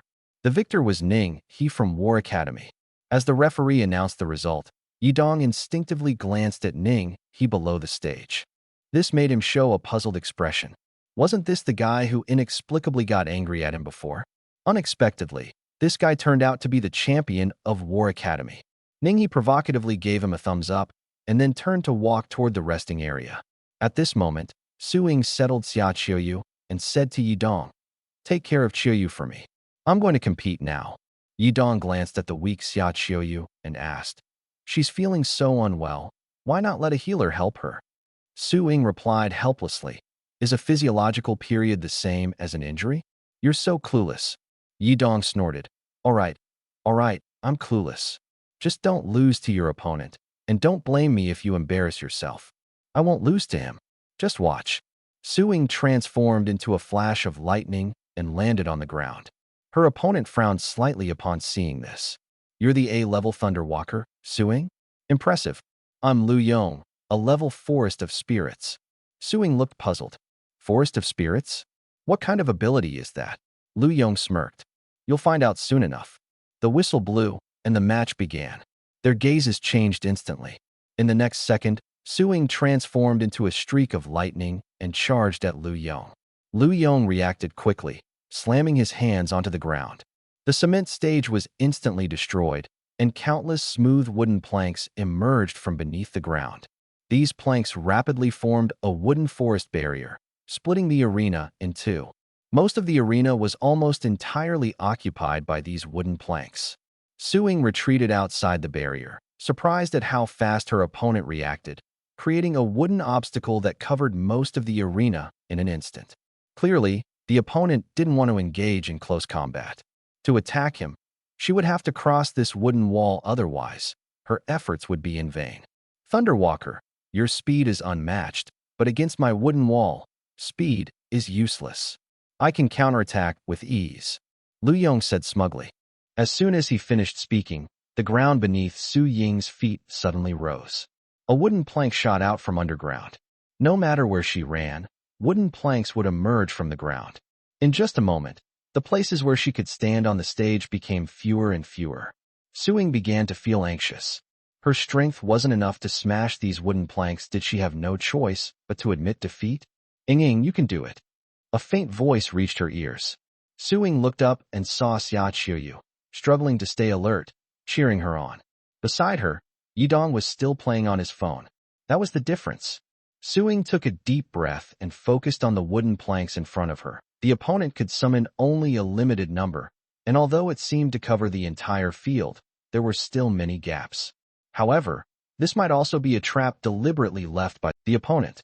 Since crossing through the ground was impossible and the field was getting smaller, then Su Ying looked up at the sky, a faint smile appearing on her lips, and suddenly leaped. Hope your wood isn't conductive. As her words fell, Su Ying's hands emitted crackling electric sparks. Milky white lightning flickered continuously in the air, dazzlingly bright. Even Yidong couldn't help but look up at the sky. The sky alternated between light and dark, resembling a welder at work. Countless electric grids descended from the sky, falling like ribbons onto the square wooden blocks below. The current surged through the wooden blocks, directly reaching Lu Yong's position. Lu Yong instantly felt a terrifying electric shock, screaming in pain. The wooden formation began to blaze with roaring flames. With this move, the outcome was decided. The square wooden blocks started to disappear, revealing Lu Yong below, his entire body smoking and clothes in tatters. Yidong was stunned by the scene, not expecting the Thunder Striker to be able to control lightning.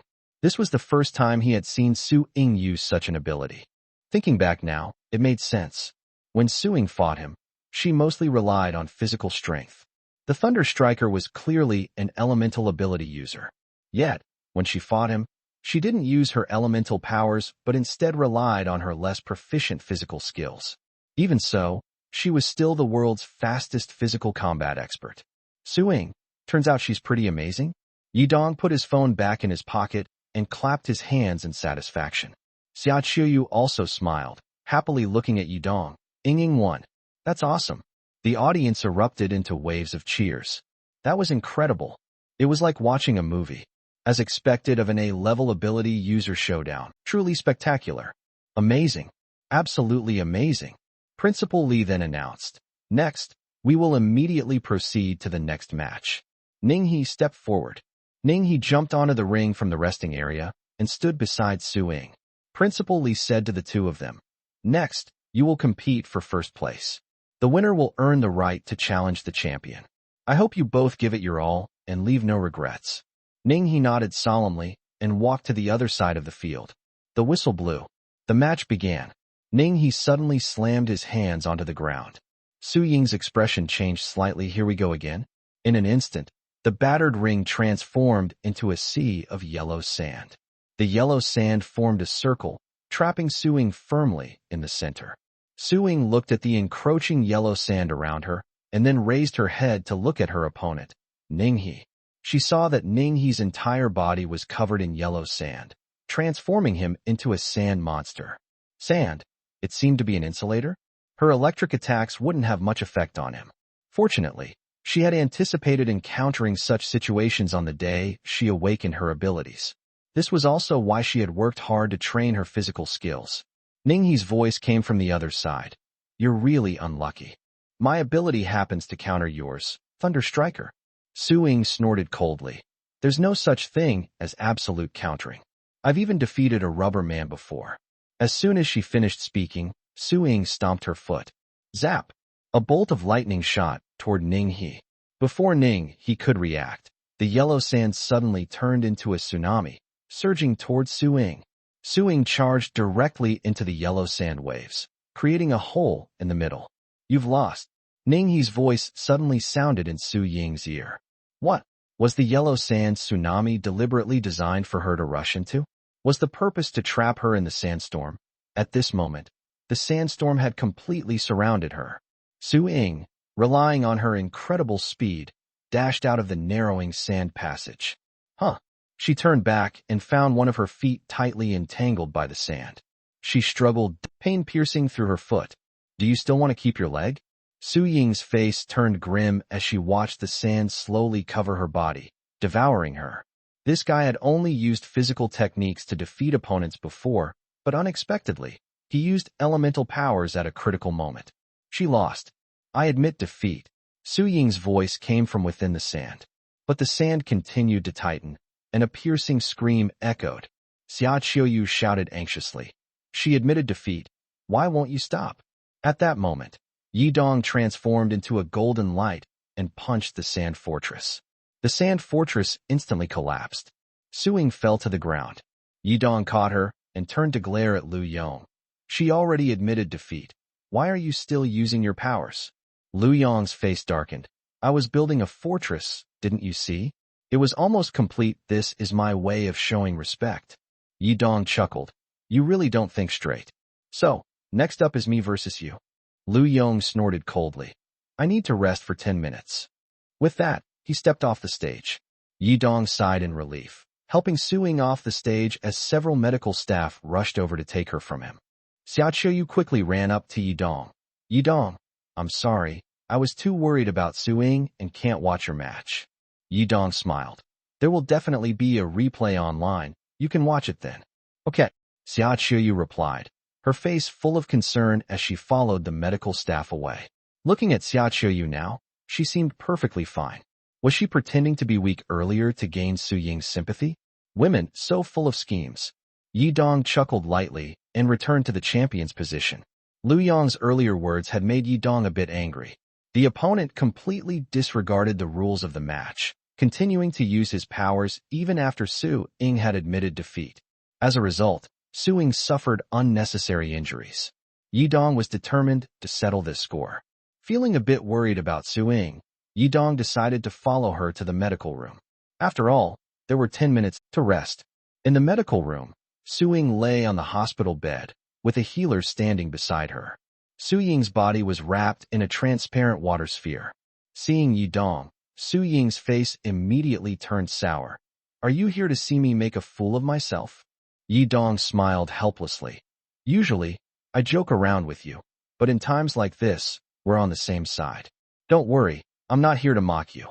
Su Ying huffed. There are only 2 Thunder Walkers whose abilities counter mine, and both happen to be in Jiangnan City. And I've encountered both. So unlucky. Xia Qiuyu grabbed Su Ying's ear. Don't say bad words. Especially in front of me. Are you looking for trouble? Easy. The 10-minute rest period passed in the blink of an eye. Su Ying seemed to be in good spirits, which reassured Yidong. He returned to the stage. Principal Li saw him return and immediately announced. Next, Ninghe will challenge our S-class ability user, Yidong. Everyone, stay tuned. Ninghe looked at Yidong. You just destroyed my masterpiece. I'm going to turn you into my masterpiece. Yidong's lips curled into a slight smile. Are you talking about your sand sculpture? How old are you? Still so childish? If you want to play with sand, go to the beach. A cold glint flashed in Ning Hie's eyes. You don't understand art, so it's useless to explain to you. Just wait and see how amazing I am. Yi Dong chuckled. All right, don't disappoint me. Principal Li stepped forward. The match hasn't even started yet, and the tension is already so high. When the fight begins, make sure to show some restraint. Ning He and Yi Dong both showed disdain. It seemed this match was destined to be fought to the end. Principal Li cleared his throat and announced, I declare the final match of the freshman competition begins now. The whistle blew. Yi Dong's pupils suddenly contracted. My world. Ning He seemed prepared as soon as he entered my world. His hands quickly touched the ground. His spellcasting speed was incredibly fast. However, no matter how fast, he couldn't beat Yi Dong. Just as my world was dispelled, Yi Dong kicked towards Ning He's lower body. Ning He's eyes widened. His legs clamped tightly around Yi Dong's right leg, his eyes bloodshot. Yi Dong was surprised. You can actually hold on? Damn it. The opponent was too fast. Even though he was well prepared, he was still a step behind. However, now he couldn't move either. Perfect. This is exactly what I was waiting for. Ning He suddenly roared, and a sand pillar shot up from the ground instantly. The sand pillar wrapped around Yi Dong and Ning He in an instant. Yi Dong suddenly raised his Fu I know. Suing stared at the video on her phone, unable to get enough of Yi Dong's infuriating expression. More importantly, he had defeated Ning He, which counted as avenging her grudge. At that moment, Yi Dong walked past Suing. Hey, Suing, how many times are you going to watch that? Are you going to train or not? Suing pouted. When I spar with you, you always go easy on me. It's boring. But then again, I'm afraid if you get serious, I'll be beaten so badly I won't even feel like training anymore. Besides, Teacher Wu has been missing lately and hasn't been guiding us. Yi Dong smiled and said, That's exactly why I found us a trainer. Would it be too presumptuous for me to train S-level and A-level ability users? Tang Guo walked in from outside the training room, smiling. Suing quickly put down her phone. Sis Boo-hoo, I missed you so much. By the way, why didn't I see you at the competition yesterday? Didn't you come to cheer us on? Tang Guo laughed. I was out earning money. Yi Dong looked helpless. Looks like the coffin shop business has been booming lately. All thanks to you, huh? Suing looked puzzled. Yi Dong, what are you saying to your sister? What's this about a coffin shop? It sounds so unlucky. Tang Guo probably hadn't been paying much attention to school and had gone off to do business again, taking orders and acting as her own boss. In a way, it could be considered entrepreneurship. Yi Dong's words were probably only understood by Tang Guo. Tang Guo changed the subject. Cousin asked me to come and train with you. Get ready. Tang Guo asked curiously. Sis, are you going to spar with the two of us? She nodded. Yes. Didn't you say you're afraid of hurting each other and don't dare to go all out? I have a way to let you train at full strength, though it does come with some risks. Suing looked at Yi Dong. What kind of method is it? Did you come up with it? Yi Dong smiled. Tang Guo's ability can create a better training environment for us. Tang Guo, let's begin. Take us inside. It sounds like a beautiful name, but in reality, it's eerie and terrifying. Suing looked confused as she followed Yi Dong into a black, strange circle created by Tang Guo. Then, they arrived in a dark and terrifying world. Suing nervously grabbed Yi Dong's hand, looking around. What are you guys up to? You're not trying to scare me, are you? I hate creepy places like this. At this moment, they were standing on a deserted street, the ground paved with bricks, and the houses on both sides had a Nordic countryside style. It was nighttime, and the streetlights emitted a faint glow. In the distance, at the end of the road, stood a towering black castle. Yi Dong looked around, surprised at the change in style. He said, This is Tang Guo's spatial world. She can create simulated characters for training here.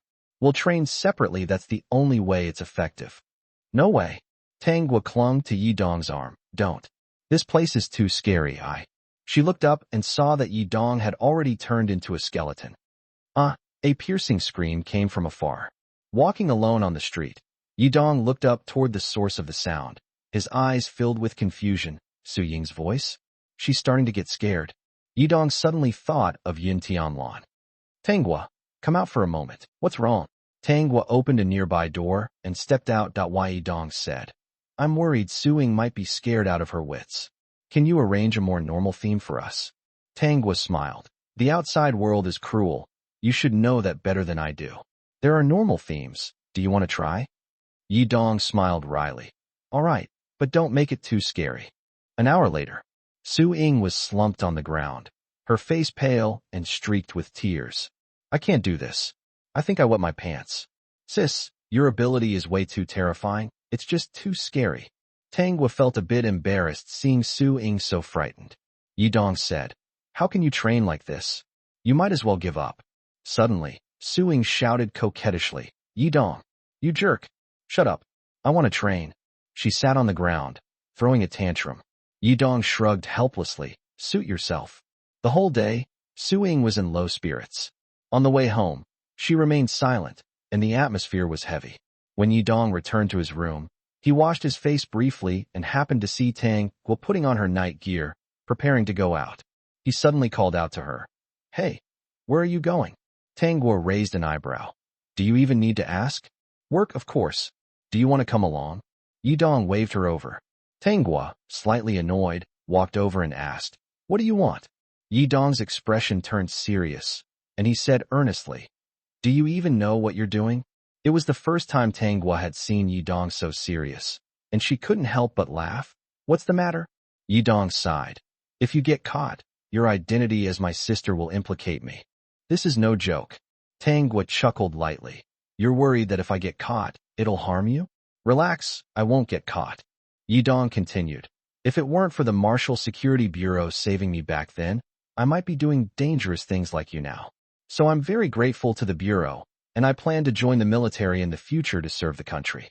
Heaven has been kind. I awakened an S-level ability, and my future is bright. Don't you want to eliminate that blacklist organization? Don't you want to prevent people like us from appearing again? Tanghua nodded. Of course I do. Who wouldn't? Then live a good life. But I need money. Tanghua clutched the hem of her clothes, twisting it back and forth. I've been to Su Ying's room. She has pretty clothes, shoes, makeup, everything. And me? I'm stuck here with you, without even a dressing table. My wardrobe is basically my spatial ring.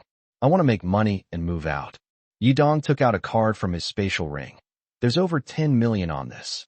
It should be enough to buy a nice house. If it's not enough, I'll figure something out. Tanghua looked at the card, surprise flashing in her eyes. What do you mean? Are you trying to keep me? Yi Dong laughed helplessly. What are you talking about? You've already decided to be my sister. So as your brother, of course I have to take care of you. We might be the people in this world who lack family the most. Now that we finally have family, we must protect it. Hey, why are you crying? Tanghua quickly wiped her tears and turned away. Who's crying? I'm not crying. Since you consider me family, don't turn your back on me. No matter what happens, we're family. If you dare go back on your word, I won't let you off. After saying that, she ran off with the card. Yi Dong watched her back, feeling emotional. She was just a 15 or 16-year-old girl. For people like them, family was a luxury. Back then, he had also wanted to know what it felt like to have a family and had even sought out his ex-girlfriend. It's a pity they couldn't be together, missing out on the warmth of having a home. If she hadn't given up, no matter what happened, he would have been willing to stay with her. Family is the most precious gift. God cannot take care of everyone, so he gave each person a family. God occasionally makes mistakes, but he corrects them. Thus, his family appeared. At this moment, Yi Dong's phone rang. He pressed the answer button. Yi Dong, it's me, Principal Bai. Ever since you developed your abilities, everyone has been looking forward to your performance. There's a lot of buzz online, and people want you to participate in the Jiangnan City Ability Martial Arts Tournament. Are you interested? Yi Dong squinted his eyes. Principal Bai, did you forget the surprise you promised me earlier? Where's my surprise? Principal Bai felt a bit awkward. I'm preparing the reward. How about this? As long as you participate in this tournament and achieve a good ranking, I'll give you the reward along with it. How does that sound? Yi Dong couldn't help but laugh. If I don't see the reward, I won't participate. Don't try to bait me with empty promises. That's it. After saying that, he hung up the phone, looking helpless. Is Principal Bai really that kind of person? Promising things he can't deliver? Why promise in the first place? He hated people who made promises they couldn't keep. He decided to ask about the reward again tomorrow. If it was suitable, he'd accept it. Otherwise, he'd let it go. The next day, Yi Dong went to the principal's office to see what the reward was. Principal Bai saw him coming and greeted him with a smile. "So eager to see the surprise I've prepared?" Yi Dong asked indifferently. "What's the reward?" "Let me see." Principal Bai took out his phone and showed him a photo. "This girl is about your age, and most importantly, she's my granddaughter. How about it? I can introduce you to her. She's quite aloof." "Hey, don't leave, Yi Dong." As soon as Yi Dong heard this, he turned around and walked away. "Trying to use personal connections to trap me? Do you really think I'm easy to manipulate?" Principal Bai chased after him. "Yi Dong, let's talk properly. Don't just walk away whenever something comes up. Here, take this Rolex watch. It's solid gold. It's worth a fortune." Yi Dong's ears twitched, and he turned back to take the golden Rolex that Principal Bai handed him. "I didn't expect this, Principal Bai. You actually have such an expensive watch. Did your daughter give it to you? Or is there some other story?" Principal Bai smacked his lips and said, "No, it's not embezzled. My daughter sold it to me. I checked, and it's worth about 5 million. Yi Dong's expression changed slightly. "Your daughter gave it to you, and this watch represents her filial piety. Giving it to me feels a bit strange. By the way, how do you fasten the strap on this watch?" Principal Bai had been feeling touched just moments ago, but seeing Yi Dong put on the watch, he suddenly felt that something was off about his words. There's a clasp underneath, just fasten it." Snap! A crisp sound echoed. Yi Dong raised his right hand and confidently looked at the solid gold Rolex. It was indeed extraordinary. Wearing it felt heavy, giving him a sense of security. After all, it was gold. Yi Dong's mood improved a bit, and he continued, "If I get a good ranking in the ability martial arts tournament, Principal, what kind of reward are you planning to give me?" This was a transaction. Yi Dong felt no pressure. He could choose not to go. Besides, he was indeed short on money recently. Once Tanghua picked out a house, they'd need to buy furniture and other things. They couldn't use second-hand items, right? There would be plenty of expenses then. Principal Bai took out a white handkerchief from his pocket and wiped the sweat off his forehead. "I thought this Rolex would motivate you to fight for the school's honor twice." Yi Dong smiled bitterly. "All right, for the sake of this golden Rolex, I'll agree to participate in the supernatural martial arts tournament." Principal Bai's face lit up with joy upon hearing this. "That's great. Plus, the higher the ranking in the supernatural martial arts tournament, the bigger the prize money. However, this city-hosted competition has level restrictions. Only supernatural beings below level 2 can participate. You might face level 2 opponents, so be careful." "He's level 2? No problem. All right, where do I sign up?" Principal Bai smiled. "I've already signed you up. The competition starts after noon." Yi Dong raised an eyebrow. "You seem pretty confident that I'd agree?" Principal Bai laughed. "Of course, I wouldn't be a principal without some skills. Go and prepare yourself." "All right, I'll bring back good news." Yi Dong returned to the classroom and took out his phone to check the details of the supernatural martial arts tournament. This competition is held once a year, with a first-place prize of 10 million, second place 5 million, and third place 1 million. The prize money is quite substantial. The organizer is a car company called Kia. The champion and runner-up also have to do a free advertisement endorsement for Kia. Suing glanced at the content on Yi Dong's phone. Supernatural martial arts tournament? You're going to participate?" Yi Dong smiled bitterly. "Shouldn't your eyes be on the golden Rolex on my wrist?" Suing raised an eyebrow and looked at the watch on Yi Dong's wrist. "Your Rolex is fake. What's the point of showing off? If you're going to wear one, wear a real one. Should I sneak into my dad's room and steal one for you? He has 12 different models." Suing joked half seriously. Yi Dong was instantly dumbfounded. "What did you say? Fake? Do you even know what a pure gold Rolex is?" Suing pulled out a magnet from somewhere and placed it on the golden Rolex.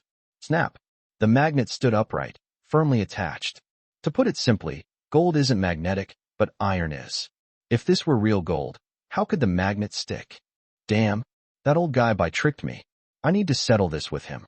Yi Dong, homeroom teacher Old Lee suddenly called out to him. "The car the principal arranged for you is already parked downstairs. Hurry up and go." Yi Dong snorted. "Hurry up? I'm going to the principal's office first to settle accounts with him. By the way, the principal went on a business trip this morning." He asked me to pass the message to you. He's probably already on the road. Yidong. Suddenly, Principal Bai's words echoed in his mind. Without skills, how could I become a principal? Principal Bai really has some tricks up his sleeve. He probably didn't expect me not to participate in the supernatural martial arts tournament, right? Yidong's gaze fell on the 10 million first place prize, and his heart wavered again. What should I do? Going makes me a fool. Not going also makes me a fool. Life has presented me with the toughest choice.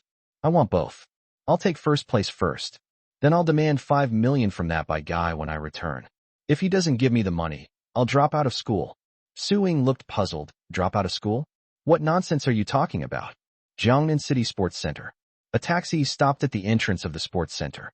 Yidong looked up at the entrance, and a faint smile appeared on his lips that I didn't expect so many reporters to show up. It seems they already knew he would attend the supernatural martial arts tournament and were waiting for him at the entrance.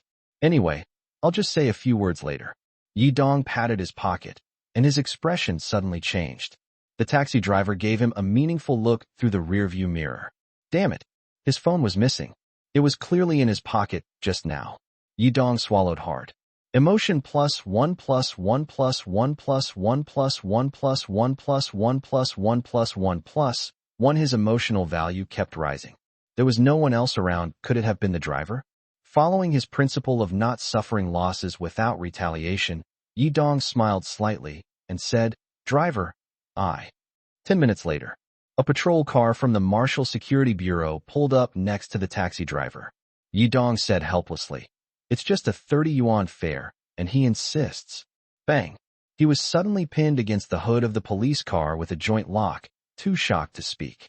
Without asking anything, they arrested him directly? "Hey, what's going on here? I'm Yidong. I have a good relationship with your chief. I just didn't pay the fare. There's no need to treat me like this, right?"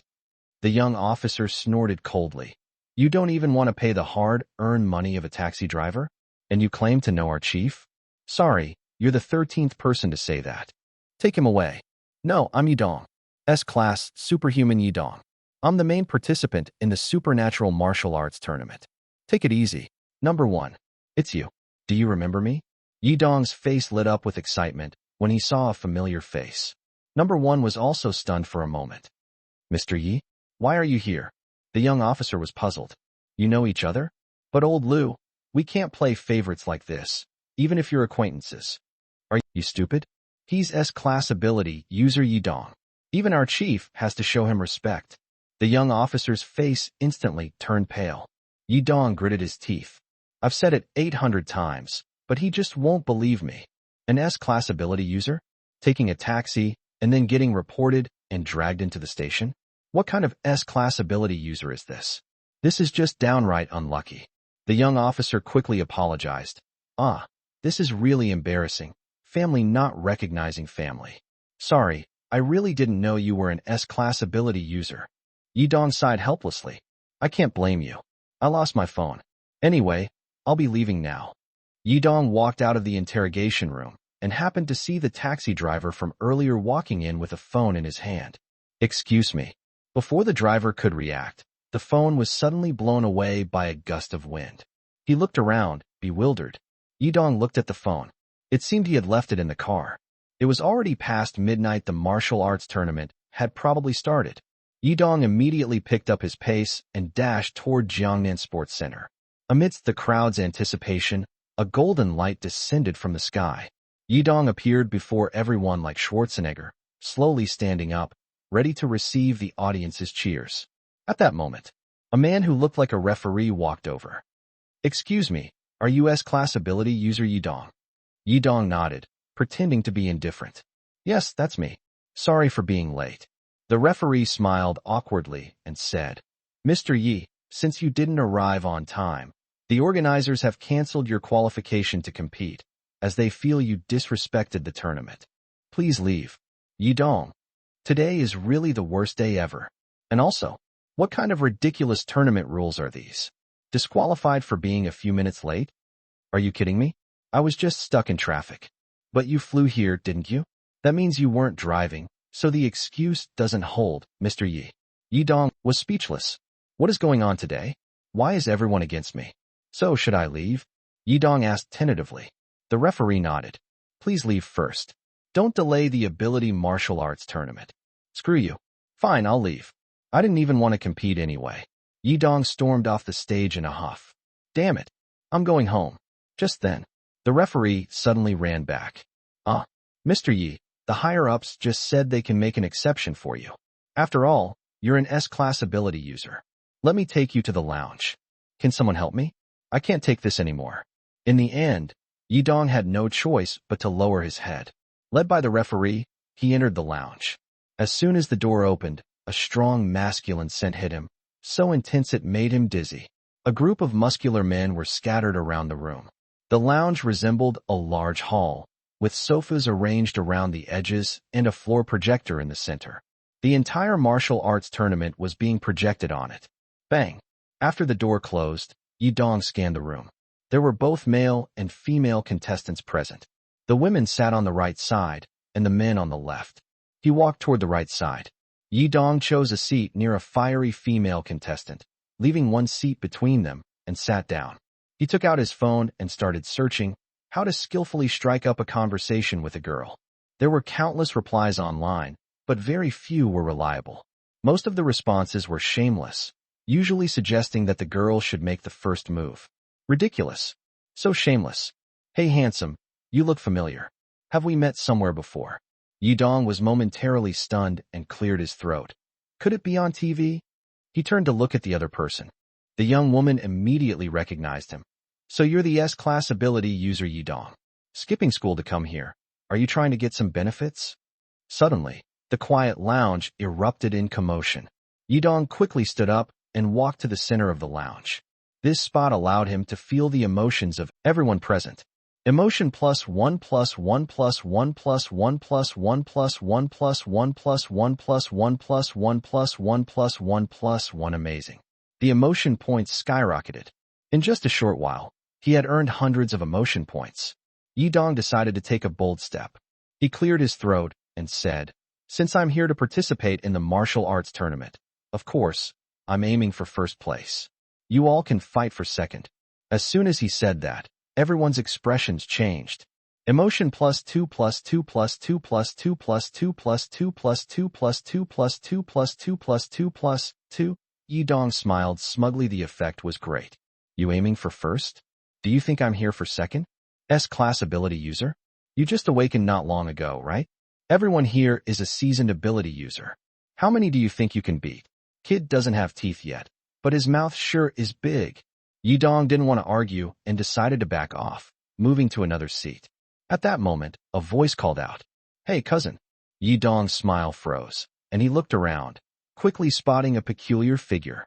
The person was wearing a black mask, had long hair tied into two buns, and was dressed in a traditional Chinese outfit, looking like an ancient martial arts maiden. Yidong was shocked. Cousin. Tang saw that he recognized her and waved, saying, Come sit over here. What was Tang doing here? Yidong walked over in surprise. Why are you here causing trouble? Aren't you afraid of exposing your identity? Yidong asked in a low voice. Tang smiled faintly. Didn't I change my appearance? Yidong looked helpless. I haven't seen you at home for days. Now I'm planning to join the martial arts tournament to see if I can earn some.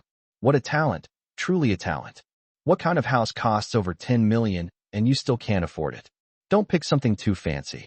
A 2-bedroom apartment is enough, just enough to live in. Tangwood didn't quite agree. A house is a big deal you can't just settle. It's not like we don't have money. I also want a room like Su Ying's, with a makeup room, a massage bathtub, a walk-in closet. I wouldn't want to live in a regular 2-bedroom apartment. It would feel like a rat's nest. I'm telling you, stop being unreasonable. I've already given you all the details, and you're still acting spoiled. Yidong sighed helplessly. Tangwood giggled. You're my cousin. We're family. What's wrong with me acting spoiled? You don't like it. As she spoke, Tangwood naturally linked her arm with Yidong's. A girl should be well taken care of, especially since I'm trying to make money too. You won't let me go back to my old ways. Yidong let out a long sigh. All right. Just be careful and don't expose your identity. By the way, where's the house? How much does it cost? Jilong Courtyard, 13 billion. Yidong. The conversation here was quite cheerful, But the others in the lounge were whispering among themselves, clearly dissatisfied with Yidong. After all, he had said quite a few offensive things before, upsetting many people. Yidong was still pondering how to earn 1.3 billion. How many tricks would he have to pull to gather that amount of money? Girls need to be raised lavishly. But this wasn't lavish at all. Even ancient princesses weren't this extravagant, right? However, today Yidong saw another side of Tanghua. At this moment, Tanghua was smiling like a blooming flower, her eyes filled with a glow of happiness, looking at him with a smile. Her big eyes were like a crescent moon in the night sky. This was the expression of someone truly feeling happiness. Could it be that she had found a way to make herself happy? Was it having a family like him? Yidong calmed down and gave Tanghua a faint smile. It's just 1.3 billion. We'll earn it slowly. Today we'll earn 10 million here, and another 10 million there, and soon we'll have enough. Exactly. Tanghua smiled and leaned on his shoulder. The two sat together, looking like a couple deeply in love, though no one knew they were actually the two most dangerous individuals the South Sea Military Department was concerned about. A broadcast announcement sounded. The Superpower Martial Arts Tournament officially began. This time, the tournament not only invited principals from various schools to observe, but also leaders from the Martial Security Bureau. Reporters from major TV stations were setting up cameras.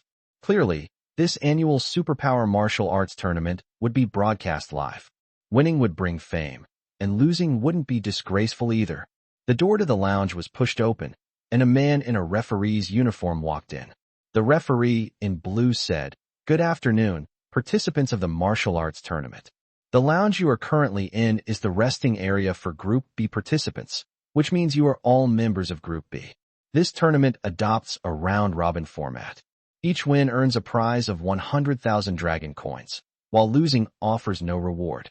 Once you step into the arena, you cannot leave until you lose, otherwise, it will be considered a forfeit.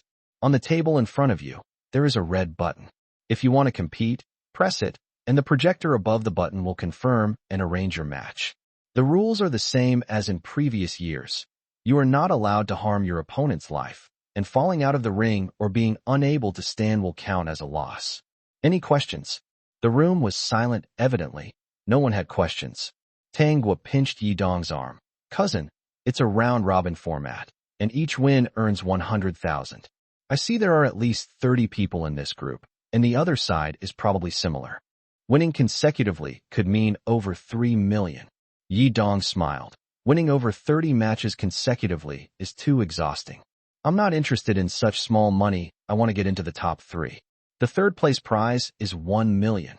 Tangua's lips curved into a smile. Then I'll go first.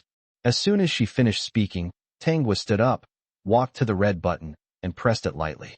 The camera above the button immediately focused on her, and the broadcast announcement sound. Group B participant confirmed. Competition channel is now open.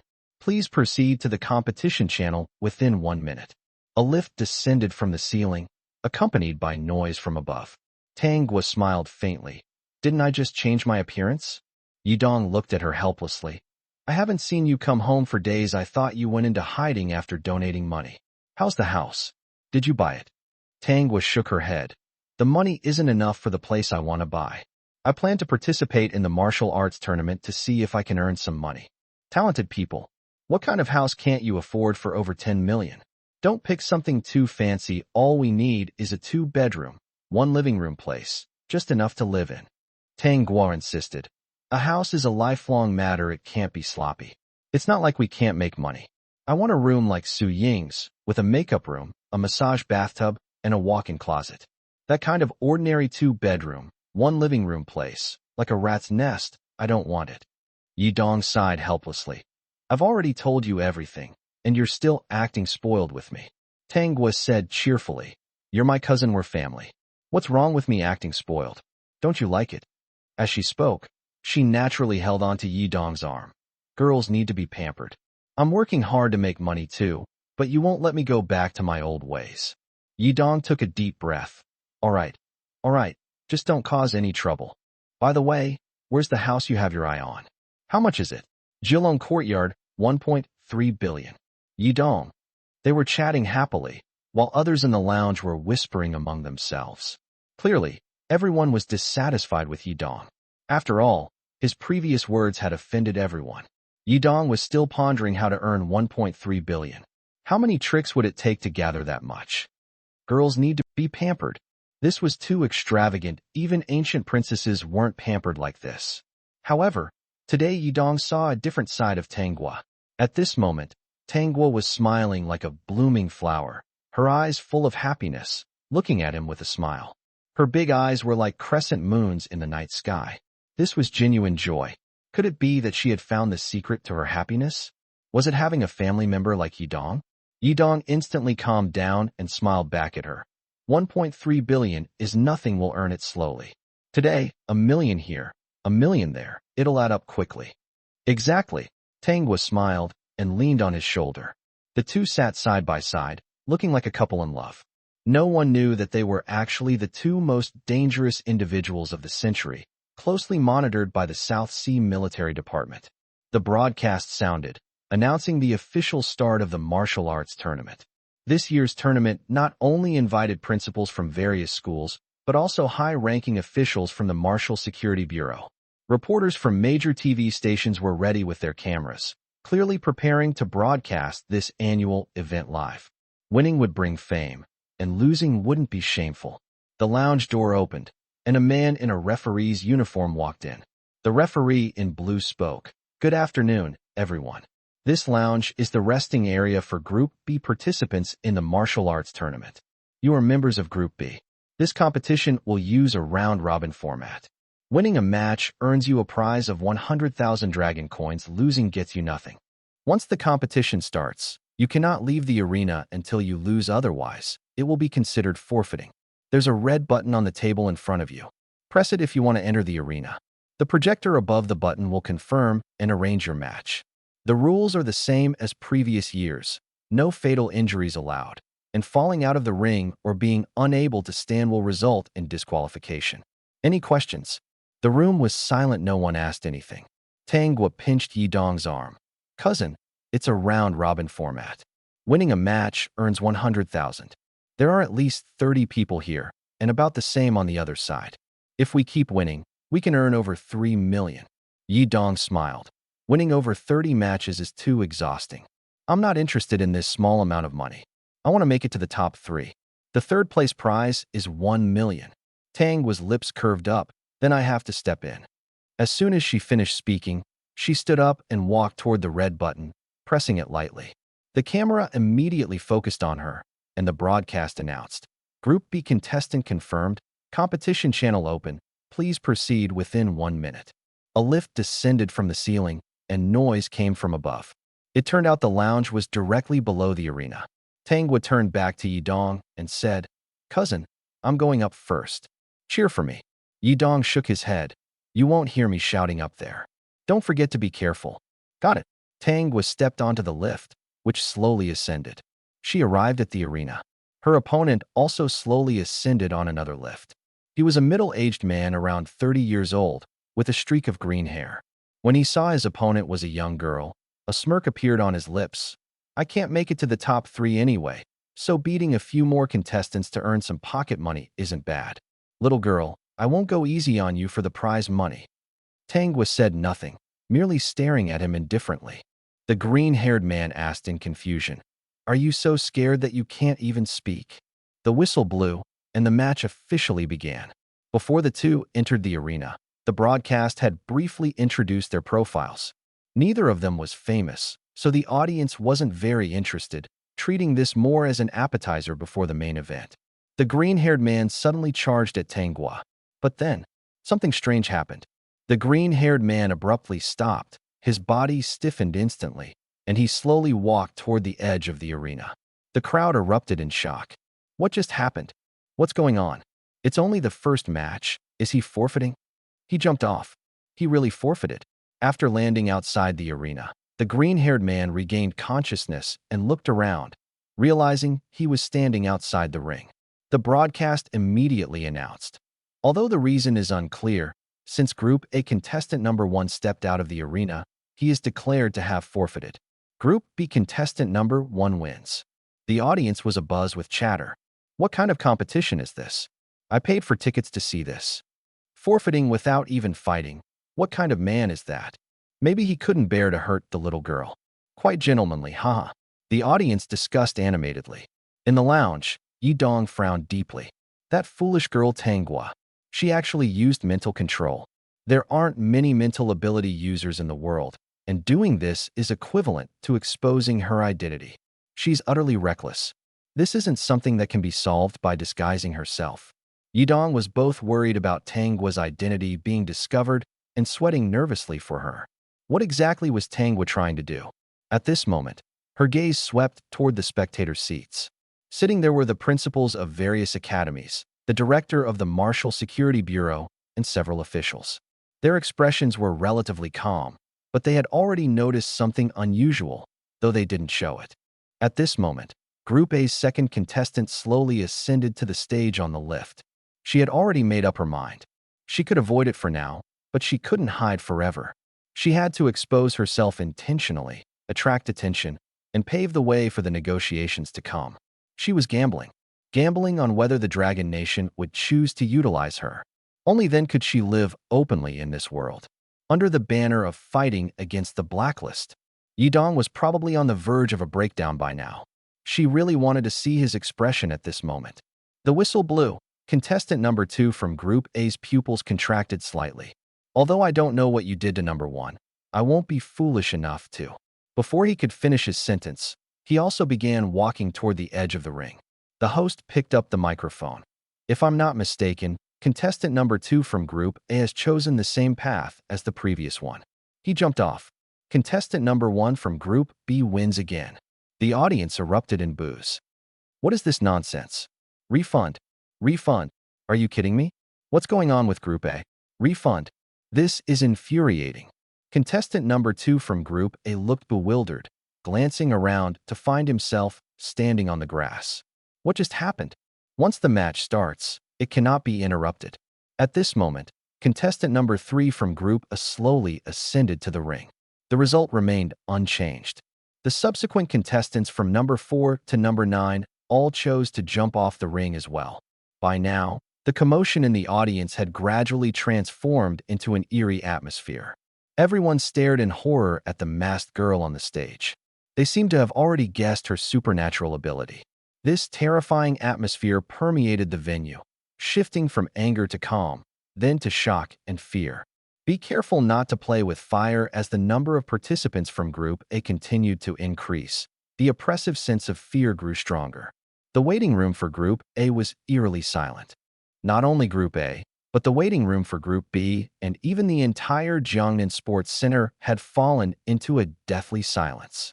This silence was unnerving, making everyone feel uncomfortable.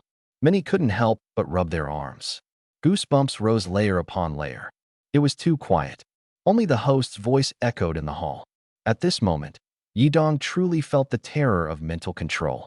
Tanghua seemed like the source of fear itself, sending chills down one's spine. Those under her control had no awareness of what was happening. This meant that under her control, anything could be done to them. However, people had actually overestimated Tanghua's controllability. Intense pain could briefly awaken those under control, rendering them temporarily immune to it. Of course, it was rare for anyone to survive such pain. Moreover, the more Tanghua used her ability, the heavier the burden on herself. Suddenly, a drop of blood slid down from her nose. Tanghua paused slightly, touched her nose, and sighed. 16 people, 16 control commands. This is my current limit? She felt a bit disappointed in her performance. Although her ability was strong, using it caused harm to herself, and the number of people she could control wasn't very high. Seeing the nosebleed, Yidong immediately pressed the red button. The elevator began to descend. At the same time, Tanghua raised her hand to signal her withdrawal from the match. The host shouted excitedly. Contestant number 1 from Group B, after defeating 16 people in a row, voluntarily forfeits. Finally. Oh, I'm almost at a loss for words. The elevator ascended, and Yidong walked up behind Tanghua. Tanghua staggered and fell into his arms, smiling as she looked at him. I knew you'd come. Looks like you really think of me as family, huh? Cousin. Yidong's gaze was cold. You're playing with fire. And aren't you asking for trouble by holding me now? Tangwa chuckled, straightened her back, and said, I'm leaving the stage now. See you in the waiting room. She stepped into the elevator, which slowly descended to the waiting room for Group B. Everyone stared at her with eyes full of fear, as if looking at a monster. Tangwa wobbled over to the sofa, collapsed onto it, and fell into a deep sleep. Only then did everyone breathe a sigh of relief. She really is a psychic ability user. This kind of power is extremely rare, even rarer than S-level abilities. Terrifying.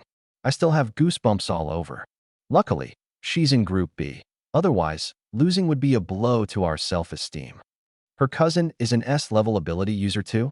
This family is full of monsters. Back to the arena. Yidong looked at the burly man in front of him. The burly man revealed a slight smile at the corner of his mouth.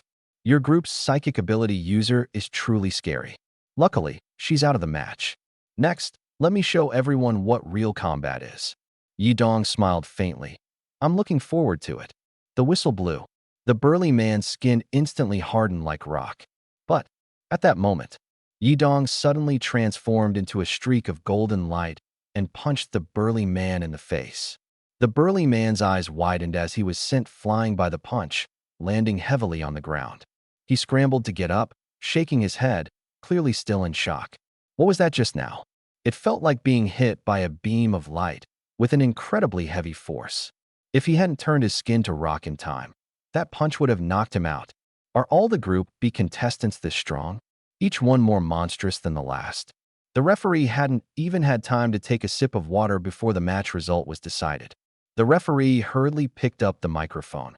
Group A's contestant number 17 has been knocked out of the arena. Group B's contestant number 2 wins. Compared to being controlled by psychic powers, the audience found this straightforward combat outcome more acceptable. The applause was sparse, likely because the fear brought by Tangwa earlier was still lingering, and everyone hadn't recovered yet. In the audience stands, Li Hong stood up, excusing himself to go to the restroom, but in reality, he headed to the Group B lounge. He scanned the room and quickly spotted the contestant lying on the sofa in the corner. She was too conspicuous, no one dared to approach her. If she truly was a psychic ability user, then she was rarer than S-level. Such talent shouldn't remain unknown. The nation should protect her. As the director of the Martial Security Bureau, he understood the importance of talent to Dragon Country. His reason for seeking her out was simple. No one wants to be enemies with a psychic ability user. She could be the most dangerous opponent of the century. Tangwa seemed to sense something as well. She slowly sat up and looked at Li Hong. You want to talk to me? Li Hong was slightly taken aback, then smiled and nodded. If you're available. In the arena, Yidong won consecutively in over 10 matches, ultimately claiming the championship of this ability martial arts tournament. The runner-up was Tangwa, who won the second highest number of matches. However, during the award ceremony, contestant number 2 did not appear, and no third-place winner was announced. This martial arts tournament ended without a third-place winner. Yidong returned to the lounge, but couldn't find Tangwa. He had no choice but to ask the disinterested group of contestants, "Where did my cousin go?" Everyone was resentful of Yidong and his cousin for almost monopolizing the tournament, but they were also relieved they hadn't faced them directly. Director Lee seems to have taken your cousin away. She's probably at the Martial Security Bureau now. What's the big deal about an S-level ability user winning the tournament? You monsters come to the martial arts tournament, and we don't stand a chance. The martial arts tournament should outright ban psychic and S-level ability users from participating. Complaints filled the room. Yidong didn't care at all. He had already pocketed the 10 million prize money, and Principal Bai would give him another 5 million. If he didn't get the money, he'd drop out of school. But now, his biggest concern was his cousin Tangwa, whose identity had been exposed. What exactly was she planning? He decided to head to the Martial Security Bureau first. Perhaps she had already been detained. Got the wrong script?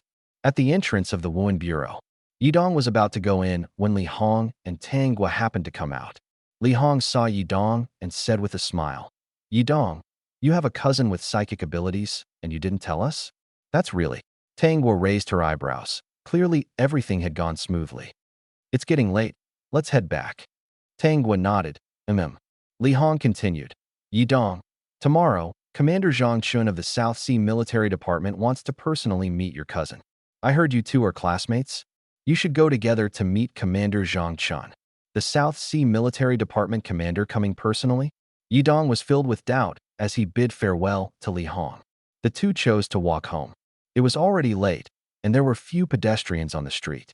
Yidong walked ahead, while Tang Guo followed slowly behind, occasionally jumping and tapping her toes with her heels, laughing happily. Yidong turned to look at her. She seemed like a completely different person. Perhaps she was finally free from the life of an assassin and could live a normal life? What did Li Hong say to you? Yidong asked. Tang Guo smiled and took his arm. Nothing special. He hopes I can serve the country, mentioned some benefits, and even helped me get in touch with the South Sea Military Department commander. The commander is quite young. He'll come to meet me tomorrow, and he'll meet you too. Yidong nodded. That's good. But what do you plan to say to the commander? They'll find out your identity sooner or later. Besides, I don't even have a cousin. Commander Zhang Chun should know that, especially since Sister Tianlan is in the South Sea Military Department. If they think you're dangerous, the consequences could be severe. Tang Guo blinked and gave a bitter smile. It's better than hiding like a rat all the time, isn't it? I don't want to keep hiding anymore. I'm not afraid of what happens after my identity is exposed. If they blame you, I'll take all the responsibility and say I controlled you. Did you control me? Yidong suddenly asked. Tang Guo frowned. Of course not. I don't even have that ability yet. Yidong chuckled bitterly. I was joking. Anyway, we'll find out tomorrow. Tang Guo let out a long sigh, seemingly finally relaxed. Tomorrow, she would know what identity she should live with. Should she continue hiding or live freely with her cousin? The next day, Yidong and Tang Guo didn't go to school, but waited for Commander Zhang Chun at Su Ying's villa in Jiulong Courtyard. Suddenly, the sound of helicopter rotors came from the sky. Yidong looked up. It wasn't just one helicopter. Countless armed personnel wearing strange helmets jumped out of the helicopters. Yidong immediately felt something was wrong. Could it be that Commander Zhang Chun got the wrong script? What was going on? Tang Guo was right behind him. She saw the scene before her. Her face changed, her eyes reddened slightly, and she whispered, "Is it not possible?" Outside, voices with accents shouted commands. "Nightmare, you are surrounded. Surrender immediately. Put your hands on your head and come out of the room." This sudden situation was hard for Tang Guo to accept. Yidong was also stunned. The Dragon Nation could never accept a psychic assassin who had been on the blacklist suddenly wanting to turn over a new leaf. The danger posed by such an assassin was greater than the most terrifying S-class criminals. They wouldn't take such a risk for an uncertain outcome. The wisest course of action was to take control of the situation. Yidong said to Tang Guo, "Stay here, I'll go talk to them." Tang Guo took a deep breath and said nothing. Yidong walked to the window, opened it, and jumped out directly. He landed among the crowd. Countless armed soldiers pointed high-tech weapons at him. IMS class ability user Yidong. Has Dr. Zhang Chun arrived? Yidong's voice was not loud, but everyone heard him. Yet, they showed no reaction. Yidong, is Tang Guo in that room? A familiar voice rang out. It was Commander Zhang Chun. Commander Zhang Chun descended from a helicopter, wearing a pair of mechanical sunglasses, likely a device to prevent mind control. He walked up to Yidong and asked, "Is Tang Guo in that room?" Yidong nodded. "She is indeed here. Dr. Zhang Chun, can you tell me what you plan to do with Tang Guo?" Zhang Chun said, "Tang Guo's level of danger exceeds your imagination. We received a report about her condition, though we don't know who sent it. She has just awakened her psychic abilities. After discussion, we believe she is extremely dangerous. So, we have decided to arrest her." Yidong nodded lightly. "Can you tell me what kind of condition it is?" Zhang Chun replied, "The same condition as yours." Yidong smiled faintly. "Then do you also think I'm dangerous? Are you planning to arrest me too?" Zhang Chun stepped closer and said seriously, "The threat of psychic ability users far exceeds what you can imagine. It's not just a power, it's a thought. A single thought can take someone's life. It's extremely terrifying. I want to trust you. I also understand why you're helping her and why she came to you. You are the same kind of people. Longwa only uses weapons it can control. Abilities like Alex's, which are out of control, we dare not use lightly. But rest assured, once we confirm she poses no harm to Longwa, I promise her safety. Hand her over to us." Yi Dong took a deep breath and smiled as he asked Zhang Chun, "Commander, do you know what happens when two 5-year-old children are told that only one of them can leave a small dark room alive?" Zhang Chun frowned slightly, but did not answer. At first, they will be scared, hugging each other for warmth and encouraging one another. But what about after 1 day, 2 days, 3 days, with no food and no water? What will the two 5-year-old children do? Zhang Chen's expression changed. Yi Dong. Yi Dong smiled faintly, his tone calm. After 3 days, most of the children will already be dead. Most of them will quietly wait for death. But a few will pick up the knife they were given beforehand and deal with the child locked in the same room with them. After killing their companion, a door in the darkness will open. Behind the door is light, water, and food. But in reality, no child ever truly leaves the small dark room. They all die there. The one who finally walks out is no longer a child. They are given a number and locked in another, even smaller, dark room. Fortunately, that room has a window where they can see sunlight. The iron bars on either side of the window allow them to see their companions on the left and right. After that, they are trained, raised, and sent to the battlefield like livestock until they die. Zhang Chun took a deep breath and waved his hand, signaling for all the high-tech weapons to be withdrawn. He looked at Yi Dong seriously. Children who grow up in such an environment are time bombs, no matter where they are. If your abilities were ordinary, it would be fine. But one of you is S-class, and the other is a psychic. We want to trust you, but we also fear your powers. Yi Dong said, "I was rescued halfway through my training. As for Tanghua, I'm not entirely sure about her situation. But I know she doesn't sleep well at night, often has nightmares, and after waking up in shock, she has to pretend everything is fine the next day." Tanghua leaned against the window, squatting on the ground, biting her lip so he knew everything. He knew from the very beginning? Yi Dong took a deep breath and looked up at Zhang Chun. "We are not dangerous people, we are a group of resilient kids. Our desire for life is no less than anyone else's. Our hatred for the blacklist is no less than anyone else's either. Tanghua and I hope to be treated fairly, just like everyone else, not to be seen as ticking time bombs, dangerous individuals, or even monsters, monitored and restricted." Yi Dong's gaze turned somber. Zhang Chun narrowed his eyes slightly. "So what you're saying is, the two of you want to serve Longhua, eliminate the blacklist, and hope to be treated fairly like everyone else?" Yi Dong nodded. "That's right. Tanghua exposed her identity voluntarily because she wanted to be accepted by you. But you treat her as a dangerous person, which makes her very sad. Our hearts are already almost broken. Honestly, living with a mask every day is really exhausting. If we can't gain recognition, acceptance, and respect, I don't know what kind of crazy actions I might take. Maybe deep down, I've already longed to take a desperate gamble. After all, we really have nothing left to lose. Otherwise, we wouldn't be so eager for the recognition, respect, and acceptance that others see as worthless. We don't ask for much. If you give us just a little, we will serve you loyally." Zhang Chen's lips curled into a faint smile, but he said nothing. At this moment, Tanghua jumped down from the window, landed steadily, and slowly walked to Yi Dong's side. She gently held Yi Dong's hand. Interlocking their fingers, "Commander Zhang Chun, can you give us a little respect and a chance?" After all, Tanghua was still a child, and she couldn't hold back her tears. She wanted to cry out loud, but managed to suppress it. Zhang Chun looked deeply at the two people in front of him. From Yun Tianlan telling him that Tanghua came to assassinate Yi Dong, to the entire process of Yi Dong sparing Tanghua, Zhang Chun was certain that Yi Dong had done it on purpose. Perhaps because the two had similar experiences, this guy had softened. He wanted to save her? Everyone deserves a chance to start over? Zhang Chun suddenly seemed to understand something. He turned to Yi Dong. "I will put the same inhibitor on her as I did on you. If she betrays us in the end, you will bear full responsibility." Yi Dong said calmly. "All right." Tanghua immediately tightened her grip on Yi Dong's hand.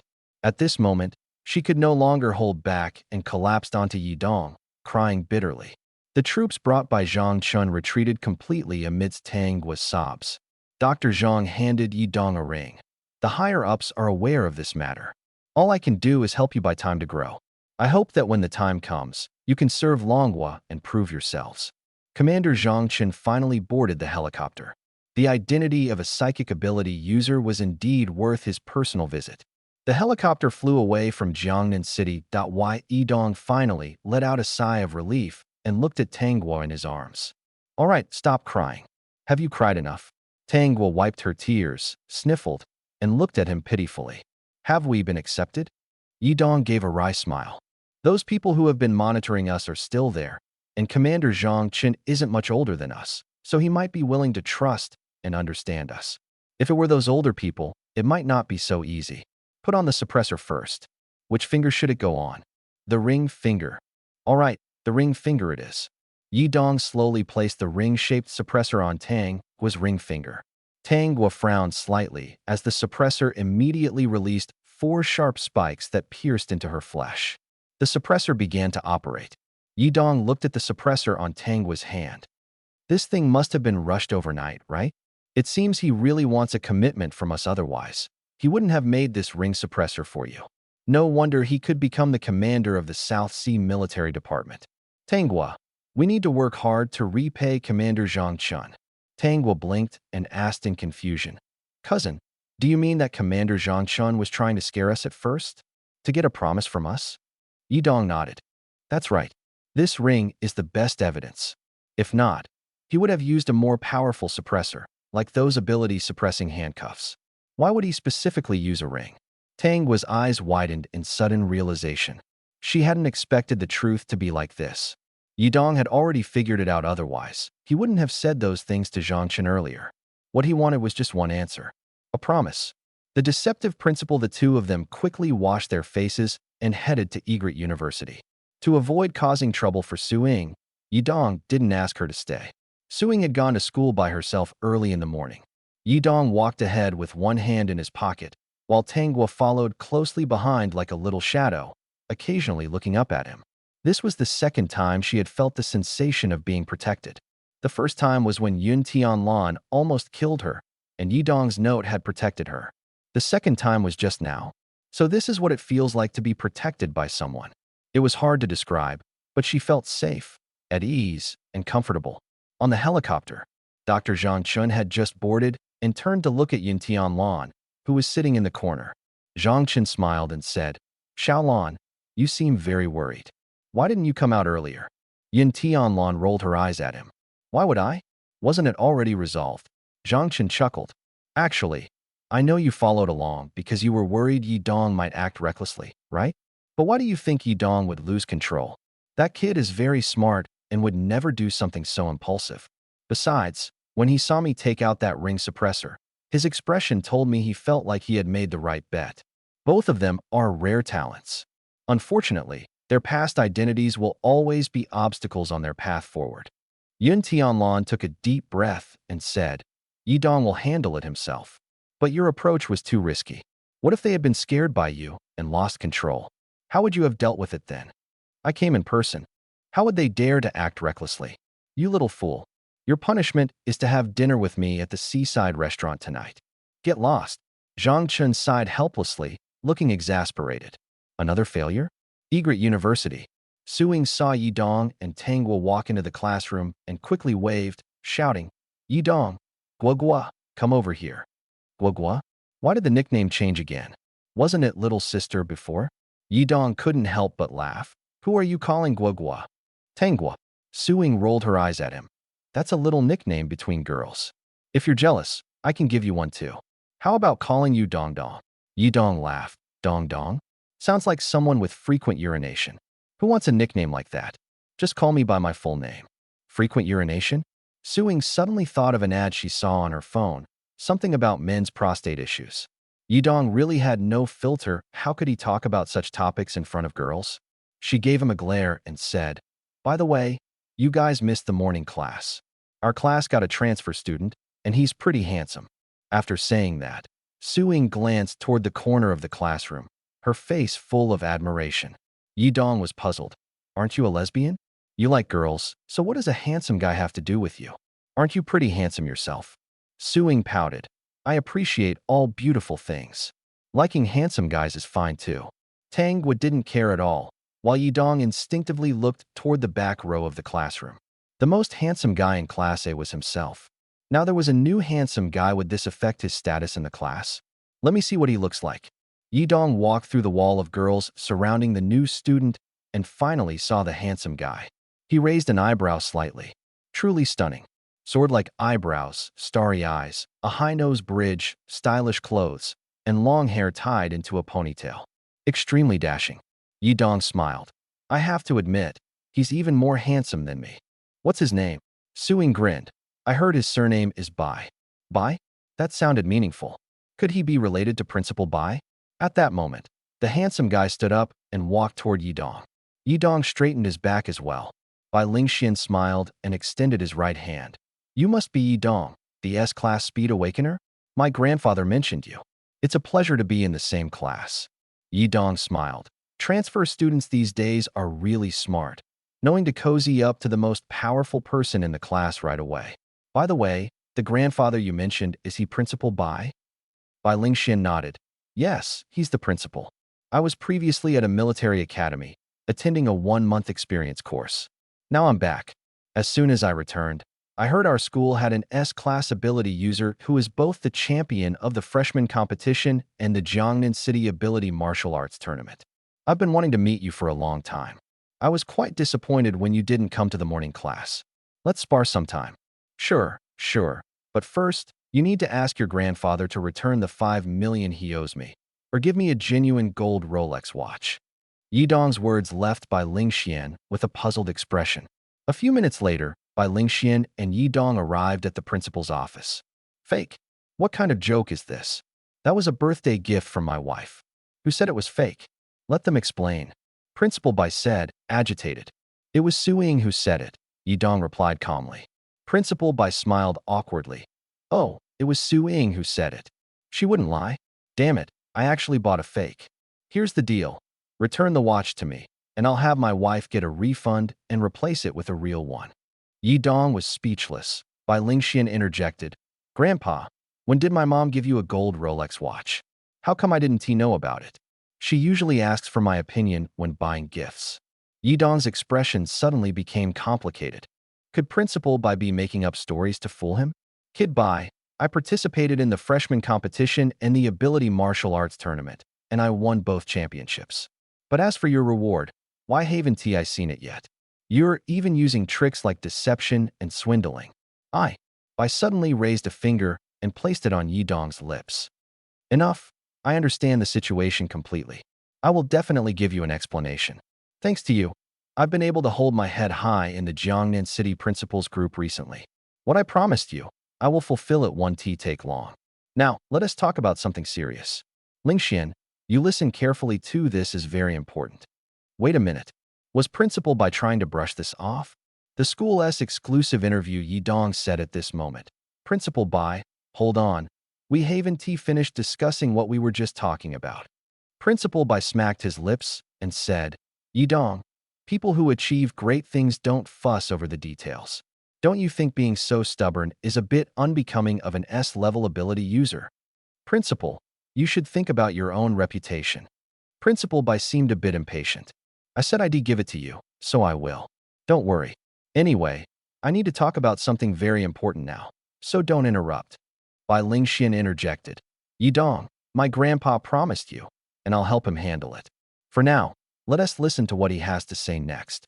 Principal Bai held Bai Lingxian's hand. Lingxian, you've really grown up. That 1-month military academy experience course wasn't in vain. All right, it's settled. You'll help Grandpa pass on the message to him. Bai Lingxian gave a wry smile. I will, Grandpa. Go ahead. Bai Lingxian agreed to give Yidong a gold Rolex, so Yidong had nothing more to say. With someone helping, he felt reassured. Recently, Yidong's reputation has grown. A TV station in Jiangnan City is planning to do an exclusive interview, and they'll also use the opportunity to promote the school. Yidong, when the time comes, take the reporters around to show them how you train, how you interact with your classmates, and then give them a tour of the school and introduce it. Lingxian will assist you. If you have any questions, just ask him. He is very familiar with the school. The more famous you get, the more trouble it brings. A TV station doing an exclusive interview? What a hassle. Yidong sighed helplessly. If I perform well, will there be a reward? Principal Bai looked speechless. Yidong, I have to criticize you. Why do you always think about benefits and rewards? Young people shouldn't be so materialistic, they should have positive energy. Yidong smiled. Well said, but I still want a reward, hee. Principal Bai was momentarily at a loss for words. Bai Lingxian also felt that this S-level ability user was a bit odd. He even brought up the reward issue earlier. Could it be that he is short on money? Bai Lingxian said, Yidong, if you're short on money, I can help you find a way to earn some. How about not taking my grandpa's money this time? Yidong smiled. I was joking, I'm not that greedy. By the way, what exactly is the project? Bai Lingxian gave a wry smile. Let us talk about it after this is over. If there is nothing else, let us head back to the classroom. Grandpa, when are the reporters expected to arrive? Principal Bai glanced at the clock on the wall. They should be here soon. As soon as he finished speaking, there was a knock at the door. Yidong was slightly stunned. He turned around and saw two people standing outside the door, a female reporter and a cameraman carrying a video camera. The female reporter smiled. Hello, I'm from the Apple program team. Yidong interrupted directly. In short, I am Yidong, the S-class superhuman. Follow me. I'll take you on a tour of the school. The female reporter was overjoyed upon hearing this. She hadn't expected to be so lucky to meet her interviewee right away. Yidong, my name is Su Meili. I'm very happy to have this exclusive interview with you. Where are we going? Yidong smiled and said, Follow me, and you'll find out. The group arrived at the school rooftop. On the rooftop, many students were smoking and chatting, and in the corner, there were couples being affectionate. As soon as Yidong appeared, he immediately drew everyone's attention. He walked up to two students who were smoking and asked, Are you recording? The cameraman was momentarily stunned but quickly turned on the camera. Yidong immediately put on a professional smile, and the female reporter did the same. I am Su Meili, a reporter from the Apple program team. Everyone should recognize the person next to me. This is Yidong, the S-class speed of light superhuman from Egret University, and also the double champion of the city's freshman competition and superhuman martial arts tournament. Yidong, say hello to the audience. Yidong smiled. Hello, viewers of the Apple program team. I am Yidong, and I am very happy to have this exclusive interview today. Right now, we are on the rooftop of Egret University, which is the most popular spot among students. I like to come here to relax, feel the breeze, and enjoy life when I have free time. Su Meili felt a bit awkward and quickly asked, Yidong, do you have any hobbies? Can you share them with the audience? Hobbies? Yidong rested his chin on his hand and thought for a moment. To be honest, I don't have many hobbies. I'm just like everyone else.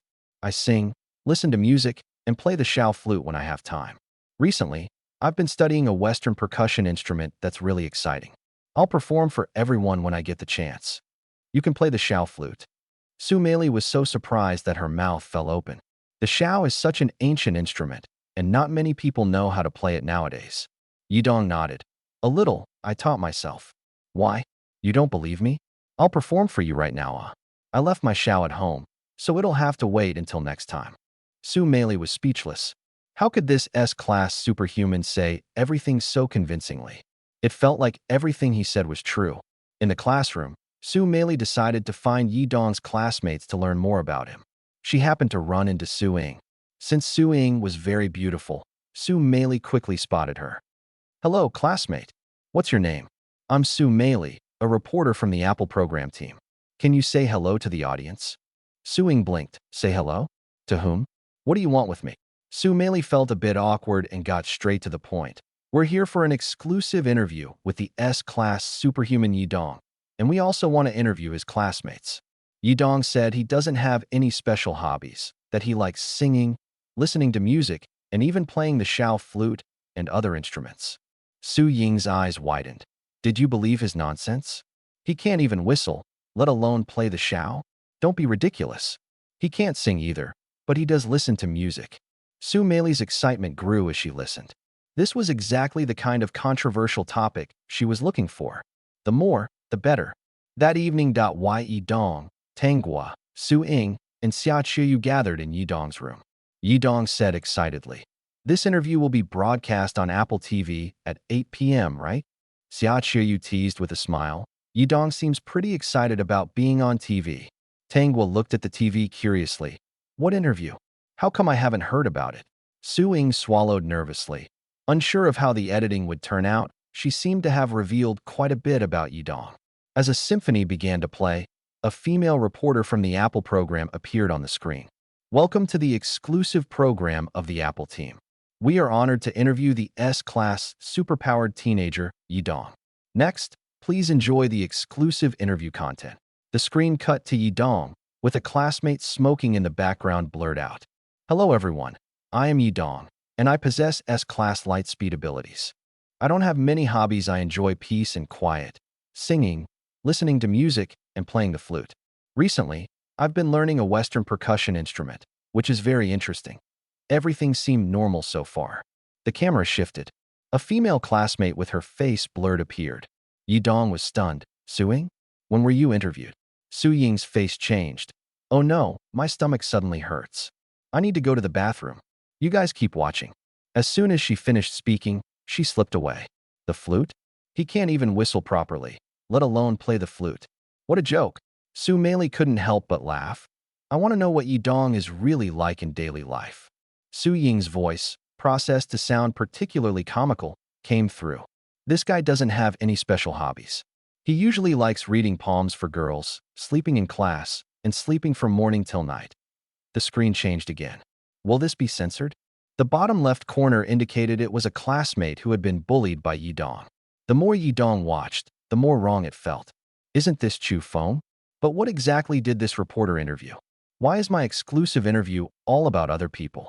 Yidong is violent, arrogant, and likes to play with girls while treating boys poorly. He often resorts to violence. The rooftop has become his interrogation room. 2 students even dropped out of school because they couldn't stand his bullying. Is this true? It's true. He even hit his ex-girlfriend. He's simply inhuman. Just because he's an S-class superpowered individual, does that mean he can do whatever he wants? The screen shifted again, showing Chu Feng squatting on the ground, crying. At this moment, a girl walked into the frame. I am Yidong's ex-girlfriend. After he awakened his S-class abilities, our relationship grew more distant. In the end, I was the one who broke up with him, and he didn't even seem to care. Later, he transferred to Class A, and I heard he started hanging out with different girls every day. It broke my heart. Damn it. Pan Hong was clearly waiting for revenge. On the screen, Su Mei's face turned grim. I didn't expect so many people to be bullied by the S-class superpowered teenager. I couldn't help but expose this video. Next, let's return to the exclusive interview with S-class superpowered Yidong. On the screen, Yidong stood in front of the camera, smiling as he said, I think my side profile looks better from this angle, about 70 degrees. Anyway, you guys are the professionals, so I don't need to say much, right? Yidong turned off the TV immediately. The room fell silent. He couldn't watch anymore. This Su Mei was clearly out to smear him. Xia Qiyu cleared her throat, suddenly stood up, and said, Ying has been gone for a while and hasn't come back. I'm a bit worried about her. Yidong, I'll go look for her first. You should rest early too. Click. The door closed. Tangwa walked up to him and said, Cousin, I think a 65-degree angle shot of your side profile would look even more handsome. What do you think? Yidong stood up abruptly. Tell me where the Apple Channel team is. I have to blow them up. Just then, his phone suddenly rang. It was Principal Bai calling. Yidong, whatever you do, don't turn on the TV. Don't. Yidong said helplessly. Principal Bai, you should trust me, right? In your eyes, I. Suddenly, a familiar voice came from Principal Bai's side. Yidong recognized it immediately and turned on the TV. Principal Bai appeared on the screen. He sighed helplessly and said in a heavy tone, This kid is not bad, just a bit greedy, probably because he's afraid of being poor. Actually, to get him to participate in the supernatural martial arts tournament, I specifically lent him the gold Rolex my wife gave me to make him look good. But in the end, he returned a fake watch to me. What can I say? I can only laugh bitterly. If he weren't so greedy, he'd still be a good kid. Oh, by the way, don't broadcast this part. Yidong saw that the call was still connected and asked Principal Bai, Are you guys teaming up to mess with me? Trying to ruin my reputation? That gold Rolex of yours was fake from the start. Hello? Why is the signal so bad? Maybe it's because I'm in the basement. How about this? I'll call you back later. I have to go now. Hey, that's such a cliché. Don't hang up. Beep, the call was disconnected. Yidong took a deep breath and told himself not to get angry, not to get angry. Beside him, Tangwa was laughing so hard she was pounding the floor. Cousin, haha. I'm dying of laughter. Can I keep this interview clip? Haha. Yidong said helplessly. You're here to laugh at me too? The Apple Channel team is maliciously defaming me, and I will definitely sue them. That night, the entire Who network was in an uproar over Yidong's interview. The phrase, S-Class Yidong, even topped the trending searches. Some people even posted his photo in feminist forums to mock women. Tangwa couldn't stop laughing, but still walked over to Yidong. Cousin, don't be mad. Let me give you a back rub. Tomorrow, we'll go find the principal together to settle this. Forming a mercenary group? The principal is on a business trip. I don't know when he'll be back. I'll let you know when he returns, the counselor said with a smile to Yidong. Yidong and Tangwa walked out of the principal's office. It was obvious that the principal had left overnight. He had come to find the principal before dawn, only to find nothing. The surrounding students were giving him strange looks. Is he the S-Class guy they talked about on Apple TV yesterday? I can't believe he's that kind of person. Bullying classmates, taking advantage of female classmates, such bad character. Maybe awakening as an S-Class made him lose his way. Just a typical nouveau riche mentality. At first, Yidong was quite angry. But then, emotion plus 1 plus 1 plus 1 plus 1 plus 1 plus 1 plus 1 plus 1 plus 1 plus 1. Seeing the emotion points, Yidong suddenly perked up. He said to Tangwa, Cousin, you go back to class first. I'm going to take a walk nearby. Tangwa was puzzled. Your image is already ruined, and you're still wandering around? Aren't you afraid of people talking behind your back? Yidong smiled. This is a form of self-training. The path of a genius is never smooth, it's full of challenges and difficulties. If everything went smoothly, that would be strange. I have to overcome it. With that, Yidong dashed off, and no one knew how much time had passed. Yidong wandered around the school and eventually returned to the classroom. He opened his personal information. Host, Yidong Realm. Tier 2, 1-star 0% defense. 9,999 points. Skills, My World Omniscient Inventory. None after wandering around. His defense points had increased by over 1,000. It was almost at 10,000. The moment he stepped into the classroom. Emotion plus 1 Congratulations, host. Defense points have surpassed 10,000. Skeletal layer unlocked. Adding 1 layer of skeletal shield. The skeletal layer is a passive skill that can absorb up to 10,000 points of damage on behalf of the host. This essentially meant he had gained an additional 10,000 defense points in one go. The skeletal layer cannot increase attack power, only defense, and it activates automatically. Yidong nodded in realization.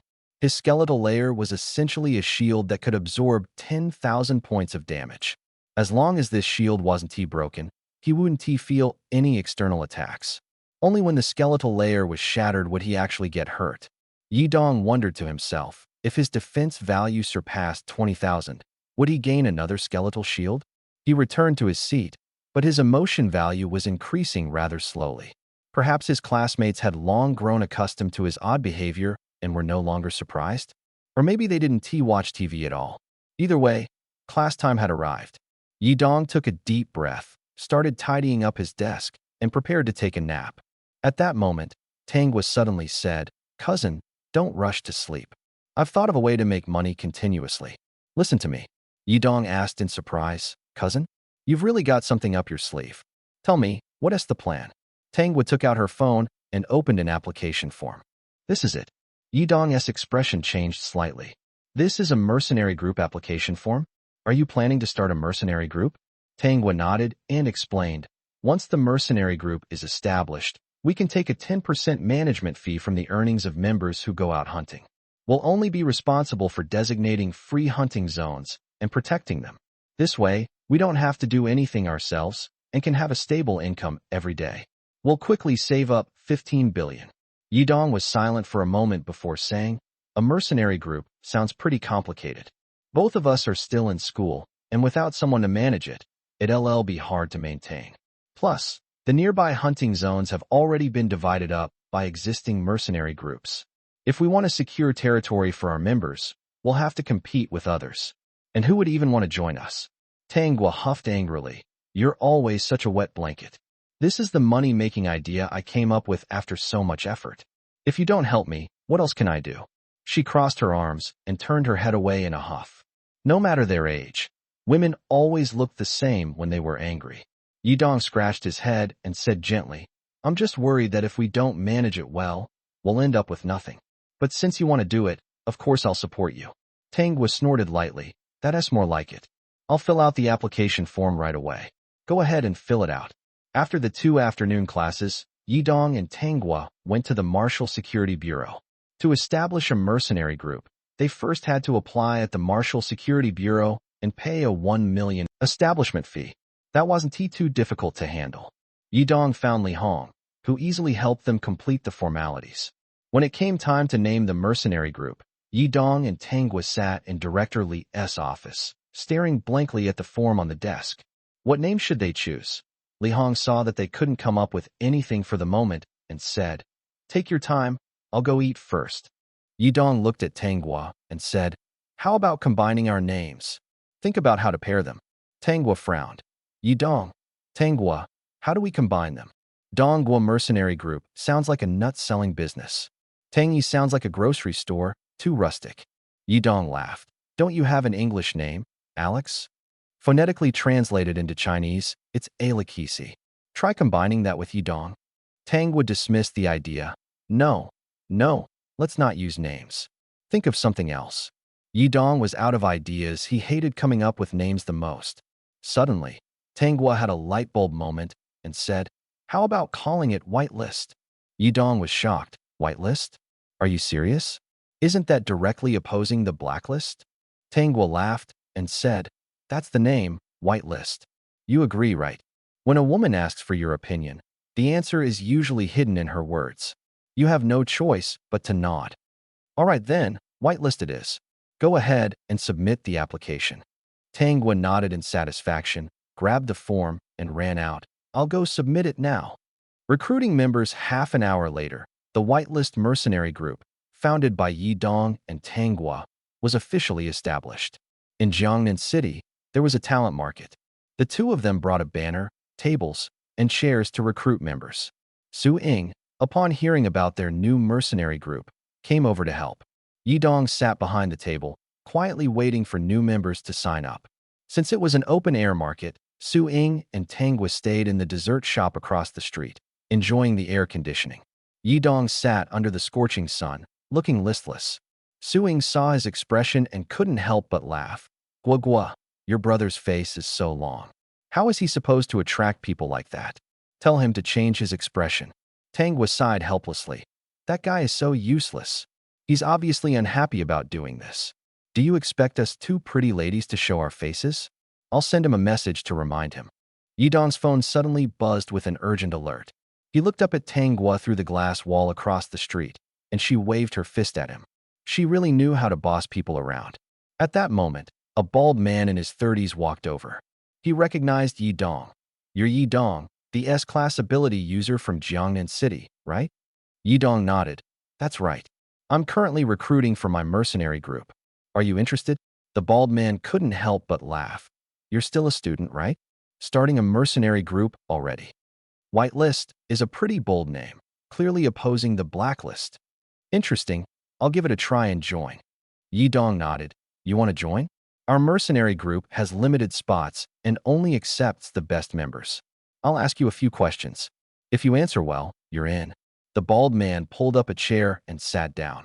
All right, since you're only taking elites, go ahead and ask. Yidong cleared his throat. First question.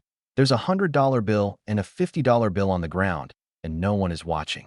Which one would you pick up first? The bald man paused for a moment. Is that even a question?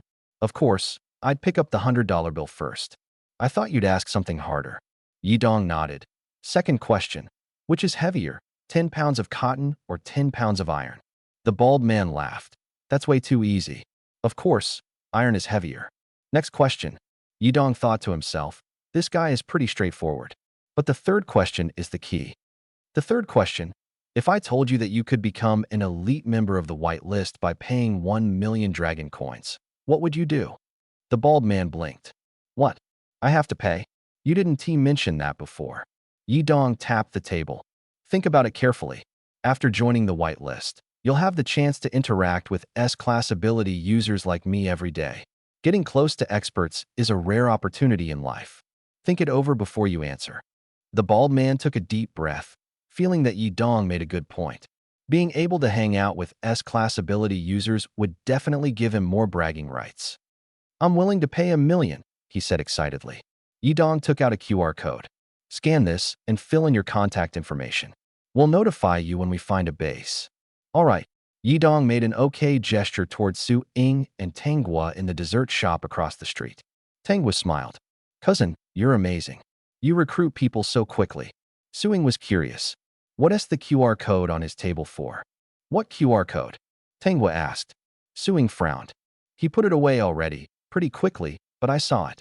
After a while, a young girl noticed Yi Dong, curiously walked over, looked at the recruitment information carefully, and then sat down. S-class Yi Dong is starting a mercenary group? Can I join the fun? Yi Dong looked her up and down and smiled. Of course, but we VE just started, and we're only recruiting the most elite members. The requirements are quite high. The girl confidently said, I may be class ability user. My ability is. Yi Dong interrupted her. I don't look at levels or realms that wouldn't be fair. What I value is character and potential. How old are you? Do you have a boyfriend? The girl was stunned. I'm 18, and I don't have a boyfriend. Why do you ask? Yi Dong explained. Just trying to get a basic understanding. Of course, I won't let you join so easily. I'll ask you 3 questions. If you answer well, you can join the whitelist. The girl laughed. Your recruitment method is really unique. Other mercenary groups only care about levels. Go ahead, what are the questions? Yi Dong cleared his throat. The first question, what kind of guys do you like? The girl was taken aback. Is that even a question? Yi Dong nodded. It's because how members get along is very important. If people don't get along and argue all the time, it not only affects themselves, but also the whole team. The girl was surprised. So, will my answer affect whether I get recruited? Of course, Yi Dong said with a smile. The young girl looked up, thought for a moment, and then smiled. Looks are the most important. He has to be at least 1.8 meters tall, have muscles, and his ability level can't be lower than B class, since I may be class myself. Also, to be an elite core member, the higher the ability level, the better. Personality-wise, he has to be kind, give me a sense of security, and definitely not be a playboy. The more Yi Dong listened, the more he felt something was off. I asked what kind of guys you like, not for a wish list. No more hunting zones. He also has to be filial to his parents, own a house in Jiangnan City, and it must be fully paid off. If he is still paying off a mortgage, forget it, that's too much pressure. He should be generous, not stingy. And he has to like small animals, preferably have pets of his own. Guys who keep pets are the most caring. Of course, there are also some people who raise pets just to attract girls, but behind the scenes, they don't take care of them at all. That's about it.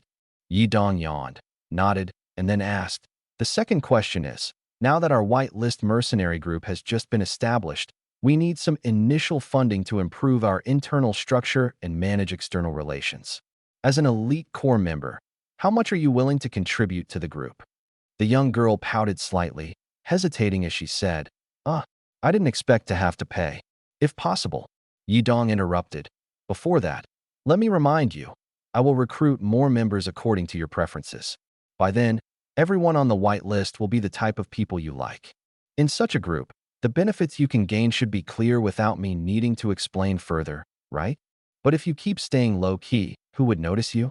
If you invest in the mercenary group, not only will you gain status within the group, but you'll also stand out among the ordinary members, making it easier to catch the attention of outstanding, handsome guys. So, think carefully about this investment. After hearing this, the young girl's eyes began to sparkle with fantasy. A mercenary group full of handsome men, that would be heaven. I guess I'm not the first, am I? How much did the person before me contribute? Her gaze turned firm, as if she had made a decision. The person before you donated 3 million, but I didn't hire him. I just sent him home to wait for news. 3 million, just to be considered? The girl took a deep breath and said, I'll donate 5 million. Is that okay? Yidong handed over a QR code and a form. Scan this first, fill out the form, and leave your contact information. I'll notify you later. At the dessert shop, Tanghua looked puzzled. Cousin ISNT trying to pick up girls, is he? That conversation seemed to go on for quite a while. Suing noticed the QR code and felt curious as well. What exactly is this guy up to? But soon, the QR code was tucked away again. Suing said, Guagua, I think your cousin is acting a bit strange. You've worked so hard to set up this mercenary group, don't let him ruin it. How about we take over and handle recruiting members next? Tanghua finished her milkshake, puffed her cheeks, and nodded. Suing raised an eyebrow at Yidong and said, Hey, let us recruit the members next.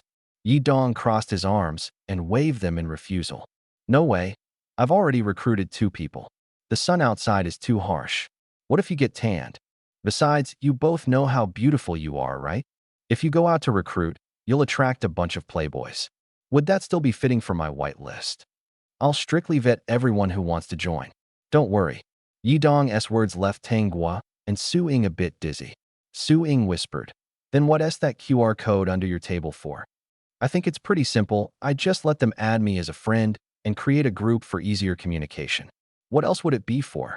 Yidong waved his hand helplessly and said, Go enjoy the air conditioning. Leave this dirty and tiring work to me. After all, I'm the man here. A bit of hardship doesn't matter. Tanghua said with satisfaction, That's why you're the best, cousin. Let us head back. I'd like another milkshake like the one I just had. Suing rubbed her forehead, still feeling something was off, but unable to pinpoint what. Based on her understanding of Yidong, this guy wouldn't usually help others without reason. Had he really changed? The two returned to the dessert shop. Yidong welcomed the 3rd interviewee. The base for the whitelist mercenary group had already been decided. Early that morning, Yidong gathered all the members together. The group had over 50 members, most of whom were recruited by him. Yidong stood on the stage and spoke. Brothers and sisters, this is the new home of our whitelist mercenary group. From today on, you are officially part of the whitelist. Let us celebrate this moment with applause. Thunderous applause erupted. Emotion points +1 +1 +1 +1 +1 +1 +1 +1 +1 +1. Listening to the continuous increase in emotion points, Yidong thought to himself, What have I been doing all this time? I should have formed a mercenary group long ago. Suing looked at the roster's position assignments with a face full of surprise. Why are there 15 deputy leaders? Why do we need so many deputy leaders? Tanghua explained. These people are all quite capable, and they're also squad leaders. It was arranged by my cousin. Each of the 15 deputy leaders leads a team of 4 members. At that moment, a man walked in from outside. Wow, so many people. As expected of an S-class ability user, recruiting so many members at once. The dark-faced man walked in with a smile. Yidong asked suspiciously, Who are you? The dark-faced man put away his smile, took out a map from his spatial ring, and said, I'm a member of the Dragon Breath mercenary group, mainly a runner, so you don't need to pay much attention to me. Our leader heard that you've established a mercenary group and specifically sent me to bring you this map of the Moonheart Forest. It marks the hunting territories currently owned by various mercenary groups. We hope you won't trespass into other groups' territories casually, as that would be considered provocation and equivalent to declaring war. Suing took the map, glanced at it briefly with a frown, and handed it to Yidong. Yidong examined it carefully. All the areas on the map had been completely divided among other mercenary groups. The 4 large central regions of the Moonheart Forest were entirely occupied by the Dragon Breath mercenary group. Yidong exclaimed in shock. There's not a single empty spot on the map. What are we supposed to do? The dark-faced man smiled and said, You can initiate a territory challenge. If you win, the territory is yours. Sounds simple, right? Yidong smiled faintly. It does sound simple, but my target isn't the Moonheart Forest. It's the Southern Sky Star Valley, where 2-star exotic beasts appear. The dark-faced man was taken aback. Oh, here's the map of the Sky Star Valley. Yidong took it and saw that there was no blank area there either. He began to feel a bit annoyed. Kicking down your door. Holding the 2 maps, Yidong stared at the dark-faced man and asked, What does your leader mean by this? I just established a mercenary group, And you're already sending me these 2 maps. The dark-faced man smiled. No other meaning. Just to let you know that forming a mercenary group is easy, but truly managing one well is not so simple. As soon as he said this, the crowd erupted. Is this a provocation? How dare they provoke an S-class ability user? The whitelist will become the #1 mercenary group in Jiangnan City. I believe that day will come soon. You'd better show some respect. The Dragon Breath mercenary group claims to be the #1 in Jiangnan, but how can they be so petty? Sending someone to cause trouble on the very first day we're established? Good thing I didn't join your group. The dark-faced man panicked. I'm just the messenger. If you have any complaints, take it up with our leader. Why are you yelling at me? Yidong smiled. All right, then I'll go meet your leader in person. Lead the way. I'm coming too. Tanghua quickly followed. Yidong stopped her. Cousin, don't come. The mercenary group has just been established, and there are still many things to take care of. I'm not planning to do much, just show my face. Suing said, leave this kind of thing to Yidong. Guagua, you stay with me. All right. Yidong signaled to the dark-faced man. What are you standing there for? Lead the way. The dark-faced man laughed. As expected of an S-level ability user, you sure have guts. All right, I'll take you there, but you'll definitely be scared to the point of wetting your pants. If I do wet myself, I'll make sure to wet you too. Hurry up and lead the way. Yidong kicked him irritably. The dark-faced man quickly dodged. Dragon Breath mercenary group. The dark-faced man led Yidong to the entrance of the mercenary group. Before they could enter, they were stopped by 2 gatekeepers. What do you want? The dark-faced man said. This is Yidong, an S-level ability user and the leader of the whitelist group. He wants to see your leader to settle something. The gatekeepers couldn't help but laugh upon hearing this. A newly established mercenary group? We're all curious who has such a death wish to dare start a mercenary group. Don't you know all the hunting grounds near Jiangnan City have already been divided up? Your members will be left with nothing but air to survive on. Yidong said coldly, stop wasting time. Do I need to talk to small fry like you? I'm a leader myself. I don't have time for your nonsense. Lead the way. Little minion. I'm a second-tier ability user. How long have you been awakened? How dare you talk to me like this? Sigh. He's an S-level ability user. We can't afford to provoke him. Stop wasting time and take him to see the leader. Let's see if he can still act so arrogant in front of the leader. The leader is currently in a meeting with other leaders and cannot be disturbed. But since you're so arrogant, I'll go report this first. If you anger everyone, let's see how you deal with it. Are you sure you want me to go ask the leader now? S-level. This was clearly a provocation. Did they think I wouldn't dare? Yidong couldn't help but laugh and said, what is there to report? Just take me there. If I were afraid, I wouldn't have come in the first place. Fine. I want to see just how powerful US levels really are. With that, the other party led the way ahead. Yidong followed closely behind. A few minutes later, the 2 arrived at the entrance of the Dragon Breath meeting room. 2 guards stood at the door. The situation is like this now. Yidong couldn't be bothered to explain further and kicked the door open with one swift motion. Bang! The door flew open. Everyone in the meeting room was stunned, their eyes fixed on the doorway. Emotion plus 2 plus 2 plus 2 plus 2 plus 2 plus 2 plus 2 plus 2 plus 2 plus 2 plus 2 plus 2. Yidong raised an eyebrow slightly and walked in. The meeting room had about 13 mercenary group leaders gathered around a large round table, all staring at Yidong in shock. Yidong smiled and asked, who is the leader of the Dragon Breath mercenary group? At that moment, countless mercenary group members rushed in from behind Yidong, completely blocking his retreat. In the corner, a middle-aged man with dyed white hair changed his expression, sizing up Yidong and asked, you wouldn't happen to be Yidong, the leader on the white list, would you? Yidong smiled in response. Looks like you already expected me to come. The Dragon Breath mercenary group leader, Qin Hai, shook his head. No, I didn't expect you to come, and I certainly didn't expect you to kick down the door to my meeting room. As expected of an S-level, your temper is indeed fiery. So, tell me, what brings an S-level like you here to find me? Yidong slammed 2 maps onto the round table. I just established a mercenary group, and someone sent me these 2 maps.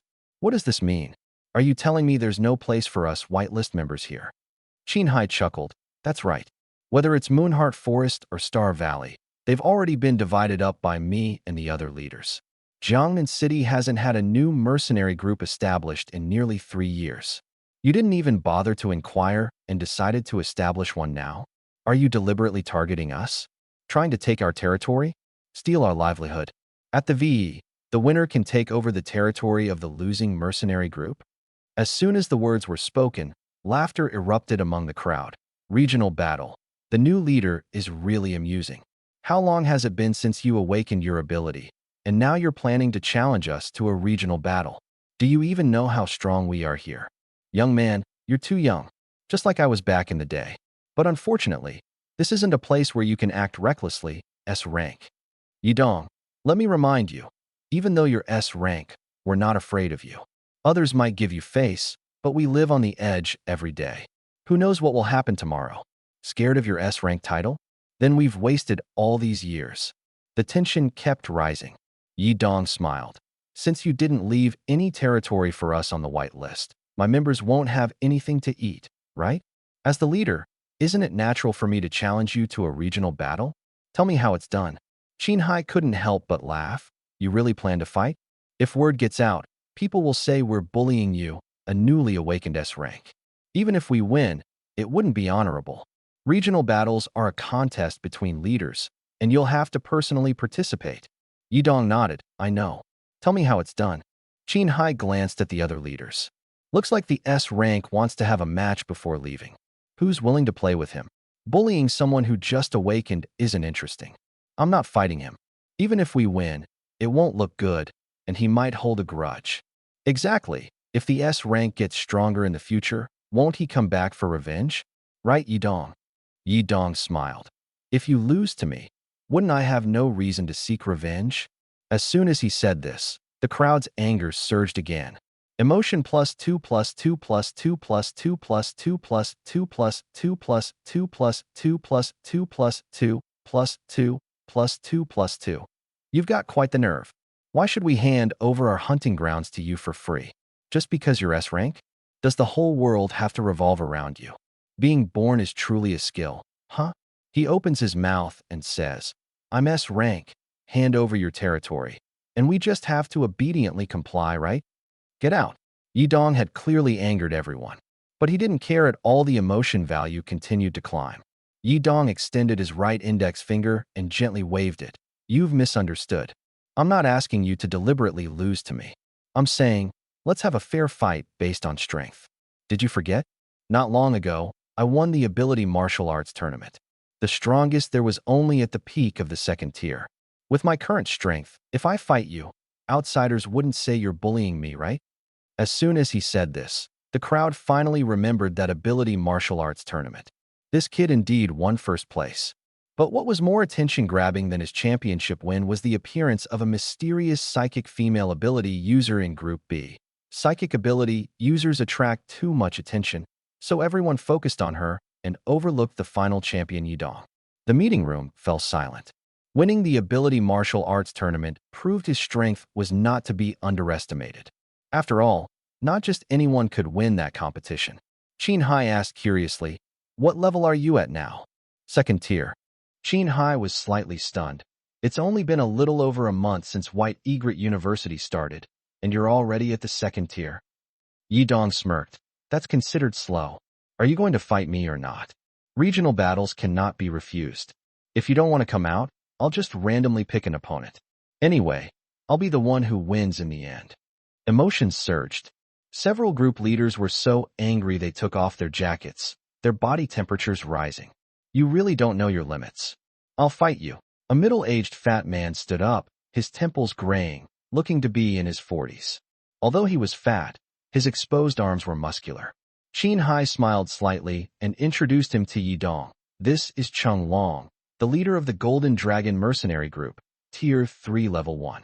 Do you want to fight him? Tier 3. Yidong was puzzled. Isn't there anyone at Tier 2? I'm only Tier 2. I want an easy win. As soon as he said this, the crowd's anger flared up again. However, this time the emotional value didn't increase. Yidong was momentarily stunned. Had the emotional points run out so quickly? Then he decided not to provoke them anymore. Fine, it'll be you, Leader Cheng. Let's find a spacious place to fight. Chung Long snorted coldly. The training ground is right behind the mercenary group. We'll fight there. All the group leaders can bear witness. But I must warn you, if you lose, you'll have to disband your mercenary group. Yidong was confused. If I lose, I have to disband my mercenary group? What? Qin Hai explained. Because you don't have a hunting zone to wager. If everyone tried to get something for nothing, we'd be overwhelmed. Yidong nodded. Understood, I accept. Lead the way. Chung Long walked straight out, stopping briefly as he passed Yidong, snorting coldly before swaggering away. Yidong's lips curled slightly. This guy was quite interesting. Soon, everyone arrived at the training ground behind the mercenary group. The members began clearing the area. Yidong and Chung Long slowly entered the training ground. Qin Hai, as the leader of Jiangnan City's top mercenary group, acted as the referee. But beforehand, everyone had signed an agreement to prevent disputes over the outcome. Qin Hai said to Chung Long, "Along, don't go too hard. Don't break the S-rank fighter, or the Martial Security Bureau will come after you." Chung Long sneered, "I don't know what holding back means. Giving it my all is the only way to show respect to my opponent. S-rank, do you want me to respect you? Occasionally, I don't mind if you don't respect me, but I hope you'll go all out. Don't regret not giving it your all after losing. Besides, I should tell you, this duel will be over very quickly. There won't be any dragging it out or a hard-fought battle. It'll be a clean and decisive display of brute force." As soon as he said this, the crowd erupted. That's the kind of arrogance an S-rank should have. Big Brother Chung Long must be furious now. Just wait for the show. This is the first time I've seen someone so eager to die. Big Brother Chung Long, go for it and crush him. Chung Long clenched his fists, his face darkened, and he gritted his teeth as he stared at Yidong, determined to make him suffer. Personal heroism. Qin Hai was already numb to Yidong's arrogant words. Besides, they weren't directed at him anyway. "Yidong, I admire your courage. But in cross-tier battles, to end it quickly, your strength has to far surpass your opponent's. I really want to see how you'll finish this fight so quickly." After saying this, he glanced at Chung Long. Chung Long nodded, signaling he was ready. Qin Hai took out a whistle. As the whistle blew, the match officially began. Chung Long let out a fierce roar and swung his fist straight at Yidong's face. But Yidong moved even faster. He suddenly raised his leg. Bang! Chung Long was kicked upward, his eyes bulging wide, the whites of his eyes bloodshot, and his roar instantly turned into a painful scream. Ugh! Ah! He fell directly to the ground, pounding the floor repeatedly with his fists, trying to alleviate the intense pain coursing through his body. Yidong glanced at his right foot. His shoe was still positioned at Chung Long's vulnerable spot. Helplessly, he struck a one-legged stance and said, "I'm a man of principle. I would never take advantage of someone and deliver a finishing blow. If you want to keep fighting, stand up yourself. Qin Hai, you need to start the countdown too. The rules can't change." Qin Hai's face darkened. Who could have expected Yidong to be so ruthless right from the start? Kicking someone in their vital area, even scoundrels wouldn't stoop to that at most. They'd just pull down someone's pants. The atmosphere at the scene instantly heated up. So despicable. Brother Chung Long, get up quickly. S-Class, do you even deserve that title? Using such underhanded tactics. Get up, Brother Chung Long. Yidong sneered. What kind of move isn't despicable? If it hits the opponent, it's a good move. Besides, who said you can't kick vital areas? Qin Hai frowned and shouted at Chung Long, who was lying on the ground in tears from the pain. Chung Long, get up. Otherwise, your hunting zone will be taken away. Chung Long let out a howl and climbed to his feet, but he didn't last long before collapsing back down, clearly severely injured. "I can't fight anymore. I can't fight anymore." In the end, he actually lay there crying. A grown man crying. Everyone at the scene was stunned. Just how heavy was that kick? It left Chung Long unable to stand and directly admit defeat. Qin Hai tried to persuade him again, but Chung Long refused to get up. Ultimately, Yidong's prediction came true. This regional battle ended so quickly. Yidong put on his shoe and cupped his fists to the surrounding crowd, saying, "Everyone, thank you." Wait. A voice came from the crowd. A red-haired middle-aged man stepped forward. "I'm Zhang Lai from the Phoenix Mercenary Group. I want to challenge you to a regional battle." Qin Hai glanced at him, knowing this man was Cheng Long's close brother. Seeing Cheng Long's hunting zone taken away, he was surely here to seek justice. Of course, it might also be because he felt Yi Dong's move was too underhanded, and Cheng Long's loss was too unfair. Letting go of the hunting zone like this was too much of a pity. Yi Dong smiled. No problem, I accept the challenge. Qin Hai spoke up at this moment. Yi Dong, you might have already noticed that we mercenary groups are very tightly connected to prevent new groups from emerging. Do you think Zhang Lai is just your second opponent? Yi Dong's expression shifted slightly as he looked toward the area where the group leaders were standing. Each of them wore an angry expression, some sneering, others full of disdain. Yi Dong immediately understood. So, even if I defeat Zhang Lai, there will be a second, third, or even more opponents waiting for me. Exactly, the group leaders answered in unison. Such unity was truly headache-inducing. Yi Dong couldn't help but laugh. Then why don't I just defeat all of you? As soon as he said this, everyone present was stunned. The tension in the atmosphere reached its peak. Yi Dong glanced at his personal information. Host, Yi Dong Realm. Second tier, 1 star 0% defense. 12820 bone. Level 1 points. Skills, My World Omniscient Knowledge Inventory. None. His defense had increased by nearly 2,000, and the range exceeded 10 meters. The human wall seemed unable to absorb these points. Yi Dong decided to approach the human wall. Emotion +1 +1 +1 +1 +1 +1 +1 +1 +1 +1 +1 +1. It worked. The accumulation of emotion points immediately sped up. Walking along the edge of the human wall, he said, Actually, I just want a place where my team members can hunt freely. But you people monopolize this area. Isn't that too much? Why should Jiangnan City only have a few mercenary groups? Can't there be more? Since you've formed an alliance, why do you still divide the map? Your members can freely act in any hunting zone. But as long as someone who isn't part of your mercenary groups, or hasn't joined any group, enters your hunting zone, you treat it as provocation? That's just too much. How about this? I'll fight Qin Hai. If I win, I'll make all areas public so everyone can hunt freely. That would be good news for everyone. What do you think? Qin Hai couldn't help but laugh after hearing this. Just because you ambushed and defeated one leader, you think you can beat me? Big talk comes with a price. Zhang Lai took a deep breath. Don't rush to fight Qin Hai. First, you have to get through me and my brothers behind me. So what if it's a monopoly? If you want to join the hunt, just bring your members into our mercenary group. Isn't that enough? Or do you just want to be a leader and show off? Yi Dong couldn't help but laugh. Your words are really interesting. Being a leader is just for showing off? You're a leader, and you say such foolish things? Isn't being a leader about making money? Or are you doing charity work and not charging your members for material fees? The other party immediately shut up. Yi Dong snorted coldly and said, I don't care who I fight. I just don't like people monopolizing things. What I'm doing isn't just for my mercenary group, but also for other ability users who haven't joined any group. Yi Dong instantly elevated the significance of this territorial battle to the level of personal heroism. Everyone around was stunned. Yi Dong didn't actually think this way, he just came up with it on the spot to sound more imposing. Qin Hai's expression, however, turned ugly. Today's territorial battle would definitely spread, along with Yi Dong's words. As the leader of Jiangnan City's top mercenary group, would he be labeled as a monopolistic villain? Was this kid targeting him? You're not patriotic. Yi Dong snorted coldly. The monopoly problem of Jiangnan City's mercenary groups needs to be rectified.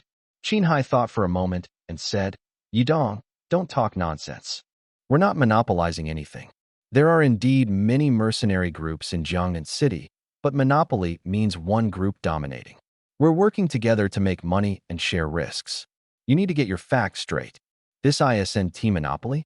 Who just said that even if I defeat Zhang Lai, there are still many others like him to challenge me. Isn't that monopoly? Should I grab a loudspeaker and shout it everywhere, or post it online and let netizens judge?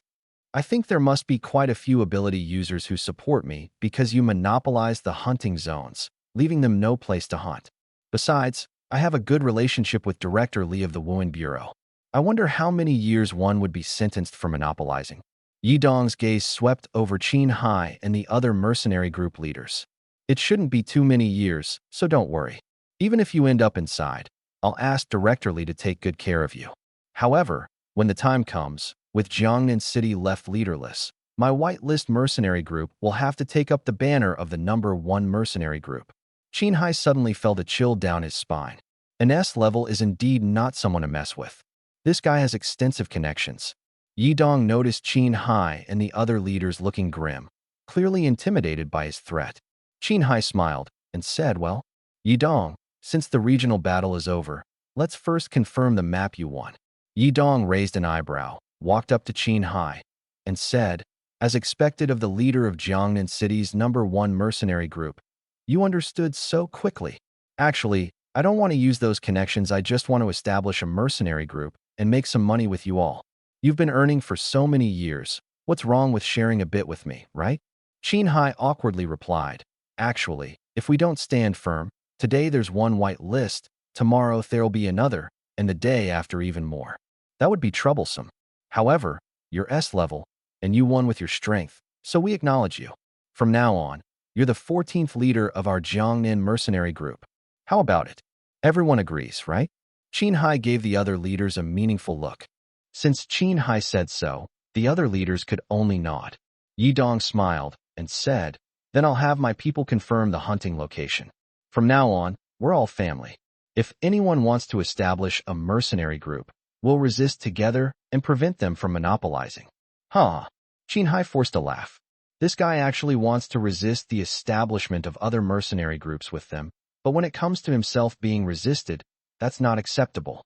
This S-level's personality is truly troublesome. After Yidong left, the leaders approached Qin Hai. Boss Qin, what's wrong? Were you really scared by that kid? Yeah. Even if we don't fight the regional battle anymore, if his people go to Moonheart Forest and Star Valley, whether they can hunt or not is still up to us, isn't it? We have so many people, if we take turns targeting his mercenary group, wouldn't we be able to crush them?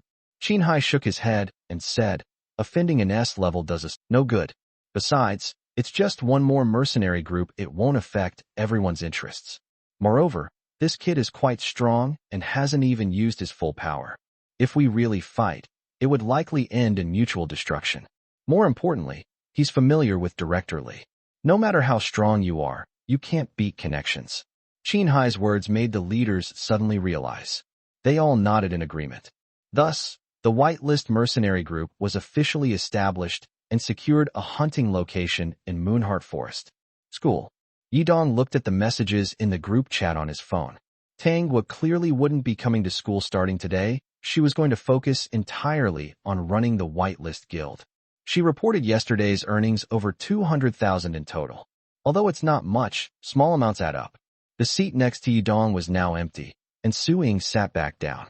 Yidong asked in confusion, Su Ying, what are you doing? Weren't you with Qiuyu?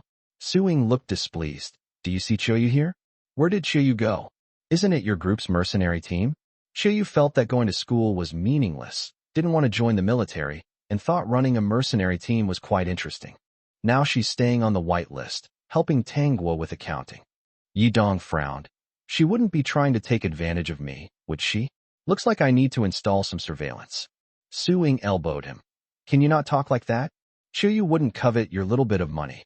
She's a true young lady. Yidong was surprised. Even more than you? Su Ying smiled. A little less than my family, but still a young lady. Qiuyu's parents don't want her to join the military, and my dad feels the same way. After I graduate from college, he wants to take me into business. Yidong slapped the table. Don't talk nonsense. You're an A-level ability user, how can you not be an ability user and go into business? Are you crazy? Have you forgotten your A-level status? Su Ying glanced at him weakly. I actually don't really want to be an ability user either, let alone join the military. The military is too tough, and there's a chance of dying. Why should I? I'm at least a rich and beautiful girl, why should I risk my life? Yidong felt a bit uncomfortable hearing this. If everyone thought like you, our country would be doomed. Su Ying was puzzled. How would it be doomed? One less person like me doesn't matter. Even a few more like me wouldn't make a difference. Yidong shook his head. High-level ability users are the main force against the dark forces in our country. Low-level ability users handle the beasts and guard the cities. Every level of ability user has an irreplaceable role. Without high-level ability users on the front lines, people in the cities wouldn't be able to live in peace. The dark forces could attack at any time. It's precisely because high-level ability users are constantly tracking and suppressing the dark forces that we can go to school and play every day without worry. But if everyone thought like you, that having high abilities means you can live an easy life and not fight, then who would protect the country? The country would have been doomed long ago. Think about it. Suing suddenly looked up at Yidong. Are you trying to morally coerce me? Yidong was speechless and blurted out. You don't love your country. Maybe not, Suing replied indifferently. But she quickly began to ponder Yidong's words. What does it feel like to love your country? She had never even thought about this question. So what does it feel like? I am the sun. Yidong, someone is looking for you. A voice came to his ear. Yidong looked up and asked curiously, is it a guy or a girl? The classmate looked confused. Does it make a difference? If it's a guy, he's probably jealous of my talent and good looks and wants to cause trouble. If it's a girl, tell her I'll be right there, she might be confessing her love. So, does it make a difference? The male classmate was speechless. It's a guy looking for you. Yidong nodded. Tell him I'm not here. After saying that, he continued chatting with Suing. Aren't you right here? How can you say you're not here, Yidong? A laugh reached Yidong's ears. He looked in the direction of the voice and saw a bald man walking over. The bald man had a QR code tattooed on his forehead and a handlebar mustache. Yidong frowned. A QR code tattooed on the forehead? So flashy? Who are you? The bald man smiled and said, who I am doesn't matter. What matters is that our boss wants to see you. He's Jiang Kuan, a sophomore. You should have heard of him, right? Yidong replied decisively. Sorry, never heard of him. The bald man's expression changed, and he said coldly, just follow me, don't dawdle. Or are you too scared to go? Yidong was speechless. I don't even know him, he's a guy, and just because he wants to see me, I have to go? That makes no sense. Besides, people flock together. You've got a QR code tattooed on your forehead, so I'm guessing your boss isn't a good person either. My mom told me not to hang out with weird people. The bald man froze, then shouted angrily, what QR code? That's a serial code. Do you even know what a serial code is? Not at all. And I'm not interested in your boss. Don't bother me. Can't you see I'm chatting with this beautiful lady here? You're ruining my moment. The atmosphere grew tense. People around started to gather and watch. The bald man felt humiliated and glanced at Suing. Suing also looked at the bald man with confusion. The bald man smirked slightly. No wonder she is in S class. The girl is indeed beautiful. But since I've come personally, you have to go. Whether you want to or not, you're coming. Let us go. Yidong slapped him directly, sending him flying far away and crashing heavily into the iron door behind with a loud bang. The crowd instantly erupted. The atmosphere became tense in an instant. Yidong rolled up his sleeves and strode toward the bald man. I'm an S-class ability user. Even the principal calls me Brother Dong when he sees me. Who do you think you are to act arrogant in front of me? Yidong. He is a second-year student. That's right. He enrolled a year before us. His strength should be at the second tier. Wow, Yidong is so cool. Of course he is cool. That's called natural charm. Yidong chuckled lightly, then stared at the bald man with dissatisfaction. The bald man finally got up from the ground, shook his head, and looked incredulous. You actually dared to hit me? Yidong covered his face mockingly. You hit me? Even my dad has never hit me. You've got guts, but who I'm going to tell my boss? You're asking for it. The bald man roared, and his entire body suddenly emitted a red glow. Immediately, a 3-meter-tall blood-colored bear monster appeared in the room. Roar, is this a transformation ability? The crowd screamed and retreated. The blood-colored bear monster swung a massive paw at Yidong. Yidong felt a strong gust of wind, but didn't he dodge. Instead, he grabbed the bear monster's hand, found its pinky finger, and snapped it forcefully. Crack! A crisp sound of bone breaking echoed, and the bear monster instantly reverted to human form. The bald man, now shirtless, clutched his right hand and sat on the ground, wailing in pain. My hand. My hand. That's insane. The downside of transformation abilities, your clothes are ruined after transforming. The teacher is here. Everyone make way. Homeroom teacher Oldly stormed into the classroom angrily. Who is causing trouble in my class? Seeing the situation turn unfavorable, the bald man quickly fled the classroom and disappeared completely. At this moment, Suing quietly appeared behind Yidong. Jiang Kuan seems to be the leader of the second years, but it's no big deal. You're fearless anyway. Yidong glanced at his stats, noticing his emotional value had risen significantly again. He smiled faintly. To deal with people more arrogant than yourself, you have to be even more arrogant. If you show weakness, they'll keep bullying you. Besides, I'm an S-class ability user. These students have no respect for me at all and insist on provoking me. If I don't lose my temper, they'll think I'm easy to bully. Suing said, it's normal. There are plenty of people who want to step on you to climb up. As an S-level ability user, if someone can defeat you, they'll definitely gain fame in school. Of course, if you were just an ordinary person, probably no one would bother with you. Yidong nodded, I understand. It's like beautiful women who wouldn't want a piece of delicious cake. The timid ones starve, while the bold ones get their fill. Chasing girls requires thick skin and courage. You have to try again and again to have a chance. Sigh, I want to pursue a pretty girl, but everyone thinks an S-level ability user like me is out of reach. No one dares to confess, afraid they'll be seen as trying to climb the social ladder. I'm not having it easy either.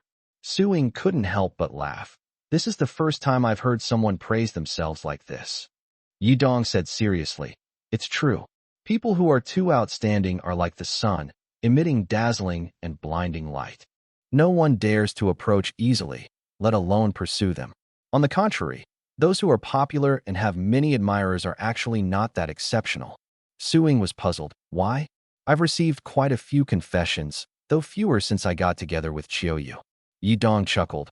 Flies always buzz around dung. Suing reacted quickly and punched Yidong in the stomach. Cough, cough. Suing, I'll end up dying at your hands sooner or later. Cough, cough. Suing snorted coldly. Who said I'm that thing? I'm the best. I'm the sun. Yes, you're the sun. Sun, how are you?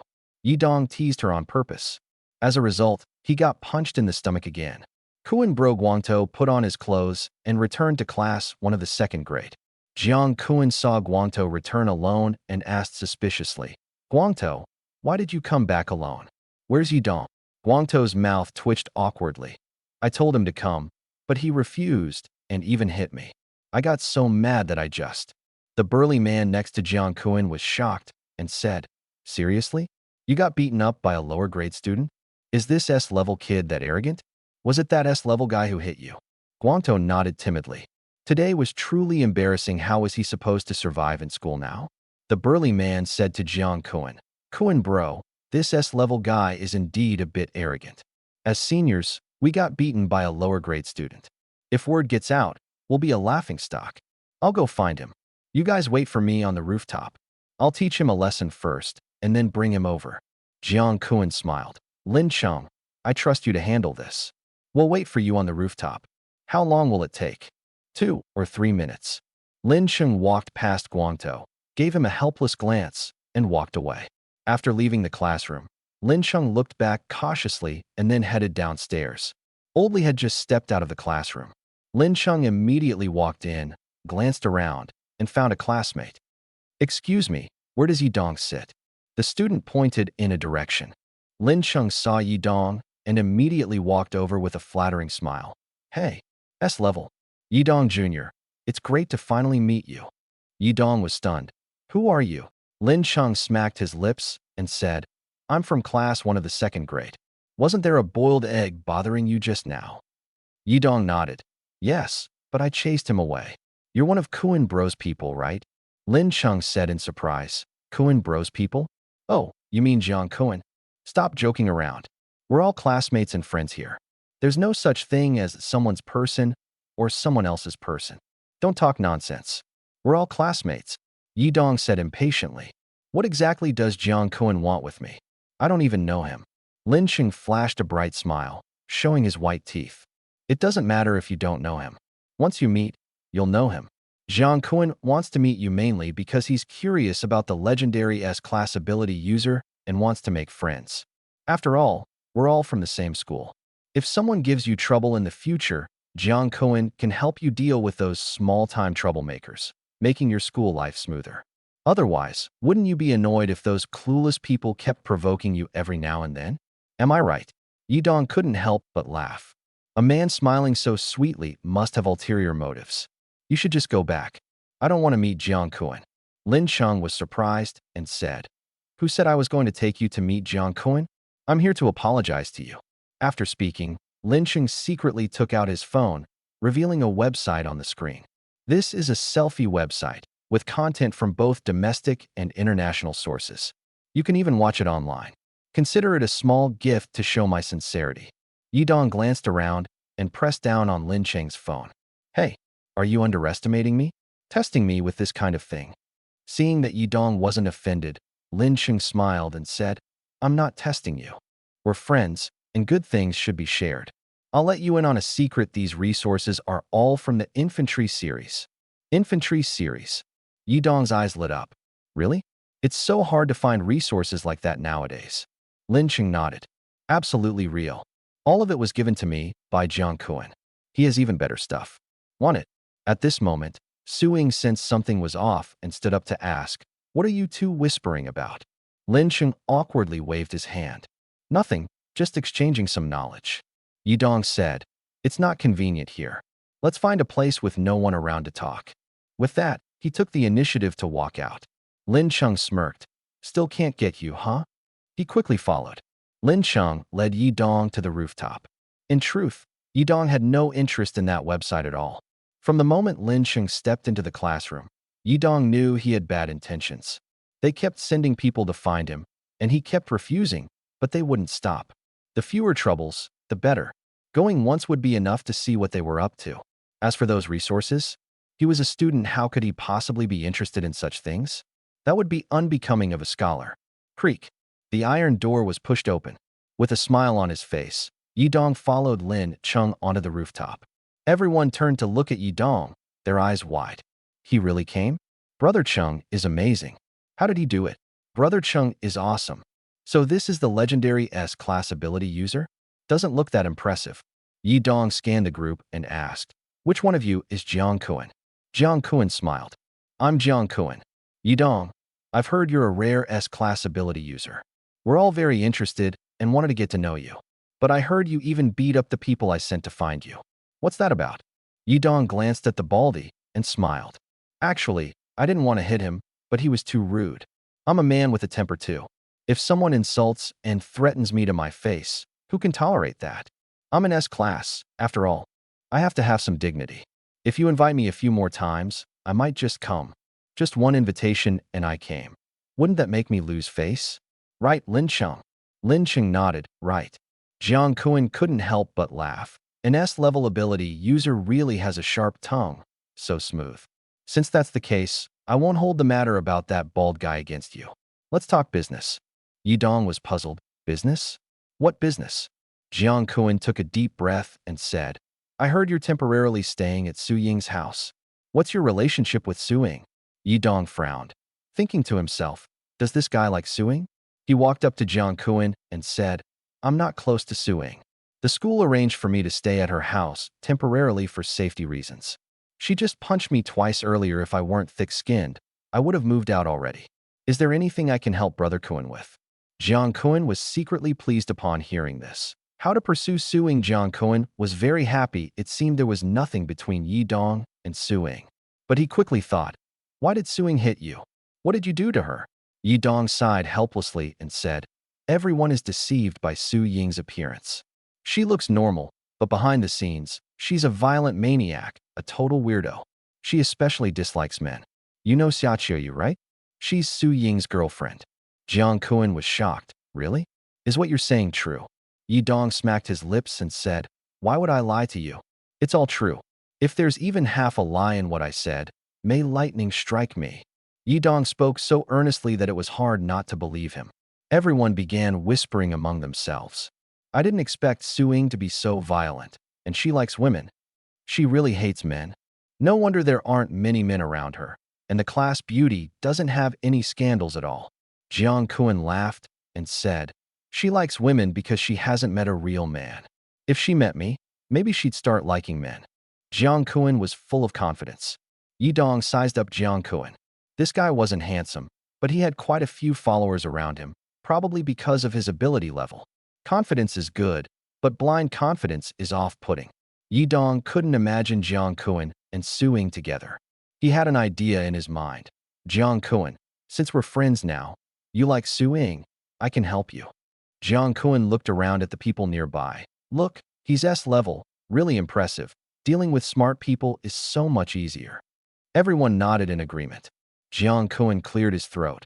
So, what good ideas do you have? What does Su Ying usually like? What does she love to eat? Yi Dong couldn't help but laugh. Don't judge me by my appearance. I have my own methods for chasing girls. Today, I'll share them with everyone. Everyone listened attentively. Chasing girls requires boldness, attentiveness, and thick skin. Occasionally preparing small surprises and creating some romance will leave a deep impression on them. Let me give you an example of how to pursue Su Ying. Her family is well off. I know this clearly since I live at her house. Material things won't impress her. She's seen the world since she was young. Your little bit of money means nothing to her. As for her abilities, she's an A-level Thunder Walker, ranked second in the freshman competition, quite strong. A woman like her, who lacks neither money nor strength, what does she really lack? Yi Dong's words sounded like a story, especially the last question, which was thought-provoking. The entire school fell silent. Everyone lost in thought. Jiang Kuan praised. Well said. It seems you really understand Su Ying. So, how do you plan to pursue her? Yi Dong smiled. I'll just give the answer directly. Su Ying likes women, not because she was born that way, but because she lacks love and care. Women are more attentive, and being with women makes it easier for her to feel cared for and loved. She dislikes men, possibly due to family reasons. Her father was particularly strict with her, and over time, she began to resent men. Now that we've identified the issues, how do we solve them? Yi Dong looked at Jiang Kuan, who licked his lips. Give her care and love. Yi Dong nodded. Yes, but that's not enough. The key is, she dislikes men. How can you bypass that barrier to give her care and love? Jiang Kuan was helpless. Do you mean I should pretend to be a woman to get close to her? I can't do that. Yi Dong laughed. Why pretend to be a woman? That's too easy to expose. You should act like a man whose behavior and mannerisms resemble a woman's. When chatting, say more things that criticize men. That way, you'll quickly become close friends who can talk about anything. Inviting her to dinner or a movie will feel natural. Build the relationship first, and within about a month, you'll win her heart. After all, Su Ying isn't an ordinary girl. You can't win her over without putting in effort. Jiang Kuan fell silent. Pretend to be gay to get close to Su Ying? Wouldn't that ruin his image? Everyone was thinking. Su Ying is really hard to pursue. It's so much effort, might as well give up. If pretending to be gay gets exposed, how will you survive in school? So, what exactly do you want him to pretend to be? You don't even know that? Let me tell you. The atmosphere suddenly became lively. This topic piqued everyone's interest. Yi Dong nodded in satisfaction, then said to Jiang Kuan, Jiang Kuan, if you want to pursue an outstanding girl like Su Ying, how can you succeed without putting in some effort? What's more important to you, your image or becoming her golden husband? Su Ying is an only child. When her father passes, all the family assets will be yours. You'll save yourself 20 years of hard work. Jiang Kuan suddenly stood up. All right, nothing ventured, nothing gained. With your help and my acting skills, I'll win her over in no time. Really? Yi Dong had just been joking to lighten the mood, but he didn't expect Jiang Kuan to take it seriously. Was he really planning to pretend? Yi Dong continued, it's getting late. Start by pretending to run into her. Find a girl to help you with makeup, like applying nail polish or something. Then come to my class to find me, and we can chat for a bit. I'll introduce you to Su Ying. Jiang Kuan grabbed Yi Dong's hand. From today on, you're my brother. If I succeed, I won't forget your help. Yi Dong couldn't help but laugh. Well said. No need to be so polite between brothers. I'll head off now. Come find me when you're ready. Interesting. After Yi Dong left, Lin Cheng looked awkward and asked Jiang Kuan, Kuan, are you really planning to pretend to pursue Su Ying? Jiang Kuan put away his smile and looked up at Lin Cheng. He thinks I'm a fool, and you think I'm a fool too? Lin Cheng let out a long sigh of relief.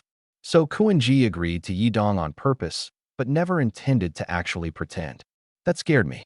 If you really did that, how would you even survive in school? Lin Cheng said calmly. This S-rank junior named Yidong doesn't seem simple either. And the fact that he mentioned suing outside shows they have a good relationship, but they're not a couple. I was just testing him. What did you think? Jiang Kuan looked at him with admiration. Kuan-ji is truly Kuan-ji. I'm impressed. So, are you going to meet Suing later? Of course. Yidong said he'd introduce me to her, so I'll go and see if he actually does. After the second class ended, Jiang Kuan tidied his hair and headed to the first-year Class A classroom. But when he got to the door, he couldn't find Yidong or Suing inside. Wow, this kid never intended to let him meet Suing? Was it just to embarrass him? This tactic is pretty clever.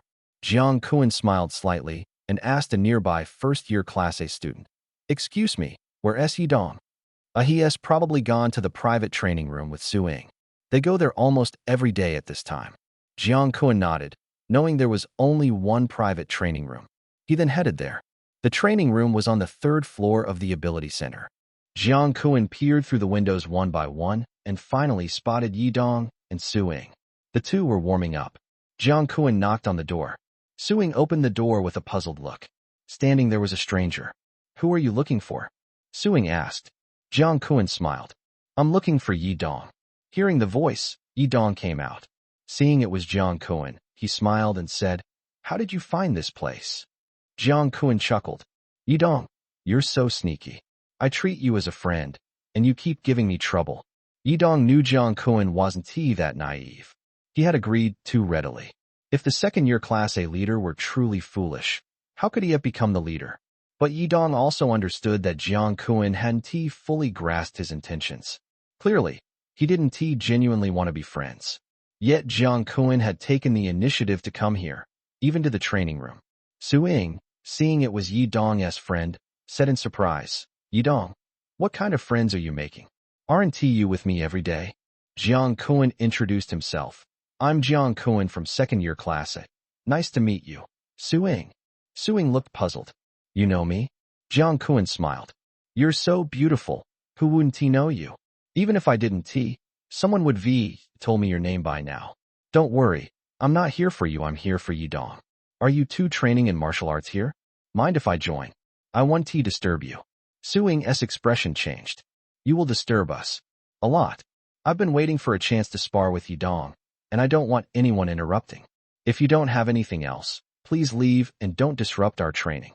Jiang Kuan was a bit surprised. Did Suing really dislike boys? Or did she just not want to be disturbed? Jiang Kuan said, "I didn't fully introduce myself earlier. I'm Jiang Kuan from second-year Class A, and I'm also the top student in my class.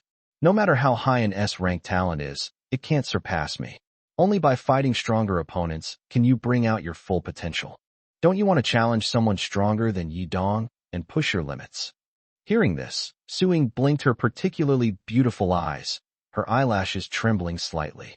She looked at Jiang Kuan in front of her and thought, this guy is actually the top student in second-year Class A. Sparring with him is actually quite interesting. Suing curiously asked, "You want me to go all out against you?" Jiang Kuan nodded.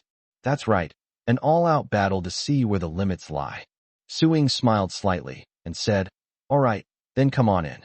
With that, she ran into the training room first. Jiang Kuan followed her in, glancing up at Yidong as he entered. "Thank you, Yidong, for letting me meet Suing. Next time, I'll treat you to a good meal. Then I want seafood." Yidong joked. Jiang Kuan shook his head helplessly, wondering if this guy was playing dumb or just not catching the meaning behind his words. When he said he'd treat him, he didn't literally mean a meal. Suddenly, 3 more people appeared in the training room. Yidong walked to the corner while Jiang Kuan took off his jacket and began warming up on the spot. "Suing, is this the usual time you guys train?" Suing nodded. "Yeah, sometimes Yidong doesn't want to come, and I have to beg him." She shot Yidong a glare as she finished speaking. Jiang Kuan's lips curved into a slight smile. "Well, if you think I'm good enough as a sparring partner, you can call me next time Yidong isn't available." Suing snorted lightly. "That depends on whether you're up to the task. I really go all out, and if you get hurt, the most I'll do is take you to the hospital." Zhang Heng watched Jiang Kuan calmly, thinking this guy had some skills to connect with Suing so quickly. If his strength could firmly surpass Su Ying's, he might really become her sparring partner in the future. Getting to know Suing through Jiang Kuan? Interesting. Yi Dong's lips curled into a slightly intrigued smile.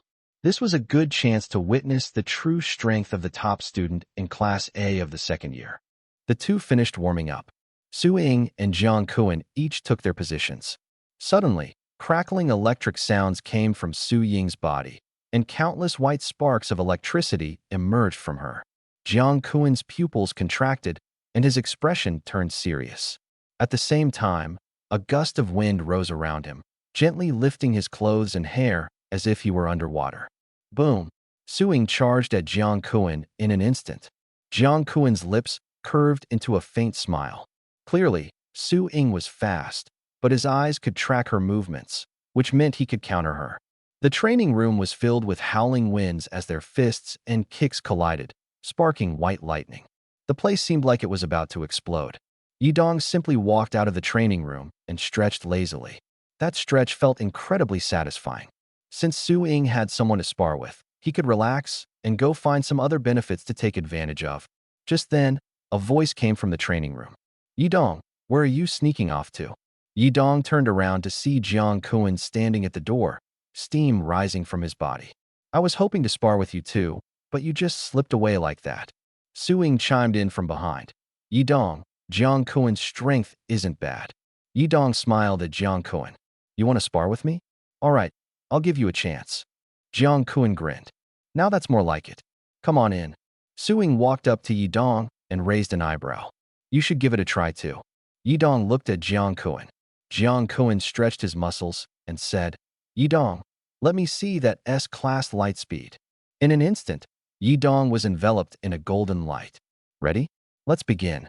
Jiang Kuan stared at Yi Dong, whose entire body was glowing with golden light. So this was the legendary lightspeed ability? The fastest speed in the world. He was eager to see just how strong Yi Dong's power truly was. A fierce gust of wind suddenly erupted within Jiang Kuan's body. He stood in place, like a leopard ready to pounce. Let's begin, Jiang Kuan suddenly shouted. But the next second, his vision blurred. Jiang Kuan was lifted into the air and heavily slammed onto the ground. The golden light around Yi Dong dissipated as he turned to look at the stunned Jiang Kuan. Looks like I didn't hold back. Jiang Kuan was clearly shocked by his speed otherwise. His emotional value wouldn't have skyrocketed so quickly. Yi Dong smiled and walked out of the training room. Su Ying hurriedly followed. Yi Dong, you're amazing. You always go easy on me during our matches. Come back. I still want to challenge you. Jiang Kuan sat up with a bitter smile. That was incredible. His speed was so fast that my eyes couldn't even keep up. Is this the speed of the world's #1? Today was worth it. He called out to Su Ying. Junior Su Ying, if Yi Dong won't accompany you, I can. Su Ying returned to the training room with an annoyed expression. Damn Yi Dong. Just wait until you get home and see how I deal with you. Hearing Su Ying's words, Jiang Kuan's mouth twitched slightly. Deal with you. These words coming from Su Ying were truly unexpected. It seemed his understanding of Su Ying was still at the most superficial level. In any case, his current priority was to build a closer relationship and win her favor. Time to continue the match. Yi Dong, on the other hand, left the school directly and headed to the White List mercenary group. Perhaps because he hadn't announced his visit beforehand, Tang Guo was quite surprised to see him. Cousin, why are you here?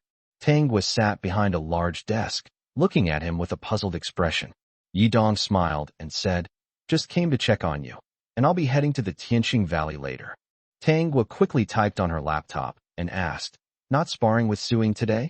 Will she let you off the hook? Su Ying has already found a sparring partner. What she needs now is just a suitable opponent. By the way, how's the development of our mercenary group recently? Has anyone caused trouble? Tang Guo chuckled. Who would dare? The group leaders have been quite supportive of me. Recently, quite a few newcomers have wanted to join us. However, some members claimed that before joining the mercenary group, they had already acquired shares worth about 60 million. Cousin, do you know anything about this? Yi Dong was shocked. 60 million? Who are they? Are they crazy? They probably think you're too young and are trying to deceive you. Kick them all out. Tang Guo nodded. Yeah, I thought the same and already kicked them out. Yi Dong. She really kicked them out? But they've been spreading rumors online recently, saying you took money and ignored them, then kicked them out. They're all cursing you. Yi Dong sighed. This is the trouble that comes with fame. Just ignore them. They'll lose interest after a while and quiet down eventually. Tanguo nodded. Society is really complicated nowadays. Oh, I just remembered something. Do you still remember Zhang Lai from the Phoenix Mercenary Group? He plans to attack the magical ape in Tianqing Valley and wants your help. The reward for killing the magical ape will include a share for you. Are you interested? Yidong asked. What level of exotic beast is the magical ape? Second stage A level, and it can use elemental abilities. It's quite difficult to deal with otherwise. He wouldn't have asked for your help. The operation is tonight. Tonight? Why choose nighttime? I heard the magical ape's strength weakens at night, so they scheduled it for then. Yidong suddenly remembered. Now that we have a mercenary group, we can consider it our own hunting ground. I have a friend living in Moonheart Forest. Do you think we can bring him over? Tang Guo was speechless. I was asking about helping Zhang Lai, and you're talking about your friend in Moonheart Forest? Where does he live? Yidong nodded. Yeah, he lives there with his family. It's quite pitiful. He was bullied by other mercenary groups before. I wonder how he is doing now. Tang Guo was incredulous. Of course we can. We have so much space. How could we not have room for them? Now tell me, are you going to accept Zhang Lai's invitation or not? I'll decide when I get back. As soon as he finished speaking, Yidong ran off in the direction of Moonheart Forest.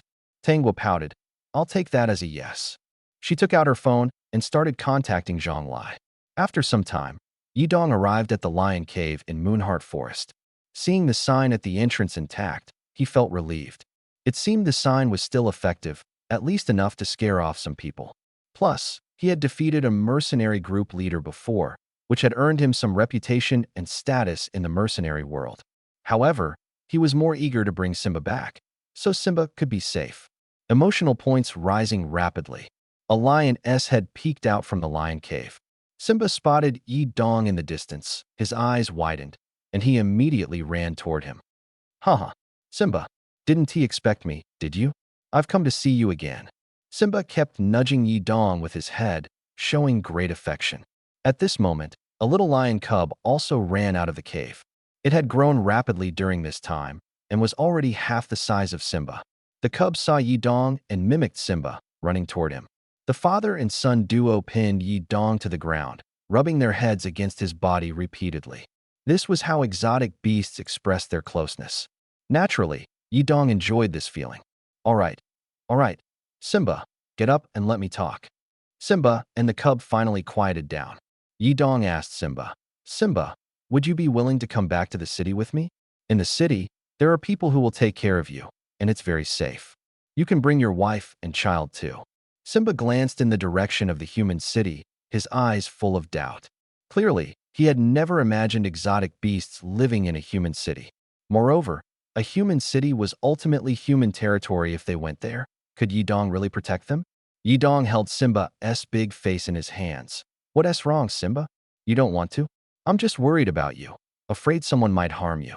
Yidong's sign hanging at the entrance of the lion cave served as both a warning to outsiders and a signal of danger. What if someone specifically targeted him and went after Simba first?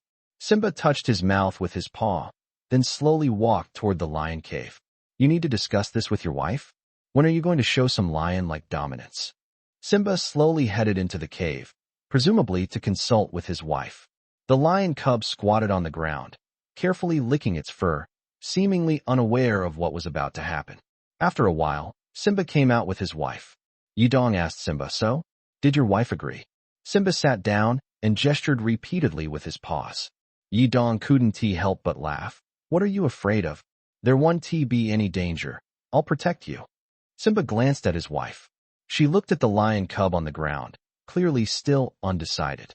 For exotic beasts, living in human cities was extremely risky. She didn't want to take that risk, but staying in Moonheart Forest would eventually lead to danger.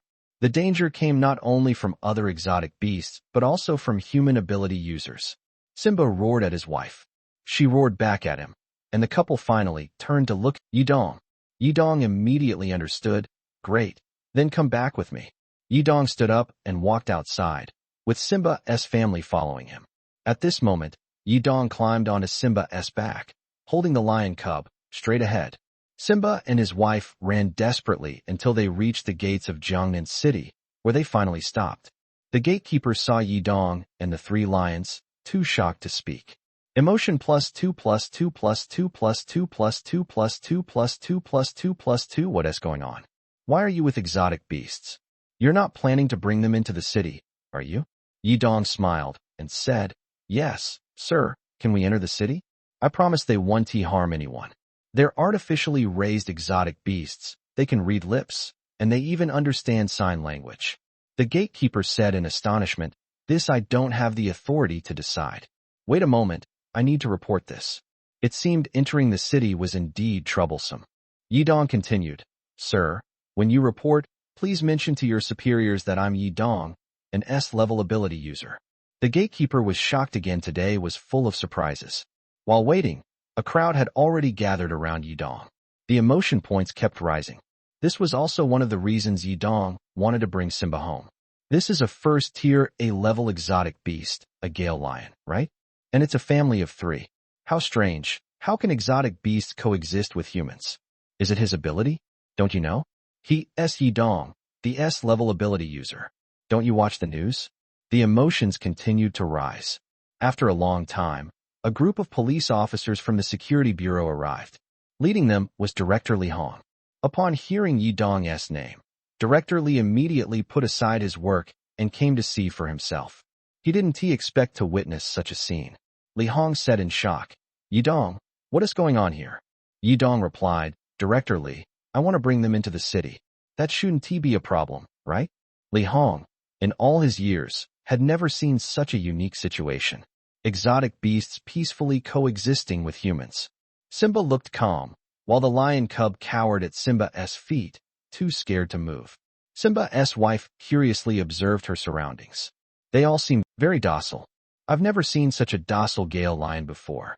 Usually, encountering one in Moonheart Forest means being chased for at least half an hour. How did you manage this? S-level ability users are incredible, even taming Gale lions. Li Hong was momentarily speechless. If you insist on bringing them into the city, I can't stop you. But you need to prepare safety measures and remember to use leashes. So is that a yes? Yidong grinned. Director Li, on behalf of Simba, thank you. With that, Yidong picked up the lion cub, climbed onto Simba's back, and said, Let us go, Simba. Director Li picked up his walkie-talkie and told the operator, broadcast citywide. If you see Gale lion exotic beasts in Jiangnan City, do not call the police. They are the pets of S-level ability user Yidong and will not harm anyone. Everyone, when you see them, don't panic, don't be afraid, and definitely don't attack them. Came the broadcast from Jiangnan City's Security Bureau. Yidong chuckled. His S-rank title really carried weight. Of course, Director Li was also giving him face. If it were someone else, things wouldn't have gone so smoothly. Sitting on Simba's back felt like being an emotional sponge. His emotional points skyrocketed. The lion that knows sign language. Host. Yidong Realm. Tier 2. 1 star 0% defense. 15620 bone layer. 1 layer points. Skills. My World Omniscient Knowledge Inventory. Nun Yidong arrived at the entrance of the Whitelist Guild and casually opened his personal information to take a look. 15,620 defense points. Riding Simba all the way here, his emotional points had increased by several thousand. If he stayed longer, they would definitely soar even higher. At this moment, Tangua ran upstairs, and, seeing Simba next to Yidong, her eyes widened. Cousin, you mentioned before that you had a friend living in Moonheart Forest with their family. Could it be them? Yidong patted the shoulder of the Wind Lion and enthusiastically introduced. Yes, it's their family. Tangua, let them live in the mercenary group from now on. If the team is short on people, Simba can join in too. Right, Simba? Simba nodded, his face full of agreement. Tangua could hardly believe it. Simba can actually understand human speech? That's nothing. Simba even knows sign language. Here, let me show you. Simba sat down and started gesturing with his 2 paws toward Tangua. Tangua leaned in curiously and asked, what was he just gesturing? Simba was greeting you and saying he's hungry. That's amazing. How did you discover him? Wow, he's so fluffy, feels so nice to touch, and doesn't smell at all. He seems pretty clean too. Seeing how smart and obedient Simba was, Tangwa couldn't help but unleash her maternal instincts, hugging him and stroking his fluffy fur nonstop. Roar! Simba's wife seemed a bit jealous and growled at Tangwa. Tangwa stepped back in fright. Hey, what's the matter? Can't I touch him? Yidong laughed and explained. That's Simba's wife. You're touching him in front of her, of course. She's not happy. Tangwa couldn't help but laugh. That's so funny and adorable. All right, I'll take them in. Come on, let's go inside. The two of them led Simba's family into the mercenary group. The lion cubs, stepping on the smooth marble floor, got playful and started running around, having a great time. Yidong said to Tangwa, I plan to make a set of custom armor for Simba and his wife as a symbol. That way, people will immediately recognize Simba. What do you think? Tangwa nodded. Of course, no problem. I'll make sure they get the best equipment. Yidong said with satisfaction. That's it for today. Find them a place to rest and prepare some food. I'm heading to Sky Star Valley to lie down for a bit. Tangwa pouted. Hey, did you forget the main task? Didn't you say you'd come back to find Zhang Lai and help him deal with the demon apes in Sky Star Valley? Yidong looked shocked. When did I promise you that? I said I'd talk about it when I got back, not that I'd agreed. Oh, come on. You're going to Sky Star Valley anyway, so why not help them out? You don't usually come here often. I worked hard to build a good relationship with them, all because of your reputation. You should put in more effort in these matters. If trouble arises in the future, they'll help me solve it. Suing glared at him angrily. And I haven't even confronted you about secretly collecting dragon coins from the members. Don't think I don't know you really did that. Yidong widened his eyes. That's ridiculous. I'm Yidong, an S-level ability user. How could I possibly do something so dirty? Tangwa pulled out screenshots showing the transfer records from everyone to him. Yidong glanced at them and cleared his throat. Oh, you're talking about this? Well, the thing is. Never mind. Where's the Phoenix mercenary group? Yidong was too lazy to explain if caught. He'd admit it if not. He'd deny it to the end. Humph, I'll take you there. The Whitelist mercenary group and the Phoenix mercenary group were not far apart. Tangwa led Yidong to the entrance of the Phoenix mercenary group. Zhang Lai was gathering his team, preparing to deal with the demon ape. Seeing Yidong and Tangwa, Zhang Lai smiled. Yidong, you finally came. I thought you weren't coming. With your help, we'll easily take down the demon ape. Yidong asked, so, how much will I get after killing the demon ape? We'll sell the demon ape, you take half, and the rest will be split among me and the participating brothers. How's that? Generous enough, right? Yidong couldn't help but rub his hands. Well, since you're insisting, I'll gladly accept. When are we heading out? The team has already assembled 10 people. Any more, and there wouldn't be enough money to split. Haha. All right, let's go. At this moment, Tangwa grabbed Yidong's wrist and said seriously, when you come back, transfer all the money you stole to me. Got it. Yidong looked shocked. Tangwa, what nonsense are you talking about? When have I ever stolen money? I'm always upright, clean, and helpful. Look, today I'm even helping Zhang Lai deal with the demon ape. Stop talking nonsense. Anyway, if I don't see the transfer today, I'll go to your school tomorrow. That's unnecessary, isn't it? The school is under renovation right now, and everyone's on vacation. You won't find me even if you go. Then I'll go to Julong Courtyard. The school's on break, so I plan to go hunting in Tianqing Valley. I'll probably stay there for half a month. You'll come back eventually, right? Don't drag this out. It's better for everyone to resolve this quickly. Cousin Yidong. Yidong? Zhang Lai asked curiously. Yidong, how much money are we talking about? If it's too much, I'll help you pay it back so you two stop arguing. 60 million. Zhang Lai's eyes widened, his expression turning serious. Is everyone ready? Let's go. Yidong, we'll wait for you up ahead. Finish your business quickly and catch up. Yidong looked at the furious Tangwa. All right. I'll transfer it now instead of waiting until we return. Actually, I was planning to surprise you. But you found out first, so the surprise turned into a shock. Forget it, it's over now. See for yourself. Entering the demon ape's cave, Yidong followed the Phoenix mercenary group toward Tianqing Valley. Zhang Lai cautiously asked, Yidong, your mercenary group was just established a few days ago. How could you embezzle 60 million? What kind of business is so profitable? Give me some tips. Yidong looked Zhang Lai up and down. Buddy, do you really believe her? Zhang Lai chuckled. Tangwa seems to be your cousin, right? I heard that after you established the mercenary group, you handed the entire group over to her to manage. She is able to run the group on her own. Her abilities are indeed impressive. Compared to trusting you, I trust her more. Yidong wasn't he angry upon hearing this and replied with a smile. It seems you two have a good relationship. Zhang Lai couldn't he help but laugh. Not just with me. She gets along well with all the mercenaries here. Whenever there is a quarrel in the group, she always steps in to mediate. She even discusses the future plans for Jiangnan City's mercenary group with us. You probably didn't know that, did you? What the heck? Really? Tang Guo is that capable? She is even responsible for planning for Jiangnan City's mercenary group? He had never heard of this. Yidong couldn't he help but ask. I've been attending classes at school all this time, and she hasn't mentioned it to me. What exactly has she planned that makes you trust her so much? Zhang Lai rested his chin on his hand, puzzled. No way. She said all those ideas came from you. Wow. Sitting at home, and his reputation precedes him. Tang Guo actually used his name to strategize for Jiangnan City's mercenary group? He hadn't expected this. Yidong asked curiously, what are the plans? Zhang Lai explained, for example, hunting areas. Jiangnan City has already divided up the Sky Star Valley and Moonheart Forest. But you don't know, we also have Luochuan City nearby. The mercenary group in Luochuan City also has maps of Sky Star Valley and Moonheart Forest, and they've divided up hunting areas too. Members of our two mercenary groups often clash in these two places. Tang Guo believes we should act first, take down the leaders of the exotic beasts in these two areas, harvest the most valuable targets first, and then deal with the other beasts. No wonder she suddenly said she wanted to deal with the demon ape. Turns out it was her idea.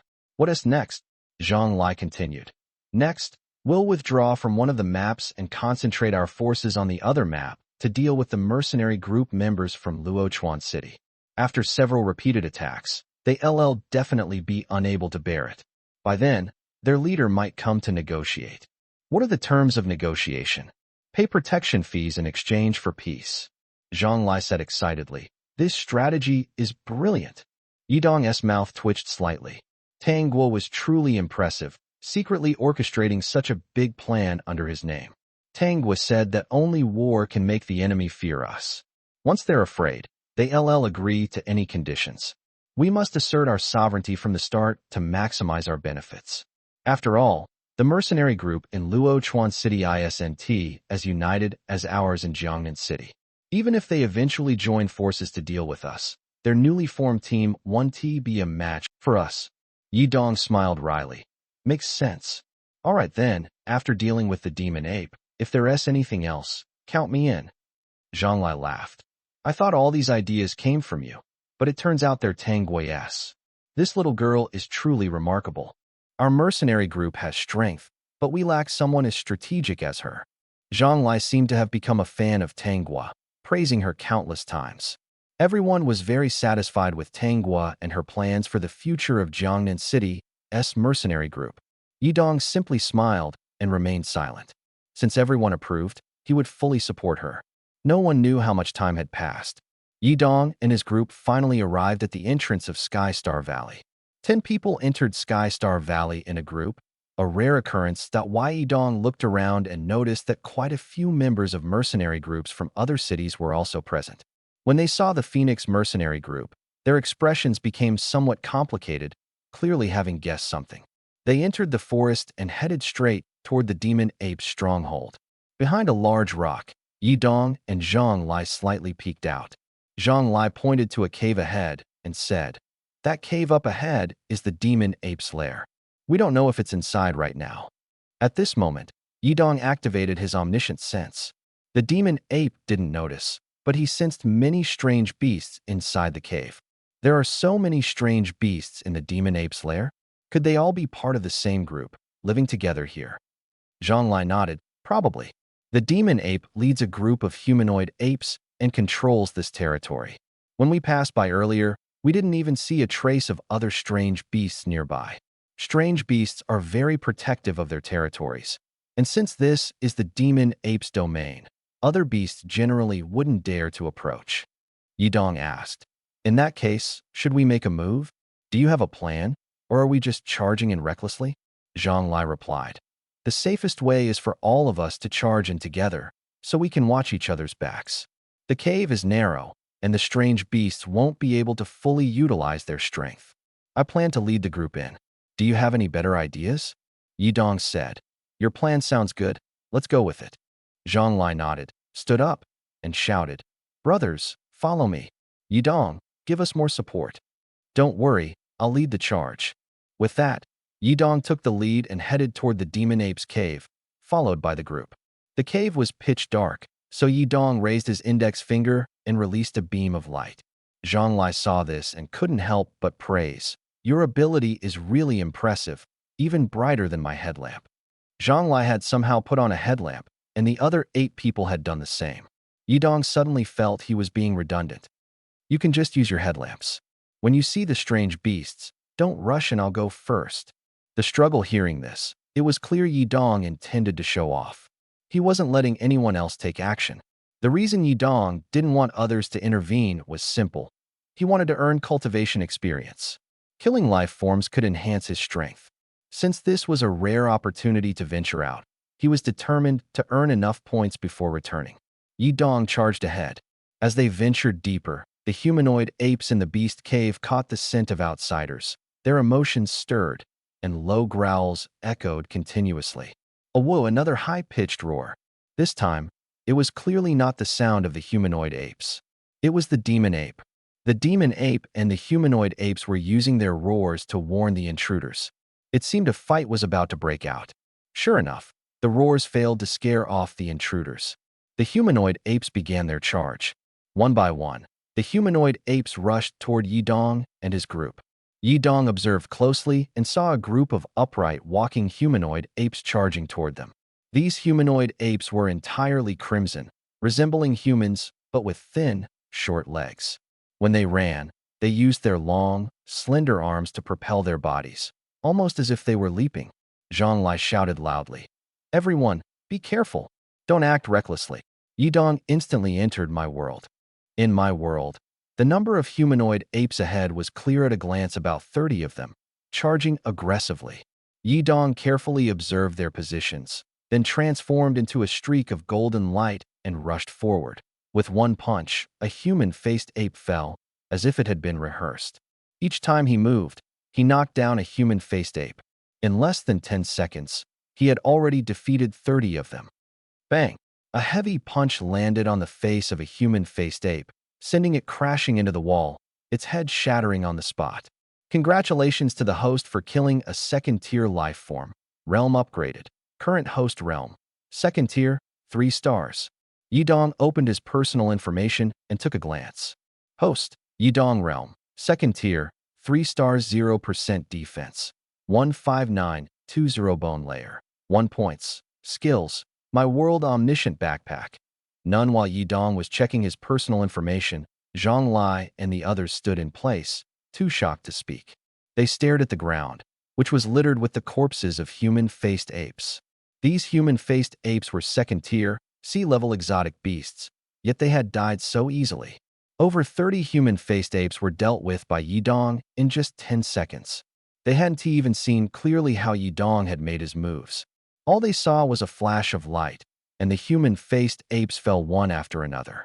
His movement speed was incredibly fast, yet he could still precisely strike the apes. He was as strong as a monster. Zhang Lai pulled out a pack of cigarettes from his pocket, lit one, and sighed. Brothers, looks like we won T get a chance to act today. Let us start cleaning up these human-faced ape corpses. His words finally brought everyone back to their senses. Zhang Lai stared at Yidong's back, muttering to himself. Was this guy not even using his full strength earlier?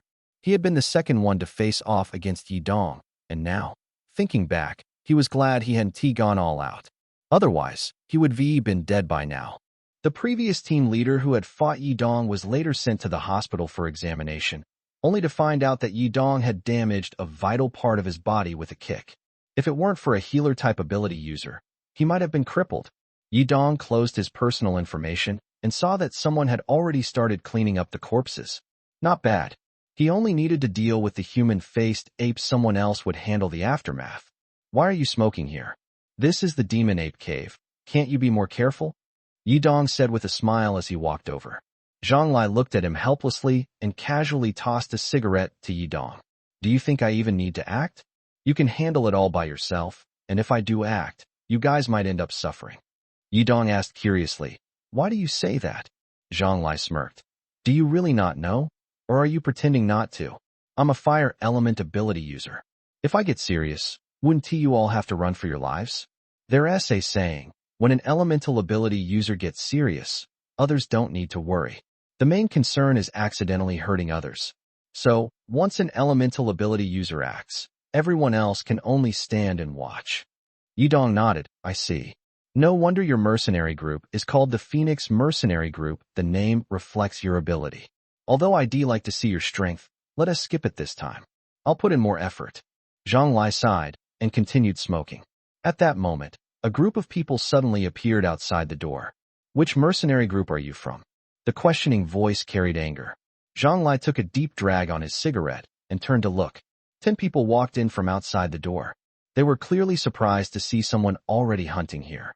Leading them was a long-haired man with a burly, muscular build. Yidong said, Zhonglai, haven't you seen these people before? Are they from a mercenary group in Luochuan City? Zhonglai nodded. It should be. Leave this to me, and don't make a sound. Zhonglai slowly approached the long-haired man and asked, Are you from the Luochuan City mercenary group? The long-haired man clearly recognized Zhonglai, and his expression immediately darkened. I was wondering why our reserved hunting ground already had people here. Turns out the Jiangnan City mercenary group got here first. Are you here to hunt the demon ape too? Zhonglai smiled. Looks like we have the same target, but there's only one demon ape. What should we do? The long-haired man sneered. What else? We fight. As soon as he spoke, the atmosphere in the demon ape's cave grew tense. Zhonglai stared coldly at the man, and suddenly, a red flame ignited in his right hand. Fight? Are you sure? This could cost lives. The long-haired man's eyes widened when he saw the flame. Red flame? You're Zhonglai, the leader of the Phoenix Mercenary Group? Zhonglai sneered. You've heard of me. So, are you leaving on your own, or should I make you leave? The long-haired man snorted. I was looking for you anyway. Zhonglai was puzzled. Looking for me? What a coincidence. Why are you looking for me? Do we have some kind of grudge? The long-haired man sneered. You rely on your abilities to act arrogantly, looking down on others. Sooner or later, you'll pay for it. Zhonglai shrugged. We'll see about that when the time comes. Right now, my brothers and I are heading into the Demon Ape's cave. If you have something to say it quickly and don't waste my time. The long-haired man and his companions glared at them coldly. The long-haired man said in a deep voice, 3 months ago, my younger brother encountered you at Tiger Leap Mountain in the Tianqing Valley. You fought over a rare beast, and my brother almost died at your hands. Do you remember? Zhonglai looked up and thought for a moment. Oh, you're from the Wolf Fong mercenary group? Of course, I remember. That kid was pretty arrogant at first, but I almost roasted him alive. So he's still alive. The long-haired man clenched his fists tightly. He didn't die, but he's crippled. And here you are mocking him. You deserve to die. Brothers attack. Fights and conflicts over rare beasts were common among mercenary groups. In truth, the value of a single rare beast wasn't that high. What they were really fighting for was pride. The members of the Wolf Fong mercenary group instantly charged at Zhonglai. Zhonglai grinned and casually threw the blood-red fireball in his hand. Boom. A wall of fire instantly rose, blocking everyone's path. The long-haired man was stopped by the wall of fire, unable to move. Damn it, Zhonglai sneered. You were the one who said you wanted to fight me. I just wanted to see your determination, but I didn't expect you to be so cowardly, not even daring to come over. Since that's the case, I have other matters to attend to. I'm leaving. With that, Zhonglai walked straight into the Demon Ape's cave. The long-haired man and his companions clearly didn't dare to charge through the wall of fire. They knew the flames were extremely hot, and touching them would result in serious injuries. Zhonglai walked up to Yidong and said, Yidong, sorry to keep you waiting. Let's go in. Yidong didn't say much and followed Zhonglai forward. What had just happened seemed as if it hadn't happened at all. The group ventured deeper into the Demon Ape's cave, killing numerous face apes along the way. The number of face apes was astonishing, seemingly endless. But under Yi Dong's hand, these face apes were like paper, shattering at a touch. Normally, Zhang wouldn't have let that group of long-haired men off so easily. But after witnessing Yi Dong's strength this time, he realized he was just showing off his meager skills. He wasn't even qualified to display his power. He felt the gap, a massive, insurmountable gap. If Yi Dong were to attack him, he estimated he wouldn't last even a second. After killing countless human-faced apes along the way, the members of the Phoenix mercenary group were all excited. Yi Dong's strength left them in awe. This is what an S-level ability user is like. He can handle so many exotic beasts all by himself. If he keeps this up every day, the exotic beasts in the Tianqing Valley will soon be wiped out. Using the corpses of these beasts to exchange for dragon coins, they could quickly make a fortune. Money is the only way to buy cultivation resources. The more money, the richer the resources, and naturally, the faster the cultivation speed. This is how the gap gradually widens. Finally, Yi Dong suddenly felt a wave of heat rushing toward him from ahead. The surrounding temperature instantly soared several times. Zhang Lai stepped forward and said, "The demon ape is not far ahead. It can use the same ability as me. Why don't I handle it?" Yi Dong smiled. "No need. I won't give it a chance to use its ability." Golden light flickered, and in the next second, Yi Dong charged into the cave. Roar the demon ape let out a furious howl. Zhang Lai and the others hurriedly followed, afraid of missing the battle between Yi Dong and the demon ape. But they were still a step too late. When they arrived, Yi Dong was already walking down from the massive body of the demon ape. The demon ape lay on the ground, a huge fist mark on its forehead, blood dripping from the corner of its mouth, its breath weak. The surrounding human-faced apes were also lying on the ground, clearly dead. What on earth had happened? The demon ape was defeated in mere seconds? They hadn't even seen how Yi Dong did it. The demon ape was a second-tier A-level exotic beast, with strength close to third-tier B level. The temperature in the cave gradually dropped, and after the demon ape's death, the cave became dim. Only the demon ape's corpse remained shrouded in a red glow, lying there like a pile of burning coal. Yi Dong opened his personal information panel. Host, Yi Dong Realm, second tier, 6 stars 0% defense, 16620 bone layer, 1 layer points. Skills, my world omniscient knowledge inventory, none unexpectedly. After entering this beast cave, his realm had increased by 6 stars in such a short time. The system rewards are truly insane. Zhang Lai walked up to Yi Dong and said with a bitter smile, "Can't you let us help out a bit?" Yi Dong replied, "Aren't you responsible for collecting the corpses? That's already a big help. Besides, who would have thought the demon ape would be so weak, unable to withstand even one punch from me? I thought their leader would be stronger. Looks like I overestimated them. Anyway, I've taken care of the demon ape for you, so you'd better keep your promise." Yi Dong looked ready to leave without a second thought. Zhang Lai asked in confusion, "Where are you going?" "Wait until we've cleaned up the demon ape's corpse, and then we can leave together." Yi Dong blinked and said, "I'm going to deal with those people outside. If they've already left, even better, it saves me the trouble. Judging by their attitude, it seems they don't plan to give up easily." Zhang Lai was speechless after hearing this. It turned out Yi Dong had always considered him a friend.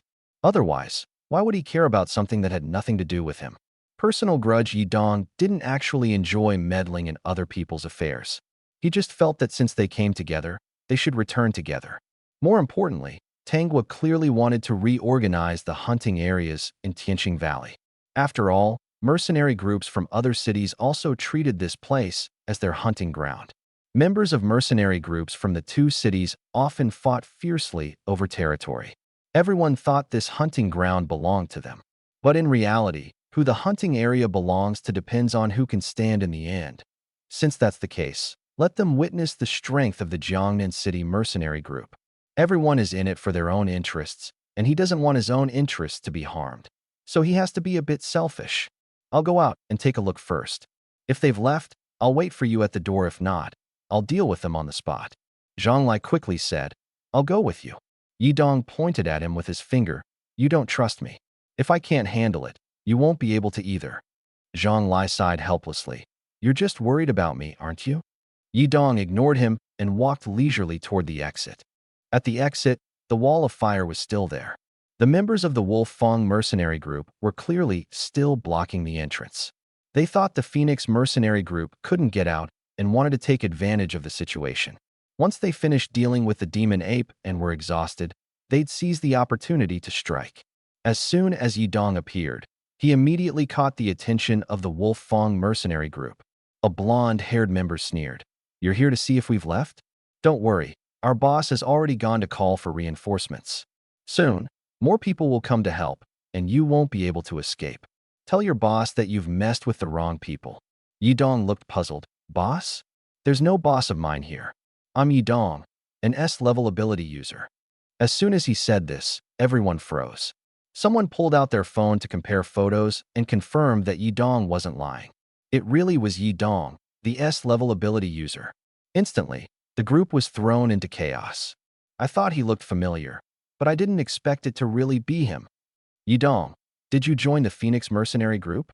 Quick, inform our boss." Yidong smiled. "No, they just hired me to help. However, if you want to deal with Zhang Lai and the others, you'll have to get past me first. I'm not as easy to handle as Zhang Lai." The members of the Wolf Fong mercenary group exchanged glances, unsure of how to respond. "Our boss will be here soon. Just wait a bit.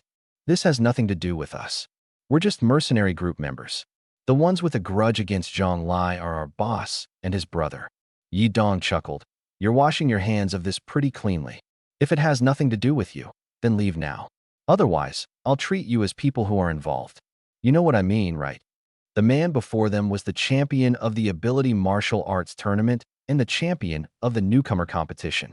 Even Zhang Lai had hired him to deal with the demon ape, which meant Yidong's strength was recognized.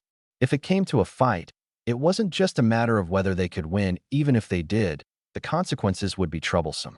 The network of an S-level ability user was incredibly complex. They were just small fry. Yidong had already warned them. If they still didn't leave, they couldn't blame him for taking action. However, if they left just like that, they'd probably have a hard time surviving in the mercenary group. At this moment, someone suddenly came up with an idea. "Yidong, how about you help us out and throw a few moves? Give us a reason to leave, okay?" As soon as these words were spoken, everyone seemed to see hope. Leaving injured and claiming they were defeated by Yidong wouldn't be shameful. Yidong shook his head helplessly. The world is really hard to navigate these days. "Fine, I'll grant your wish." As soon as he finished speaking, Yidong's entire body radiated golden light. Bang! The wall of fire split open on both sides, creating a gap in the middle. The wall of fire quickly closed again. Screams rang out. 6 people were directly knocked out of the demon ape's cave by Yidong. However, he didn't use too much force. He simply utilized the impact of his accelerated state to send them flying out. Even so, these few people were all injured to varying degrees. But that was enough. Just as they were about to get up and escape, the long-haired man who had left earlier returned with a group of people, charging in. "Who the hell are you? How dare you touch my brothers?" A square-faced man next to the long-haired man roared as he rushed forward. They had brought so many people, and before they even started fighting, they saw their own men being sent flying. How could Jiang Cheng, the leader of the Wolf Fong mercenary group, tolerate this? His angry shout caught Yidong's attention. Yidong looked up and saw a dense crowd ahead, at least 100 people. Each of them looked fierce and intimidating. Yidong hadn't expected the other side to call in a mercenary group. These people really wanted to teach Zhang Lai a lesson. Yidong spoke coldly. "You should stop now." "Who are you?" Jiang Cheng's face darkened as he glared at Yidong. "Daring to hit my brothers, are you looking for death?" At this moment, a subordinate ran to Jiang Cheng's side and whispered, "Boss, that's Yidong. S-class ability user Yidong. He's here to help Zhang Lai fight the demon ape." "Wow, what?" Jiang Cheng's eyes widened in disbelief. "Say that again. Who is he?" "He's Yidong, an S-class ability user." Jiang Cheng's face instantly turned ashen. S-class Yidong, he couldn't afford to provoke someone like that. But he had brought so many brothers here and had personally witnessed his own men being sent flying. He couldn't just let this go. Yidong sneered. "What do you want to do? Bringing so many people here, are you trying to scare me to death?" Jiang Cheng's face was grim. "Yidong, this has nothing to do with you. It's a personal grudge between my brothers and Zhang Lai. You'd better stay out of it." "A personal grudge, yet you brought so many people?" Yidong's words left Jiang Cheng momentarily speechless. Should I call some people over too and see who has more? Yidong taunted with a smirk.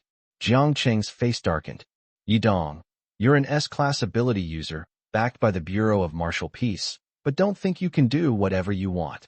There's always someone who can deal with you. Yidong nodded. I believe there are people who can deal with me, but what does that have to do with the matter at hand? Mercenary groups go hunting, competing for resources from exotic beasts, that's normal. Yet you're acting like I'm bullying people just because my ability level is high. Don't I have the right to go hunting?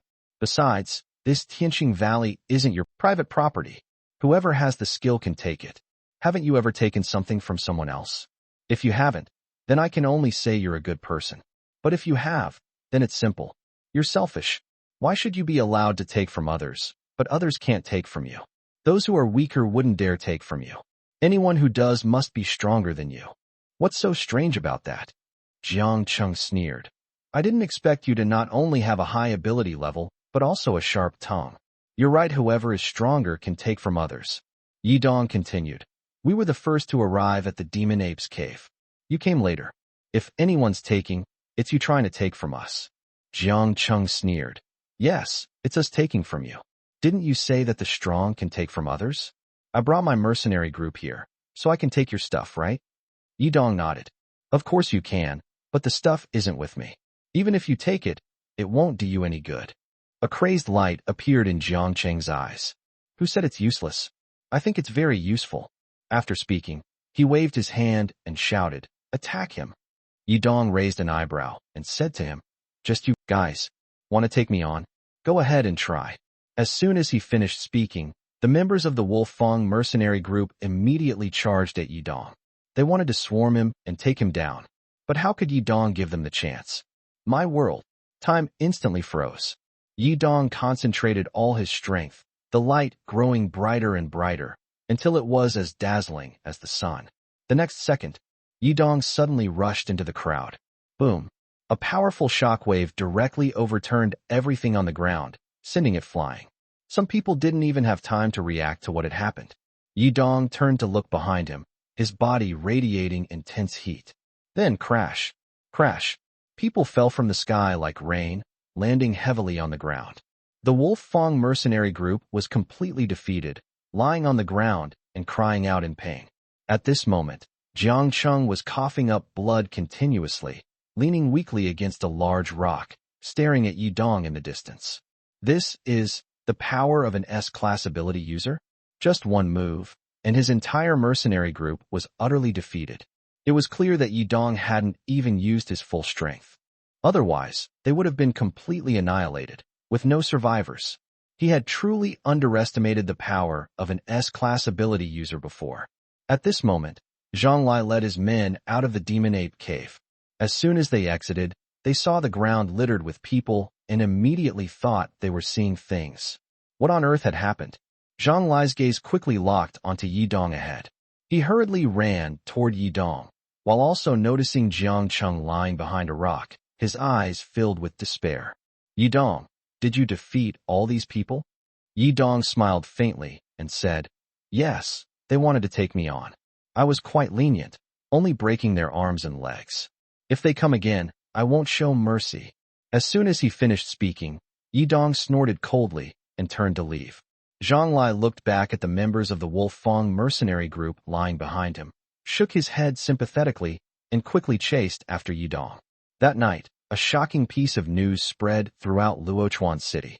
Yidong, the S-class ability user from Jiangnan City, had defeated the entire Wolfang mercenary group with just one move, leaving even their leader, Jiang Cheng, severely injured. The hospital received an unprecedented number of injured individuals. Clearly, this incident gave everyone a new understanding of the power of S-class ability users from Jiangnan City. Whitelist mercenary group. Yidong sat next to Tanghua, watching her hands fly across the keyboard, busy with something. Beside her, Xia Qiuyu acted like a little secretary, constantly handing over documents one by one. I've already calculated all these accounts.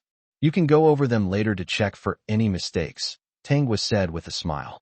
I trust your work. It's getting late, you should go home and rest, she added.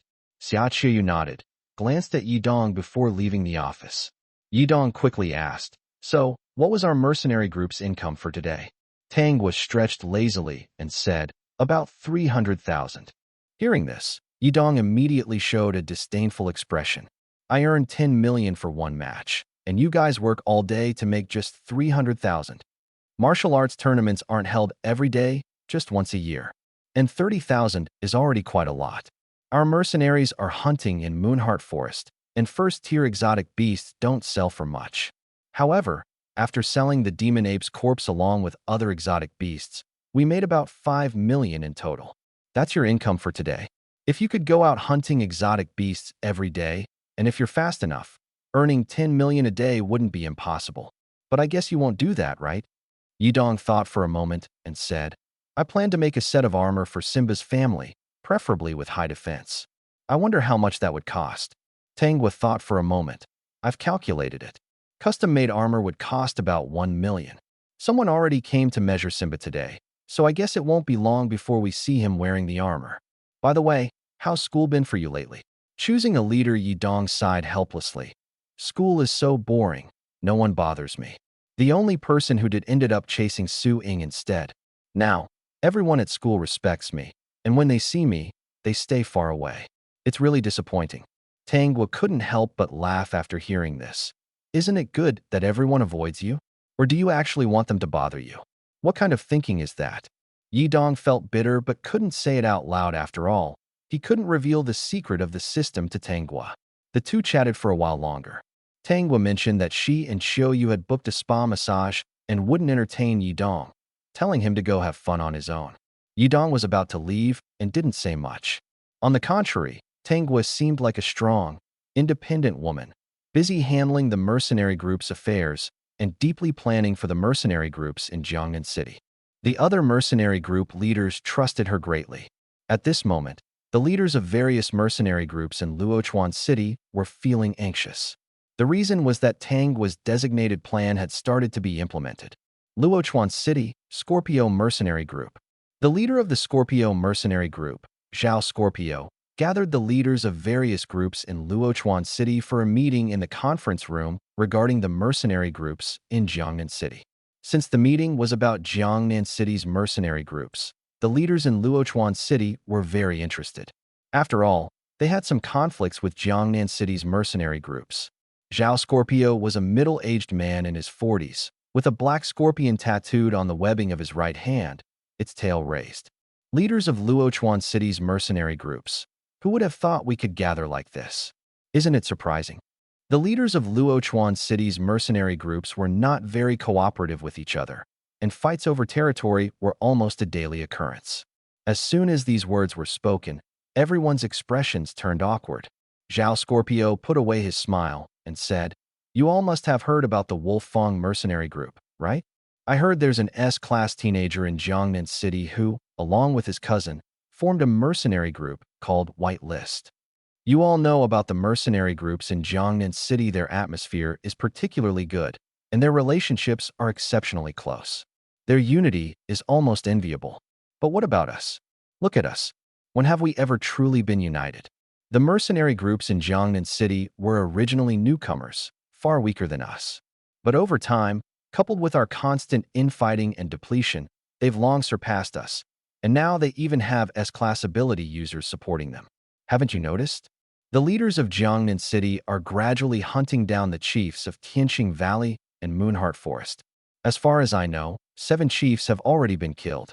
Have you ever thought about why they are doing this?" Everyone looked at each other, but no one answered. Zhao Scorpion sighed helplessly. It's obvious that they are seizing the most valuable resources of Tianqing Valley and Moonheart Forest.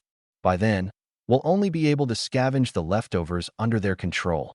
The leaders frowned slightly. At this moment, Jiang Cheng, the leader of the Wolf Fong mercenary group, stood up and said, "I think the current situation is very unfavorable for the mercenary groups of Luochuan City. We must unite like Jiangnan City and face this crisis together. What do you all think?" Jiang Cheng, are you trying to use everyone's strength to take revenge for yourself? Jiang Cheng snorted coldly. What do you mean by that?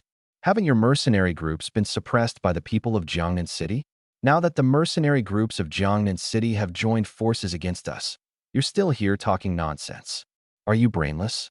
Who are you calling brainless? If you're so smart, why don't you go provoke an S-level ability user and see what happens? What did you say? The two immediately started arguing, and the others gathered around to watch the commotion. Zhao Scorpion shook his head helplessly at the sight. It seems calling you all here was a mistake. You're only interested in laughing at each other and not thinking about what to do next. The territory of Tianqing Valley and Moonheart Forest might never belong to the mercenary groups of Luochuan City again. At this moment, a plump middle-aged man stepped forward and said, "Zhao Scorpion, stop scaring people. The sky hasn't fallen yet."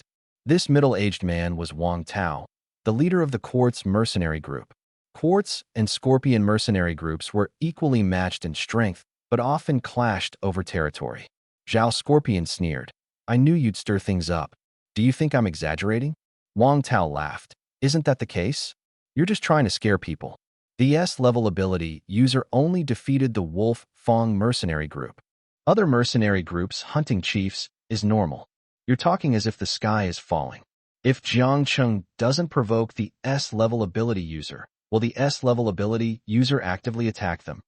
Jiang Cheng raised an eyebrow. "You seem to know better than me. Were you there at the scene?" Wang Tao sneered. "I wasn't there, but I know what happened. With your personality, you can't accomplish big things. I know you well enough to know whether or not you provoked the S-level ability user." Jiang Cheng stared at him coldly, without responding directly. Wang Tao continued, "Everyone, don't panic. It's not yet the end of the world. Zhao Scorpion likes to exaggerate, but we do need to take action."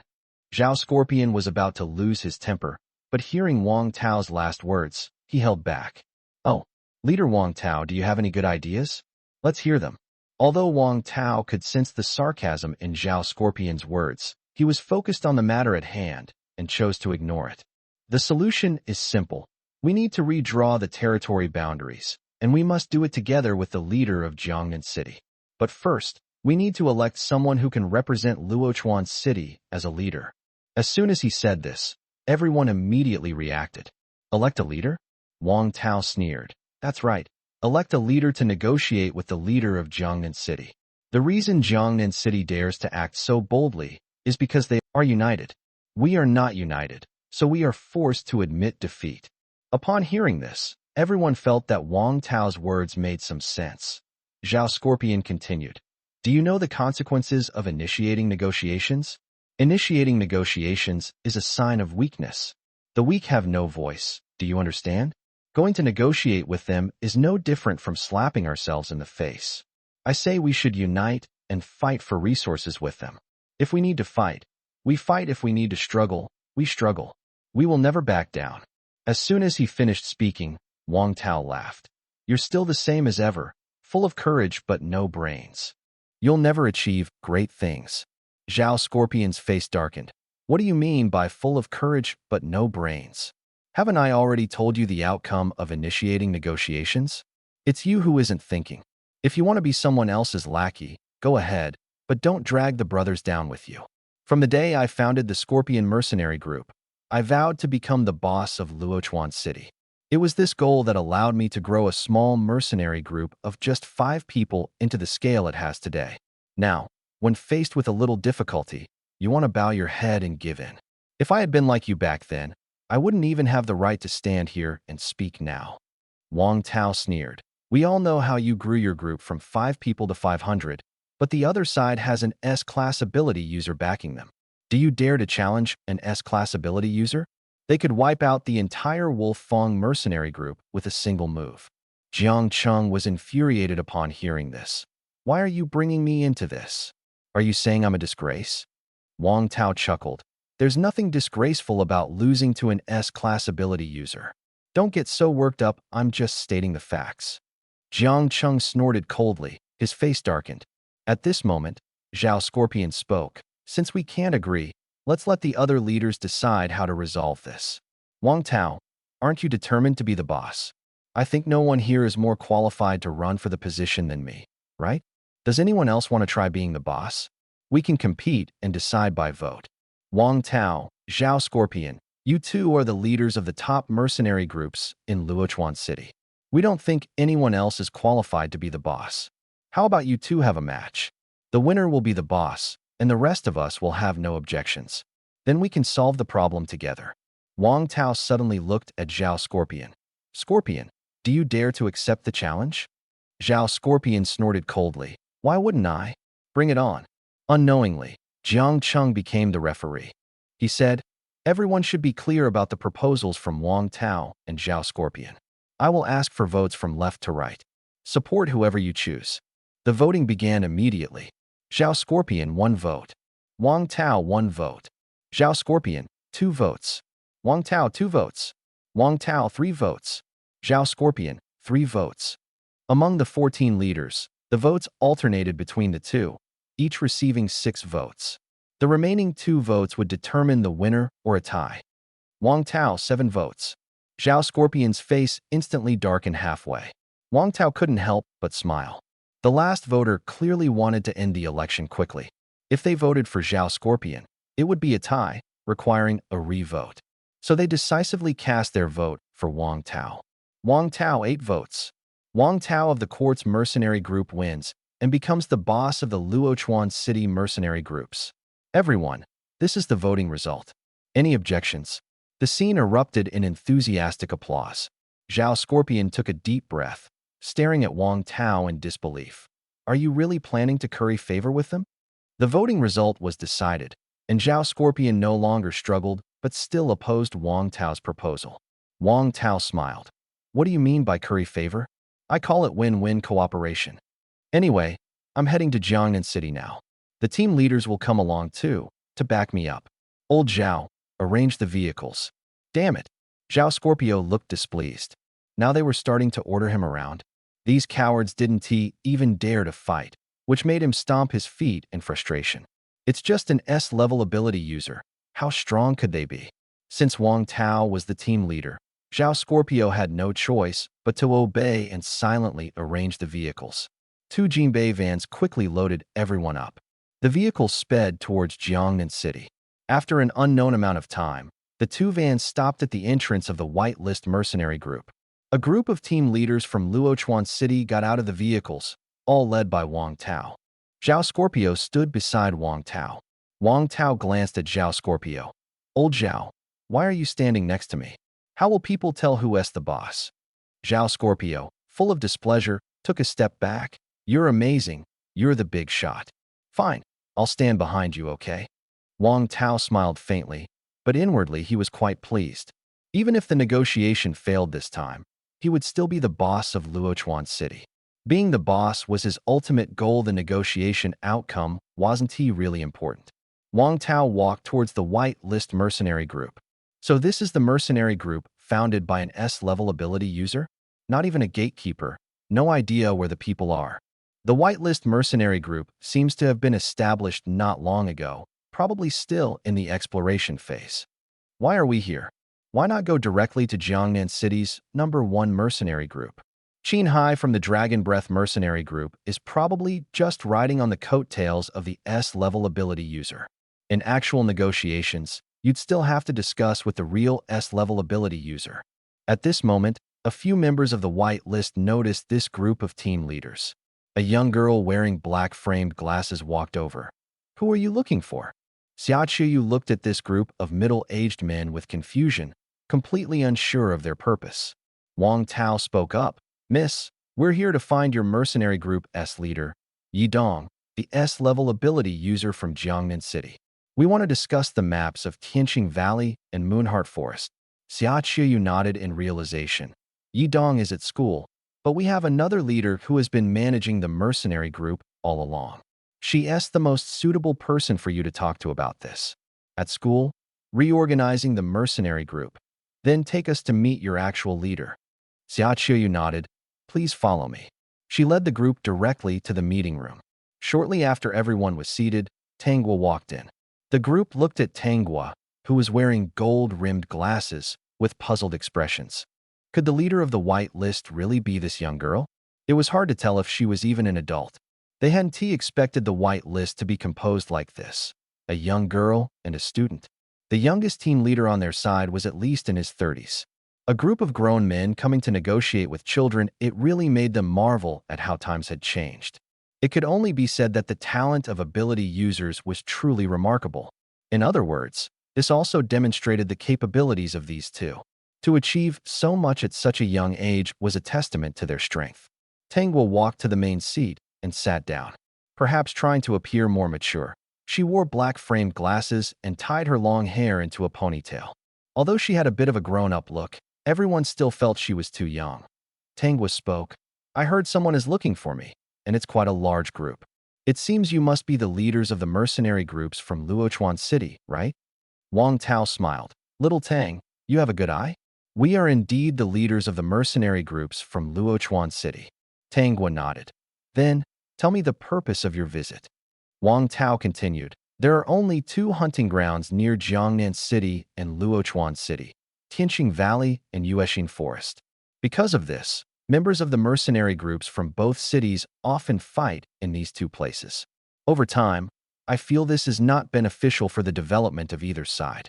So, this time, we hope to discuss with you how to allocate the maps of Yuexin Forest and Tianqing Valley, establish an alliance, reduce conflicts, and achieve a win-win situation." Tanghua seemed to have already guessed their purpose. She nodded. "Alliance cooperation is indeed a win-win, but it will also reduce individual gains. Moreover, historically, alliances often involve the weaker party relying on the stronger one for stable development under their protection. Frankly speaking, the mercenary groups from Jiangnan City are among the top in Luochuan City in terms of strength. Whether in numbers or combat power, Luochuan City cannot compare to Jiangnan City. In other words, you are the weaker party. If you want to form an alliance with us, you'll need to pay rent to us every month. What do you think?" Zhao Tianxia couldn't help but glare at Wang Tao. Wang Tao was dumbfounded. This little girl really dared to say it outright, directly asking for rent? It was exactly what Zhao Tianxia had mentioned earlier. Zhao Tianxia asked, "Then how much do you think we should pay?" Tanghua replied calmly, "If I say 10% of your monthly revenue, there's a high chance you'll falsify your accounts. So, let me give you a clear number. Each mercenary group will pay 1 million in rent every month. This money will be distributed among the other mercenary group leaders." 1 million? The group of leaders exchanged glances, feeling it wasn't too high. Wang Tao couldn't help but ask, "Do you really have the authority to decide this?" Tanghua nodded. "Actually, before I entered the meeting room, I started a group video call. The content of our discussion is already known to the leaders of Jiangnan City. This 1 million rent was also decided after discussions with the other leaders. I'm just conveying it." Wang Tao turned to the other mercenary group leaders. "What does everyone think? Paying 1 million rent per month per mercenary group wasn't too high. Moreover, it could prevent mutual conflicts and ensure basic strength for each group." "Sounds good. Yeah, the terms are acceptable. But how will the leader be distributed?" "Bidding competition. The proceeds from the competition will be distributed among all the mercenary group leaders." As soon as this was said, everyone's brows slightly furrowed. To hunt the leader, they would have to bid? This would likely reduce the frequency of leader hunts, and as a result, the number of exotic beasts under the leader might increase. Tanghua seemed to have already planned everything thoroughly. Every detail had been carefully considered. At this moment, everyone couldn't help but look at Tanghua in a new light. "Since that's the case, let us settle it this way. But since we're all here, can we arrange a meeting with the leaders from Jiangnan City? Or perhaps have a meal together to get acquainted first?" Tanghua nodded. "As long as you accept my terms, our alliance will be established. At that time, a formal agreement will be signed. If anyone violates the rules, we'll discuss the punishment later."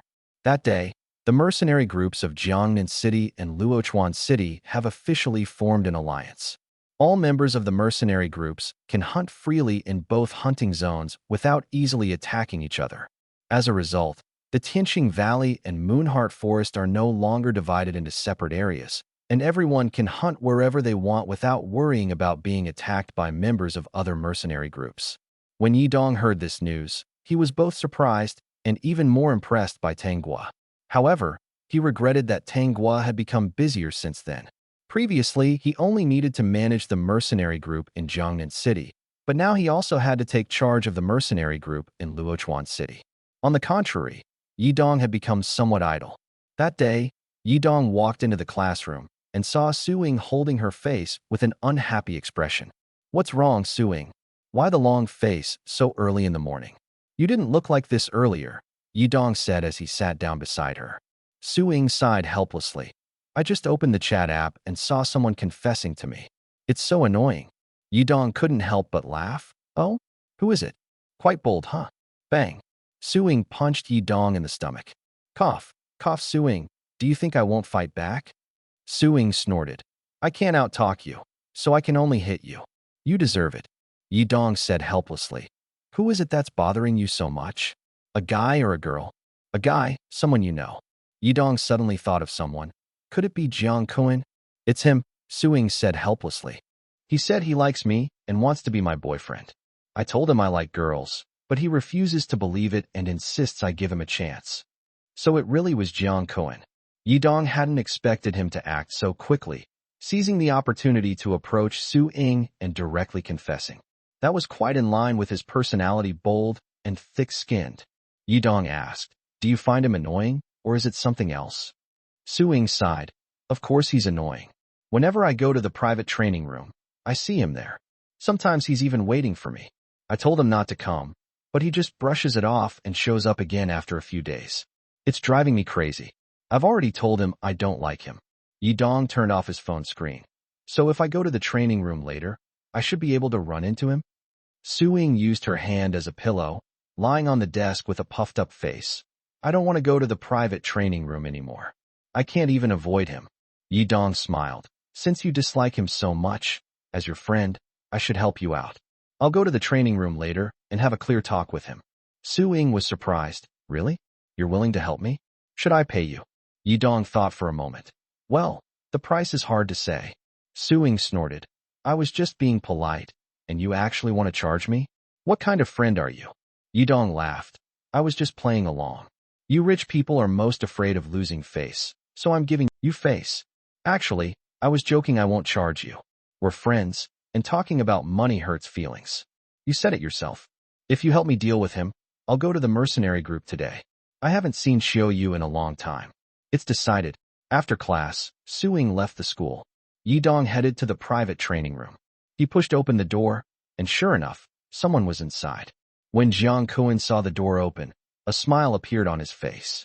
But when he saw Yidong standing there, the smile instantly disappeared, and he asked in confusion, "Why is it just you?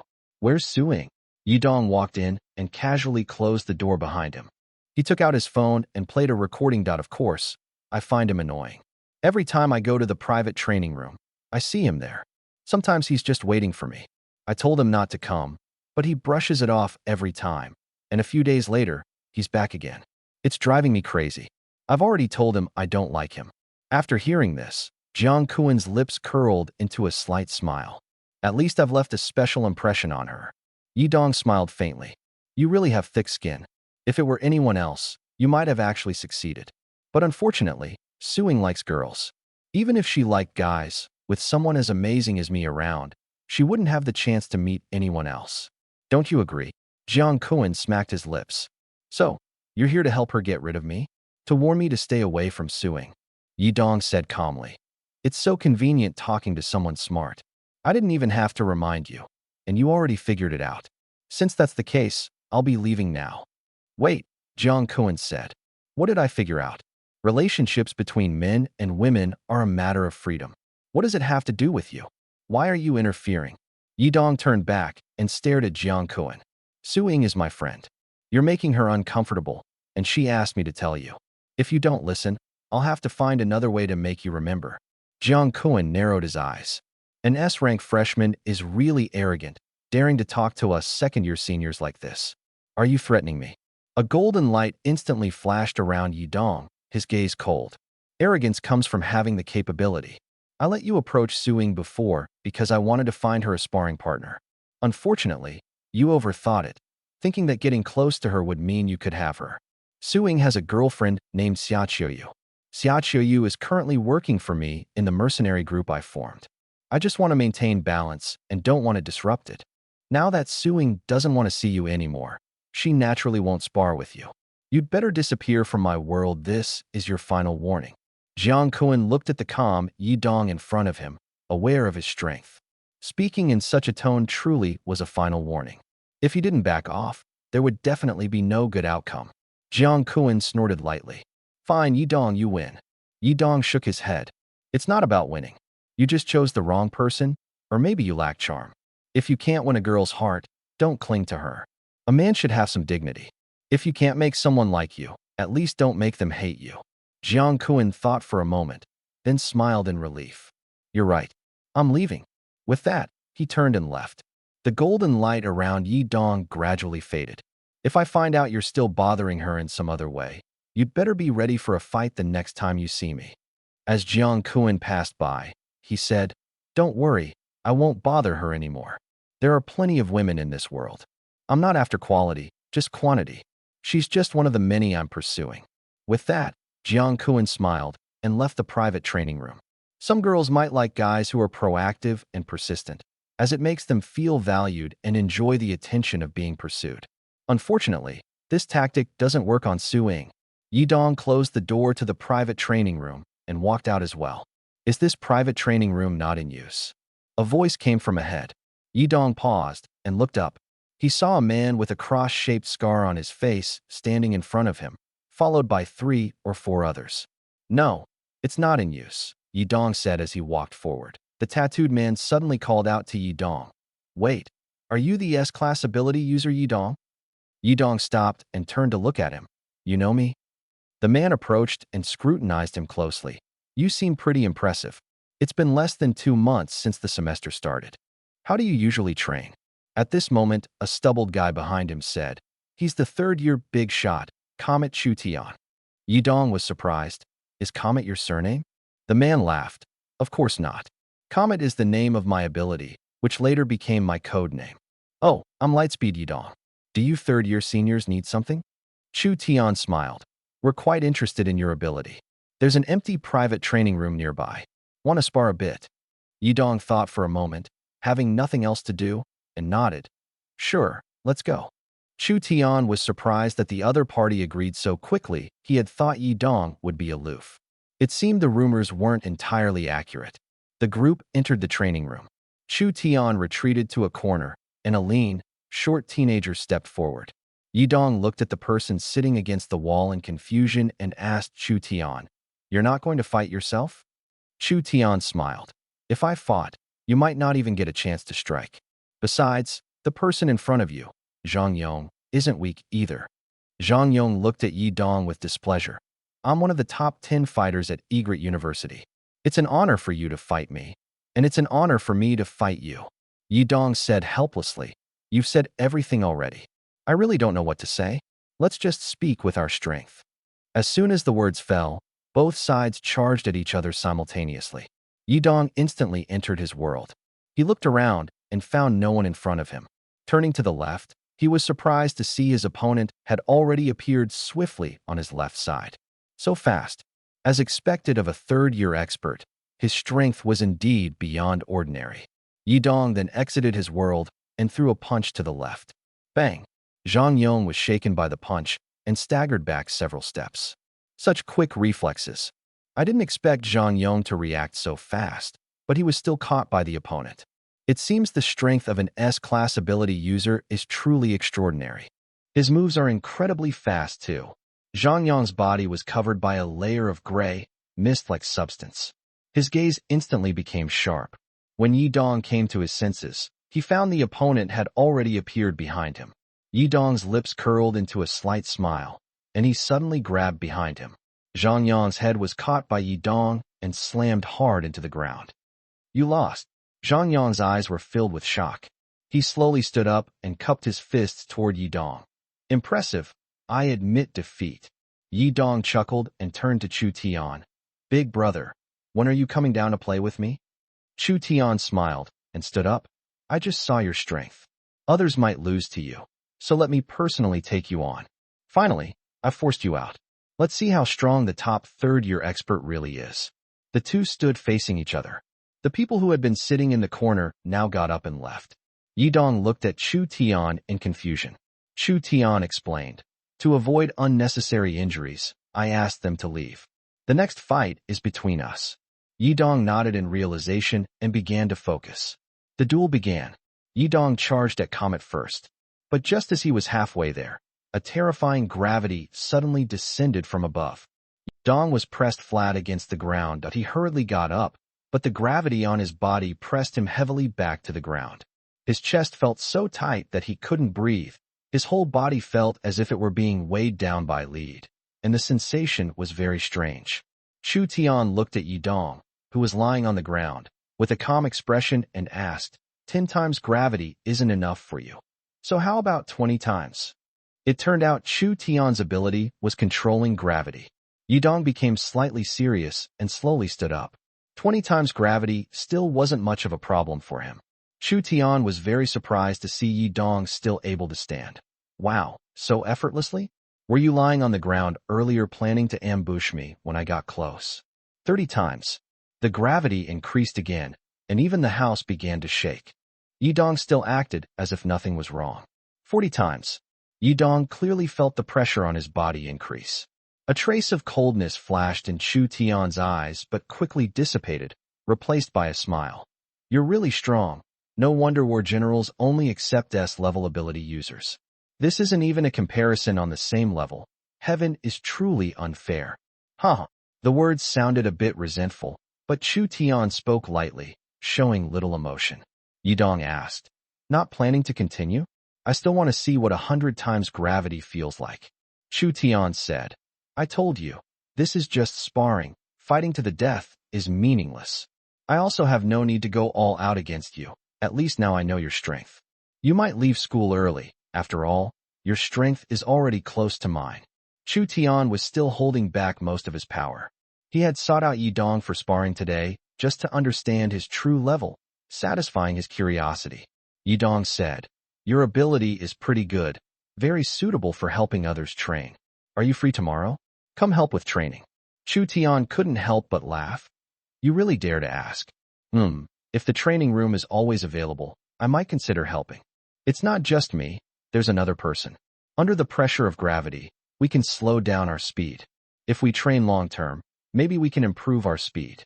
Chu Tian continued, "If you just want gravity training, the school has a gravity room. You can train there.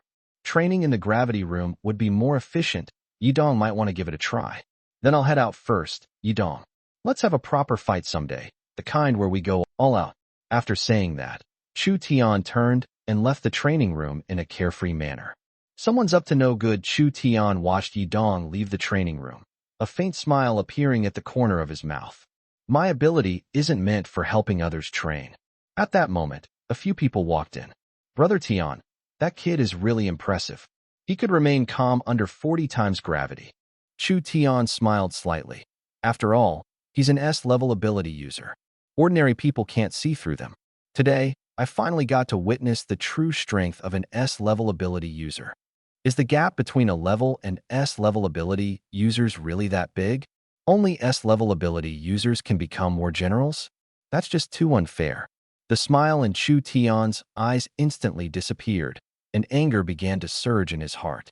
Emotion +1 +1 +1 +1 +1 plus Yidong, who had just walked out of the training room, immediately felt the emotion points skyrocketing. He turned back to glance at the tightly closed training room, a hint of doubt flashing in his eyes. But soon, he continued walking forward. Training in the gravity room might be more effective. He would have to tell Suing later that they could go to the gravity room for duels in the future. It would benefit both of them that he didn't return to school, but went straight to the whitelist mercenary group.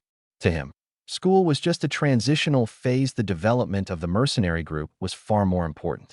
As soon as he entered, Yidong saw Simba, dressed in full armor, surrounded by a crowd.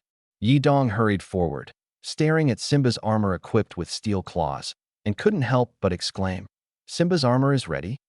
Xia Qiyu, who was among the crowd, smiled and said, "Of course, this set cost over 10 million, and Simba's wife has a set too.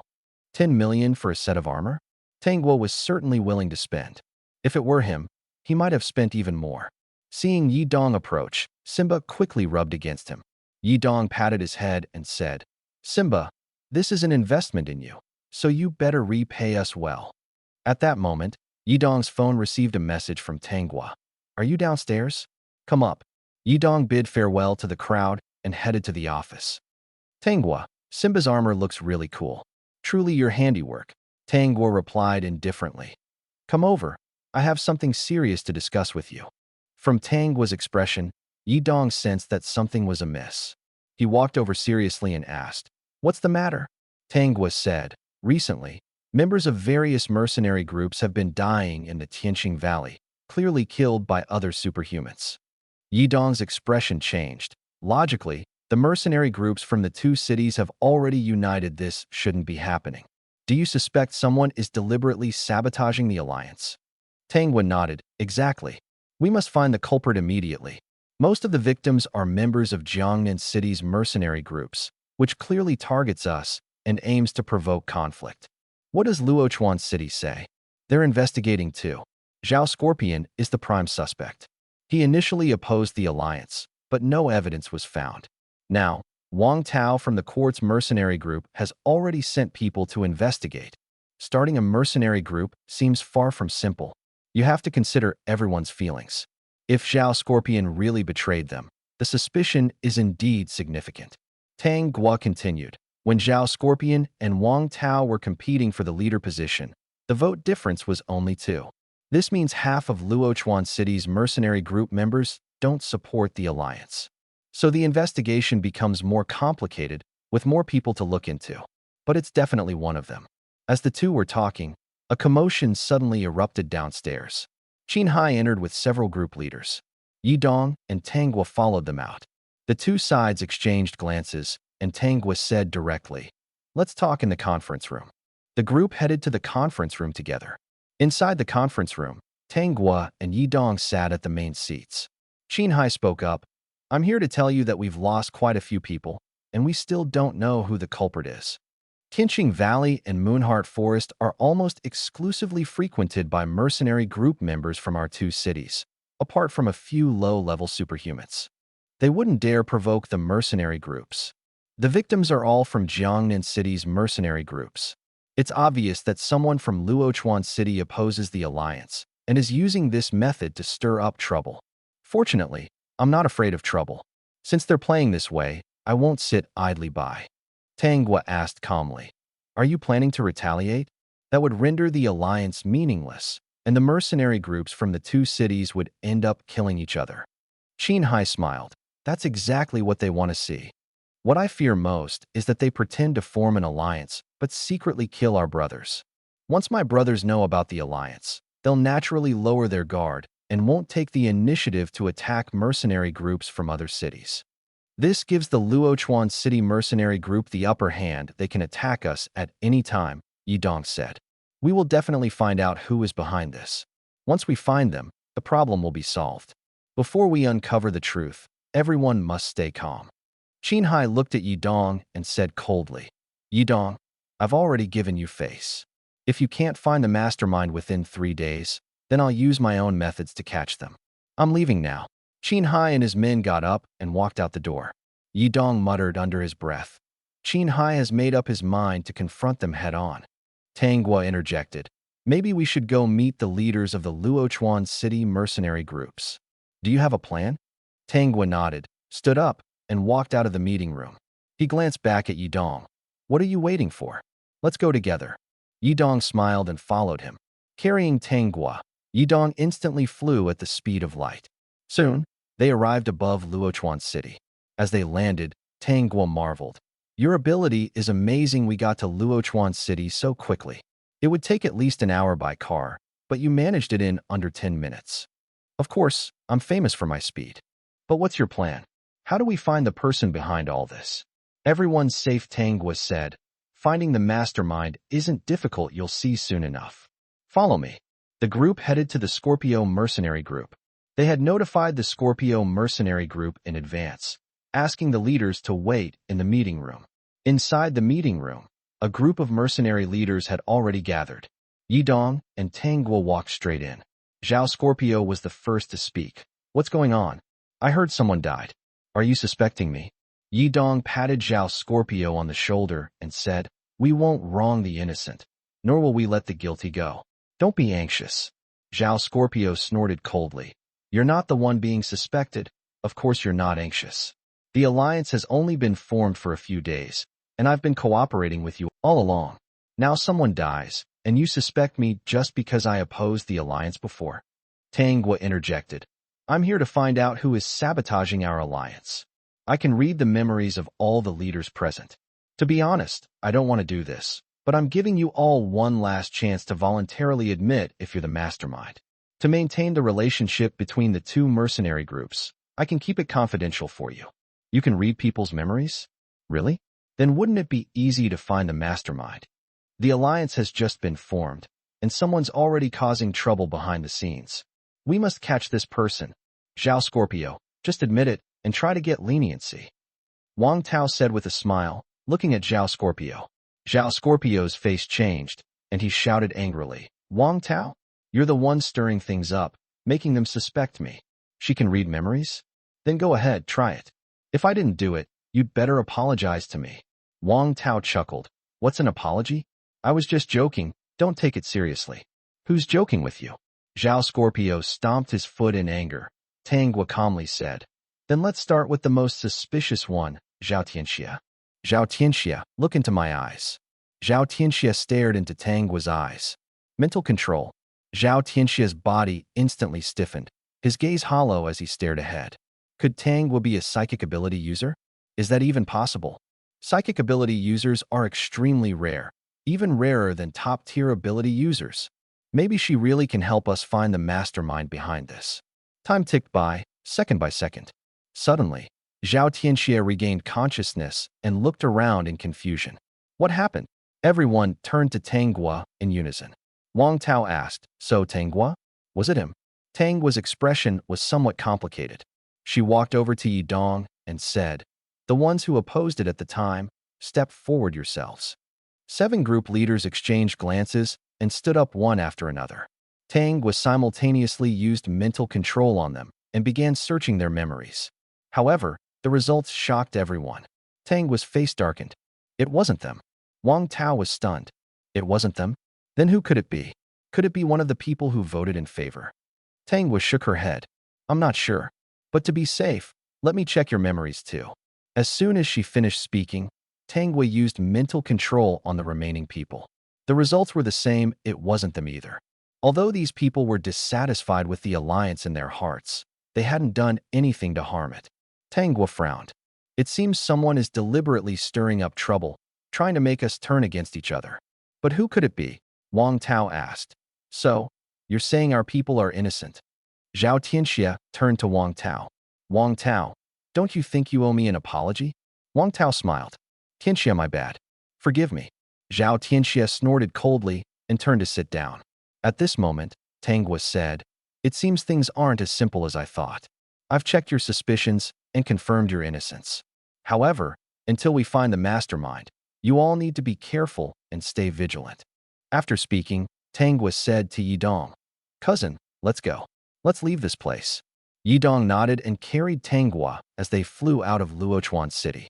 In the air, Yidong asked in confusion, "Tang Gua, if it wasn't the mercenary groups in Luochuan City, could it be the mercenary groups in Jiangnan City? That doesn't make sense. Who would do something so troublesome?" Tang Gua replied, "You better hope it's someone from our Jiangnan City mercenary groups causing internal strife. Otherwise, it could be even more dangerous." A hint of doubt flashed in Yidong's eyes. "You mean, Whitelist, the name of this mercenary group, is already quite unusual. Plus, considering my past identity and what I did when I left the masked assassins, the Blacklist definitely won't let us off easily. If it wasn't an inside job, then it was very likely someone from the Blacklist deliberately causing trouble, aiming to create chaos. If that's the case, it would be the worst-case scenario." To uncover the truth, Tang Gua instructed Yidong to go directly to the Dragon Breath mercenary group's leader and summon them to the conference room for a meeting. In reality, she intended to use mental control. Tang Gua instantly controlled everyone present and began reading their memories. The results were unexpected. Clearly, these people were innocent too. Qin Hai was confused but felt the situation earlier was strange, guessing Tanghua had done something. Tanghua, what did you do to us just now? Tanghua explained, I used mental control to read your memories. Why did you read our memories? You should be checking the memories of those bastards in Luochuan City instead. Yidong said, we just returned from Luochuan City. After confirming they were not involved, we asked Qin Hai to call you over for this meeting. Qin Hai asked urgently, so what's the result? Who's the mastermind behind this? Tanghua shook her head, no one. You're all innocent. I didn't find any clues. As soon as she said this, everyone was shocked. It wasn't the mercenary group from Luochuan City, nor the one from Jiangnan City. Then who was responsible? Blacklist. The meeting room fell silent. Tanghua's words left everyone puzzled. It wasn't the mercenary group from Luochuan City, nor the people from Jiangnan City. Then who could it be? Could it be those ability hunters who hadn't joined any mercenary groups? At that moment, a voice came from outside. A member of the Dragon Breath mercenary group ran in.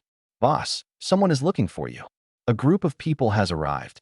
Qin Hai frowned. Did they say who they are? They said it's someone named Su Wei. Qin Hai's eyes widened sharply upon hearing the name. Su Wei? Are you sure it's Su Wei? Why yes, boss. Should we meet them?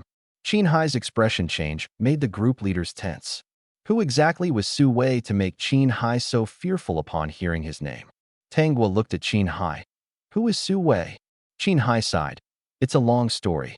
Su Wei was once the leader of the Dragon Breath mercenary group. Later, for some unknown reason, he called me saying he needed to leave temporarily. After that, I took over managing the Dragon Breath mercenary group. Later, I heard Su Wei joined the Blacklist and became a wanted criminal. The other group leaders widened their eyes upon hearing the word Blacklist. Since Su Wei was a member of the Blacklist and a wanted criminal, who would dare associate with him? Yidong couldn't help but ask, how does a wanted criminal dare come to Jiangnan City? Isn't he afraid of being caught by the Martial Security Bureau? Qin Hai stood up and said, everyone, you should head back for now. Regarding the mercenary group members' deaths, we'll each send people to investigate. I need to go meet Su Wei. After speaking, Qin Hai hurriedly walked out. He didn't let Su Wei come inside, but went to meet him himself. The other group leaders exchanged glances. If Qin Hai gets involved with the Blacklist, we won't escape unscathed either. I don't want to be implicated. I'm leaving. Getting involved with the Blacklist is asking for trouble. I can't afford it. Don't come looking for me for a while. I'm leaving too. Let's all disperse. The group leaders left through the back door one after another. Yidong and Tanghua exchanged looks. Tanghua said, since this involves the Blacklist, I've decided to wait here for Qin Hai to return. I'll infiltrate his mind to see what Su Wei is here for. Yidong nodded. Then I'll wait too. The Blacklist? He was all too familiar with it. However, recently, no one from the Blacklist had come to trouble him. He was enjoying the peace. If Su Wei really planned to stir up something in Jiangnan City through mercenary group leader Qin Hai, it must be related to him or Tanghua. Qin Hai rushed to the entrance of the mercenary group. Outside stood a middle-aged man with a scruffy beard and pale complexion, followed by 4 or 5 others. In no wonder the member who reported earlier said several people had arrived.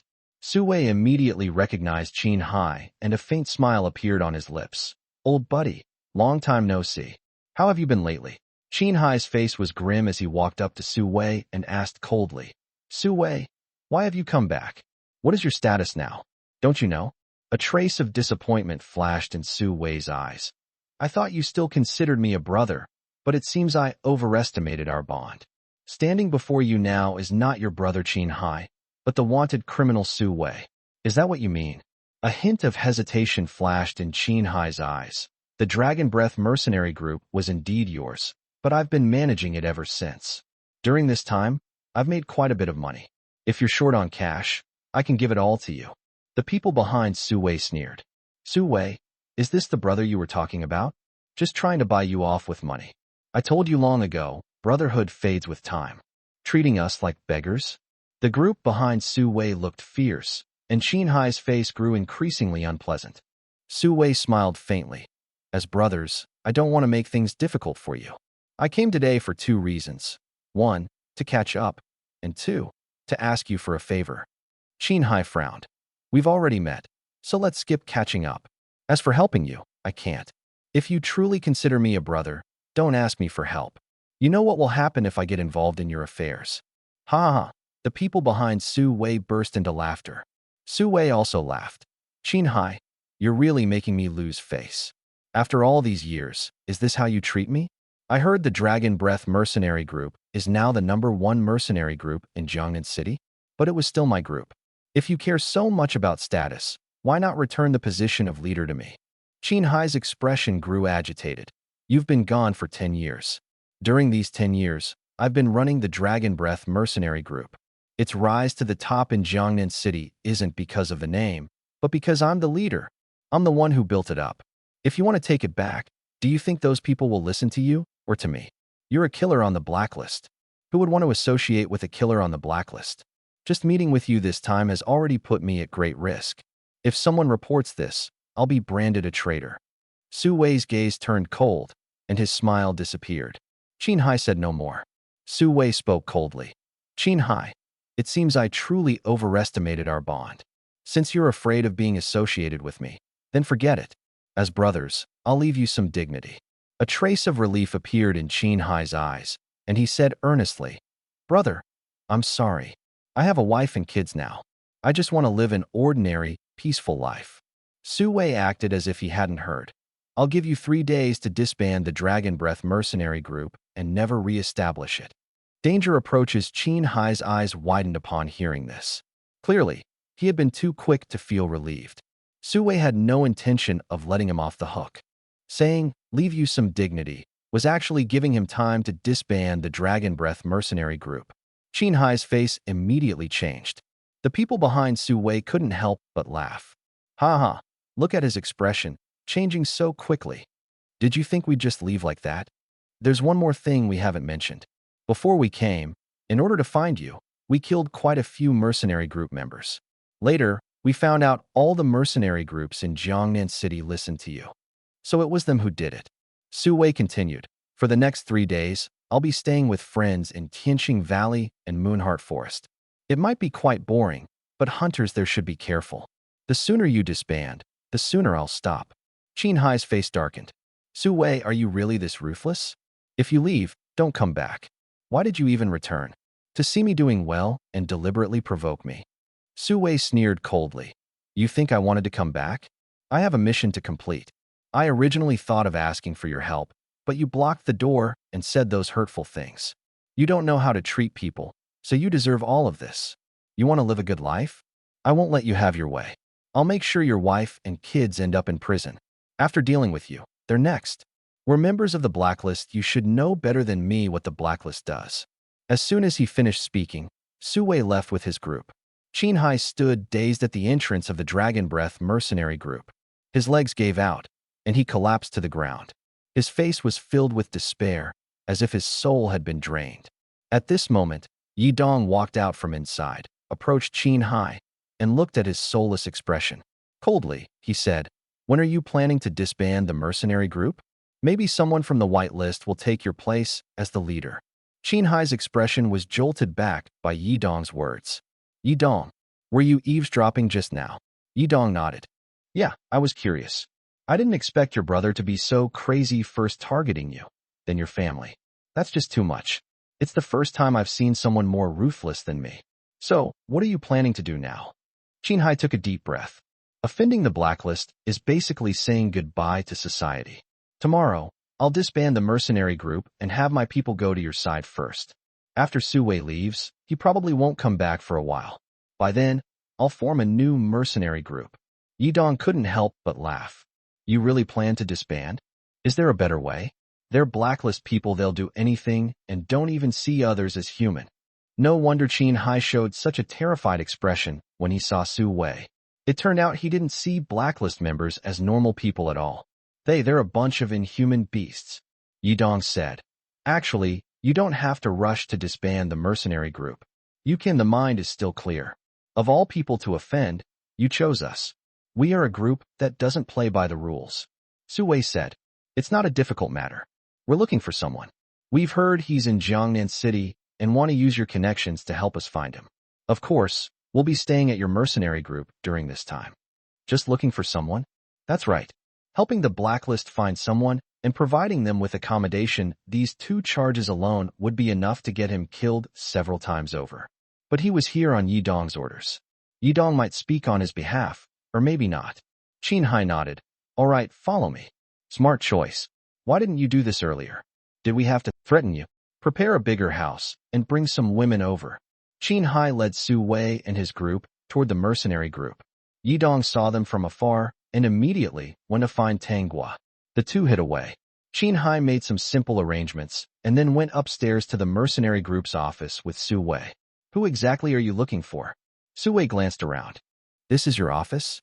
It looks much worse than mine used to. It seems these 10 years haven't been easy for you. Qin Hai sighed helplessly. I just want to finish helping you quickly. Tell me who you're looking for. Su Wei snorted coldly. Alex, the former masked assassin, seems to have awakened mental control abilities. This person is very important to the blacklist. We've heard he's hiding in Jiangnan City. We must find him. If confirmed, the higher-ups will send a 7th-tier expert. Do you understand what I mean? Qin Hai's eyes widened. 7th-tier expert? Are you serious? Su Wei smiled. Of course it's true. We're just here to gather information. Once confirmed, the 7th-tier expert will come. Look, here's his photo. Su Wei handed over a photo. Qin Hai examined it carefully, and his expression changed again. Su Wei easily noticed his reaction. Oh, you recognize him? That would be a great help. The woman in the photo was Tang Guo. Tang Guo turned out to be the masked assassin on the blacklist. A terrifying disaster. Wasn't Tang Guo Yi Dong's cousin? How could she be the masked assassin on the blacklist? Qin Hai thought he must be mistaken and couldn't help but ask Su Wei, are you sure she's really the masked assassin on the blacklist? Su Wei smiled faintly and said, she used to be. Ever since she killed her commander and defected, she no longer counts. Tell me, is she currently in Jiangnan City? Qin Hai hesitated. If he told them Tang Guo was in Jiangnan City, wouldn't that be equivalent to letting a 7th-tier blacklist assassin loose in Jiangnan City? The consequences would be unimaginable. He gritted his teeth and said, I've seen her, but she's not in Jiangnan City now. Su Wei listened and a smile appeared on his lips. Oh? Then where did she go? Qin Hai took 2 steps forward, turning his back to Su Wei. How would I know? I just happened to see her. I'm not familiar with her. Su Wei walked up to him and patted his shoulder. Then use your connections to find out. I'll be waiting for good news. After speaking, Su Wei turned and left. Qin Hai stood silently in the office for a few minutes before walking out and heading toward the conference room. He looked around, and Yi Dong and Tang Guo emerged from the shadows. Qin Hai looked at them, pursing his lips tightly, as if he had made up his mind. Before he could finish speaking, Tang Guo directly used mental control on Qin Hai. When Qin Hai regained consciousness, Yi Dong and Tang Guo had already disappeared without a trace. The two headed straight towards the Wuhan Bureau. Yi Dong asked Tang Guo, what happened? Tang Guo took a deep breath and said, those people are after me. If they confirm that I'm still alive, they'll notify the blacklist, and then a 7th-tier expert will come to Jiangnan City. A 7th-tier blacklist assassin? Yi Dong was shocked upon hearing this. The two arrived at the Wuhan Bureau and reported the information they had gathered to Li Hong. Upon hearing it, Li Hong's face turned pale with excitement. Are you serious? A 7th-tier expert? Isn't that at the level of a warlord? Yi Dong said, for now, they don't know yet. The blacklist members are still with the Dragon Breath mercenary group. At this moment, Tang Guo suggested, I have a plan, but it requires the support of the Wuhan Bureau. Li Hong's face turned even paler. What plan? Tell me quickly. Alter their memories. That's right. Tang Guo was a psychic ability user, and altering memories should be no problem for her. However, I need their cooperation. Right now, I can't forcibly change their memories. I can only act while they're unconscious. Li Hong immediately understood. I'll send people to the Dragon Breath mercenary group right away. With that, he ran out. Yi Dong asked, how long can the altered memories last? The altered memories will become their real memories. I'll also erase other memories, so the changes will be permanent. Do you know about the Memory Palace? Yi Dong shook his head. Tang Guo explained. The Memory Palace is the brain's storage for memories, where all of a person's memories are kept. Normally, these memories are like closed books, only opened when recalled. I go in and modify these books, rewriting their memories. Yidong suddenly understood and nodded. Got it. Don't worry, I'll fully cooperate. Tang was suddenly stared at him. Are you afraid that I'll leave you? Yidong smiled and said, how could that be? You're more anxious than I am, aren't you?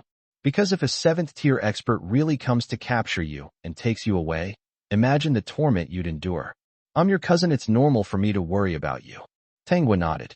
I see. Don't worry, unless I want to, no one can catch me. Yidong smiled. I believe you. No one knew how much time had passed, but the Wuhan Bureau had already surrounded the Dragon Breath mercenary group. The Blacklist members, seeing the situation, all turned their suspicions towards Qin Hai. Qin Hai looked shocked. I don't know who called the police. I've been with you all this time. Su Wei walked to the window and looked down. Even if it wasn't you, it has something to do with you. Qin Hai, I should have killed you long ago. At this moment, a voice came from a loudspeaker downstairs. Blacklist assassins, you are surrounded. Surrender immediately, or we will use force. Su Wei walked to the window, smashed the glass with a punch, and laughed downwards. Force? I want to see just how strong the Wuhan Bureau of Jiangnan City is. Come on, show me. Li Hong's face darkened, and he quickly signaled to numbers 1 through 10 behind him. In an instant, a powerful spiritual energy storm erupted simultaneously from the 10 individuals. The 3 Blacklist members upstairs also leapt down from above.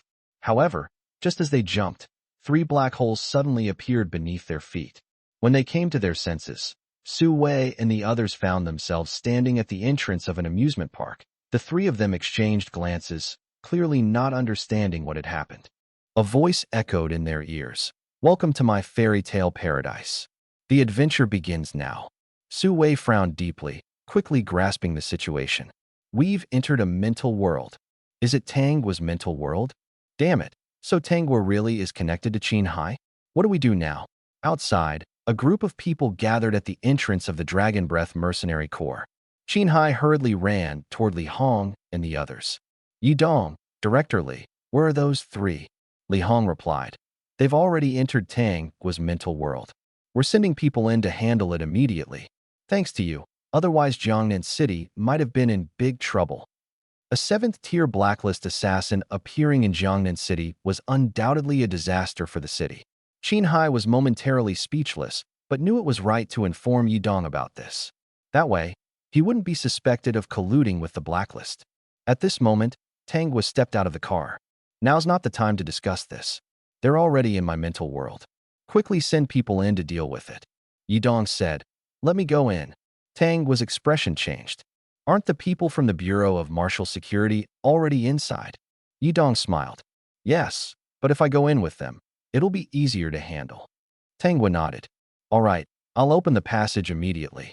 You all go in together, and I'll lead you to them. As soon as she finished speaking, a black hole appeared before them.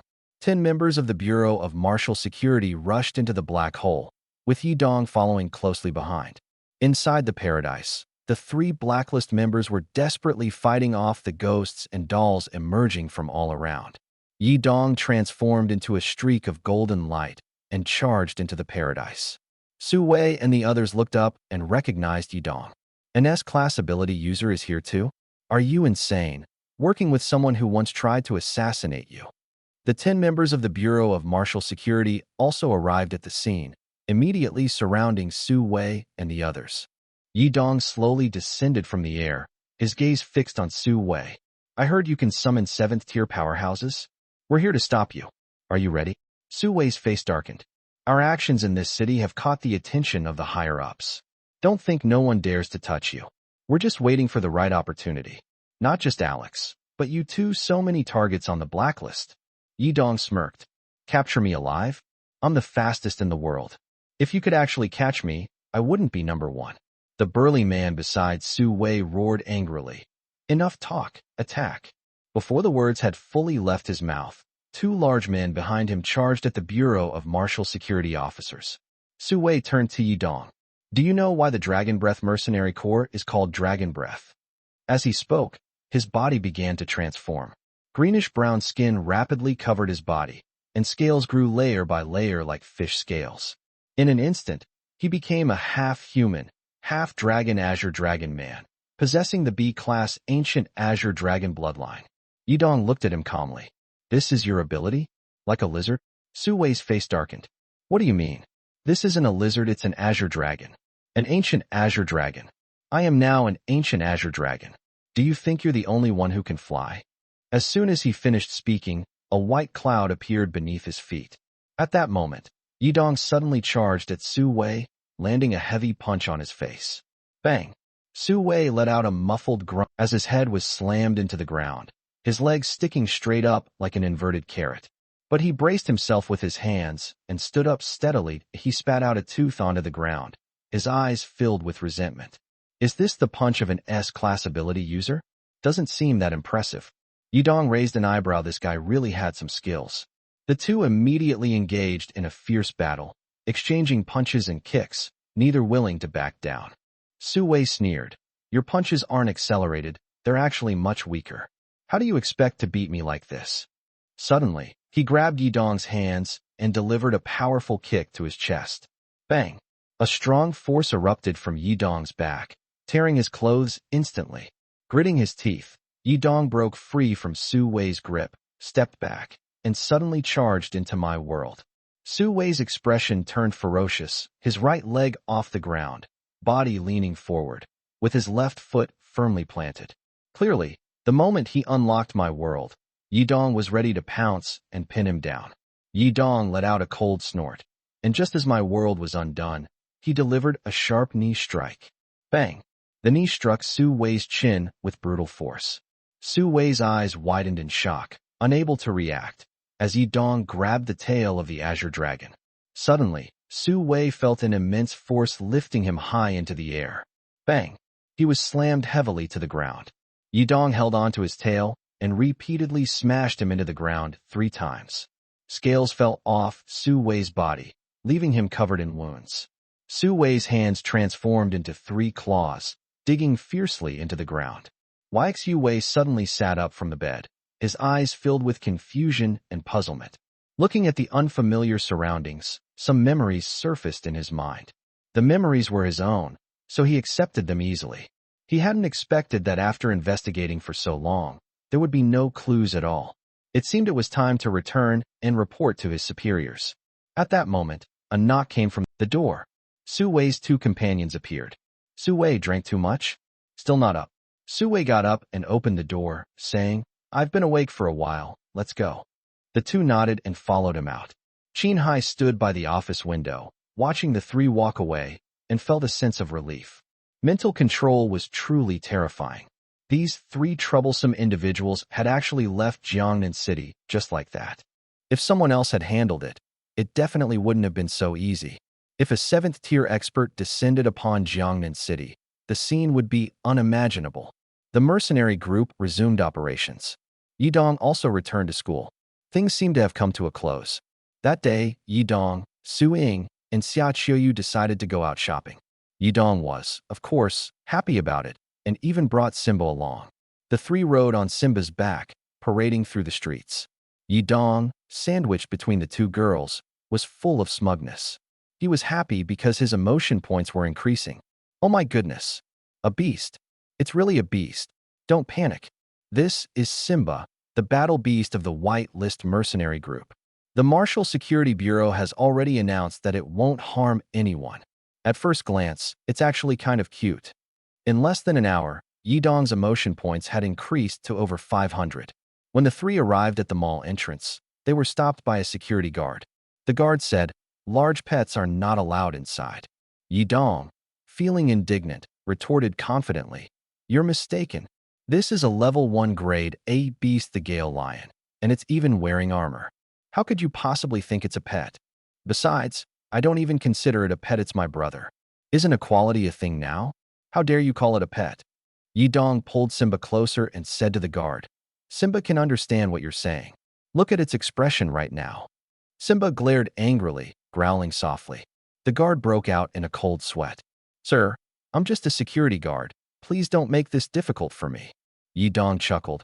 I know you're a security guard, it's written on your uniform. I just hope you can look at my brother with an equal perspective. Can we go in now? Why, yes, you can. Yidong nodded in satisfaction and led Simba into the mall. Su Ying and Xia Qiuyu exchanged glances, thinking to themselves, is this guy doing this on purpose? Why does he insist on bringing Simbo along? As a result, they quickly became the center of attention. There were many children in the mall. At first, the kids were a bit scared when they saw Simba, but after hearing Yi Dong's explanation, they all ran over. Simba simply sat on the ground, letting the kids pet him as they pleased. Emotion plus 2 plus 2 plus 2 plus 2 plus 2 plus 2 plus 2 plus 2 plus 2 plus 2. The children were overjoyed, and Yi Dong's emotion points skyrocketed. Yi Dong glanced at his personal information. Host, Yi Dong Realm. Second tier, 6 stars 0% defense. 18620 bone layer. 1 layer points. Skills. My world omniscient knowledge inventory. None. His emotion points had instantly increased by over 2,000. If he spent the whole day playing like this, how fun would that be? Su Ying and Xia Qiuyu were a bit helpless. Yi Dong, with Simba here, how are we supposed to shop in the mall? Yi Dong smiled and said, you two lovebirds go have fun on your own. Simba and I will wander around. Everyone can do their own thing.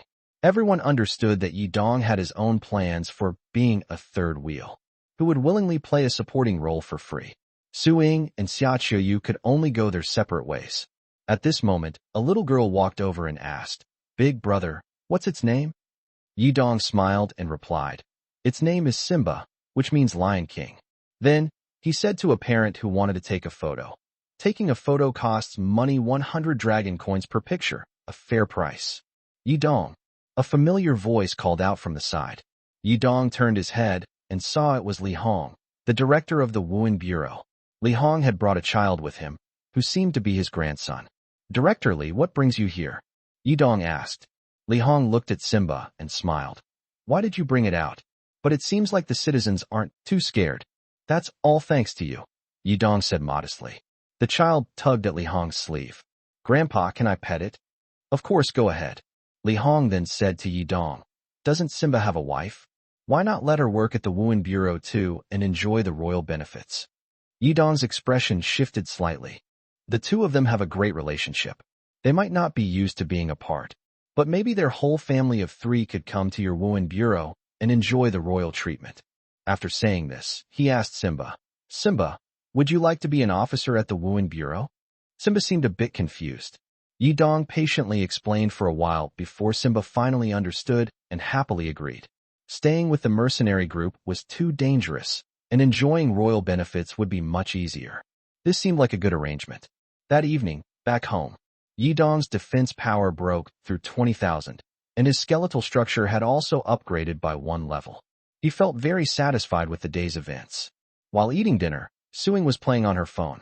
Suddenly, her expression changed, and she said to Yi Dong, Yi Dong, look at this news. Yi Dong took the phone. The headline read, Beastmen attack humans. 5 dead, 3 injured. Local ability, users remain indifferent. He clicked on the video. A monster resembling a lizard charged onto the road, attacking pedestrians before quickly disappearing into the crowd. Beastmen. Su Ying bit her chopsticks and said, it's been a long time since I've seen a video about beastmen. I didn't expect them to show up again. Yi Dong had heard some rumors about beastmen before. However, they were just rumors. He had never actually seen one. In reality, beastmen lived in human cities. They could shapeshift into human form and blend in with the crowd. What left the deepest impression on him was a story about a beastman who married a human. When their child was born, the beastman's genes affected the baby. The woman realized something was wrong when she saw that her child was a beastman. The hospital even called the police. The beastman father was arrested and sent to prison. But within a few days, he escaped. Not only that, but he also brutally killed his wife and took the child with him. That was many years ago. It was from that time that Yi Dong learned that beastmen really did live in human cities. Nowadays, almost every shopping mall is equipped with body scanners. When entering or leaving a mall, these devices scan the crowd. Beastmen's skeletal structures are different from humans, so they can be identified immediately. Yi Dong handed the phone back to Su Ying and said, the Wuhan Bureau will probably handle it. Su Ying nodded. Yeah, they definitely will. I just feel that orcs have been appearing too frequently lately. I watch the news every day. There have already been 5 incidents of orcs attacking citizens this month. 5. Yidong was shocked he hadn't heard about this. Suing nodded, yes, 5. But the injuries weren't serious. To avoid causing panic, these videos were quickly deleted. Look, the video we just saw is gone again. Suing showed Yidong her phone screen, and the video they had seen earlier was indeed deleted, with the page displaying a 404 error. Back at school, everyone was discussing the orc attacks. Homeroom teacher Old Lee walked into the classroom. Before we start class, I want to mention something. Recently, there have been many incidents of orcs injuring people. The Security Bureau wants to enlist the help of the school and arrange for students to patrol the streets daily. Anyone willing to participate will earn extra credit. If you're interested, come see me after class. As soon as he finished speaking, everyone exchanged glances. It seemed quite a few were interested. After class, Yidong went straight to the office to find Old Lee, only to discover the office was already packed with students. Other classmates from different classes had arrived earlier than him. Yidong, you're worried about credits too? An S rank coming to compete for credits? Can you leave us some opportunities? Yeah, it's not easy for us to earn credits. You're already a top candidate for the military district selection, aren't you? Yidong felt awkward. Was he being resented? This felt like having a toilet at home, but insisting on using a public restroom. Yidong smiled and said, "Step aside. Your S-rank hero is here." With that, he pushed through the crowd. Emotion +1 +1 +1 +1 +1 +1 +1 +1 +1 +1 +1 +1 of. Just lucky. What's so great about that? Everyone, make way. The S-rank hero is here. Give him space. Showing off all day long. Yesterday, he was walking a storm lion around the streets, and the Security Bureau confiscated it. Haha. Such a show-off. If I were S-rank, I'd definitely be better at showing off than him. Yidong entered the office. Old Lee smiled and said, "Yidong, you want to contribute to Jiangnan City?" Yidong nodded, yes. Old Lee said, "You have good connections with the Security Bureau, you can just go directly to them. Why come to me to sign up?" Yidong replied with a smile. "I know, I just came to show off my connections." As he spoke, he glanced at the students lining up behind him. Emotion +2 +2 +2 +2 +2 +2 +2 +2 +2 +2 +2 +2. Old Lee was speechless. The people in the office were speechless too. Yidong chuckled and walked out of the office. Immediately, a wave of curses followed behind him. He arrived at the Security Bureau and went straight to find Director Li Hong. "Yidong? What's up? Don't trust me?" "Simba and his wife and kids are doing fine. We even built them a luxury house in the backyard of the Security Bureau." Yidong smiled and said, "That's not why I'm here. I heard orcs have been causing trouble in the city lately, and my hands are itching to help out." Li Hong said, "Really? I thought you didn't care about this. If you're willing to help, that's great. I'll count you in." At that moment, the office door was pushed open. Someone walked in. Suing. Suing saw Yidong and exclaimed in surprise, "Yidong?" Yidong was equally surprised to see her. "Suing? What is a young lady like you doing here? Don't label me." Suing was angry. "Tell me, what are you doing here?" Li Hong then said, "Yidong is here to deal with the beastmen." "Suing, I wonder what this young lady is doing here." Suing replied helplessly, "Uncle Li, why are you calling me young lady too? It's fine if Yidong says it." Li Hong laughed heartily. "Just teasing you. Are you here for the beastmen too?" Suing nodded. "I've watched a lot of videos of beastmen attacking humans recently. Strangely, not a single ability user has stepped up to resist. It's not just Jiangnan City, people across the country are disappointed in Jiangnan's ability users. I'm an A-level ability user myself, so how can I stand by and do nothing? I've decided to find these beastmen and deal with them. I'll prove to the people of Jiangnan City that the ability users here are not weak and useless." Suing spoke with great determination. Yidong clapped his hands and cheered beside her, his eyes almost tearing up. "So touching. Jiangnan needs ability users like you, full of spirit and strength." Ugh! Suing immediately gave the pretentious Yidong a light punch. Li Hong said awkwardly, "Don't hurt him." Suing snorted coldly, "Hurt him? Impossible. He's tough enough to take it." "Uncle Li, you saw how annoying he was just now." Li Hong smiled awkwardly. It seemed that Yidong and Suing had a good relationship, already at the level of playful banter. Yidong roared and lunged at Su Ying, but Su Ying grabbed his arm and performed a takedown move. Still coming at me? Do you admit your mistake now? I was wrong. I was wrong. Li Hong couldn't help but laugh. Stop fooling around. Let's talk business. Since both of you want to find the Beastmen, why not form a temporary team? If you discover anything and need support, call me. If you can handle it yourselves, then do so. Su Ying released Yidong and asked, where have the Beastmen been appearing? Yidong clapped his hands in praise. As expected of an A-level Thunderwalker, you immediately hit the key point. Su Ying suddenly turned her head and gave Yidong a warning look. Yidong quickly cleared his throat and said, Director Li, I think the Beastmen might have an organization. What do you think? Li Hong was surprised. I hadn't thought of that. Why do you say so? Su Ying also looked at Yidong with curiosity. You think they have an organization? Yidong nodded. Yes, they should be in a group. After all, the harm they've caused hasn't triggered widespread panic. Residents are aware of it, but aren't particularly scared. Moreover, the Beastmen's attacks on passers-by seem random. I think they're venting their dissatisfaction with the human world. They likely have an organization, like a church or a shelter. Li Hong stroked his chin, seriously considering Yidong's words. Churches and shelters do recruit volunteers. Although they don't pay, they provide accommodation and food. Do you think some of these people might be hiding Beastmen? Yidong nodded. Yes, not just possibly, but very likely. On the surface, they appear to be church members, but who knows what they're doing behind the scenes. Plus, the Bureau of Martial Security definitely wouldn't suspect them. If it were me, I might choose to infiltrate a church. In the news photos of the scenes where Beastmen were attacked, I noticed church members. Their uniforms are very recognizable, easy to identify. Yidong's serious demeanor made Su Ying see him in a new light. I agree with your view, Uncle Li. How about Yidong and I go check out the various churches? Li Hong said, there are more than a dozen churches in Jiangnan City. If you check them one by one, it will take a lot of time. Do you want me to help? Yidong was shocked. There are so many churches in Jiangnan City.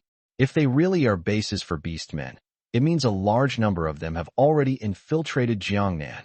Li Hong frowned. You're right, it's alarming. If all the church members are Beastmen, there could be tens of thousands of them. If even one church is confirmed to be a Beastman base, and those tens of thousands suddenly go berserk, Jiangnan City is doomed. You must be careful not to expose your identities. Even if you confirm it, don't act recklessly. I'll start investigating the church members now to see if I can find a breakthrough. All right. Yidong and Su Ying left the Wuhan Bureau. Li Hong began checking the records. In the car, Su Ying couldn't help but ask Yidong. I specifically asked the driver to take us to the nearby Red Cross Church, pretending to visit the father. It's a decent disguise. But I'm more curious, why are you so sure the church members might be Beastmen? Just based on those few photos from the scene? Couldn't it be a coincidence? Or maybe they were just bystanders. The corners of Yidong's mouth lifted slightly as he said, I saw Beastmen pretending to be Christians when I was a child. A trace of surprise flashed in Su Ying's eyes. That was Yidong's dark childhood. The bodies of children who died during training were all taken away by church members. Yes, taken away. What became of those bodies in the hands of the church, no one knew. When he discovered that those believers were connected to the blacklist, his impression of Christians completely changed. The car stopped in front of the Red Cross Church. Yidong and Su Ying entered the church. They went to the confessional. Yidong looked at the priest behind the window and said in a low voice, Father, I have sinned. I want to confess. Everyone has sinned, but not everyone knows they have sinned. As long as you realize it and are willing to confess, the Father has already forgiven you. Came a deep, magnetic voice from the other side. But I still feel guilty. Lately, I don't know what's wrong with me. Walking down the street, when I see those girls with hot bodies and revealing clothes, I can't help but want to pounce on them, imagining all sorts of things in my head. At night before bed, I feel regretful and scared. Why have I become like this?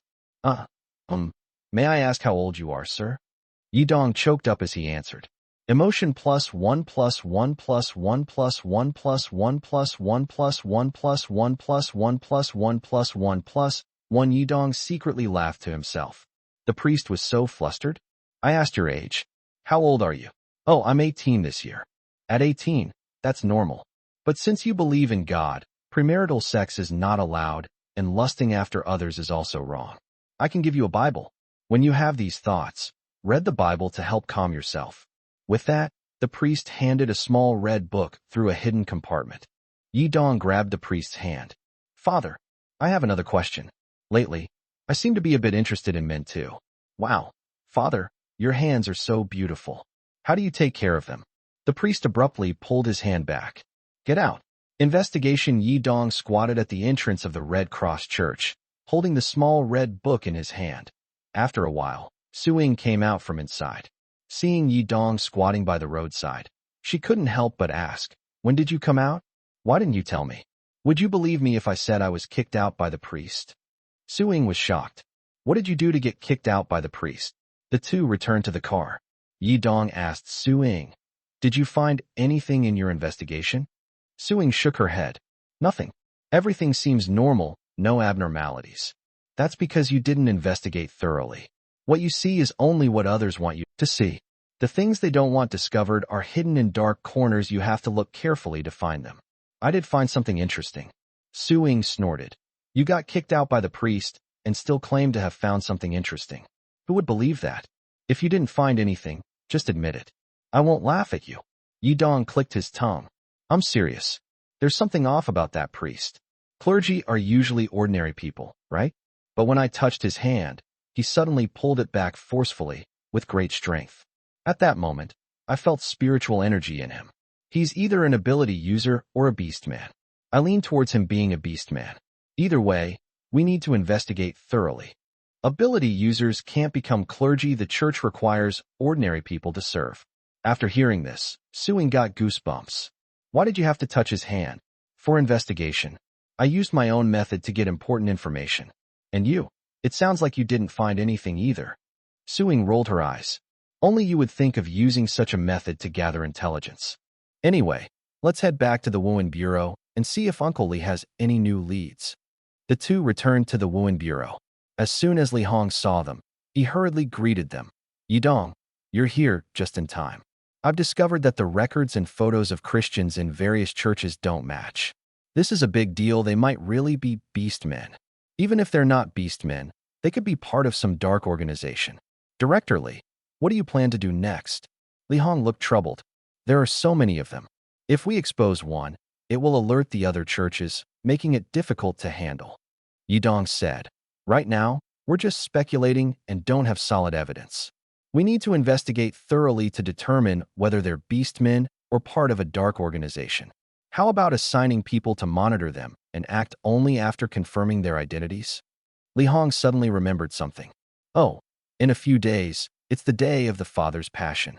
All Christians will gather at the Catholic Church in the center of Jiangnan City for Mass. We can take the opportunity to capture them all at once. Suing was shocked and asked, Director Li, do you believe in Jesus too? How do you know all this? Li Hong smiled awkwardly. It's mainly because my wife believes in Jesus. She talks to me about these things every day, so I know. Yidong suggested. Maybe we can ask Tanghua for help. Her abilities are strong. Find a Christian and extract their memories to see what they're up to. Suing laughed and said, that's a good idea. I'll go find Tanghua. With that, she ran out directly. Yidong didn't move and just waited in the office. After a long while, Tanghua came to the director's office with Suing. The two were chatting and laughing, but as soon as Suing saw Yidong, her expression immediately turned serious. Yidong didn't mind. Tanghua looked at Director Li and said, Director, Suing has already told me the whole story. However, I've never used my ability on beastmen before, so I'm not sure if it will work. If it fails, it might expose your plan. Li Hong comforted her. The brain structures of humans and beastmen should be similar. Just go ahead and try boldly. If it fails, I'll take responsibility and we'll think of another way. All right then. Tanghua turned to Yidong. Why are you still standing there? Come with me. Yidong asked in confusion. Can't you handle it alone? Why do you need me? Are you coming or not? Tanghua stared at him coldly. Yes or no?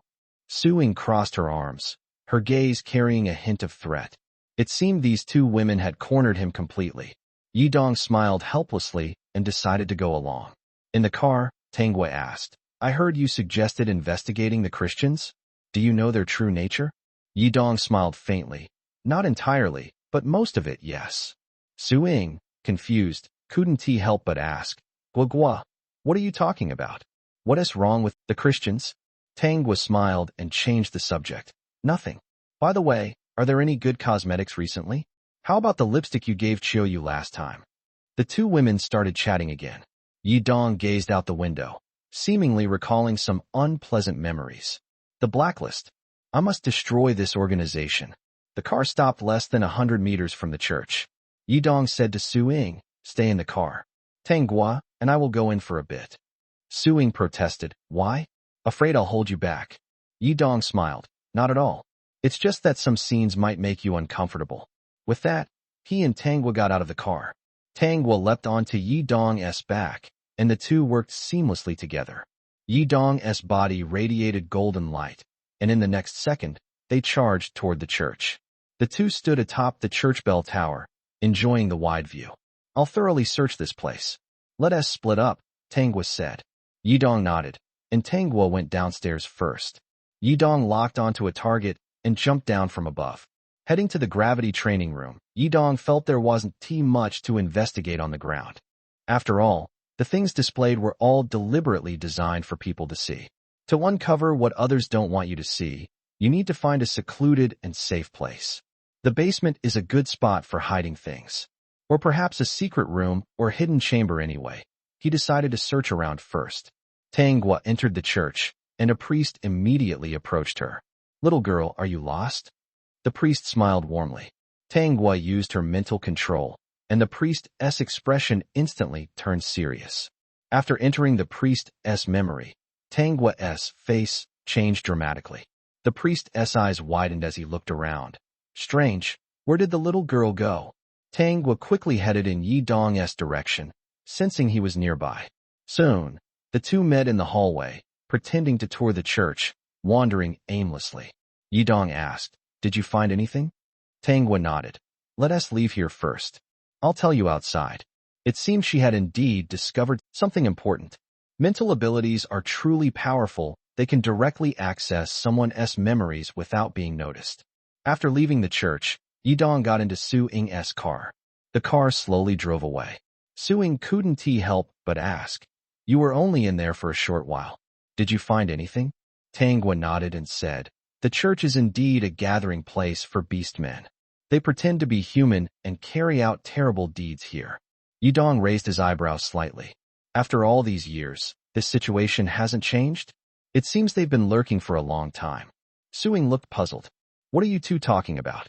I don't quite understand. Tangwa explained.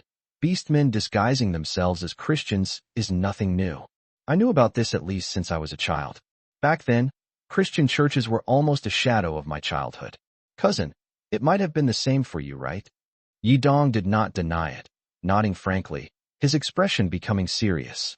Those young assassins who failed their training or were injured, losing limbs, were eventually taken away by priests.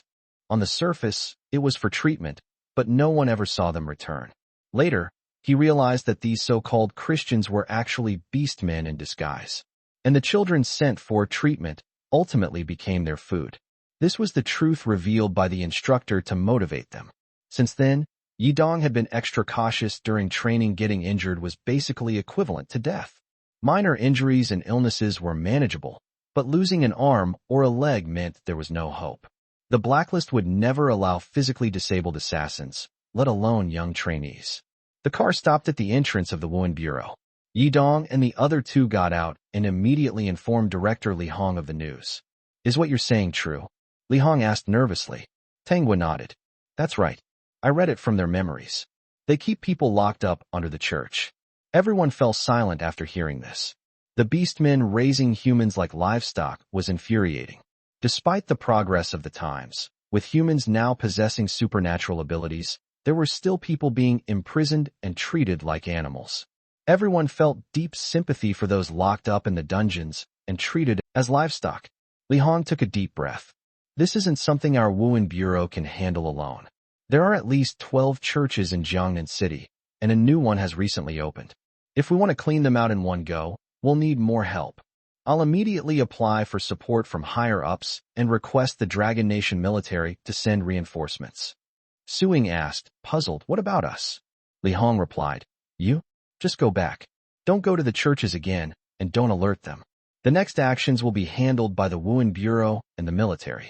You've brought us such important information, the higher-ups will definitely reward you well. Yidong and the other two walked out of the Wuhan Bureau. Su Ying seemed a bit disappointed. They're just sending us off like this? I didn't even help much. I really want to do something. Tang was smiled and said, we've already helped the Wuhan Bureau uncover the identities of those fake Christians in the churches, which is a big help. If you really want to fight, go practice with Yidong. Su Ying sighed helplessly. I'm no match for Yidong right now. He always holds back his strength, probably because he's tired of it.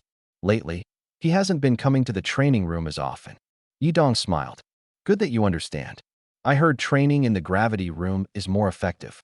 I haven't tried sparring there yet. How about we give it a shot? Su Ying's eyes lit up. Really? It's a pity there's no private gravity training room. If there were, that would be perfect. You're not afraid of socializing, are you? Su Ying pouted. I went to the public training room before, and a bunch of people stared at me, some even took pictures. Since then, I rarely go. This is normal. Su Ying is beautiful, at the level of a class beauty. Even now with her buzz cut, she is still very attractive. Tang was said, if you need help, feel free to contact me. Cousin, Sister Su Ying, I'll head back to the mercenary group first. All right, I'll come find you tonight, and let sure you know I'll be there. Okay. Tang got into Su Ying's private car and headed towards the mercenary group. Yidong and Su Ying walked to school together. At school, they had relative freedom. They could attend classes if they wanted or do whatever they liked. The two of them found out the location of the gravity training room. After Su Ying changed into her combat suit in the women's changing room, she came out. Yidong also changed his clothes, and the two of them arrived at the entrance of the gravity training room. They exchanged a glance. Shall we go in? Su Ying adjusted her breathing and walked in. 50 times gravity in an instant. Yidong felt countless gazes focused on them. It's Su Ying. She actually came here. Su Ying has a buzz cut now, but she's still so beautiful. Her figure is amazing. Is the guy next to her an S-class? The guy next to her is an S-class? My S-class title is actually overshadowed by Su Ying's appearance?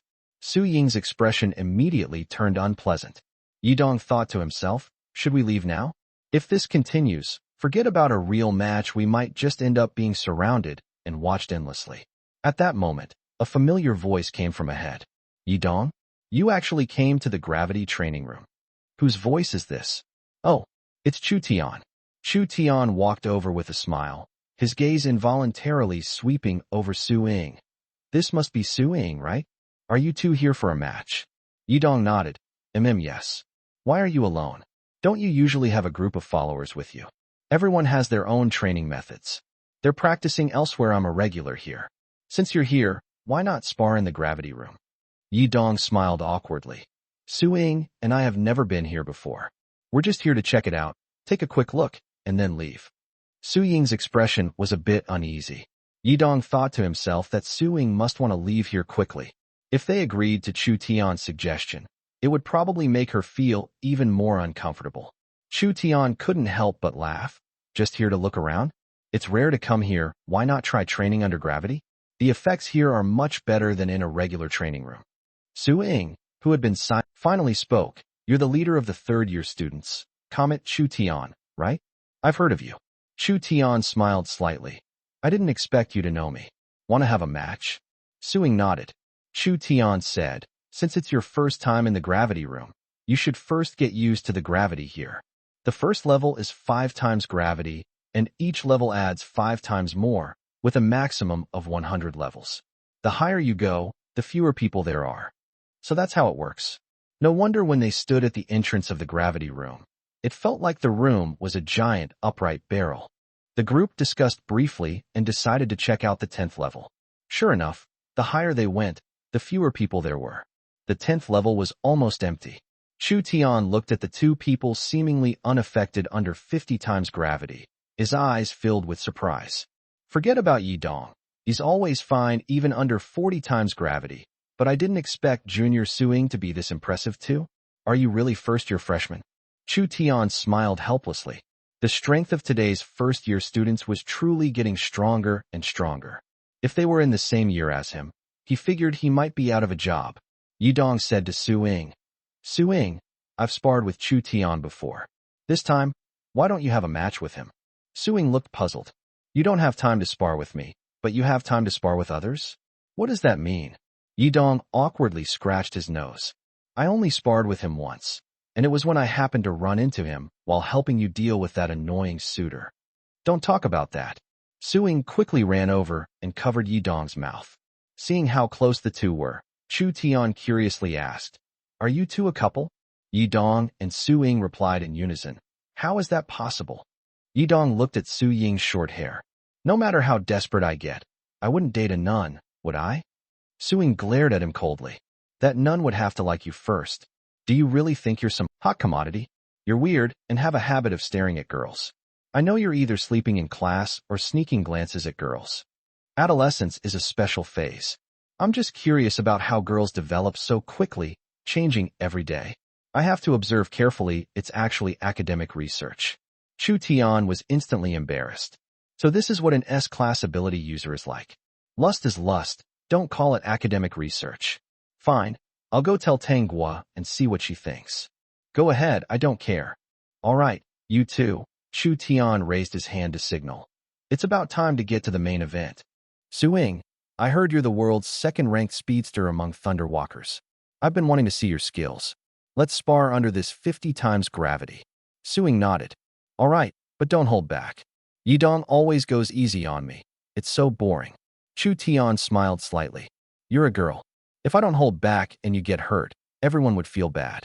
But don't worry, I'll just go easy enough to avoid injuries. Suing was about to retort, but hearing him say that, she immediately closed her mouth. Fine, just to the point of contact. No one gets hurt. Yidong said. In that case, I'll be the referee. Whoever lands on there, but first loses. Begin. As soon as the words left his mouth, both sides instantly mobilized their internal energy. Suing charged at Chu Tian immediately. Even under the heavy gravity, her speed was astonishing. However, it still wasn't as fast as Yidong. Chu Tian quickly blocked Su Ying's punch and grabbed her arm, yanking her forcefully toward the ground. Su Ying followed the motion, using her hand to support herself on the ground, and immediately performed a one-handed handstand, bending her legs and kicking out forcefully. Chu Tian instantly let go of her arm. The two steadied themselves and rushed at each other again, exchanging hundreds of blows in rapid succession. Chu Tian laughed as he fought, saying, Junior Suing, I didn't expect someone who looks so delicate to hit so hard. I really didn't underestimate you this time. He could still talk, and his movements were so composed. Suddenly, crackling electric currents emanated from Su Ying's body, purple lightning coiling around her. In the next moment, her speed exploded, showcasing incredible power even under 50 times gravity.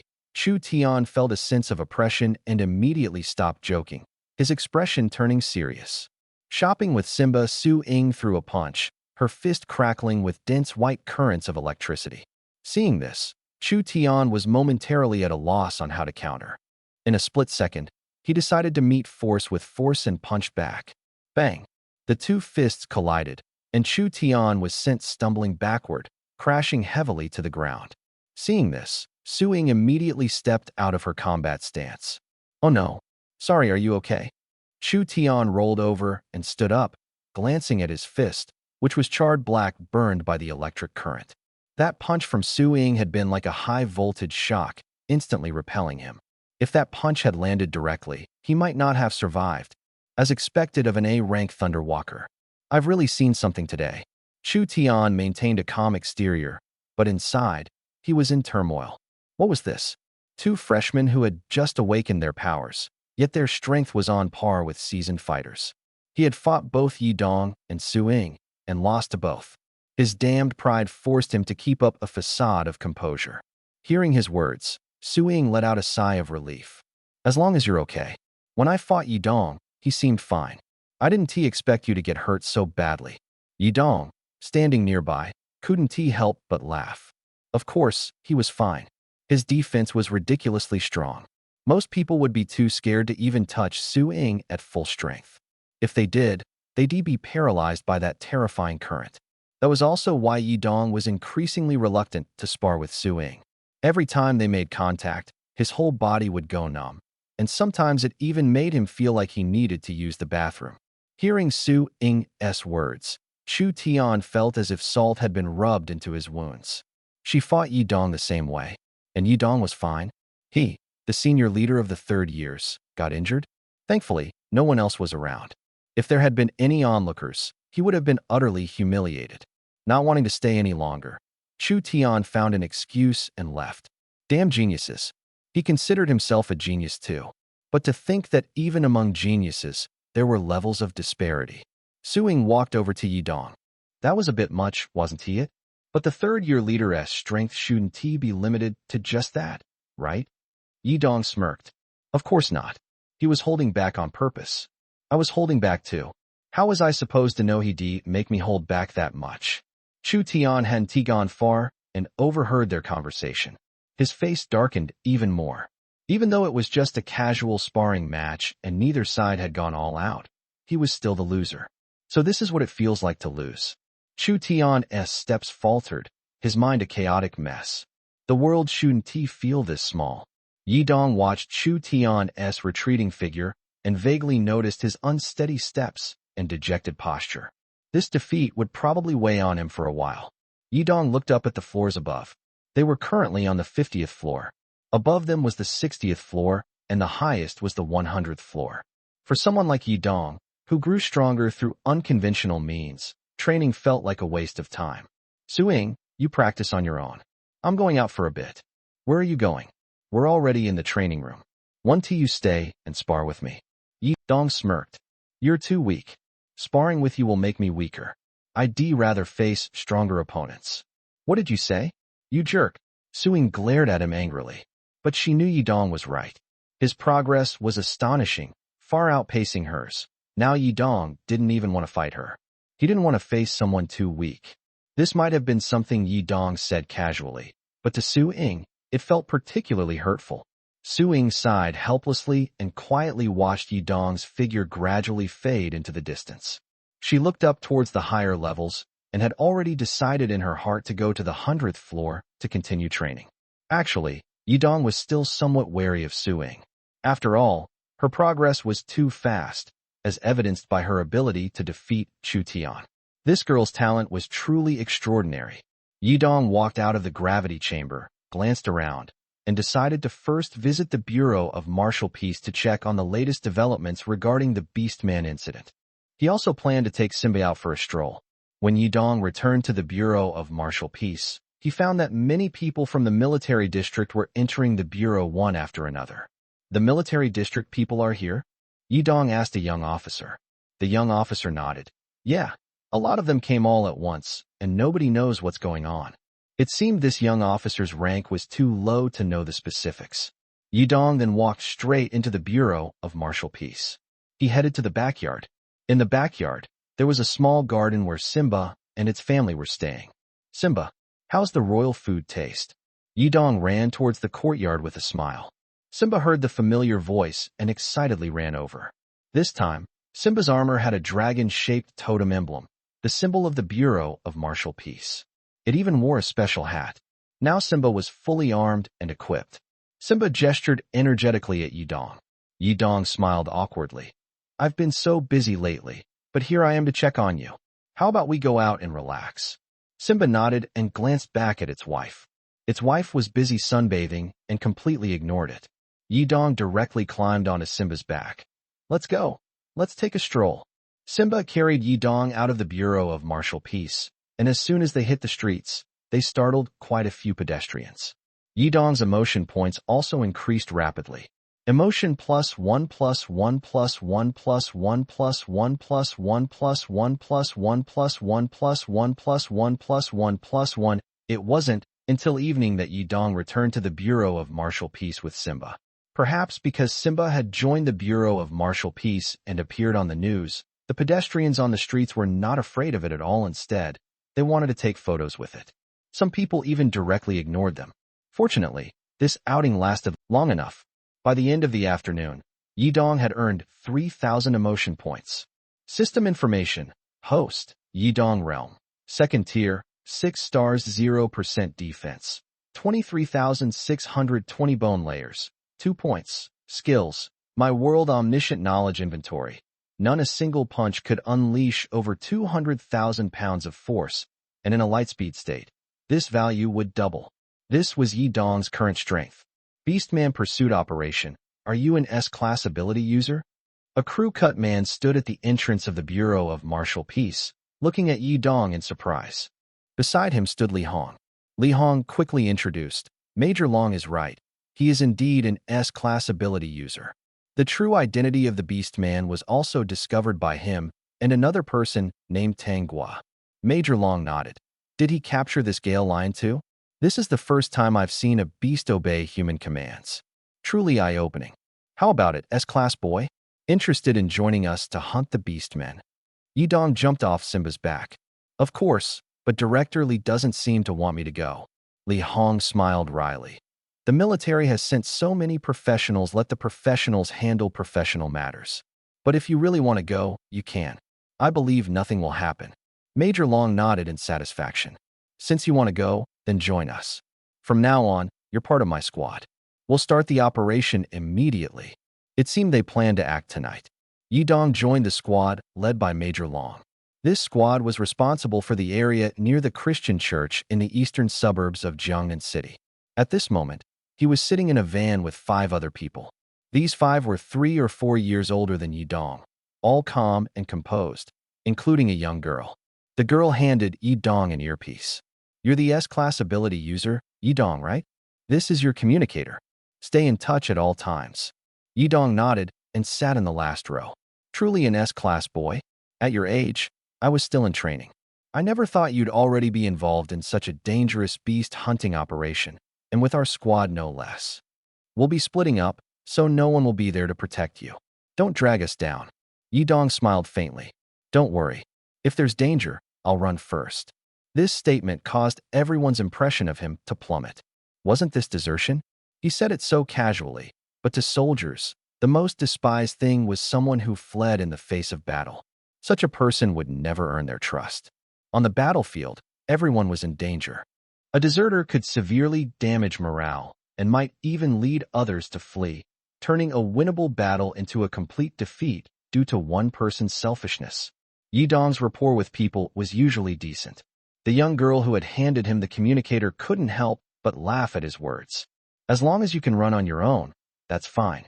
But the higher-ups say you're quite capable, so I don't think you'll run. By the way, my name is Ling Ruo. I've heard of you before. Hello, I'm Yidong. The middle-aged man sitting in the front row couldn't help but laugh. Ling Ruo, don't tell me you've taken a liking to this young hero? This is the first time I've heard you speak so gently. Ling Ruo glared at him in annoyance, her voice immediately turning rough. If you don't speak, no one will think you're mute. After saying that, Ling Ruo turned back around and spoke softly to Yidong again. Actually, I always talk like this. It's just that certain annoying people always make me angry. You get what I mean, right? Yidong nodded. Of course. I have a friend like that too. She's usually nice to others, but whenever I talk to her, she wants to fight me. Ling Ruo couldn't help but laugh. That means you two are really close. Besides, you're probably just letting her win, right? If it came down to a real fight, she wouldn't stand a chance against you. Yidong nodded. Yeah, I do let her win. After all, hitting a woman doesn't sound good. A woman? Ling Ruo's mouth twitched. So, is your ability really light speed? I heard the doctor has already helped you control it, so you can use it. Can you briefly explain what your ability is like? At this moment, Yidong suddenly noticed that there were 4 pairs of eyes in the car staring at them. These people appeared to be minding their own business, but in reality, they were eavesdropping on their conversation.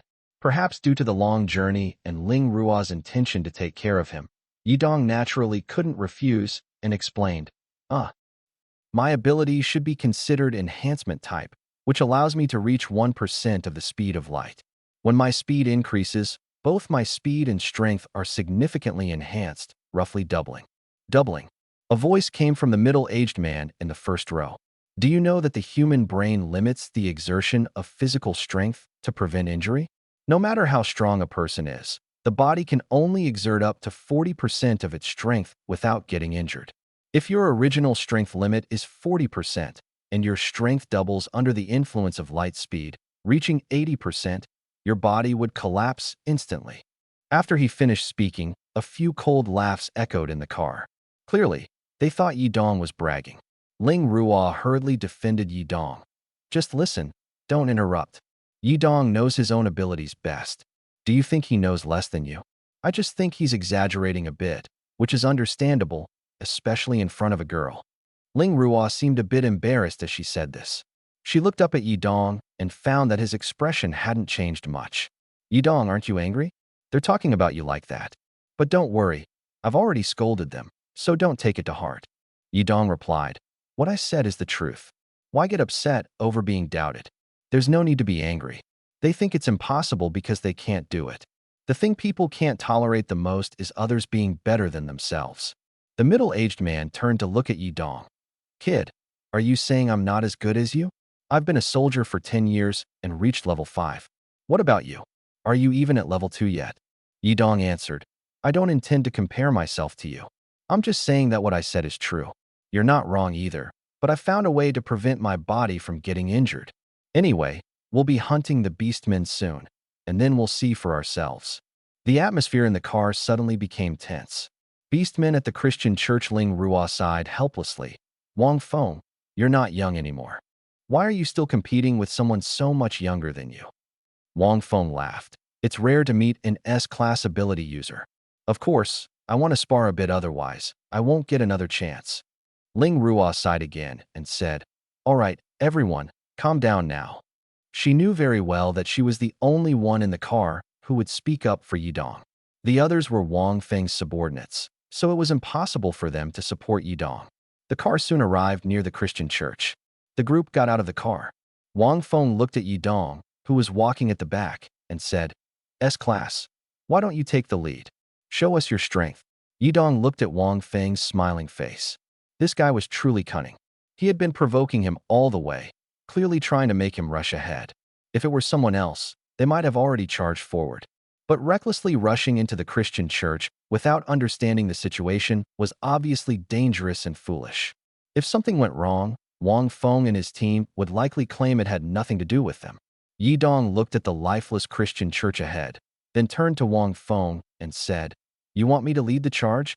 Even though I'm S-class, this mission is extremely dangerous. As the team leader, you actually let a student who just came to help charge ahead? That command is so foolish. I can't help but wonder, did you become the team leader through your own abilities, or did you use some other means? Wang Feng had been feeling smug, ready to watch him make a fool of himself. But upon hearing Yi Dong's words, his expression immediately changed. Of course, I earned my position as team leader through my own abilities. Do you think I need to rely on backdoor methods?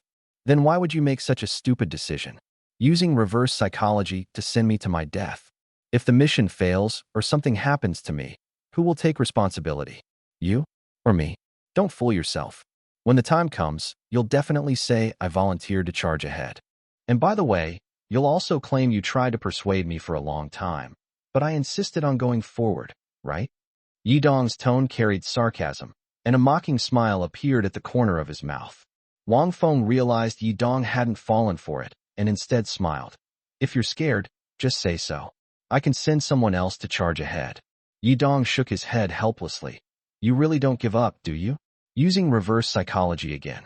I'm seriously doubting your qualifications as team leader. Why do you keep making such foolish decisions? These are your people. Who goes first? Who follows? Don't you have any sense of strategy? How about I take over and act as the temporary team leader? After all, once this mission is over, we won't see each other again. All right, stop arguing. Let's just stick to the usual plan. A man wearing glasses quickly stepped forward to ease the tension. Yi Dong couldn't help but laugh. The usual plan? I just got here. Can someone explain it to me? At this moment, a square-faced, burly man walked over. Usually, I go first. You're an S-class, so if a fight breaks out, no one will be able to protect you. Be careful. As soon as he finished speaking, he headed toward the church. Yidong's lips curled into a faint smile. Don't worry. If there's danger, I'll run fast. I have the world's fastest speed ability. Who could catch me? Everyone couldn't help but sneer. At this moment, Ling Ruo said, Yidong, don't worry. Major Long instructed me to take care of you. How could I dare let such a beautiful lady carry me? If I'm in danger, I'll take you with me when I run. The emotional tension kept building. These guys just here to complete a mission. Why are they acting so high and mighty? Trying to provoke me into making mistakes? So annoying. Boom.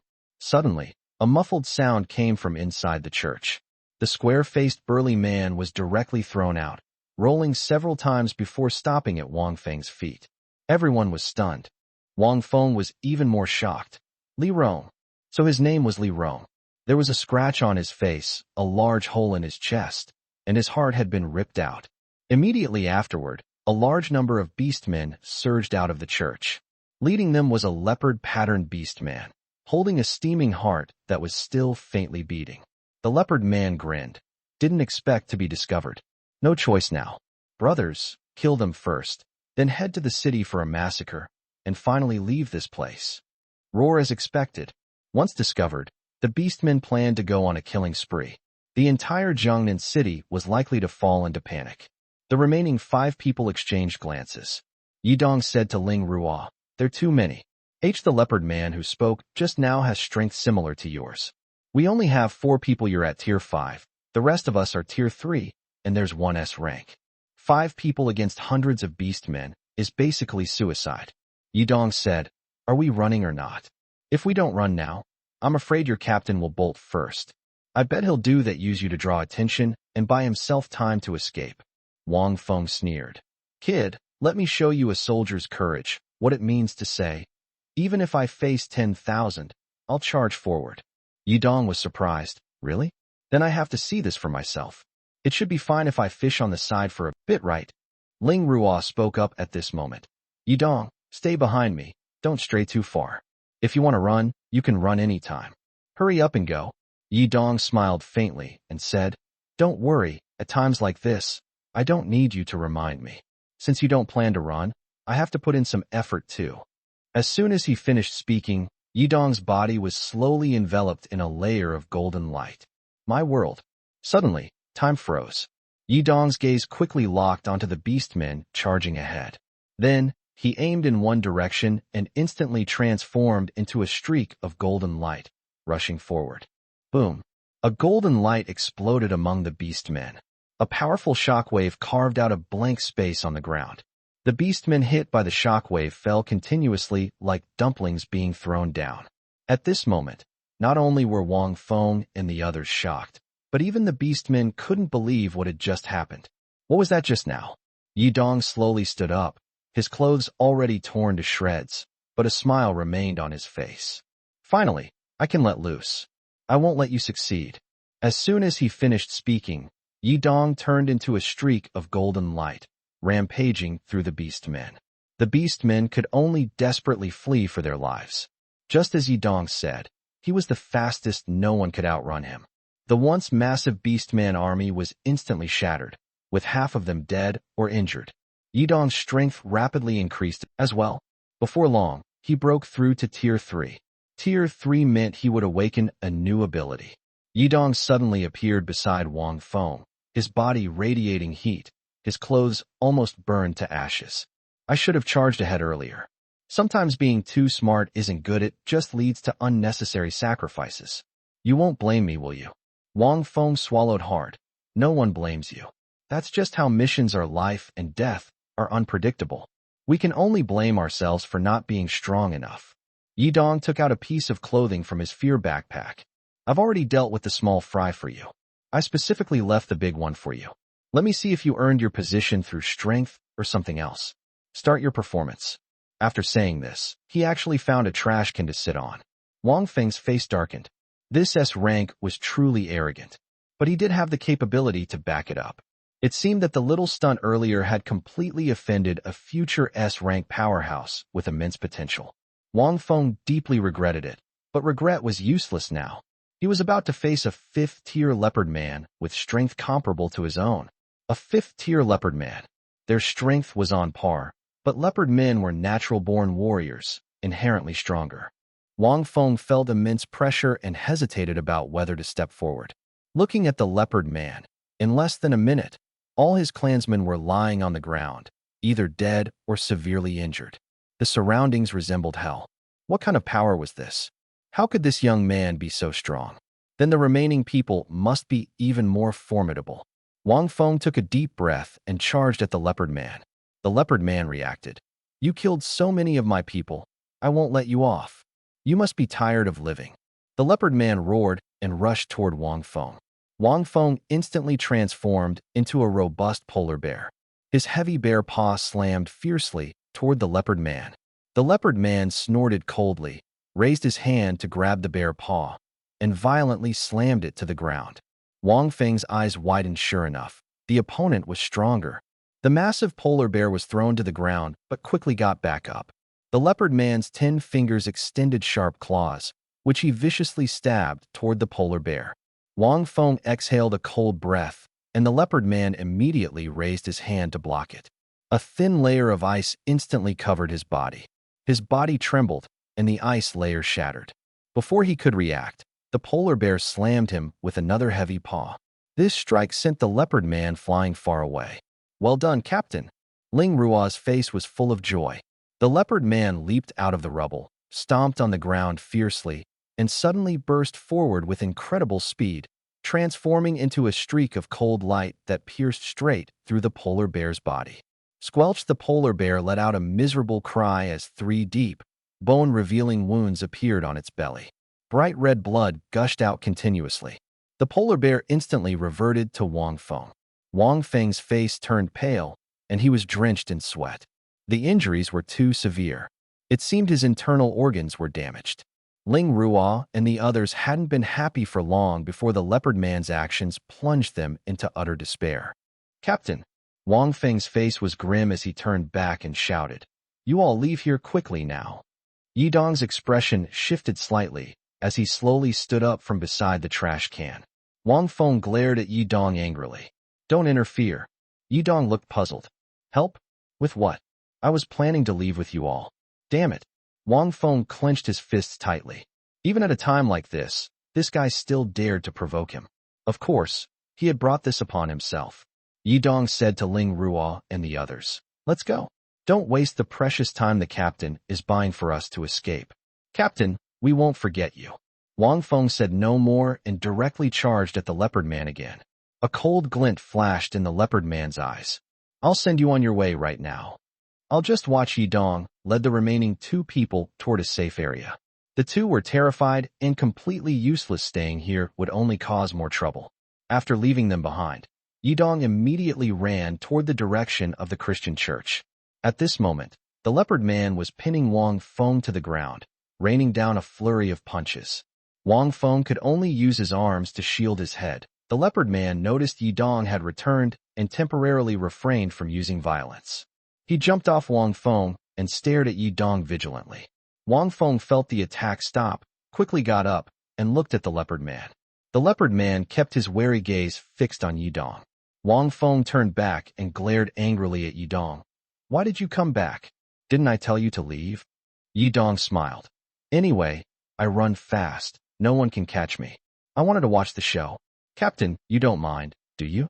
"Don't worry. If you can't handle him, I can still escape and tell everyone about your battle. I promise to make you look like a real hero. Like just now when he pinned you to the ground and hammered you. I'll say it was you who pinned him down and hammered him. How about that? Pretty generous, right?" Emotion +5 +5 +5 +5 +5 +5 +5 +5 +5 +5 +5 emotion +5 +5 +5 +5 +5 +5 +5 +5 +5 +5 +5. The emotions of the leopard man and Wang Feng instantly exploded. Yidong looked on with satisfaction at the scene before him. Wang Feng clenched his fists, gritting his teeth. This damned S-class, holding grudges to this extent, and choosing this moment to bother him. Clearly powerful, yet refusing to help. Was he waiting for him to ask for help? But how could he bring himself to ask? The 2 had argued before. How could he possibly ask for help now? That would be worse than death. He would rather die heroically than live with humiliation. With Yi Dong standing nearby, the leopard man was distracted, increasing his vigilance. The opportunity arose. Wang Feng transformed into a massive polar bear again, his body emitting intense cold, and let out a primordial beast-like roar. From a distance, the leopard man growled and charged at Wang Feng once more. Using his speed, the leopard man circled the polar bear, then suddenly leaped and sank his claws into the polar bear's back. Roar the polar bear let out a painful scream, grabbed the leopard man's head, and slammed him hard onto the ground. But the polar bear's claws were also severely injured, as the leopard man's sharp claws had deeply pierced his paw. Both sides were wounded. The battle before them resembled a desperate fight between two ancient beasts. There was no combat technique, only simple and brutal biting and grappling. Was this the battle of fifth-tier ability users? It was completely different from what he had imagined. He thought it would be spectacular. Instead, it looked like two trapped beasts struggling desperately. Moreover, the polar bear was clearly more severely injured. The leopard man's sharp claws had deeply slashed the polar bear's flesh, causing significant injuries. Meanwhile, the polar bear had only inflicted minor injuries on the leopard man. The polar bear's strength was indeed greater than the leopard man's, but the leopard man relied on his agile movements to dodge the polar bear's attacks, and even inflicted serious damage in return. The polar bear was already covered in wounds and utterly exhausted. If the fight continued, the outcome was obvious. The leopard man seemed to be in good condition. He turned to Yi Dong and asked, "Are you really planning to stay out of this? I'm going to kill him." The leopard man had always been mindful of Yi Dong's presence. If Yi Dong hadn't been standing there, he would have dealt with the polar bear long ago. But Yi Dong remained motionless, forcing the leopard man to stay alert, unsure of when he might intervene. Yi Dong said indifferently, "Then what are you waiting for? But if you kill him, I'll kill you. Don't think you can take the credit for free. A fifth-tier beastman, relying solely on physical combat." Plus, Wang Feng had already expended a lot of energy. Yi Dong believed that if he went all out, he could take down the leopard man. Hearing this, Wang Feng was so angry he ground his teeth. This kid plans to wait for the leopard man to kill him, and then strike to kill the leopard man? Yi Dong, do you even count as an ability user of the Dragon Nation like this? Yi Dong responded coldly. Some people need to pay the price for their actions. You tried to harm me first, and I'm not so forgiving. I'm just waiting for you to die. When the leopard man kills you, I'll kill the leopard man. If you're upset about it, why don't you make the first move? Yi Dong wasn't being petty, it was just that Wang Fei's actions were too outrageous. If it had been someone else, they would be left long ago. But Yi Dong stayed. Not only could he vent his emotions, but he could also watch the leopard man beat up Wang Feng. It was quite thrilling. The leopard man grinned. Since that's the case, I won't hold back then. Before his words finished, the leopard man charged at Wang Feng. Wang Feng immediately turned and ran, determined not to let Yi Dong have his way. But how could he possibly outrun the leopard man? Moreover, after reverting to his human form, his injuries caused him unbearable pain. In beast form, he could still hold up, but in human form, these wounds were nearly fatal. The leopard man grabbed Wang Feng's head and lifted him up. Wang Feng struggled desperately, swinging his fists into the air, his eyes filled with hatred and rage. The leopard man chuckled. So there's enmity between you two. I was worrying for nothing. Human boy, I've taken care of him for you, so don't turn against me. Yi Dong had somehow moved closer without being noticed. Didn't I already say? As long as you kill him, I'll kill you immediately. The leopard man was a bit confused. Don't you two have a grudge? I've helped you deal with him, so why would you still come after me? Because I'm human, and you're a beast man. Even though I have a grudge against him, humans hold deeper hostility towards beast men. Hurry up and finish him off, and I'll deal with you. Maybe I can even make it back in time for a bowl of wonton soup. Damn it, do you really think I'm afraid of you? The leopard man flung Wang Feng to the ground and lunged at Yi Dong. Wang Feng crashed into a roadside rock and passed out instantly. Wang Feng slowly regained consciousness in the intensive care unit of the People's Hospital. He opened his eyes and found himself lying on a hospital bed. Looking around, he confirmed he was in a hospital. He wasn't dead? Could it be that Yi Dong saved him? Impossible. Yi Dong would want nothing more than for him to die. Why would he help him? Click. The door to the hospital room opened. Ling Ruo walked in, holding a bouquet of fresh flowers. "Captain, you're awake?" Wang Feng sat up and asked. "Who saved me? Was it Yidong?" Ling Ruo smiled bitterly. "He didn't save you, but he defeated the leopard man. We thought you were already dead and were about to collect your body." Wang Feng gave a bitter smile. "So, in a roundabout way, he was saved? This S-rank actually managed to defeat a 5th-tier leopard man? How in the world did he do it?" Wang Feng continued to ask. "Did last night's operation go smoothly?" Ling Ruo nodded. "It went fairly well. The beastmen were all in the Christian church. There weren't many in the other churches. We were unlucky to draw the most challenging location, the Christian church, but the result wasn't too bad." Wang Feng let out a sigh of relief. As long as the mission went well, that was all that mattered. With the help of an ability healer, Wang Feng was discharged from the hospital in no time. Returning to the Bureau of Martial Security, he received orders for the military to withdraw. He originally wanted to thank Yidong in person, but the military retreated so hastily that he didn't get the chance. "Director Li, please pass on a message to Yidong for me. My life is his now, and I'll definitely find a way to repay him in the future." Li Hong seemed to have heard about what happened last night. Hearing Wang Feng's words, the corners of his mouth curled into a slight smile as he said, "All right, I'll pass the message on to him. Wishing you a safe journey." Soon, the news of the elimination of the beastmen in Jiangnan City spread rapidly throughout the city. The internet exploded immediately, and many netizens felt a chill in their hearts. No one had expected these beastmen to be hiding in the city, pretending to be Christians. Some even went to church for worship every day. The disappearance of some people was also linked to this incident. At this moment, Yidong was sitting in the first-grade classroom, listening to Old Li explain the weaknesses and dangers of a certain type of exotic beast. After listening for a while, he found himself unable to focus and turned to look out the window. Beside him, Suing suddenly tugged at his sleeve. "I heard you participated in the operation to capture the beastmen. Why didn't you tell me? I wanted to go too." Yidong smiled. "I'll take you next time." Suing rolled her eyes and asked, "So, how was it? Are the beastmen strong?" Yidong nodded. "Not bad. To say they're strong isn't entirely accurate, but ordinary people definitely can't beat them. But I'm not ordinary, I can handle them. Besides, I feel like I'm being restricted by this place. Maybe I should leave here." Suing frowned. "It's been less than 3 months since school started, and you already feel trapped? So where do you plan to go?" Yidong shrugged. "Maybe the military. Staying in school is just a waste of time." Suing said enviously, "I really envy you geniuses. Your strength improves so quickly that others can't keep up. But I think you should stay put for a while, accumulate more experience, and then make a stunning debut." Accumulate more experience? Yidong knew Suing didn't quite understand his thoughts, but he really wanted to leave, especially after yesterday's encounter with the leopard man. His curiosity about the outside world had grown even stronger.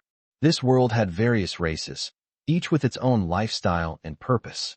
He wanted to see the outside world. However, because he was an S-class ability user, he might be monitored and protected wherever he went, which took away much of his freedom. Moreover, he wasn't sure where he should go. He had once dreamed of traveling the world, but now he was trapped in this concrete jungle. So, Yidong went to Director Li and told him his thoughts. Director Li was surprised after hearing him out. "You want to join the military?" Yidong nodded. "Yes, I want to join the military and explore a broader world. Your abilities have only awakened for a few months. Although you did defeat a 5th-tier beastman, that beastman was already half dead after being beaten by Captain Wang. Don't get overconfident and think all 5th-tier beastmen or ability users are as weak as the one you defeated." Yidong smiled and said, "Of course I know that. That's why I want to go to the military district to train myself. Staying in school feels like a waste of time. Maybe going to the military district will help me grow faster." Li Hong looked at Yidong, momentarily speechless. This kid wanted to go to the military district, wasn't it a bit too soon? He took a deep breath and said, "All right, I'll ask around for you first. Go home and wait for news." Yidong nodded. "Okay." After leaving the Wuhan Bureau, Yidong went straight to the whitelist mercenary group and told Tang with the news. Tang's expression changed slightly upon hearing it. "You're leaving me?" Yidong's eyes widened. "Why would you think that?" When have I ever taken you with me? Tang Guo frowned. Didn't we agree to buy a house together and build a home of our own? Yidong confessed. There's no one else here, so I'll be honest. The stronger I become, the deeper my hatred for the blacklist grows. I want to go to the military district and deal with the blacklist. Let them know I exist. Tang Guo closed her notebook and said, in that case, I'll go with you. How can a place without you be considered home? Home is where you are. We're each other's only family in this world, aren't we? Yidong looked at Tang Guo in surprise. Are you serious? What? You think I'm joking? I'm serious. I've always considered you my only family. Count me in for dealing with the blacklist. I also want to find out about my parents' whereabouts through them, if they're still alive. Yidong looked at the sincere Tang Guo and smiled. In that case, let's go together. After all, you're my only family in this world. Tang Guo's eyes turned red, unsure if it was from anger or sadness. Hearing Yidong's words, she got angry again. Even if you don't take me, I'll apply to go with you. I just feel angry that you didn't include me in your plan. Yidong walked up to Tang Guo, looking at her pouting face in anger, and said with a smile, I thought you'd understand me. You're the boss of a mercenary group now. Dealing with people on the blacklist isn't a simple matter. One wrong move could cost lives. I left the blacklist earlier than you and have lived a somewhat normal life for a few years. If I didn't care about you, why would I tell you all this? Understand. Tang Guo snorted lightly. Who knows? She pushed Yidong away, walked to the window, and said with a soft voice, You changed me. My life belongs to you. I see you as my last family and am willing to go through fire and water for you. Of course, I also hope I hold an important place in your heart. This woman is really hard to appease. Yidong leaned closer and said with a smile, all right, I was wrong. From now on, I'll take you everywhere, even to the bathroom. How about that? Tang Guo rolled her eyes. Why would you take me to the bathroom? Forget it. No need to say more. I forgive you. Yidong finally breathed a sigh of relief. Women hard to appease yet easy to appease. Tang Guo transferred the mercenary group to the leader of the Dragon Breath mercenary group. The transfer process went smoothly and was completed within a few hours. Afterward, the two went to the Bureau of Martial Security. As soon as Li Hong saw them, he understood their purpose. He called them into his office. After a brief hesitation, Li Hong said, Here's the situation. You can go directly to the military headquarters, specifically the South Sea Military Headquarters. They will provide you with specialized training and guidance. However, considering your background, Yidong asked suspiciously, Does the military headquarters not trust us? Li Hong smiled bitterly and said, Trust isn't the issue, but the higher-ups still have concerns about your identities. So, you'll be required to wear GPS tracking wristbands in the military and won't be allowed to enter certain restricted areas. Yidong smiled and glanced at Tang Guo. Looks like they want us to prove with our actions that we've truly left the blacklist behind. Although it's a bit annoying, it's not a big deal. Tang Guo nodded. Since Yidong agreed, I agree too. Li Hong clapped his hands. I thought you would oppose this, but I didn't expect you to agree so readily. I'll arrange for someone from the military to pick you up. They should arrive tomorrow. If you want to see someone for the last time, you can go now. Yidong and Tang Guo went straight to the school. They didn't know many people, only Su Ying. When Su Ying saw Tang Guo, she said in surprise, Guo Guo, I heard you sold the mercenary group. What happened? Why did you suddenly make this decision? Tang Guo looked at Yidong. We're leaving. He suddenly decided to go to the military, so I have to follow him. Su Ying was shocked. You've only been in school for a few months, and now you want to go to the military? Did the higher-ups approve? Yidong smiled. Of course they approved. Who am I? They can't wait for me to go. We're here to say goodbye to you, so don't miss us too much. Su Ying was stunned by the news of their departure. Typically, ability users spend 2 or 3 years in school before going to the military district for training, and only those with strong abilities have a chance to enter the military. But the two of them were skipping straight to the military. This was the stuff of legends. After school in the afternoon, the group had a meal together as a formal farewell. Su Ying looked at Tang Guo reluctantly. Guo Guo, you have to wait for me. I want to go to the military too in the future. Yidong laughed and said, Didn't you say you wanted to go into business with your dad? Why the sudden change of heart? Su Ying said firmly, Of course I want to go. If you're going, how can I not go? I want to go to the front lines too, to fight alien beasts and beastmen with you. Don't progress too fast, wait for me. Actually, Su Ying's abilities weren't weak, and if she wanted to, she could definitely make it. That evening, the three returned to Julong Courtyard. Yidong and Su Ying had one last duel. Tang Hua cheered them on from the side. The match lasted until midnight, clearly showing Su Ying's reluctance to see them leave. But there is no such thing as an eternal gathering. The time to say goodbye had come. Yidong and Tang Hua were heading to the military district for special training. In the future, would they truly be able to escape the blacklist and eliminate their enemies? Everything remained uncertain.